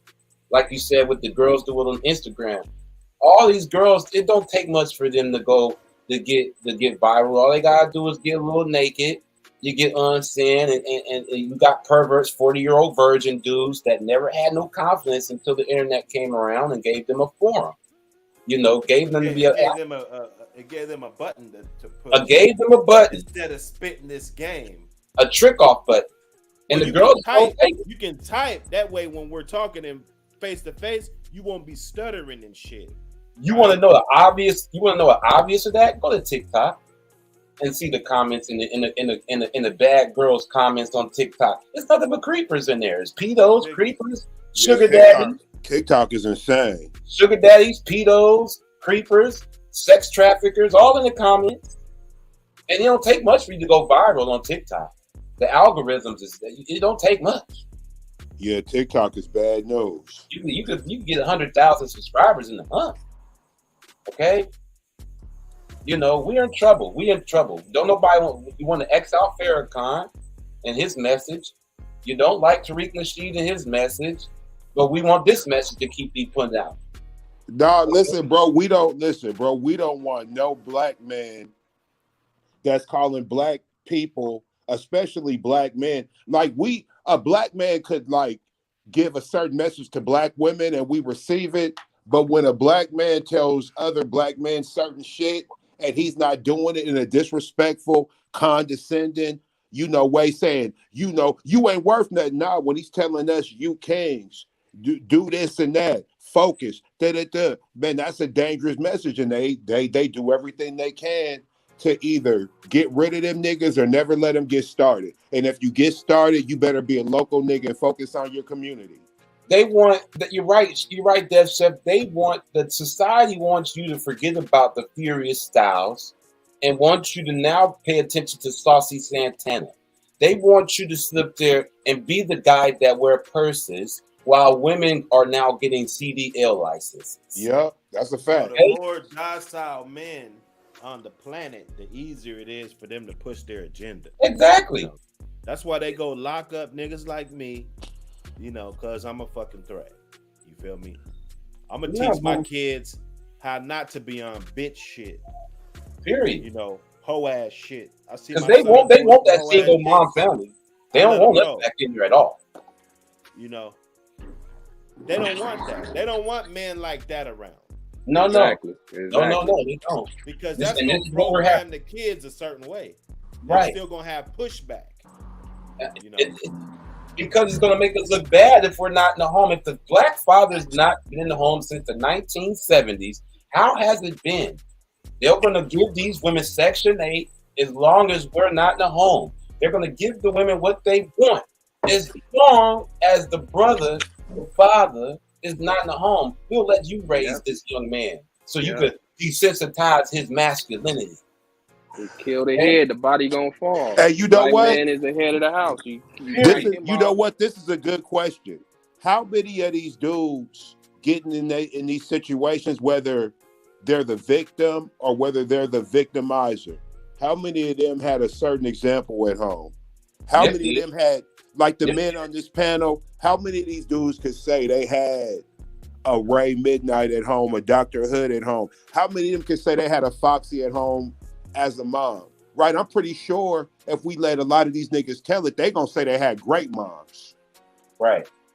But I'm talking like just real talk. How many of these dudes had the right examples in front of them on a day-to-day basis? Not many, because their mama was trying to kick it with them. They was trying to be like them instead of their mama. They trying to still kick it with they trying to be young like their kids. Yeah. So how am I going to talking about the mothers of today? Because back then, I believe a lot of mothers were just working. And they can't keep up with all their kids and what their activities. Maybe the oldest, that's what lead to him being out in the streets if the father ain't in the home. And mom at work. So, but yeah, the mothers of today, I kind of agree with you on that. I'm not gonna say all, but I kind of agree with you. Some of them want to be, they still want to be in their 20s. Yeah. Yeah. They still want to live young. They want that comment like, "Damn, that's your mama." Yeah. I thought that was your sister. I mean, I'm gonna keep it real. I be hearing these little interviews with the drill rapper moms or reading them, and some of the shit they be saying, I be like, "Yo, this is explaining everything to me." They're engaged with it. Yeah. Right. I'm hearing some of this shit. Man, have you guys heard of the nigga Little J from Chicago? He be dancing like Michael Jackson and shit. Okay, vaguely I have vaguely. Well, but he's one of them niggas, you know, he's one of them Lazarus ass niggas that got shot like 30 times and just keep coming back, right? Wow. I seen this interview with his mom, and his mom talking, bro. You would think his mom was like one of his partners. That's a no though. Like how she talking, and she's just like, yeah, but she's saying it's her son, but she's speaking on this nigga like a motherfucker will talk about the grimiest nigga they know. Yeah, he really like that, and yeah, he did. And I'm all like, yo, so this your son? So you don't even really see your son when you dealing with this dude? Like, this dude's just he's a hitter, he's a gangster. You don't really deal with him as your son. You gave birth to him, but him being your son is more a title than it is an actual reality. And I was just like, man, you know, okay, I'm starting to learn more and more. I was thinking maybe some of them probably just, you know, to the grandmothers of today are young as 40 and maybe even younger than that. Grandmas. Yeah. You know, back in our day, I don't know. They how were the old golden you are, girls but when we the were grandmas, Nigga, you know what I'm saying? They be in their 50s and 60s, you know, big looking like the bodies and golden stuff like girls. that. Looking Right. like the golden girls. They But don't the look like that no more. Right, but the grandmamas of today is our age right now, Yep. or maybe even a little younger. It can be as young as 35 because they Exactly. probably didn't had their kids at about 15, 16. Now they 18 now, and you know, and they just turned 37. Right. And didn't have it the way they wanted to because they was in the midst of kicking it. Then they got pregnant, so they felt like they missed out. So I got to play. I must have trying to play catch up after I happened. Yeah, they got to catch up on all that time they missed. All that time they missed on, you know, going out, hanging out with their friends and their peers and things of that nature. Same with, you know, brothers too, man. We gotta lump ourselves in there too. You got these young baby fathers. So either they getting knocked off at an early age, or they just don't know how to be a father or a daddy to their kids because they probably didn't have one. You Or know they what I'm saying? You 50-year-olds 25 and you got more kids than me. Or you 50 and you still kicking it with these 20 and 30 folks. That's how we see that now. Yeah. We're seeing this right now in our own hood. Niggas who's reinventing themselves at 45 and 50 up in the club with these young 25 and 30-year-olds. Might be your homeboy's daughter, and you didn't even know that was his daughter. You get what I'm saying? Yep, I definitely feel you on that. And I swear, a whole bunch of it. I think it might have been about 6-7 years ago, man. I went up in a club with these knuckleheads, man, and it was niggas pussy popping and shit. It was definitely a different environment. What? Well, the niggas that's dancing, like the dances that they doing nowadays and the skinny jeans and shit, and you know what I'm saying? Like I said, it was about 7 years ago. Maybe it's a little normal now. Oh, shit. 7 years ago, I was like shocked. I was like, man, what the fuck is this shit? All these young motherfuckers up in here, niggas shaking their ass and shit, you know? Like, they're marketing this shit this way, though. They want to demasculate us. They want to these demasculate niggas dancing these days? They're demasculating. Did y'all see the trailer? Man, bro, what we call boy? Did y'all shit see is shit's androgynous now, my nigga. Like, I mean, I knew when niggas was wearing all them tight ass clothes with 30s on them. Man, this nigga said androgynous, and they was really, you know, laying shit down. I said, yeah, we in a new era, because when you used to dress like that, that was just a different message you were sending. Like, so y'all the gangsters now? Niggas is wearing purses. Yeah, these niggas wear purses. Come on, man. These niggas walking around with Birkin bags. They the new gangsters? I mean, not, you know, yeah, sure.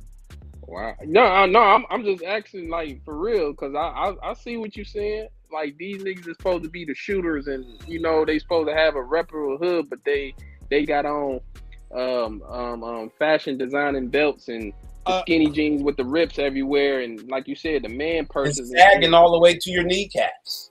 Right. Like, nigga, I don't want to see. Okay. Y'all want to see your underwear line, nigga. I have a question. Since somebody said it, how is that possible? How is it these niggas have skinny jeans, but they sagging? What is the infatuation with niggas wearing joggers, but they're beneath where they need to be? You can barely move. Yeah. I don't understand. I'm tripping off. I'm tripping off some of the young. You niggas don't wear joggers. No, that ain't. Nah, what's up with how low Ain't they called? bro? Let's have that I thought they was called, bro. Ain't they called jeggings? You niggas don't wear joggers, huh? What? These niggas be having their asses out, bro. Yeah, bro, and they're not fat. Come on, bro. And they be having on tank tops. They be having on tank tops, and the tank top don't even be pulled down, my G's. Then their belly showing, and they ain't big, and they're not fat. What's going on? I mean, that's a sloppy. It's real slouchy. You know, intentionally though. If you ever do get into some real money and be around like some real classy motherfuckers, you'll look back at that shit and be like, damn, like I was really tacky. That shit's tacky. It is. I don't understand it, bro. Man, I hate that shit, bro. Like we knew when we growing up what sagging was, and even then niggas wasn't sagging that low. And we had a long ass shirt covering everything else that, you know, it wasn't no fucking growing. Niggas wearing joggers or not. What is joggers? You know them sweats that like a jogging suit? Oh, you mean the super tight sweats? No, I don't have a pair, but I don't have a super baggy pair anymore. Though I ain't gonna get nothing to it. If you got some jogging pants that like fucking. If you get that Jordan, I'm gonna tell you where you get the bigger size. Sweats. I noticed if you get the get bigger you some size, of them Jordan sweats. You know, outside of that's it. Because if you wearing some jogging pants that's so tight that they look like spandex, man, that is crazy. Nah, that's ridiculous. You gotta at least be able to, like, if you can't drop your phone down your leg and it just slide. Be good, right? I thought they called them jeggings. What they leggings? Transandrogynous. Transandrogynous. Jeggings. Walk them down brands for transandrogynous. Ain't they called jeggings with like leggings mixed with jogging? Yeah.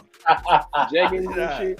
Yeah, you guys ain't about to do this, man. I remember when them first came out, I didn't know this was gonna happen. Well, if you get them bigger, get them bigger. They fit. You know what? They're not like the old school. I can't find the old school shit that we used to have. Oh no, they don't make them like that no more. They don't make that shit. No, they don't make them that baggy no more. Right? You got it's borderline. Nah, because they don't. You're not gonna be just running around like MC Hammer and shit. I tried to order a Adidas sweatsuit, the Beach Street joint. I couldn't even find. Remember? Right, the warm up. Yeah, where they had the Pumas, it's over, Adidas. nigga. It's over for us. You gotta get size large. If you're a slim dude, if you want some bagginess in your jogging pants, right. Or you get the size that fits you. Like, man, like back in the day, I was in the medium. You get a medium Puma suit, you know, or Adidas suit, warm up suit. Yeah.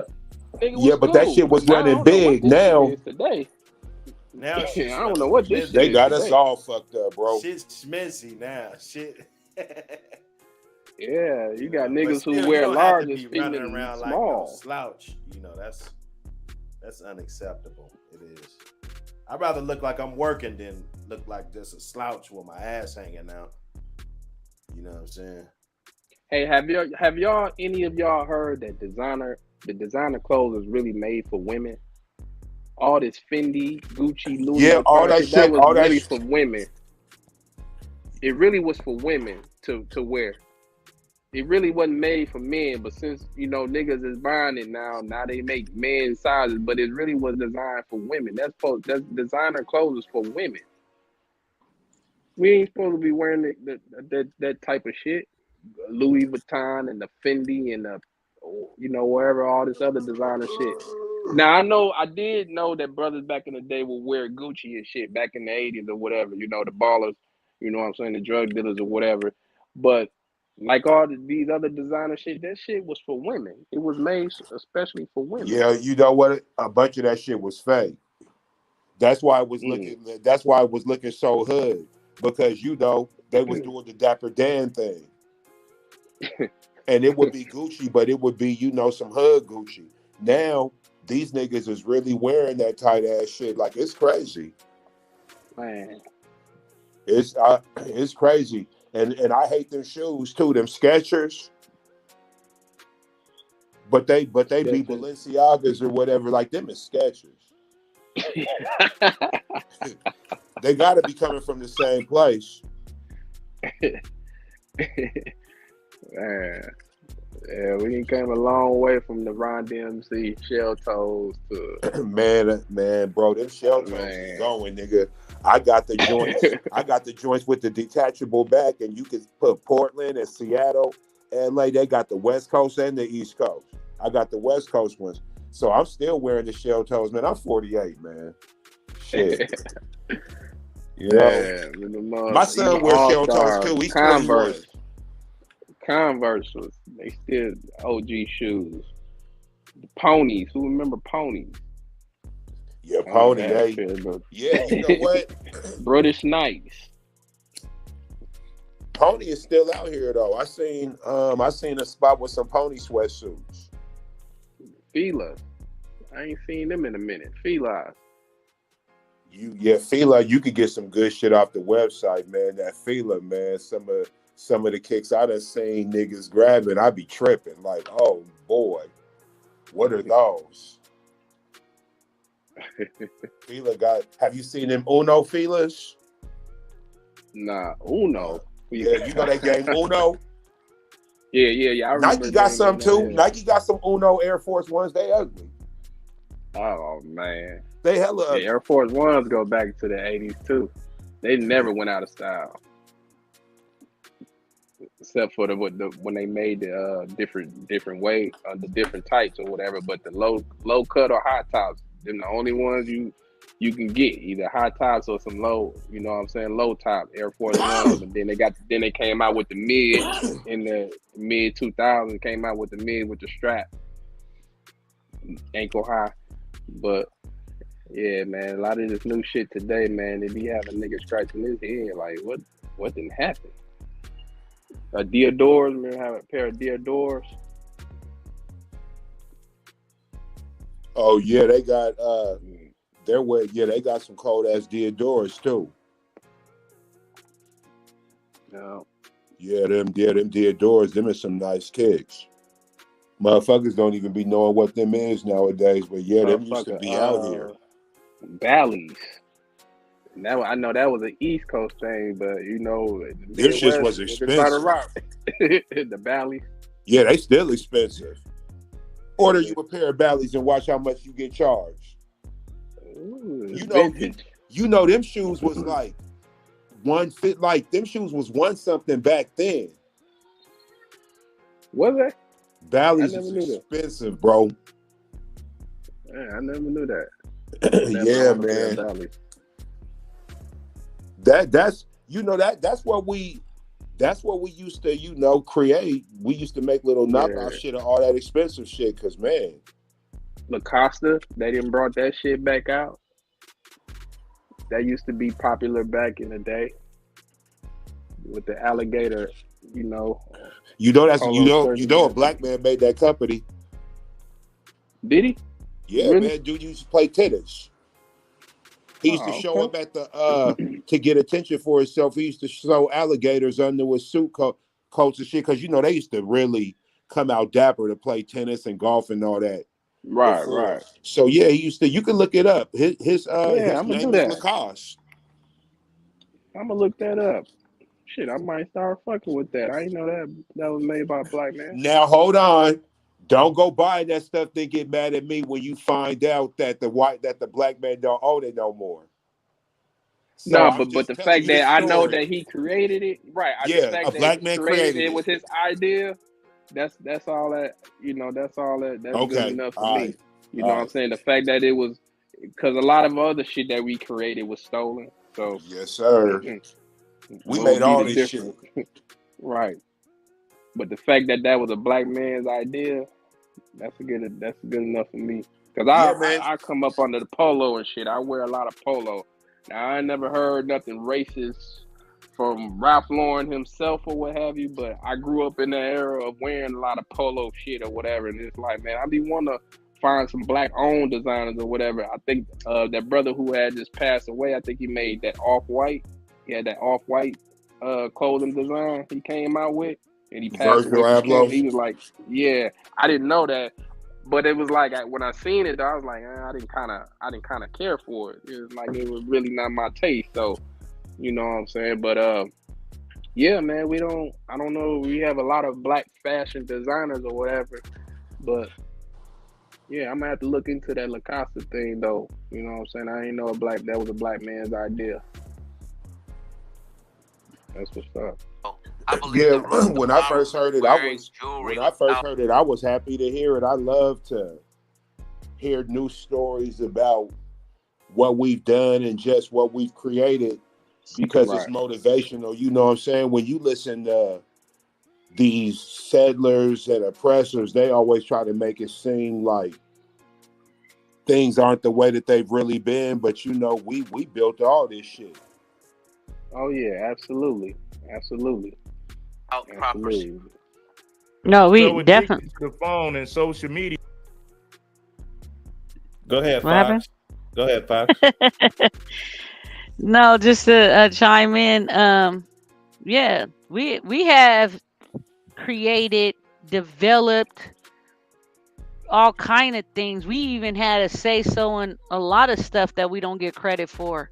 I think that black individuals out here we're underestimated on our creativity and what we can bring to any table. I think that we bring the table. We bring the table to a lot of things. I think that we can't look our trends, our lingo, our we have so many things that people bite.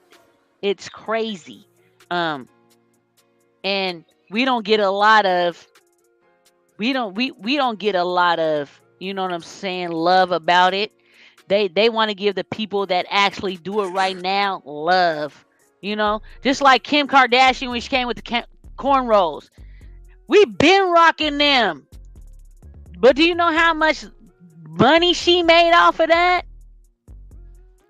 It's super crazy how much money she made off that look. But we couldn't get it. They said we was nappy headed. We was this, we was that. We couldn't get it. It can't be our own design or nothing. I mean, I think I don't know how many people that you guys can name right now that are black owned that are getting their money across the whole board. Please, somebody tell me. One person. There's somebody that I knew. I know a black lady that's really out there. Pat McGrath. She's getting her money as far as makeup. Can somebody else tell me somebody else that's giving their money like that?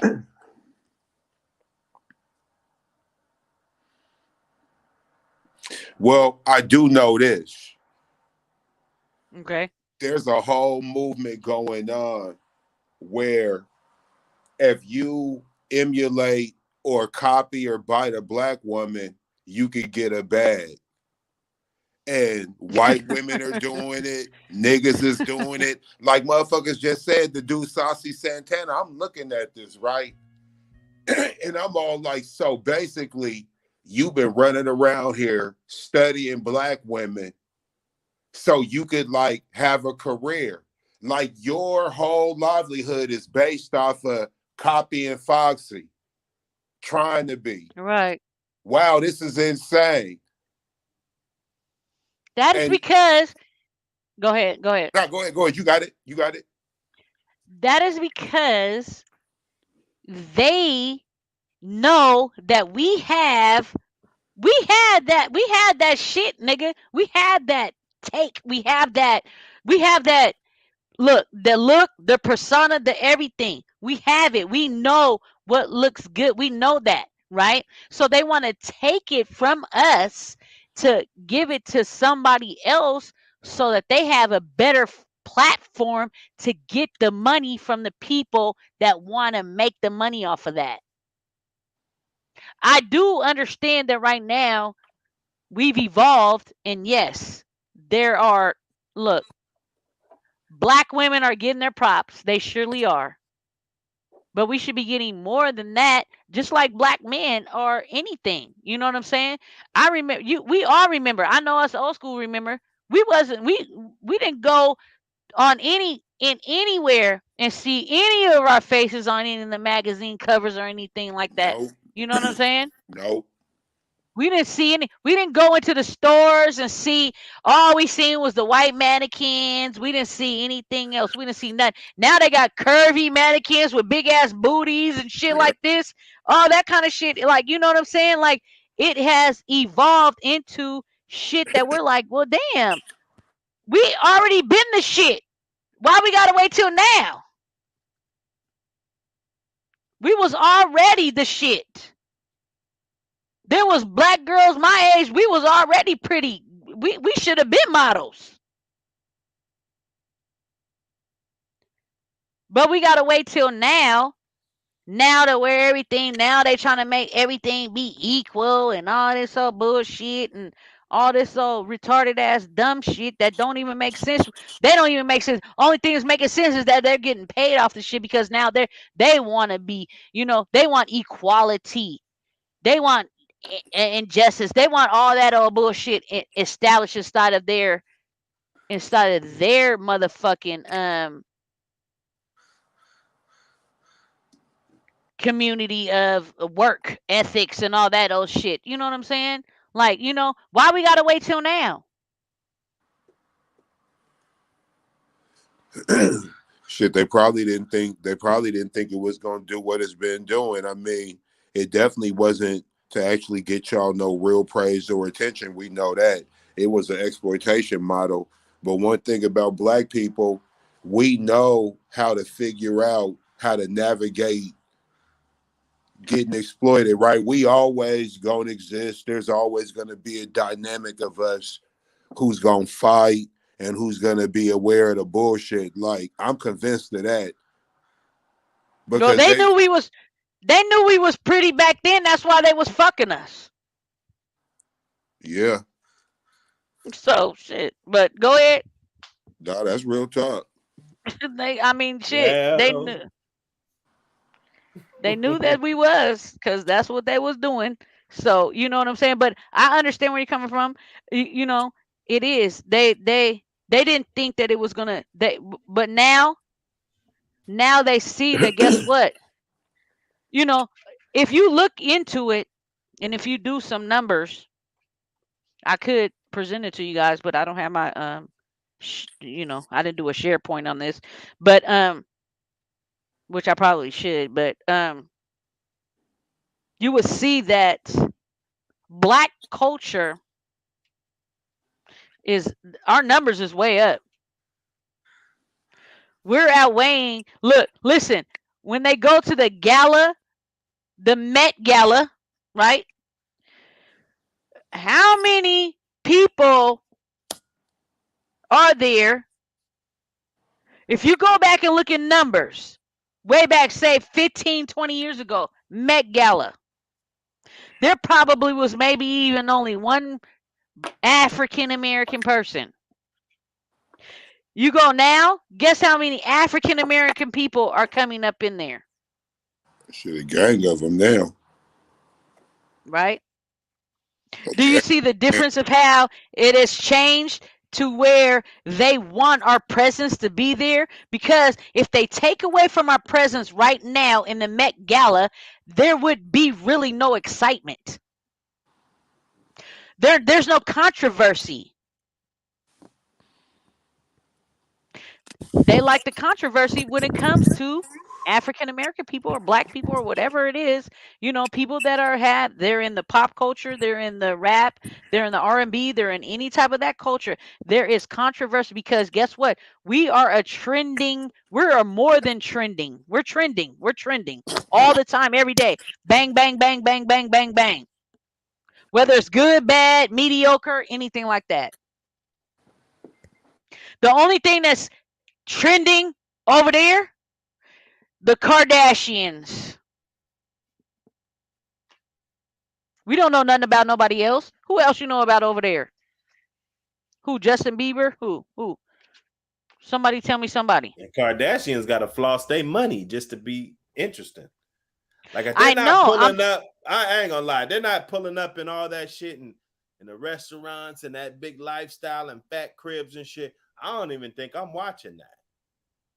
No, I'm just saying, if you pull up like as something like as big as the Met Gala, right?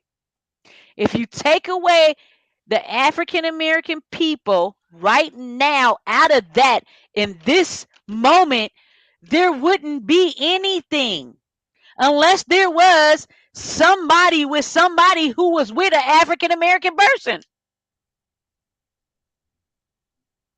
There's no Gwen Stefani's coming up in there. There's nobody no more. Who else is coming up in there? We done overtook a lot of things that people are like, okay, you know what I'm saying? Look, our celebrities that are getting money. I had to give them a little bit of props because you know what? They're out there. They're overstepping these boundaries that we haven't never been there before. Their whole, you know what I'm saying? It's a gang of them. It's just not one or two. It's not selective. Oh, you selected to be here. Now it's like this. We want you to be here. Without you, we wouldn't be able to exist. That's how much our culture is putting out there. Because look, if you didn't have Nicki Minaj on that red carpet, do you know how many pictures it's like over probably 5, 6, 10,000. Ain't nobody looking for Demi Moore anymore. And that bitch is old. Like, you know what I'm saying? Like, she ain't old. She's still pretty. She's still, you know what I'm saying? But she's just not, you know what I'm saying? Like, they're not looking for her. They're looking for like a Megan Thee Stallion. They're looking for like somebody like that. Like, those are the people that over have taken. You feel me? Like, back in my era, it was the Demi Moores. It was them type of chicks. They were the ones that were like, oh, okay. There was really no black people like that. But now you look, and now guess what it is? There's no more of them Demi Moores. These are like Megan Thee Stallions, Nicki Minaj. These is like Beyonce. These is like all the black chicks that, you know what I'm saying? This is what the shit that we should be like, you know what? That's what I'm talking about. Instead of we're just trying to tear these niggas down. Look, these niggas then went and, you know what I'm saying? They done took over Hollywood. Period. Ain't nobody, I mean, there is the little billionaires and shit like that, but you know what I'm saying? Trending topics, it's niggas. It's beyond ridiculous.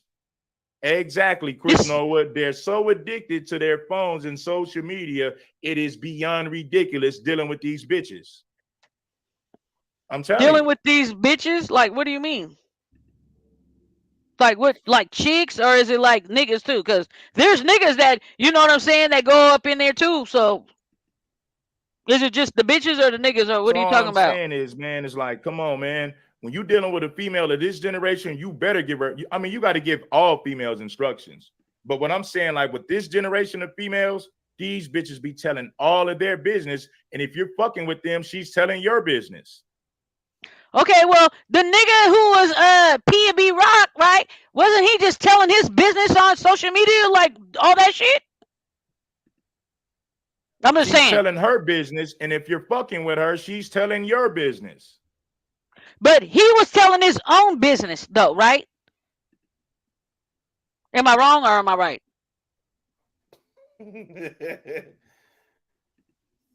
I'm just saying. This is why I don't say, hear man, any. I can't I think just of was one asking a female question. that I met that's of this generation that didn't do stupid shit that I had to correct. I can't think of one. Oh, I okay. can't So think of one of in them this who hasn't in done this stupid shit that I had to correct on more than one occasion. On more okay, than one so occasion, because in go this ahead. situation with PNB Rock, right? He was flossing on his own live, talking about wooty woo whatever. So does that not pertain to niggas too, or is just only bitches?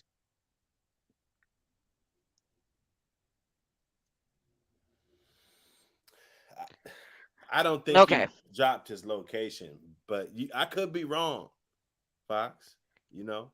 Okay. Well, I didn't think we were talking I about think location, Dr. Hood.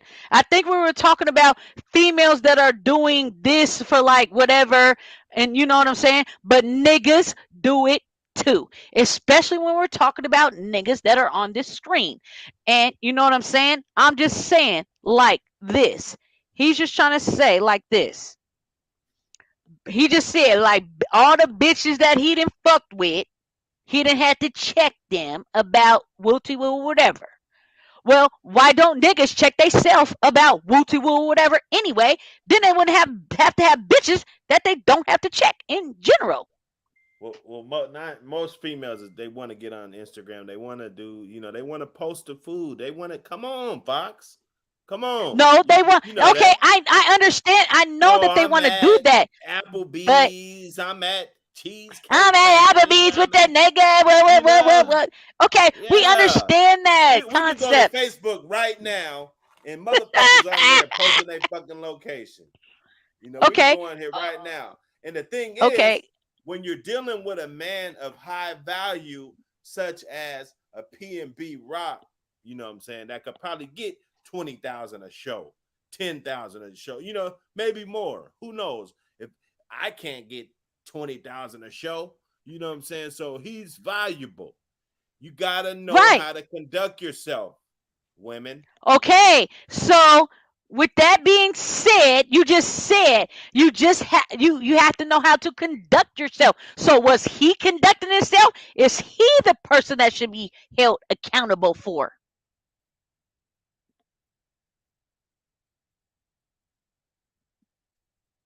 Why is everybody trying to blame the bitch? What about him? Because he was just flossing and doing all this shit. That's what we had early in the show. That's what he was doing. So I'm just saying like this. Who accountability. That's what the show is about. Accountability. So let's go back into the let's rewind tape and just say like this. So who is more accountable? Is it the nigga or is it the bitch? Or is it a cumulative of both of them? Because they're a couple, or supposedly to be a couple. Who knows who's a couple these days? Because motherfuckers act like they're a couple and they're not a couple. I don't know. And he so said crickets. What I missed? He said crickets. What'd you ask me? I don't think I was asking you. It was somebody else. I wasn't even talking to you. Welcome down, Ram. I don't know what you're talking about. But anyways, that's what I'm saying. Like my thing is like this: accountability. Is it him or is it the bitch? You know what I'm saying? Like I don't understand. If you're flossing, she's flossing, you're doing all this, woo to woo, whatever, then basically it's both y'all's fault. At the same time, you guys should know better, do better. And you should already know what the fuck you supposed to. Nigga, you the nigga. You should already supposed to know how you move. Yeah, he probably This should be a doubt in your mouth. Motherfuckers back outside. The pandemic is pretty much Man, if you don't knock it off, Dr. Hood, do you know, nigga, that should have been showed you that guess what? You got to move different any motherfucking way. I'm just period. Like if let's just you can't go into the pandemic and then turn back and just be soft again, nigga. What it was you the soft all the way the whole time? No, you should have been thinking in there how you can be smarter when you come outside. That you be like this, nigga. Ain't nobody. I'm about to do this. I'm about to do that. This shit's about to be rock solid. You should already have this shit in order. Think he just up his pistol, like he kind of insinuated in one Man, of his interviews. man, Like, if you didn't, you gotta, I don't got security, but I got security. That's well, if basically you his up your word. pistol, you better up your motherfucking protection. You can't do one or not the other. If you're gonna up your pistol, you gotta up your protection. You got something that has to match the speed that you're with now. But I thought I just heard you on there talking about, you know, you supposed to go ahead. You supposed to know when to be there and know when somebody's gonna try to line your dude up, or you watching. Okay, I was talking about I was talking about the nigga. What was we talking about? Nah, I wasn't. I was talking about I'm talking about the nigga right now. I was talking about the bitch earlier. Okay, there's a difference. Okay, so don't try to hold on, sir. Hold on, sir. Hold on now. You ain't getting your waffle yet, my nigga.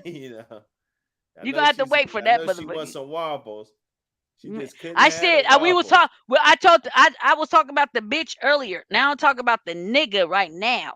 But the bitch definitely, she should already been the new and did all that shit. She should already been on her P's and Q's about all that shit, because you know what I'm saying. Like, if my nigga was in some shit, or not even in some shit, or just, you know what I'm saying, like, have anything going on that I knew that could jeopardize any situation, I have to be on my P's and Q's about that. You know what I'm saying? We're not doing, the only thing that we're about to be offering the public is when we're at a motherfucking concert getting the bag. That's it. Until I feel like we out the country and we over here popping it in front of the Blue Waters. Not at Roscoe's. Nigga. We could have went to Roscoe's. Shit. Nigga, what are you talking about? We could have had Roscoe's come to us. Why would I do that? That's weird to me. Like, I would have been like, boo, we ain't going to no goddamn Roscoe's. We had that shit sent to us, my nigga. We about to go to this. We got to go over here. Why we need to be seen and heard over here? We've already been there before. We don't need to sit down in this motherfucker, nigga. What are you talking about? We're not doing that, nigga. Bye. We done already been in that when we was kids. If we really wanted Roscoe's, we had that shit sent to the hotel room, period. One of them niggas gonna go pick that shit up, bring it back, we good. That's what happening. Looking at shit like trick or treat bags, nigga, after we go trick or treating. Make sure ain't shit in there.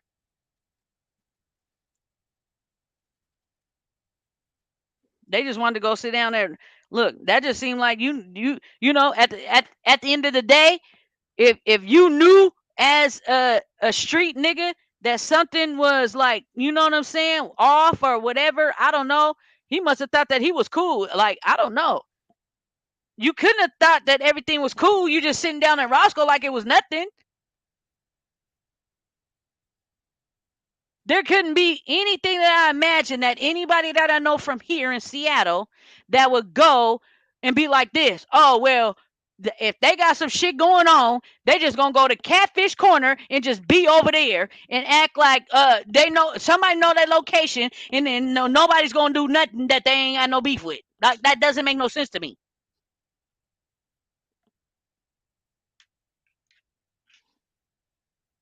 So whether it be on the nigga or whether it be on the bitch, obviously they both need to be held to be accountable for. Period. At this point,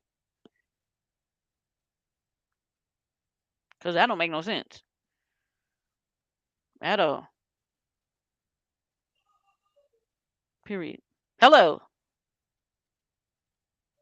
Everybody's gone. What happened? I'm talking to myself. I'm still here.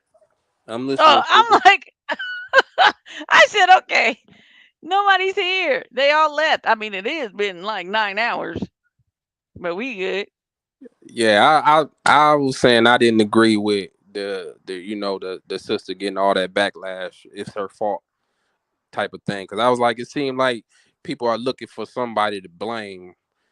You know what I'm saying? It was just an unfortunate thing, whether he posted his location or she posted or whatever, the bottom line, and that's what we was kind of touching on earlier, is like, man, black man can't go nowhere, it seems, to enjoy himself, no matter what he got on, he dripping in jewels or whatever, you know what I'm saying, without, you got to be aware, you got to have a swivel on your head, because you in the, you know what I'm saying, a rugged area. It's just crazy to me, but you know, unfortunately, that's the circumstances we in today time. But you know, I don't know. I don't know if we ever would come to a solution for this. It keep happening often to a lot of entertainers. All this checking in type stuff, I still don't agree with the aspect of that. Why grown men got to check in with other grown men? If it ain't no, you know, you checking in on some, you know, what's up type shit, or is it, you know, you got to drop a bag to us if you want to perform in our city or our, you know, neck of the woods or what have you. Because it's ridiculous with this generation, man. They're addicted to social media. They're addicted to attention. They're just prone to do stupid shit. Yeah. They're prone to do stupid shit if you don't give them instructions. Yeah. That's why I was asking, was it the disconnect between the elders and the youth? Because this situation, you know, is a prime example of a female doing stupid shit.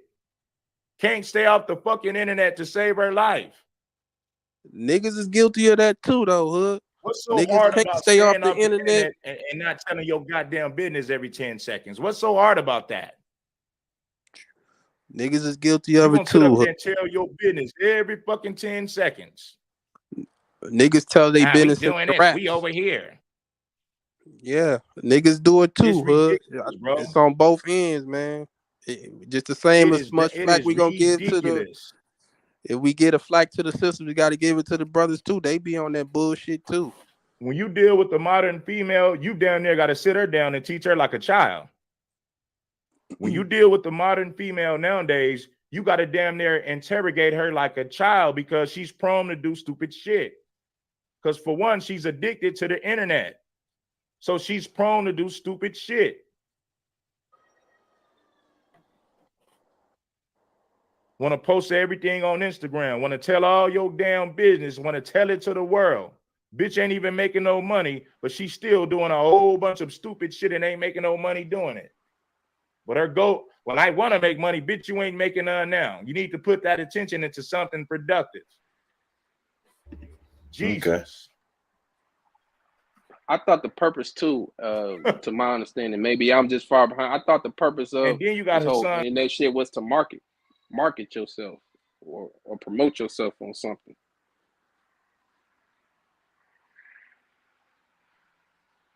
My thing is, you got to just know how to move. You know, dude is on the internet going back and forth with other dudes. They're talking about where you at. I'm going to take that off your neck. I'm going to take that chain. I'm going to do this. And he's back taunting them. Like, yeah, okay, yeah, okay, we're going to see, you know, all of this shit. So right then and there was a threat.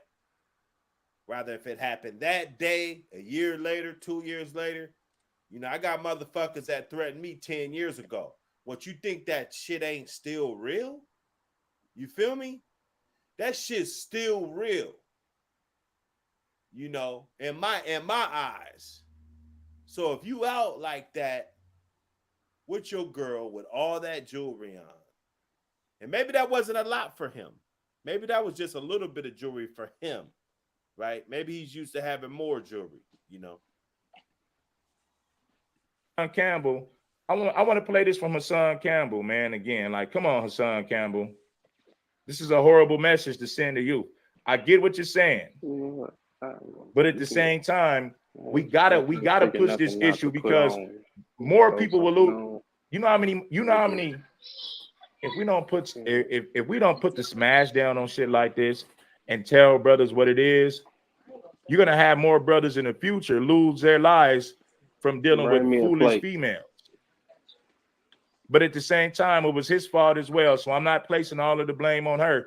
He pulled up in the ghetto with tons of jewelry that's worth a whole lot of money. He pulled up in the ghetto with no security with a ton of jewelry on. So he's to blame as well. We got to call him stupid for being stupid, and we got to call her stupid for posting the location. The whole situation was stupid. Whole situation was retarded and stupid. This is what you titled your video, 1090 Jake. PNB Rock robbed and killed after girlfriend posted location to Instagram. You're putting out a false narrative. And I'm going to check you on that. You're putting out a false narrative. That girl posted a picture of herself with her husband, her baby father, one child here, one in her womb, of them out eating. Okay, okay. Check this out, Hassan Campbell. I get what you're trying to say. She knows her man is a public figure. If you look at the news in LA, motherfuckers are getting robbed in Beverly Hills everywhere because people are broke, they're starving, they're hungry. You don't get the excuse of saying, I'm with my husband and we're just eating lunch. Fuck no, you got to be smart. You can't be stupid enough to post locations knowing that niggas get killed in bad situations like that. But at the same time, he's stupid for pulling up as well. He's stupid for pulling up with all that jewelry. So he's to blame as well. I blame both of them. I'm not letting her off of the hook. Just like, come on, bro. That's common sense. He's a public figure. He's worth money. He has jewelry and no security in the fucking ghetto, and you still post a fucking location. How stupid you got to be. I agree with you on that, Hood. They went to a restaurant in the hood of hoods. Not the same way you do. When you go to Brooklyn, you go check in with the Bloods, the gang members. That man was in California at a restaurant eating by himself with all his jewelry on, by himself with his wife, enjoying himself. And that's more reason for her to not listen, bro. How you gonna be with a man of that status and you're not smart enough to know not to? How you gonna be with a man of that status, but you ain't smart enough to know that you shouldn't be telling everybody where he's at? How you gonna be with a man that has status like that, but you ain't smart enough to know that you shouldn't be posting no motherfucking location on social media? You ain't even got to be smart to know that. All you got to do is have common sense. You ain't got to be smart to know that. Hassan Campbell don't need to be teaching. Shout out to Hassan Campbell, but he's not the guy to give you guys game on women.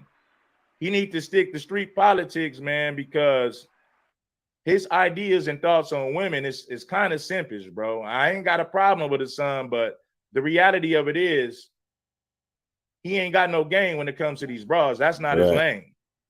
His lane is the rapper who got killed, what's going on in the hood. He's good at that, but he needs to stop giving advice when it comes to women because it's terrible. It's terrible. Absolutely terrible. You put this misleading title up on the internet with a woman. But I get what he's saying about 1090 Jake. I understand what Hassan is saying about 1090 Jake. I get it. It makes a lot of sense. Why do we need white guys reporting on crimes in the black community? Why do we need white guys reporting on what's going on with our people in our community? We don't need white guys reporting on that. We don't. The reality of it is we don't need white guys reporting that. How come white guys don't stick to what's going on in their community? How come they don't report on their own people? How come they don't report on their own people? So I got to agree with Hassan Campbell on that. And then you got other bloggers that are kissing up to 1090 because they want to get some of that clout and fame he got. So they're not going to say anything in regards to white people, white men in particular. Yeah, they definitely over there caping to that 1090 Jake. They are. You know, they see that he got damn near 1 million subscribers and dudes gravitate to that because they feel like it's going to help out their YouTube career. My thing is, if you're going to be real, if your channel's going to grow, it's going to grow organically. I could have did a whole lot of fake ass shit to make my channel grow, but it's the amount of real shit that not too many people can handle it. So I ain't gonna have 100,000 subs in 1 week, and all of this crazy shit. It don't happen for real motherfuckers like me. Reporting on black crime, black genocide, black on black gang violence. We don't need, the truth of the matter is, we don't need white guys reporting on that. That is our culture. That is our business. So I gotta agree with Hassan Campbell or Mexicans. There's a lot of Mexicans. All they do is talk about black things on YouTube. It's a guy that calls himself Southside or something. All he does is report on black issues and black politics. So I can't be mad at Hassan Campbell. 1090 is still a white guy who's capitalizing off of black trauma and black pain. So I agree with Hassan Campbell on that. I disagree with Hassan Campbell when it comes to this female. Yes, she does. She got to get held accountable because too many black females have done the same thing and got their men or husbands killed. So no, my nigga, we will not ignore this, but it's a way that we got to do this. I'm not saying we got to be disrespectful, bro, but it's common sense. You don't post locations, especially when you a man that's worth something. You dealing with a man that's he's worth money. He's successful. You can't post his location to give people who ain't got no love for him easy access to him. That was stupid. That was foolish. It's common sense. It don't take, you ain't got to be smart to know that. You ain't got to be intelligent to know that. That's common sense. I got jewelry. I got a lot of money. I shouldn't tell everybody where I'm at. Common sense. Fuck, man. That had to watch her man be robbed and killed right in front of her face and couldn't do anything about it.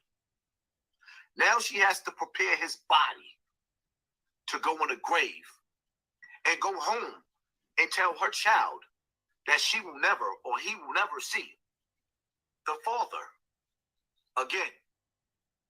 She has to carry a baby in her womb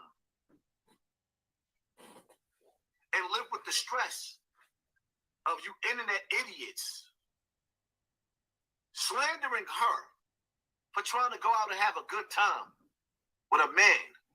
Hassan Campbell, man, that's like, come on, bro. That's that sensitive bullshit, man. Sound like you want to protect women at all costs. He sound like he want even that when they must bitch. be held accountable. Hassan Campbell wants to protect women at all costs, even when they're wrong. Like, even when they're wrong. He wants to protect women. He wants to protect women at all costs. Come on. But I agree with the shit that he said about 1090. And I ain't got a problem with 1090. It's the reality. He's a white boy reporting on black trauma, reporting on black crime, black on black drama. He's a white man capitalizing off that. What's so hard about black people to understand that he has a point? See, I'm real. I can tell you when somebody says something that's true, and I can tell you when they said some bullshit. A lot of y'all cats is running around talking about, oh, why he didn't have security. Could he afford security? Maybe he accumulated some jewelry and he wanted to go out and look nice with his woman. He picked the wrong neighborhood. I understand that. Now he's a casualty to his own stupidity. But nevertheless, that woman got to look on the internet.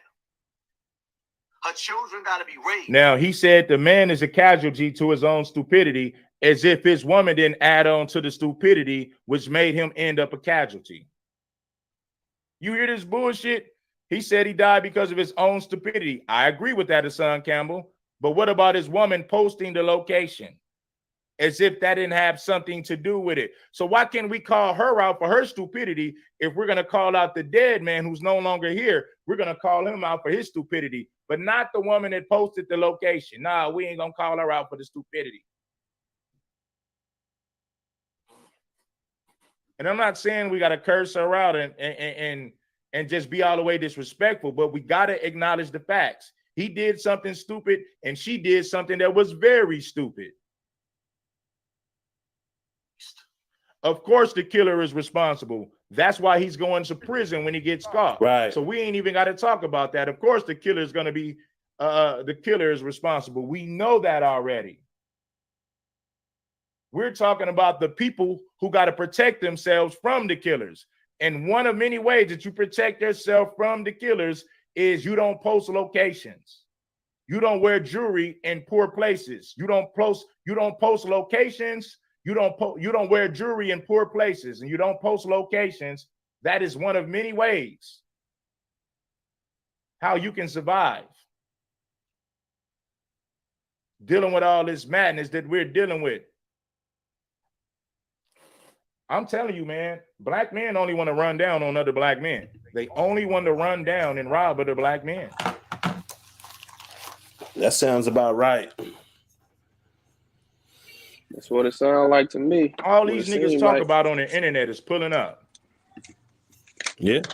So it sounds like to me, man, they so quick to ride down. I just, I don't understand. Why don't the Arab, why don't the Asian, and I'm not trying to say that just so that those different groups could start feeling the heat, but it's like, damn, anywhere a nigga go, you got to be on total guard, and we at the bottom, and we just scraping at each other. I don't Black understand. man, it seems like black man is the only man who has to walk, cautiously on this earth. And that's what I was getting at when we, started the whole discussion. We got to be cautious. Everything of our own people, other races. That's Police, crazy to me, everything. dude. No, yeah, it's ridiculous. Police. It's ridiculous. But That's you a see terrible other way to live, though. Exactly. Other men of other races don't have that type of. They ain't got that type of caution. And then they don't feel that. automatically put them, on the economic scale, they put them higher than us. Exactly. And they don't have to go through this dumb shit. And I see why they're higher. White men walk with don't no have to deal with fear. that. Asian, Arab, whatever they are, Mexican. They don't walk with no fear of, if I'm gonna get pulled over today or get fucked with from the police, or my own kind if they gonna be hemming me up to make me check in to come in my own community or to come in a community of people that look like me. It's us.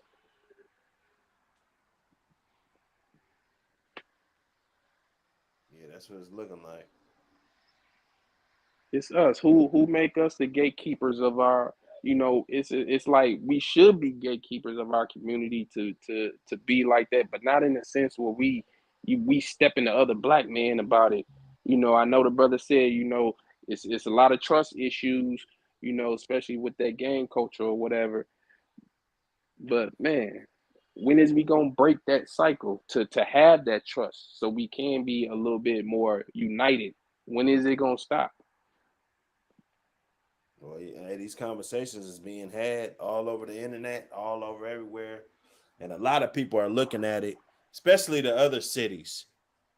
I'm not going to say directly LA, but a lot of the other cities, they're not really digging what's going on. Just the rapid loss of precious black men, Yeah. Black Kids life. too. Yeah, in the kids. shot, man. In the shot, it's terrible, man. It's a beautiful city, man.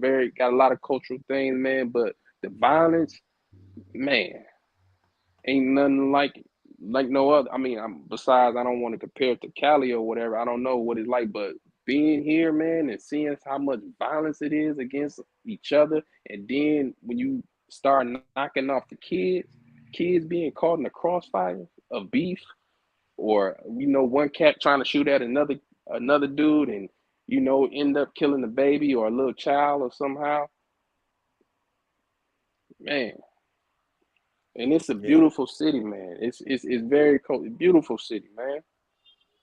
But we you know what I'm saying, you give it a black eye with all this violence. You got the white people scared to go downtown now. That, from what I hear from other Chicagoans, that used to be the place where it was safe. Now downtown Chicago ain't safe. White people catching some of that heat. These youngsters, man, with the carjackings and shit.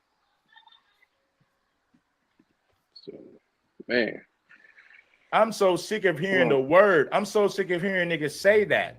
Oh, nigga, I'm gonna pull up.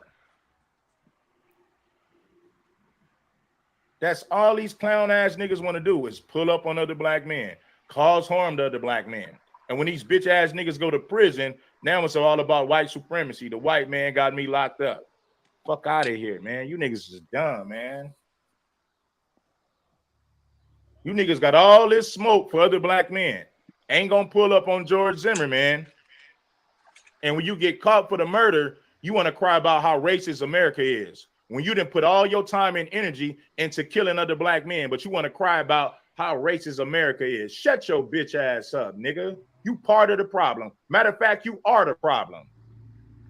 Gonna sit up here and talk about all this white supremacy bullshit now that you in prison. But when you was a free man, all you did was put time and energy into killing and robbing other black men. Now that your bitch ass is locked up, you want to cry white supremacy. Shut up, nigga. Shut up. The family members around them are looking on the internet and seeing this misleading title, and y'all causing controversy, animosity, planting seeds of animosity, where people are looking at this woman sideways. Has she not been through enough? 1090 Jake? Haven't your people done enough to us? You don't see what you doing? Or was just innocent blogging, right? Right. But the crazy part about it, 1090 Jake, I'm just curious, right? I didn't know who PNB Rock was at all. Everybody sent me the story like me, because they wanted me to do it. But I'm just curious why you didn't break the news on Pat Stay. See, he's telling Jake, like, how come you didn't report? How come you never report on anything going on in the white community, Jake? See, 1090 Jake and a lot of these white guys have became rich. And you black people have elevated these guys' platforms. These white men are getting rich off of black trauma, black drama, black pain, black on black violence. They're getting paid off of our pain. And the sad part about it is when you have black men that point that out, you got other black men that say, oh, he's just hating. Show me the black men that are making content just about white people, not black people. Show me the black YouTubers who make content just about Mexican people and they capitalize off Mexican drama. We ain't got to do that as black people. We can talk about our own shit. But the problem is we got white boys, we got Mexicans, all trying to capitalize off of what goes on in our community. And they make whole YouTube channels about it. So I got to agree with Hassan Campbell about white people monetizing black pain and becoming popular and rich doing it. So I got to agree with Hassan Campbell on that one. You know, don't agree with him. I don't agree with him when it comes to the female, but I got to agree with him about these white guys monetizing black death and destruction in the black community. Yeah, I got a problem with that.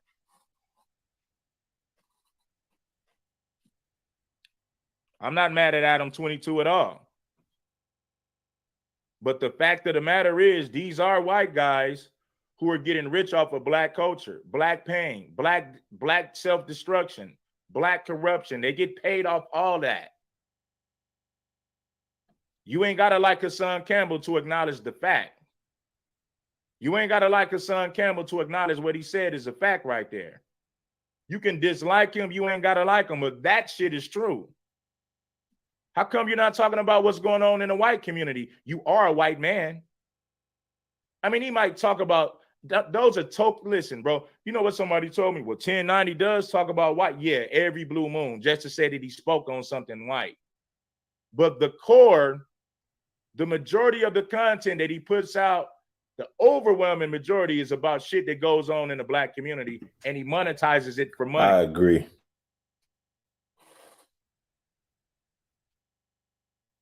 And it's going to be easier for these white guys to get more subscribers than you and more supporters than you because they're white. The majority of America is white. So they're going to automatically get more subscribers and more supporters because white people got a bigger population.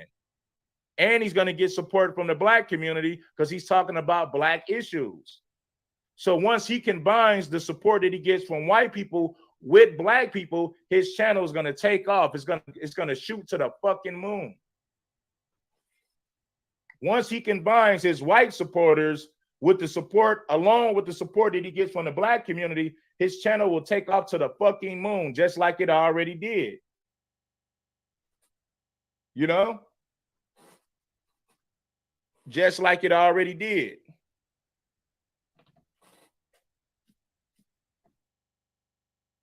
Yeah, I saw the aftermath. I saw it, man, at the restaurant. They had to take it down, though, you know?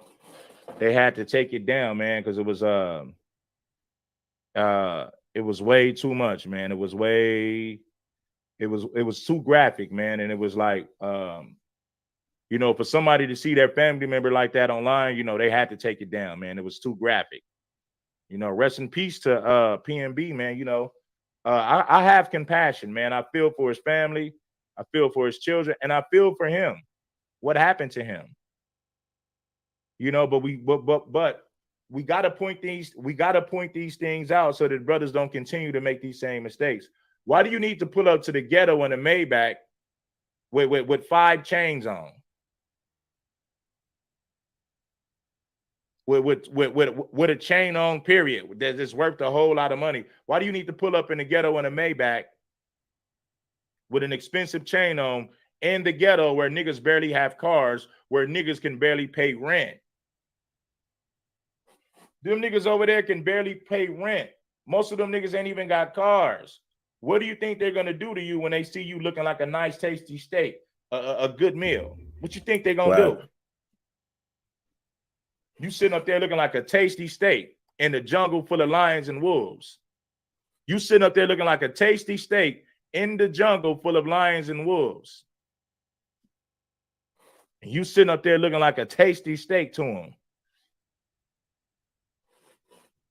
Knowing damn well niggas are broke, thirsty, and hungry.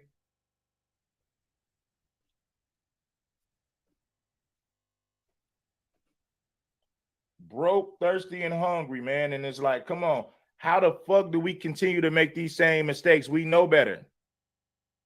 So it makes you question the mindset of the broad. It's like, how stupid could you be to post that? But then you got to question him as well. How stupid could he be to pull up in a Maybach with an expensive chain on in the ghetto with no security, with expensive jewelry?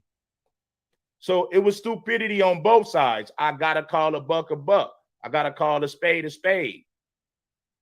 It was stupidity on both sides. He ain't have no business pulling up over there, and she ain't had no damn business posting that location. That's the reality of the situation.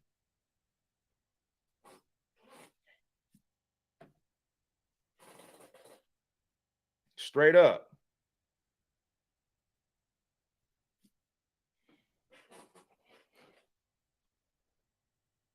I'm just looking at some of y'all comments, man, just seeing what y'all are saying. Just seeing what y'all are saying in the comments, man. Look. Hold up. Hold up. Hold up.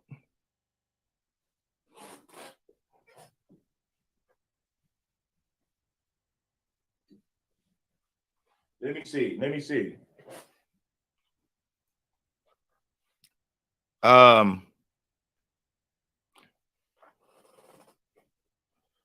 We need 4 more supporters, man. If you guys want me to open up the phone line for the public, man, we got to get 4 more supporters. If not, I'll just give my commentary for the rest of the show. I have no problem doing that. But you want me to take some calls? Let me see. Yeah, we got to get at least like 4 more supporters, and I'll read them off. And then I'll open up the phone line. You know, we got like 250 people here. Yeah, that shouldn't be hard. That shouldn't be hard. I know a lot of people want to hear free content, but 4 more supporters shouldn't be hard, especially when you kicking real shit. And when you give people the opportunity to call in, it shouldn't be hard. Get us 4 more supporters. Let's continue. You was quick to report this black on black crime, right? If that's the case. Now he's talking about 1090. Yeah, of course he's gonna report black on black crime. That's how he makes his money. That's how DJ Vlad makes his money. That's how all these white boys that vlog about urban shit, what goes on in the black community. That's how they all make their money, off black pain and black trauma. So that's how all of them make their money. But the crazy part about it, 1090 Jake, I'm just curious, right? I didn't know who PNB Rock was at all. Everybody sent me the story because they wanted me to do it. But I'm just curious why you didn't break the news on Pat Stay.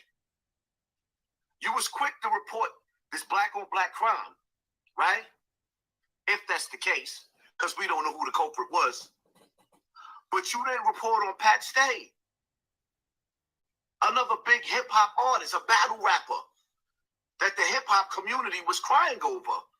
You don't want to report on your own people and what goes on in your own neighborhoods with your own people, but you quick to sit up there, and this is my problem with you. Right. He don't want to report what goes on in the white community. He want to report what goes on in the black community because that is how he makes his money. And let me be real with you guys. Anything under five really don't count. So when you guys send cash apps in for $1, $2, I don't count that. It got to be 5 or better, baby. Just keeping it a buck with you. You think you niggas would be sitting this white boy? I've seen these white boys do videos about content like this. Y'all wasn't sending them white boys $5 and $2. So don't disrespect the game. Don't disrespect Red Supreme.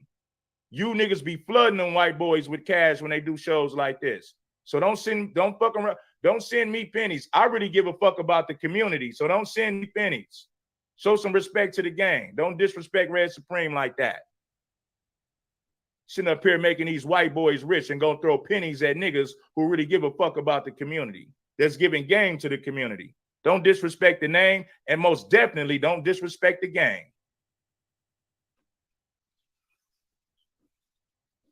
You're making and this is the perfect example for all of y'all or why you hating on him. Why is he sitting up there targeting his sister while she grieving? PNB Rock went to a restaurant in the hood. California, LA is gangland. People at the airport will line you up. UPS will line you up. Old Death Row, police department working with Death Row will line you up. Look, bro, it ain't just LA.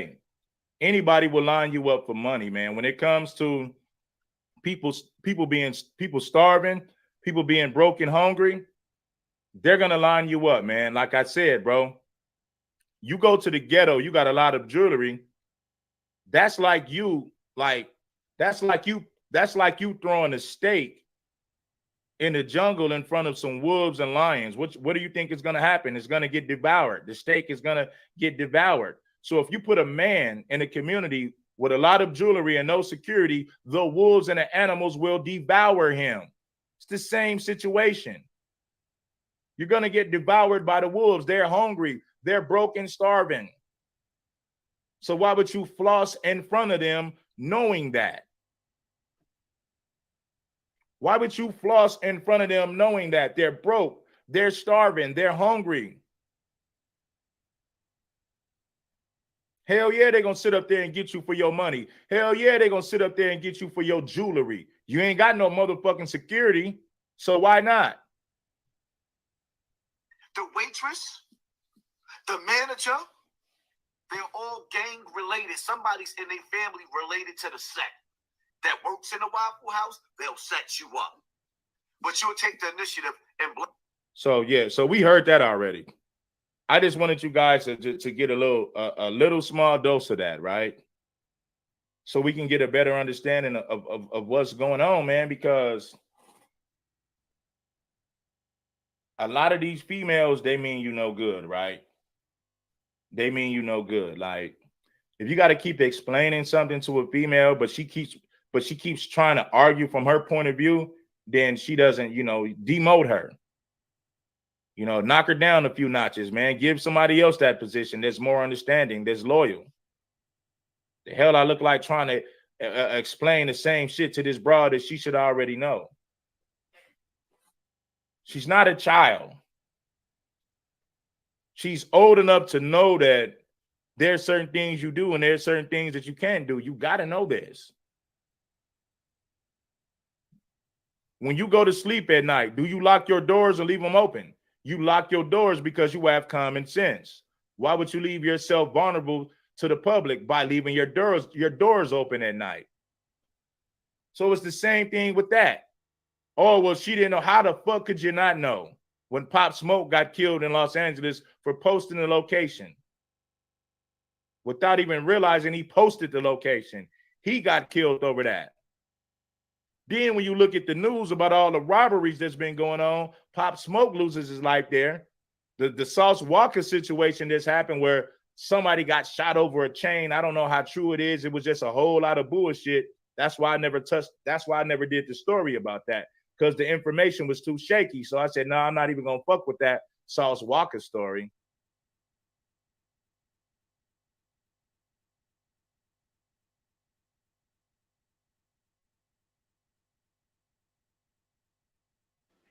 Hey, Hood. Hello? Yeah, I'm here. I'm here. Is that a taping of you, or you talking? That's live talk. Nah, that's a YouTube. It's already recorded. Oh, it's already pre-recorded. Oh, okay. I was gonna touch on that. I was gonna ask when they had brought up about the Pop Smoke brother. And he posted his location. So let me get this straight. If he posted his location, he didn't post nothing else, just his location, right? So he wasn't posting nothing where he was flashing jewelry or money or anything like that. So by him posting his location, so whoever ran up on him and ran down on him, they just seen that as an opportunity to, because he's a known celebrity and he got hot music out. So even it seems like even if you're not posting, if you're not doing all the, you know what I'm saying, with the flashing the money to the ear, you know what I'm saying? If you just a known celebrity or you just a known hot artist, you know what I'm saying? Well, yeah, they know you got money, but they know you got money. They roll around with big jewelry and shit. And like I said, I'm not saying that rappers shouldn't do that or people shouldn't enjoy their jewelry and everything, but you gotta know that you're a target. Yeah, absolutely. You're right about that. You gotta move different. As long as the motherfucker know that, like, you a target. When you put that shit on, brother, if you forgot you had it on. Like, I remember being down south up in some clubs, me and my partner, we down in Houston, all kicking it. And there was some nights where the club just started getting a little grimy, bro. And it was like, let me just tuck this shit just in case. You know what I'm saying? Like, I didn't want right. some little fast motherfucker just take my shit and break, know, or some shit. I didn't know. So, because you a target. Right. Everybody don't have one of these on. I mean, nowadays, I think it's more common than, when I was rocking my shit. But, everybody don't have one. Especially the people, I think the people that had one are the worst because they know how much it costs. They know how much it's worth. They know the feeling of having that type of shit. And if they lost theirs some kind of way or tricked it off or had to sell it or whatever, they would be glad to take your shit. That's like, damn, that's even better than buying one almost. Because at least when you buy one, you got to wait.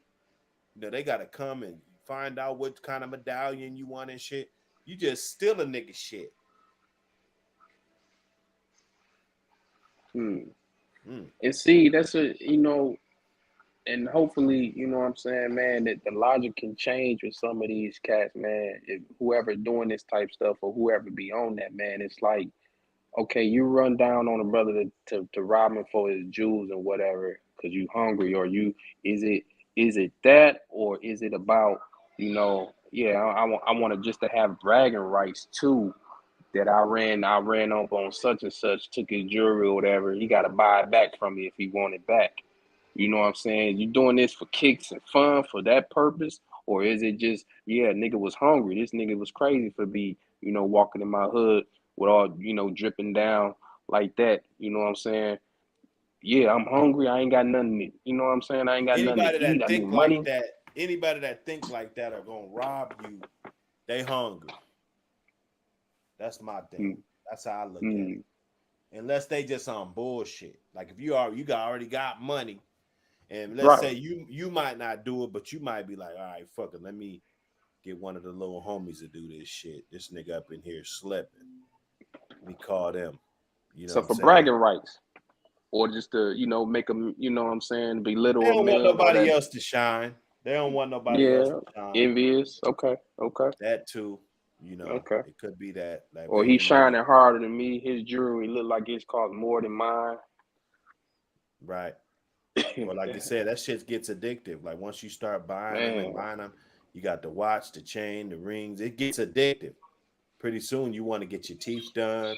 You already got one chain. Now you need another one. So now you got another chain. Now you need another medallion. Oh, now they got some new earrings out. You know, we was rocking the invisible princess cuts. They don't rock those no more. You know, they don't rock those. They got the different joints. You know, they used to wear just the straight studs. You know, now they got the one diamond in the middle with the diamonds around the outside. That's what everybody's rocking now. So you got to kind of be up with the times and the dates. You know, so a guy that's caught up in that, you see what they'll do. Have this designer shit. Like niggas will go crazy to have all the designer shit. You know, they'll neglect their kids, cheat on their wife. Yeah, I mean, you know what I'm saying? Like they'll go over and beyond to dress in some designer shit. You know? Right. Jewelry's even a higher level than designer. Like when you got that chain on, like if I had one of them Draco the Ruler joints he got back there, if I only need one of those, that's worth more than the whole Gucci fit and everything. So I could have a white beater on at that point with flip flops. At that point, and I'm I worth wonder too. 100,000. I wonder, like, where cats go? Where are you taking this to get bread off of this? I don't think you could take it to a pawn shop because it's hot now. You didn't rob somebody, robbed and killed somebody, so a pawn shop is gonna be out of the question. They know niggas with money. That's the thing. They know niggas with money. I don't think they're gonna be able to get the kind that they're looking for, or they probably could have got this guy what's it, because there's gonna be a lot of people that don't want nothing to do with it. You know, like you bring that shit, like, hey, big homie, I got this chain, blah blah blah. Whose is it? You know, it was just a clean little beat it up, taking a chain. You know what I'm saying? You know, I might even think about wanting to see it. Like, man, let me see. Where you at? Oh, you ain't far. Right. Let me pull up on you. Let me see it. But if it's this nigga shit, oh, it's P&B Rock shit. Like, oh hell no, don't even call my phone. I'm hanging up. You know what I'm saying? So there's gonna be a lot of people that don't want to deal with this.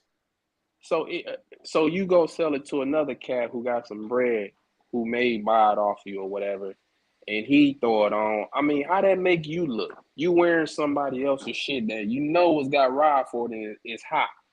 Been on the news, you know what I'm saying? Well, now the P&B, I don't know if anybody be stupid enough to put themselves in that situation. But there are I'm talking about any dudes. situation where rappers then got robbed for their jewels. You know what I'm saying? They end up, you know, they end up not getting killed, not so far as that, but just the fact of, you know, you want to extort that person out of it, you know, you're gonna have to pay me if you want it back, or sell it to a cat who just want to add to his collection. Now you walking around with, you know what I'm saying, with a jewel piece. You know that it was a certain rapper or whatever wear that piece. Well, it I just mean, depends. it's like It depends. Like if it's just that watch, let's say it's just Pop Smoke's watch or the bracelet right under that. That ain't really distinctive. You feel me? So a motherfucker could just keep it. You know what I'm saying? Like fuck it. Like it, you know, but if it's like your chain that say old block or some crazy shit that right, everybody knows is got your right, name, PNB, I think the PNB had a PNB chain, you right, know, some shit like that I could see, but just a regular Cuban link, that's a Cuban right, link. They make hundreds of those, right. you know. You remember when Ross came out, Rose came out, he had that medallion with his face, Right. diamond studded. I mean, if his exact face with the shades and all. Like somebody was to rob him, somebody gotta like who the fuck gonna not know that that's Rick Ross shit? You got this man's face, you know what I'm saying? Nah, That's you his right. shit. You right. So it's like, what's the point of even making that type of attempt unless you know what I'm saying, you know some Because people that know they some like people just to like Ram said, you know, them people going, you know, they got people that buy that shit. People man, don't care. wow. There's It's crazy, businesses, man. and if you don't know Wow. them, somebody else does. What Mm. they say? What is it? What is 7 degrees of separation, or 5 degrees, or 4 degrees? Yeah. Some bullshit. Okay. You know, you can get a hold of anything, anytime, really. So I'm gonna You just kill my gotta talk to the brother. wrong So motherfucker. what? Right. So I'm gonna kill my brother, a brother that look like me, to go probably more than likely pound it to some motherfucker who don't look like you, or who got money that don't And look like you. well, really, you ain't gonna even get what the fuck it's worth. You know, that's Right. the thing. You're not even gonna get close. You know, like PNB's chain. Let's say all the jewelry he got took was, let's say he paid 60,000, 70K. Like them guys will be lucky to get 15,000 for that shit. Wow. You know, they'll be lucky. They'll be real lucky, bruh. You know, And I they see the came out of there comment. with Yeah. 15 grand for all that shit. And God Wow. knows they gotta split it. You know, whoever told you, you gotta give him his cut. Right. You know, and then you done smoke this guy, so now you gotta go move. You gotta get out of town. You gotta do all this extra shit just so Right. you won't be on by the cops. Right. Cause you hot. Cause once they get up on you and interview you and all that, you know it's gonna be worse. So you Now I might as see well this. get the fuck out of there. I see the comment walking down Ram said Armenians will buy for 25% of what it's worth because it's a hot piece of jewelry. So you killed another brother man, so you can go sell it to an Arab or Armenian of some sort. And they probably expect shit like that. You know what I'm saying? They probably gonna Well, they expect, you don't know, you care gonna because come in. they could flip it so many different ways. It'll Right. be gone. Like before the cops even think about looking for them, you know, that should be melted down so quick. Right. But That that's should be they're going gone. back.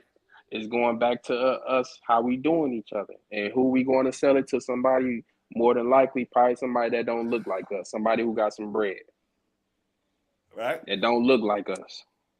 You took another brother shit to go sell it to some other motherfucker who don't even look like you.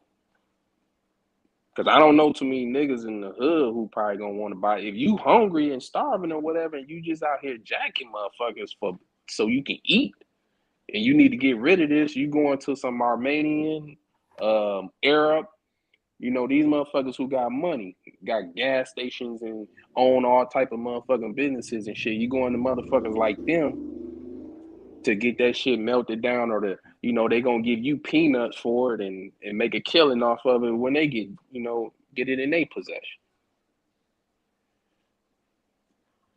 Yeah. And you risked all that, taking somebody's life, and now you on the run. Saying, when is that type of cycle end? Yeah, I don't When know, is it man. end, man? If they don't value each other, they don't know the history about each other. You know, you don't look at yourself as a king. You don't even know you a king, because kings don't move like that. You know. Right. Now I So can't say one thing. The Arabs, man. Now they stay packing. They little corner stores and gas stations. They keep a motherfucking AK or something more. They keep some artillery on them. But well, we they know better not understand. to. They We know better understand the not to run law. up in there. Yeah, and We they know better not understand. to run in their store and try to Well, rob their they store went though. to the law and asked them like, okay, we're trying to, anytime you a taxpayer, you got the right of way. So it's like, I okay, we're don't trying think to some of have them our business. motherfuckers We're even trying to pay support our taxes. family. This is America. Right. Like, how can we protect ourselves? These guys coming up in our stores, ripping us off, and they get the Right, they gonna have that the green light. Taliban artillery in there. They gonna have the Exactly. Taliban artillery or Al Qaeda artillery up in there. You know what That's I'm what saying? niggas gonna have to do. If we plan on opening up stores in our community like they talking about, that's what we gonna have to do. Yeah, and it's unfortunate. It's like damn, they had the bulletproof glass and all that shit. You know what I'm saying? They deal with you. You slide your money through that slot, pay for whatever it is you buy, Right. be on your way. You know what I'm saying? But Yeah, it's us, sad, but hey, mom and pops, trying to have a mom and pop store, black owned little store, whatever. We tearing them off. They ain't old enough to really do shit about it, but call the police, call the white folks in our neighborhood. They got robbed. The store got robbed. But and this is what I was saying. You know what I'm saying? When I was walking down, man, we do this to each other. Why? You know what I'm saying? Why we so tough and self-hate. towards each other, It's man? self-hate, bro. Yeah, If I you know hate that. if you hate yourself, then that's what you're gonna do. That's some Yeah, man. facts. Them Arabs, they be ready. They ready for you to try something, try to rob their store, rob their gas station. They ready for it to pop off. They got that K right behind there, ready for you. Man, I remember in my old neighborhood, man, the Arabs had a corner store down there, man. This motherfucker used to put pictures up of them, showing them holding firearms and shit, pointing them at them. Used to put the pictures up so motherfuckers who come in the store can see it. That was a slap in the face to black folks. That was to let you know, like, we strapped up in here. Any Right. one of you We'll motherfuckers go try it. there. Exactly. Yeah, we're gonna go there. We're setting up shop. We're about to get rich over here, Mm-hmm. and y'all ain't gonna do shit about it. We know you. We Exactly. know you've got yours. We know you've got us. We've taken losses, but we're not gonna be taking too many more. That's the message. Yep. They used to put pictures up on the motherfucking wall where you can see them to let you know, yeah, we strapped up in here. We dare one of y'all to try it. Yeah, that's a Motherfuckers good on their best tactic. behavior. Yeah. Motherfuckers on their best. Motherfuckers just come in there, buy what they gonna get and leave. Because it was once a robbery there where the Iranian, I'm not sure what he was, but he did end up getting killed. And then some more had came over and took over. And the motherfuckers put up pictures like that just to show, like, yeah, we strapped. We got it all here. Max, ARs. Right. Try it. I really don't know what happened, but I do know a man died. That's all I do know. Right. So if you're looking at all this shit that goes on, you're in Los Angeles, you see the string of armed robberies. Why would you go to the east side with a lot of jewelry and you just witness all of these robberies in motherfucking Los Angeles? How stupid you gotta be. Seriously, how stupid you gotta be.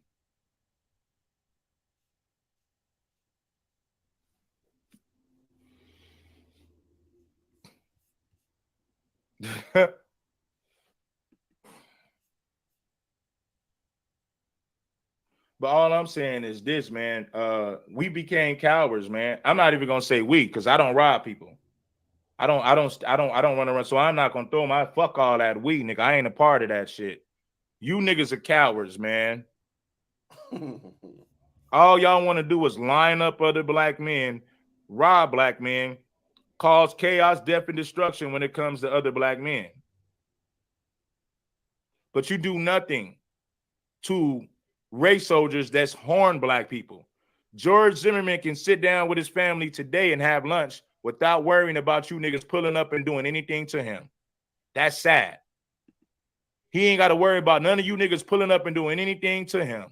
He can go sit down and have lunch with his family without the threat of violence from you niggas. I'm talking about George Zimmerman. I'm talking about all these race soldiers that's harm black children. They can sit down and have dinner with their families, no security, without worrying about the threat of violence coming from you niggas.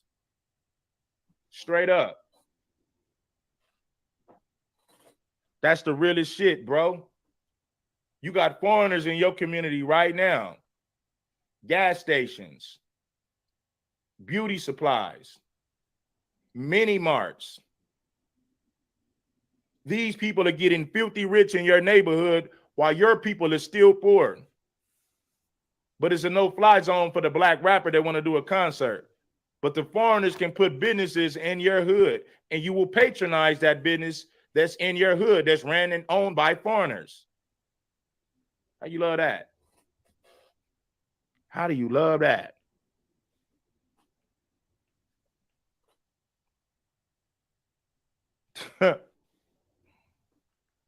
Think about that.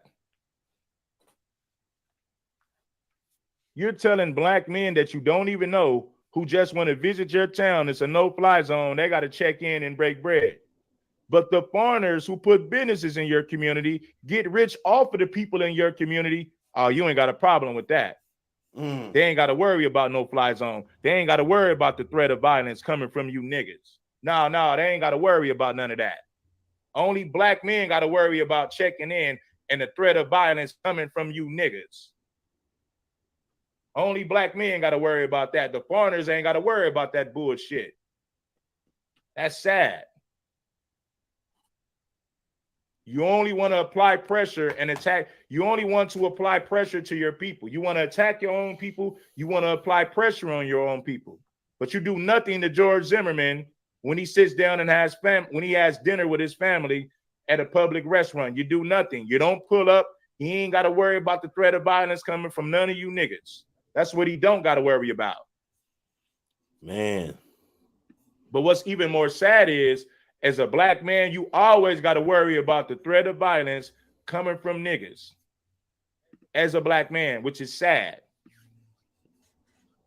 No, it's sad. It is sad, you know. Bitch ass niggas only want to pull up and do something to other black men. Coward ass niggas. So all y'all niggas want to do is pull up and do something to other black men. That's all y'all want to do.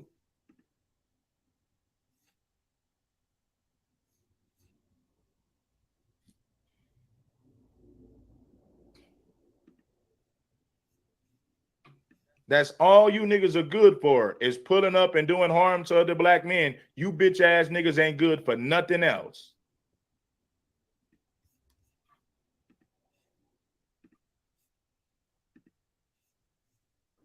Another problem with black men is you niggas will put in work over some gang shit, but it's very few black men that are willing to put in work for the black race, for their people. It's a gang of niggas that will put in work for this blood shit, this Crip shit, this GD shit. When will you niggas put in some work for your race? Right. You know what these niggas consider scoring points? Killing another black man. Oh, we just upped the scoreboard. You just killed another black man. When will you niggas put in work for the black race, not for your gang? Fuck all that. When will you niggas put in work for your race? I ain't talking about the gang. When will you put in work for your people? Fuck putting in work for the gang. The gang ain't gonna do a motherfucking thing if you get locked up and serve time in prison. They're gonna be the same as trying to sleep with the mother of your children. They're gonna be the same who don't do anything for you, and you didn't put in all this work for the set. So fuck all that putting in work for the gang. Put in some work for the black race, you punk motherfuckers. Learn how to put in work for the black race, not this stupid ass gang bullshit. When will you niggas put in the real work by loving and supporting you? Shout out to Welcome Down Ram for this map. You know, that's what the chicken and waffles were. Waffles, huh? I flipped it. I had to flip it to make it fit on the thing. But there go Main Street. You know, you got Main Street, you got Manchester, the Roscoe's Waffle little spot. You know, it just doesn't look like the typical type of hood. You know, it doesn't. Things have evolved. Um, every neighborhood that you go in, you know, it doesn't have to spell hood for it to be hood. You know, it really doesn't. So, you know, you got to be careful. It's an unfortunate situation for a guy to lose his life, but I mean, we know how to move, man. We know how to move. Of course, this shit could happen anytime. If you're flashing money on Instagram, you know, I mean, it just goes out for everybody. Women want to do it. You know, they flash in the location. They want to go live from your house, and they want to do this and doing everything that's getting people knowing where your location is. That's the thing that we should be learning from this. I mean, what could we do? Could we go slap her? No. Can we bring PNB Rock back? No. What could we do? Not go out to eat ever again? No. You feel me? So what could we actually learn? To if somebody robs you, to pray that they don't fucking shoot you and give them the shit. Like, come on. I mean, what could you learn from this situation besides not dropping your fucking location? There's really no lessons to learn besides not going to the hood, not, you know, if you don't have security, rocking all this bullshit. Okay, you're rocking all this bullshit with no security. Okay. Yeah, it don't look like the typical gang activity active area. It don't. It absolutely does not. You know, it's look like a regular area that's came up. You know, they got some Mm-hmm. shops. You see, they got some McDonald's there. You got, I mean, you know, there's a lot of different little shops there, buildings and stuff. You know, right around from there. You know, but just like people come to my hood, they come to the central area of Seattle. Oh yeah, the central area, blah blah blah. And then you see them damn white people on the news every night talking about shootings. Like, oh, this was a good neighborhood. I thought this was a great neighborhood. Yeah, I bet To you thought it the was. to the average out of towner though, who would know that that's not a good area? Like if I'm not, you know, I'm from where I'm from, and I come to Cali or LA, I wouldn't know that that was a bad area. But I know if I I'm wouldn't go taking a to look no around my area. surroundings, I huh? wouldn't go up here with that. I wouldn't go up here in my hood with that. Not with No, the I'm not jewelry talking like about that. Jews. With Right, my right, right. Not girl, with them no Jews. pistol. Come on, you tripping. Yeah, yeah. Now, you don't got nothing. That's cool. You're probably gonna be better off if you don't Right. got shit. If he just had a regular little white tee with some skinny jeans with some Vans on, you feel me? Right. He not going through this. But he's You don't got think this he big still could be ass. approached to being a celebrity? You're a known celebrity. Some people know you. I mean, it's nothing you could take from me though. So at that Yeah. point, it's like, damn, you know, what do we do? It's a stalemate. What you gonna do? Shoot me? You gonna punch me? Like, what are you gonna do? Do you really hate celebrities that bad? You know, I'm not flossing. I don't have a big ass chain on. I'm not taking all the bitches. You know, I'm not over here with my Ferrari.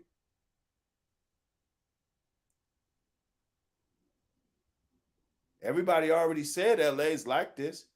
You saw the thumbnail that I made earlier. You know, all those dudes are killed in LA. Every last one of them. Okay? And there's more. There's more. You know, I could have put all the other guys that have been killed all across the United States. King Von, Dolph. You know, I could have put all them. I could have crammed them all up in there. But this is just niggas that's in LA though.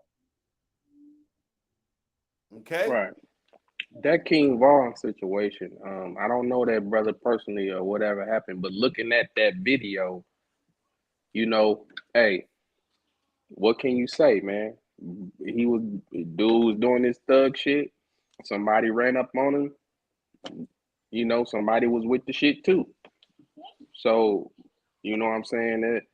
And I didn't understand why people was kind of like crying like this dude ain't had no rep of his own of doing some shit. You know what I'm saying? Like I said, I don't know him personally. I don't know, but you know he had a pretty bad rep too of doing some things and whatnot. But that shit that happened on videotape, the way it happened, I mean, man, could you it's the be way really you don't want to go out like that. You definitely, especially if you're the aggressor, you definitely right? don't want to go out Exactly, like that. exactly. He was the aggressor, and it was Last thing like you a want to dude. do is be the aggressor and get got. That's the last thing you want to do. I don't know if that's the that ego, that macho. Yeah, we finna pummel on one dude, 4 or 5 of y'all. Somebody, all it took was one shot. Bam, they scattered. Left dude hanging. Then nobody trying to get back, and everybody ran for safety and left him. You know what I'm saying? Left brother like he was.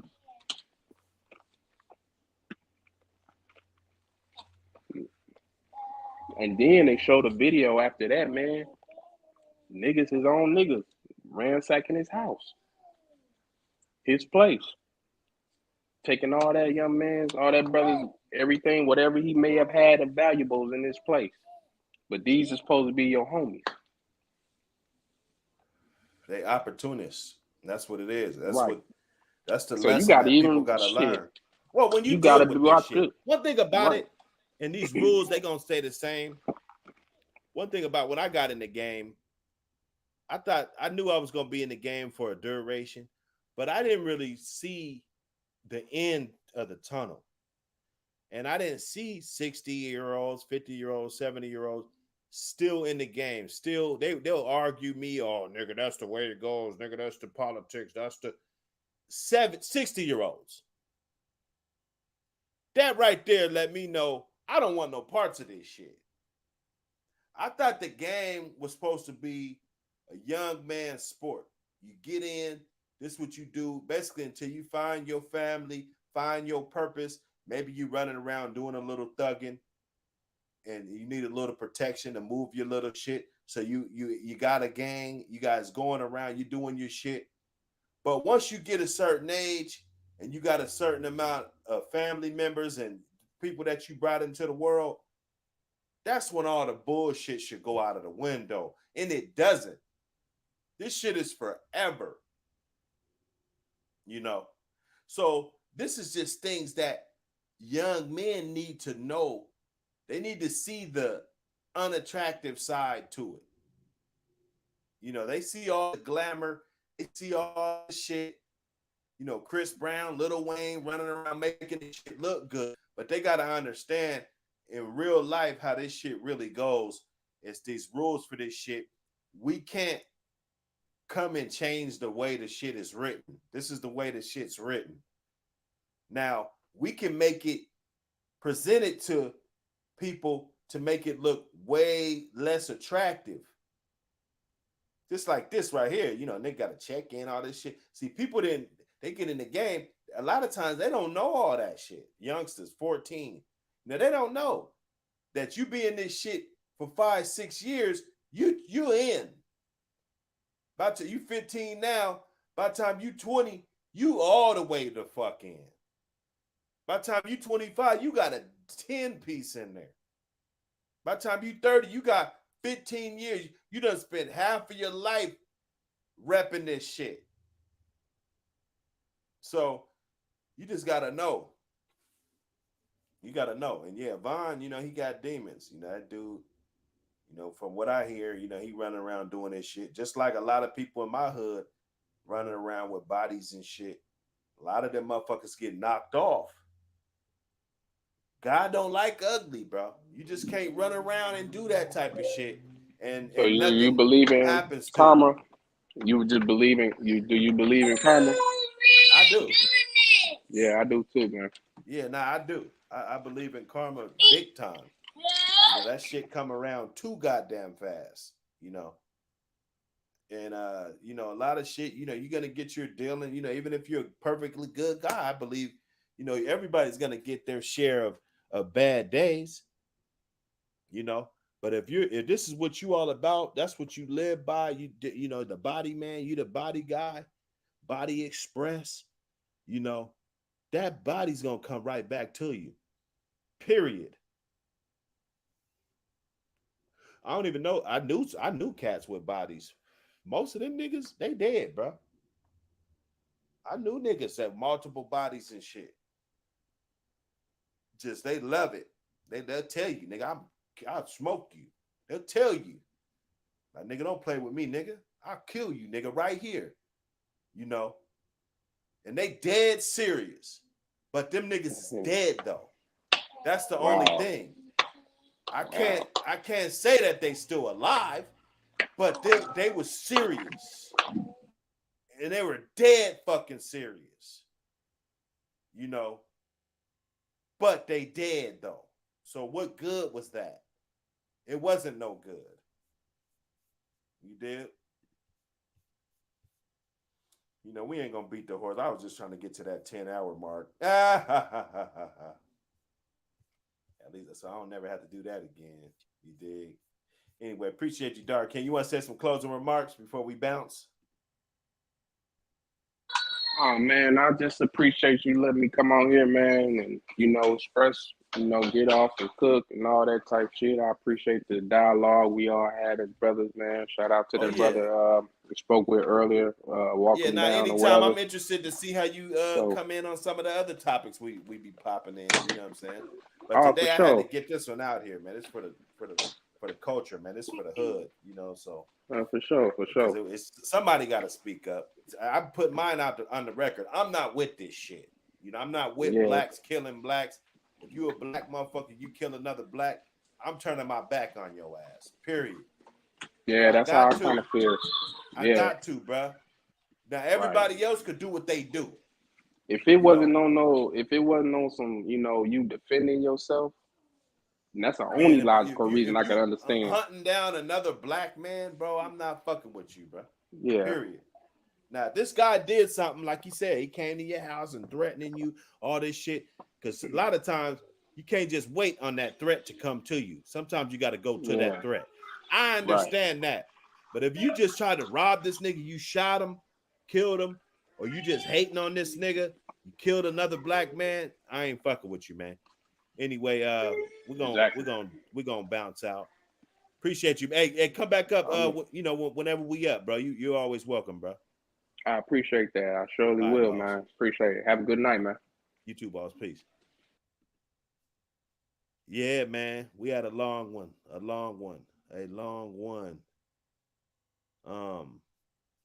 It's Dr. Hood, like I said. Hit the like button, subscribe button, do all of that good stuff. We bringing you this good feed. Make sure you guys check out Dr. Hood Sports. If you guys didn't know, we talking about sports. I haven't figured out which day I'm gonna actually do it. It's gonna be on Sunday, right before the games, or it's gonna be right before the Monday night game. I'm not sure which one it is. Appreciate everybody. If you guys see it, you guys want to come up, talk that sports. It's gonna be week 2. We already did one of them, so you can go up, check it out. It's already done. We got it in. You guys don't be dropping them locations. I don't give a fuck. What's going on. Let me see. We got more shows that we done did. So you guys just come back, check us out. PNB Rock situation. I think this is the second one we did on this one. First one was cool too. You guys check it out. Genesis was over there cooking. What else? Accountability. We got to show some type of accountability for our actions. This is our culture. This is our black culture. These are our people. This is our community. This is our village. We got to be able to trust each other if we're going to evolve in the business world. You know, we taking over the sports world. We taking over, you know, all of this shit, music. You know, we've taken over a lot of shit, but we still got a lot of work to do, and we got to take over, you know, our own people. Like, it's no longer cool to kill a black man. It's not. You know, I don't care who you are. You know, it's no longer cool to run around and kill a black man. Period. Period. Salute, welcome down, Ram. You know, you always come through, help me out with the shows. Appreciate everybody else that came through. Fox, Def Chef, Ray Midnight, Dark Kent. You know, it was a good one. I'm just trying to stretch it out. It's a marathon. It's a marathon thing. Anyway, I'm going to play me a little outro, and then we outro. You dig? Let me see. Let's go.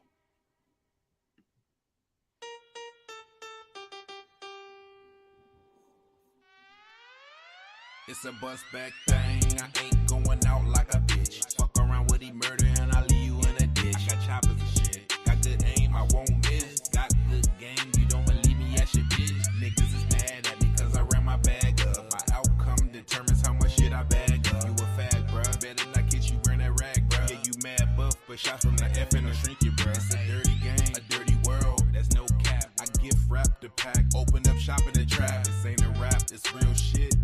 Wonder why I'm still lit, cause I stay fucking with a real click. Like Will Smith, I'm a bad boy, but I ain't 12. In my whip, I got 412, my pocket swell. I hit licks with my main sources, my clientele. Before I snitch, I swear to God, I'ma die in jail. I'm high as hell off that Waukesha, a fucking creature. When I was up in school, I never listened to my teacher. And I be hot by myself, I don't need no feature. I'm no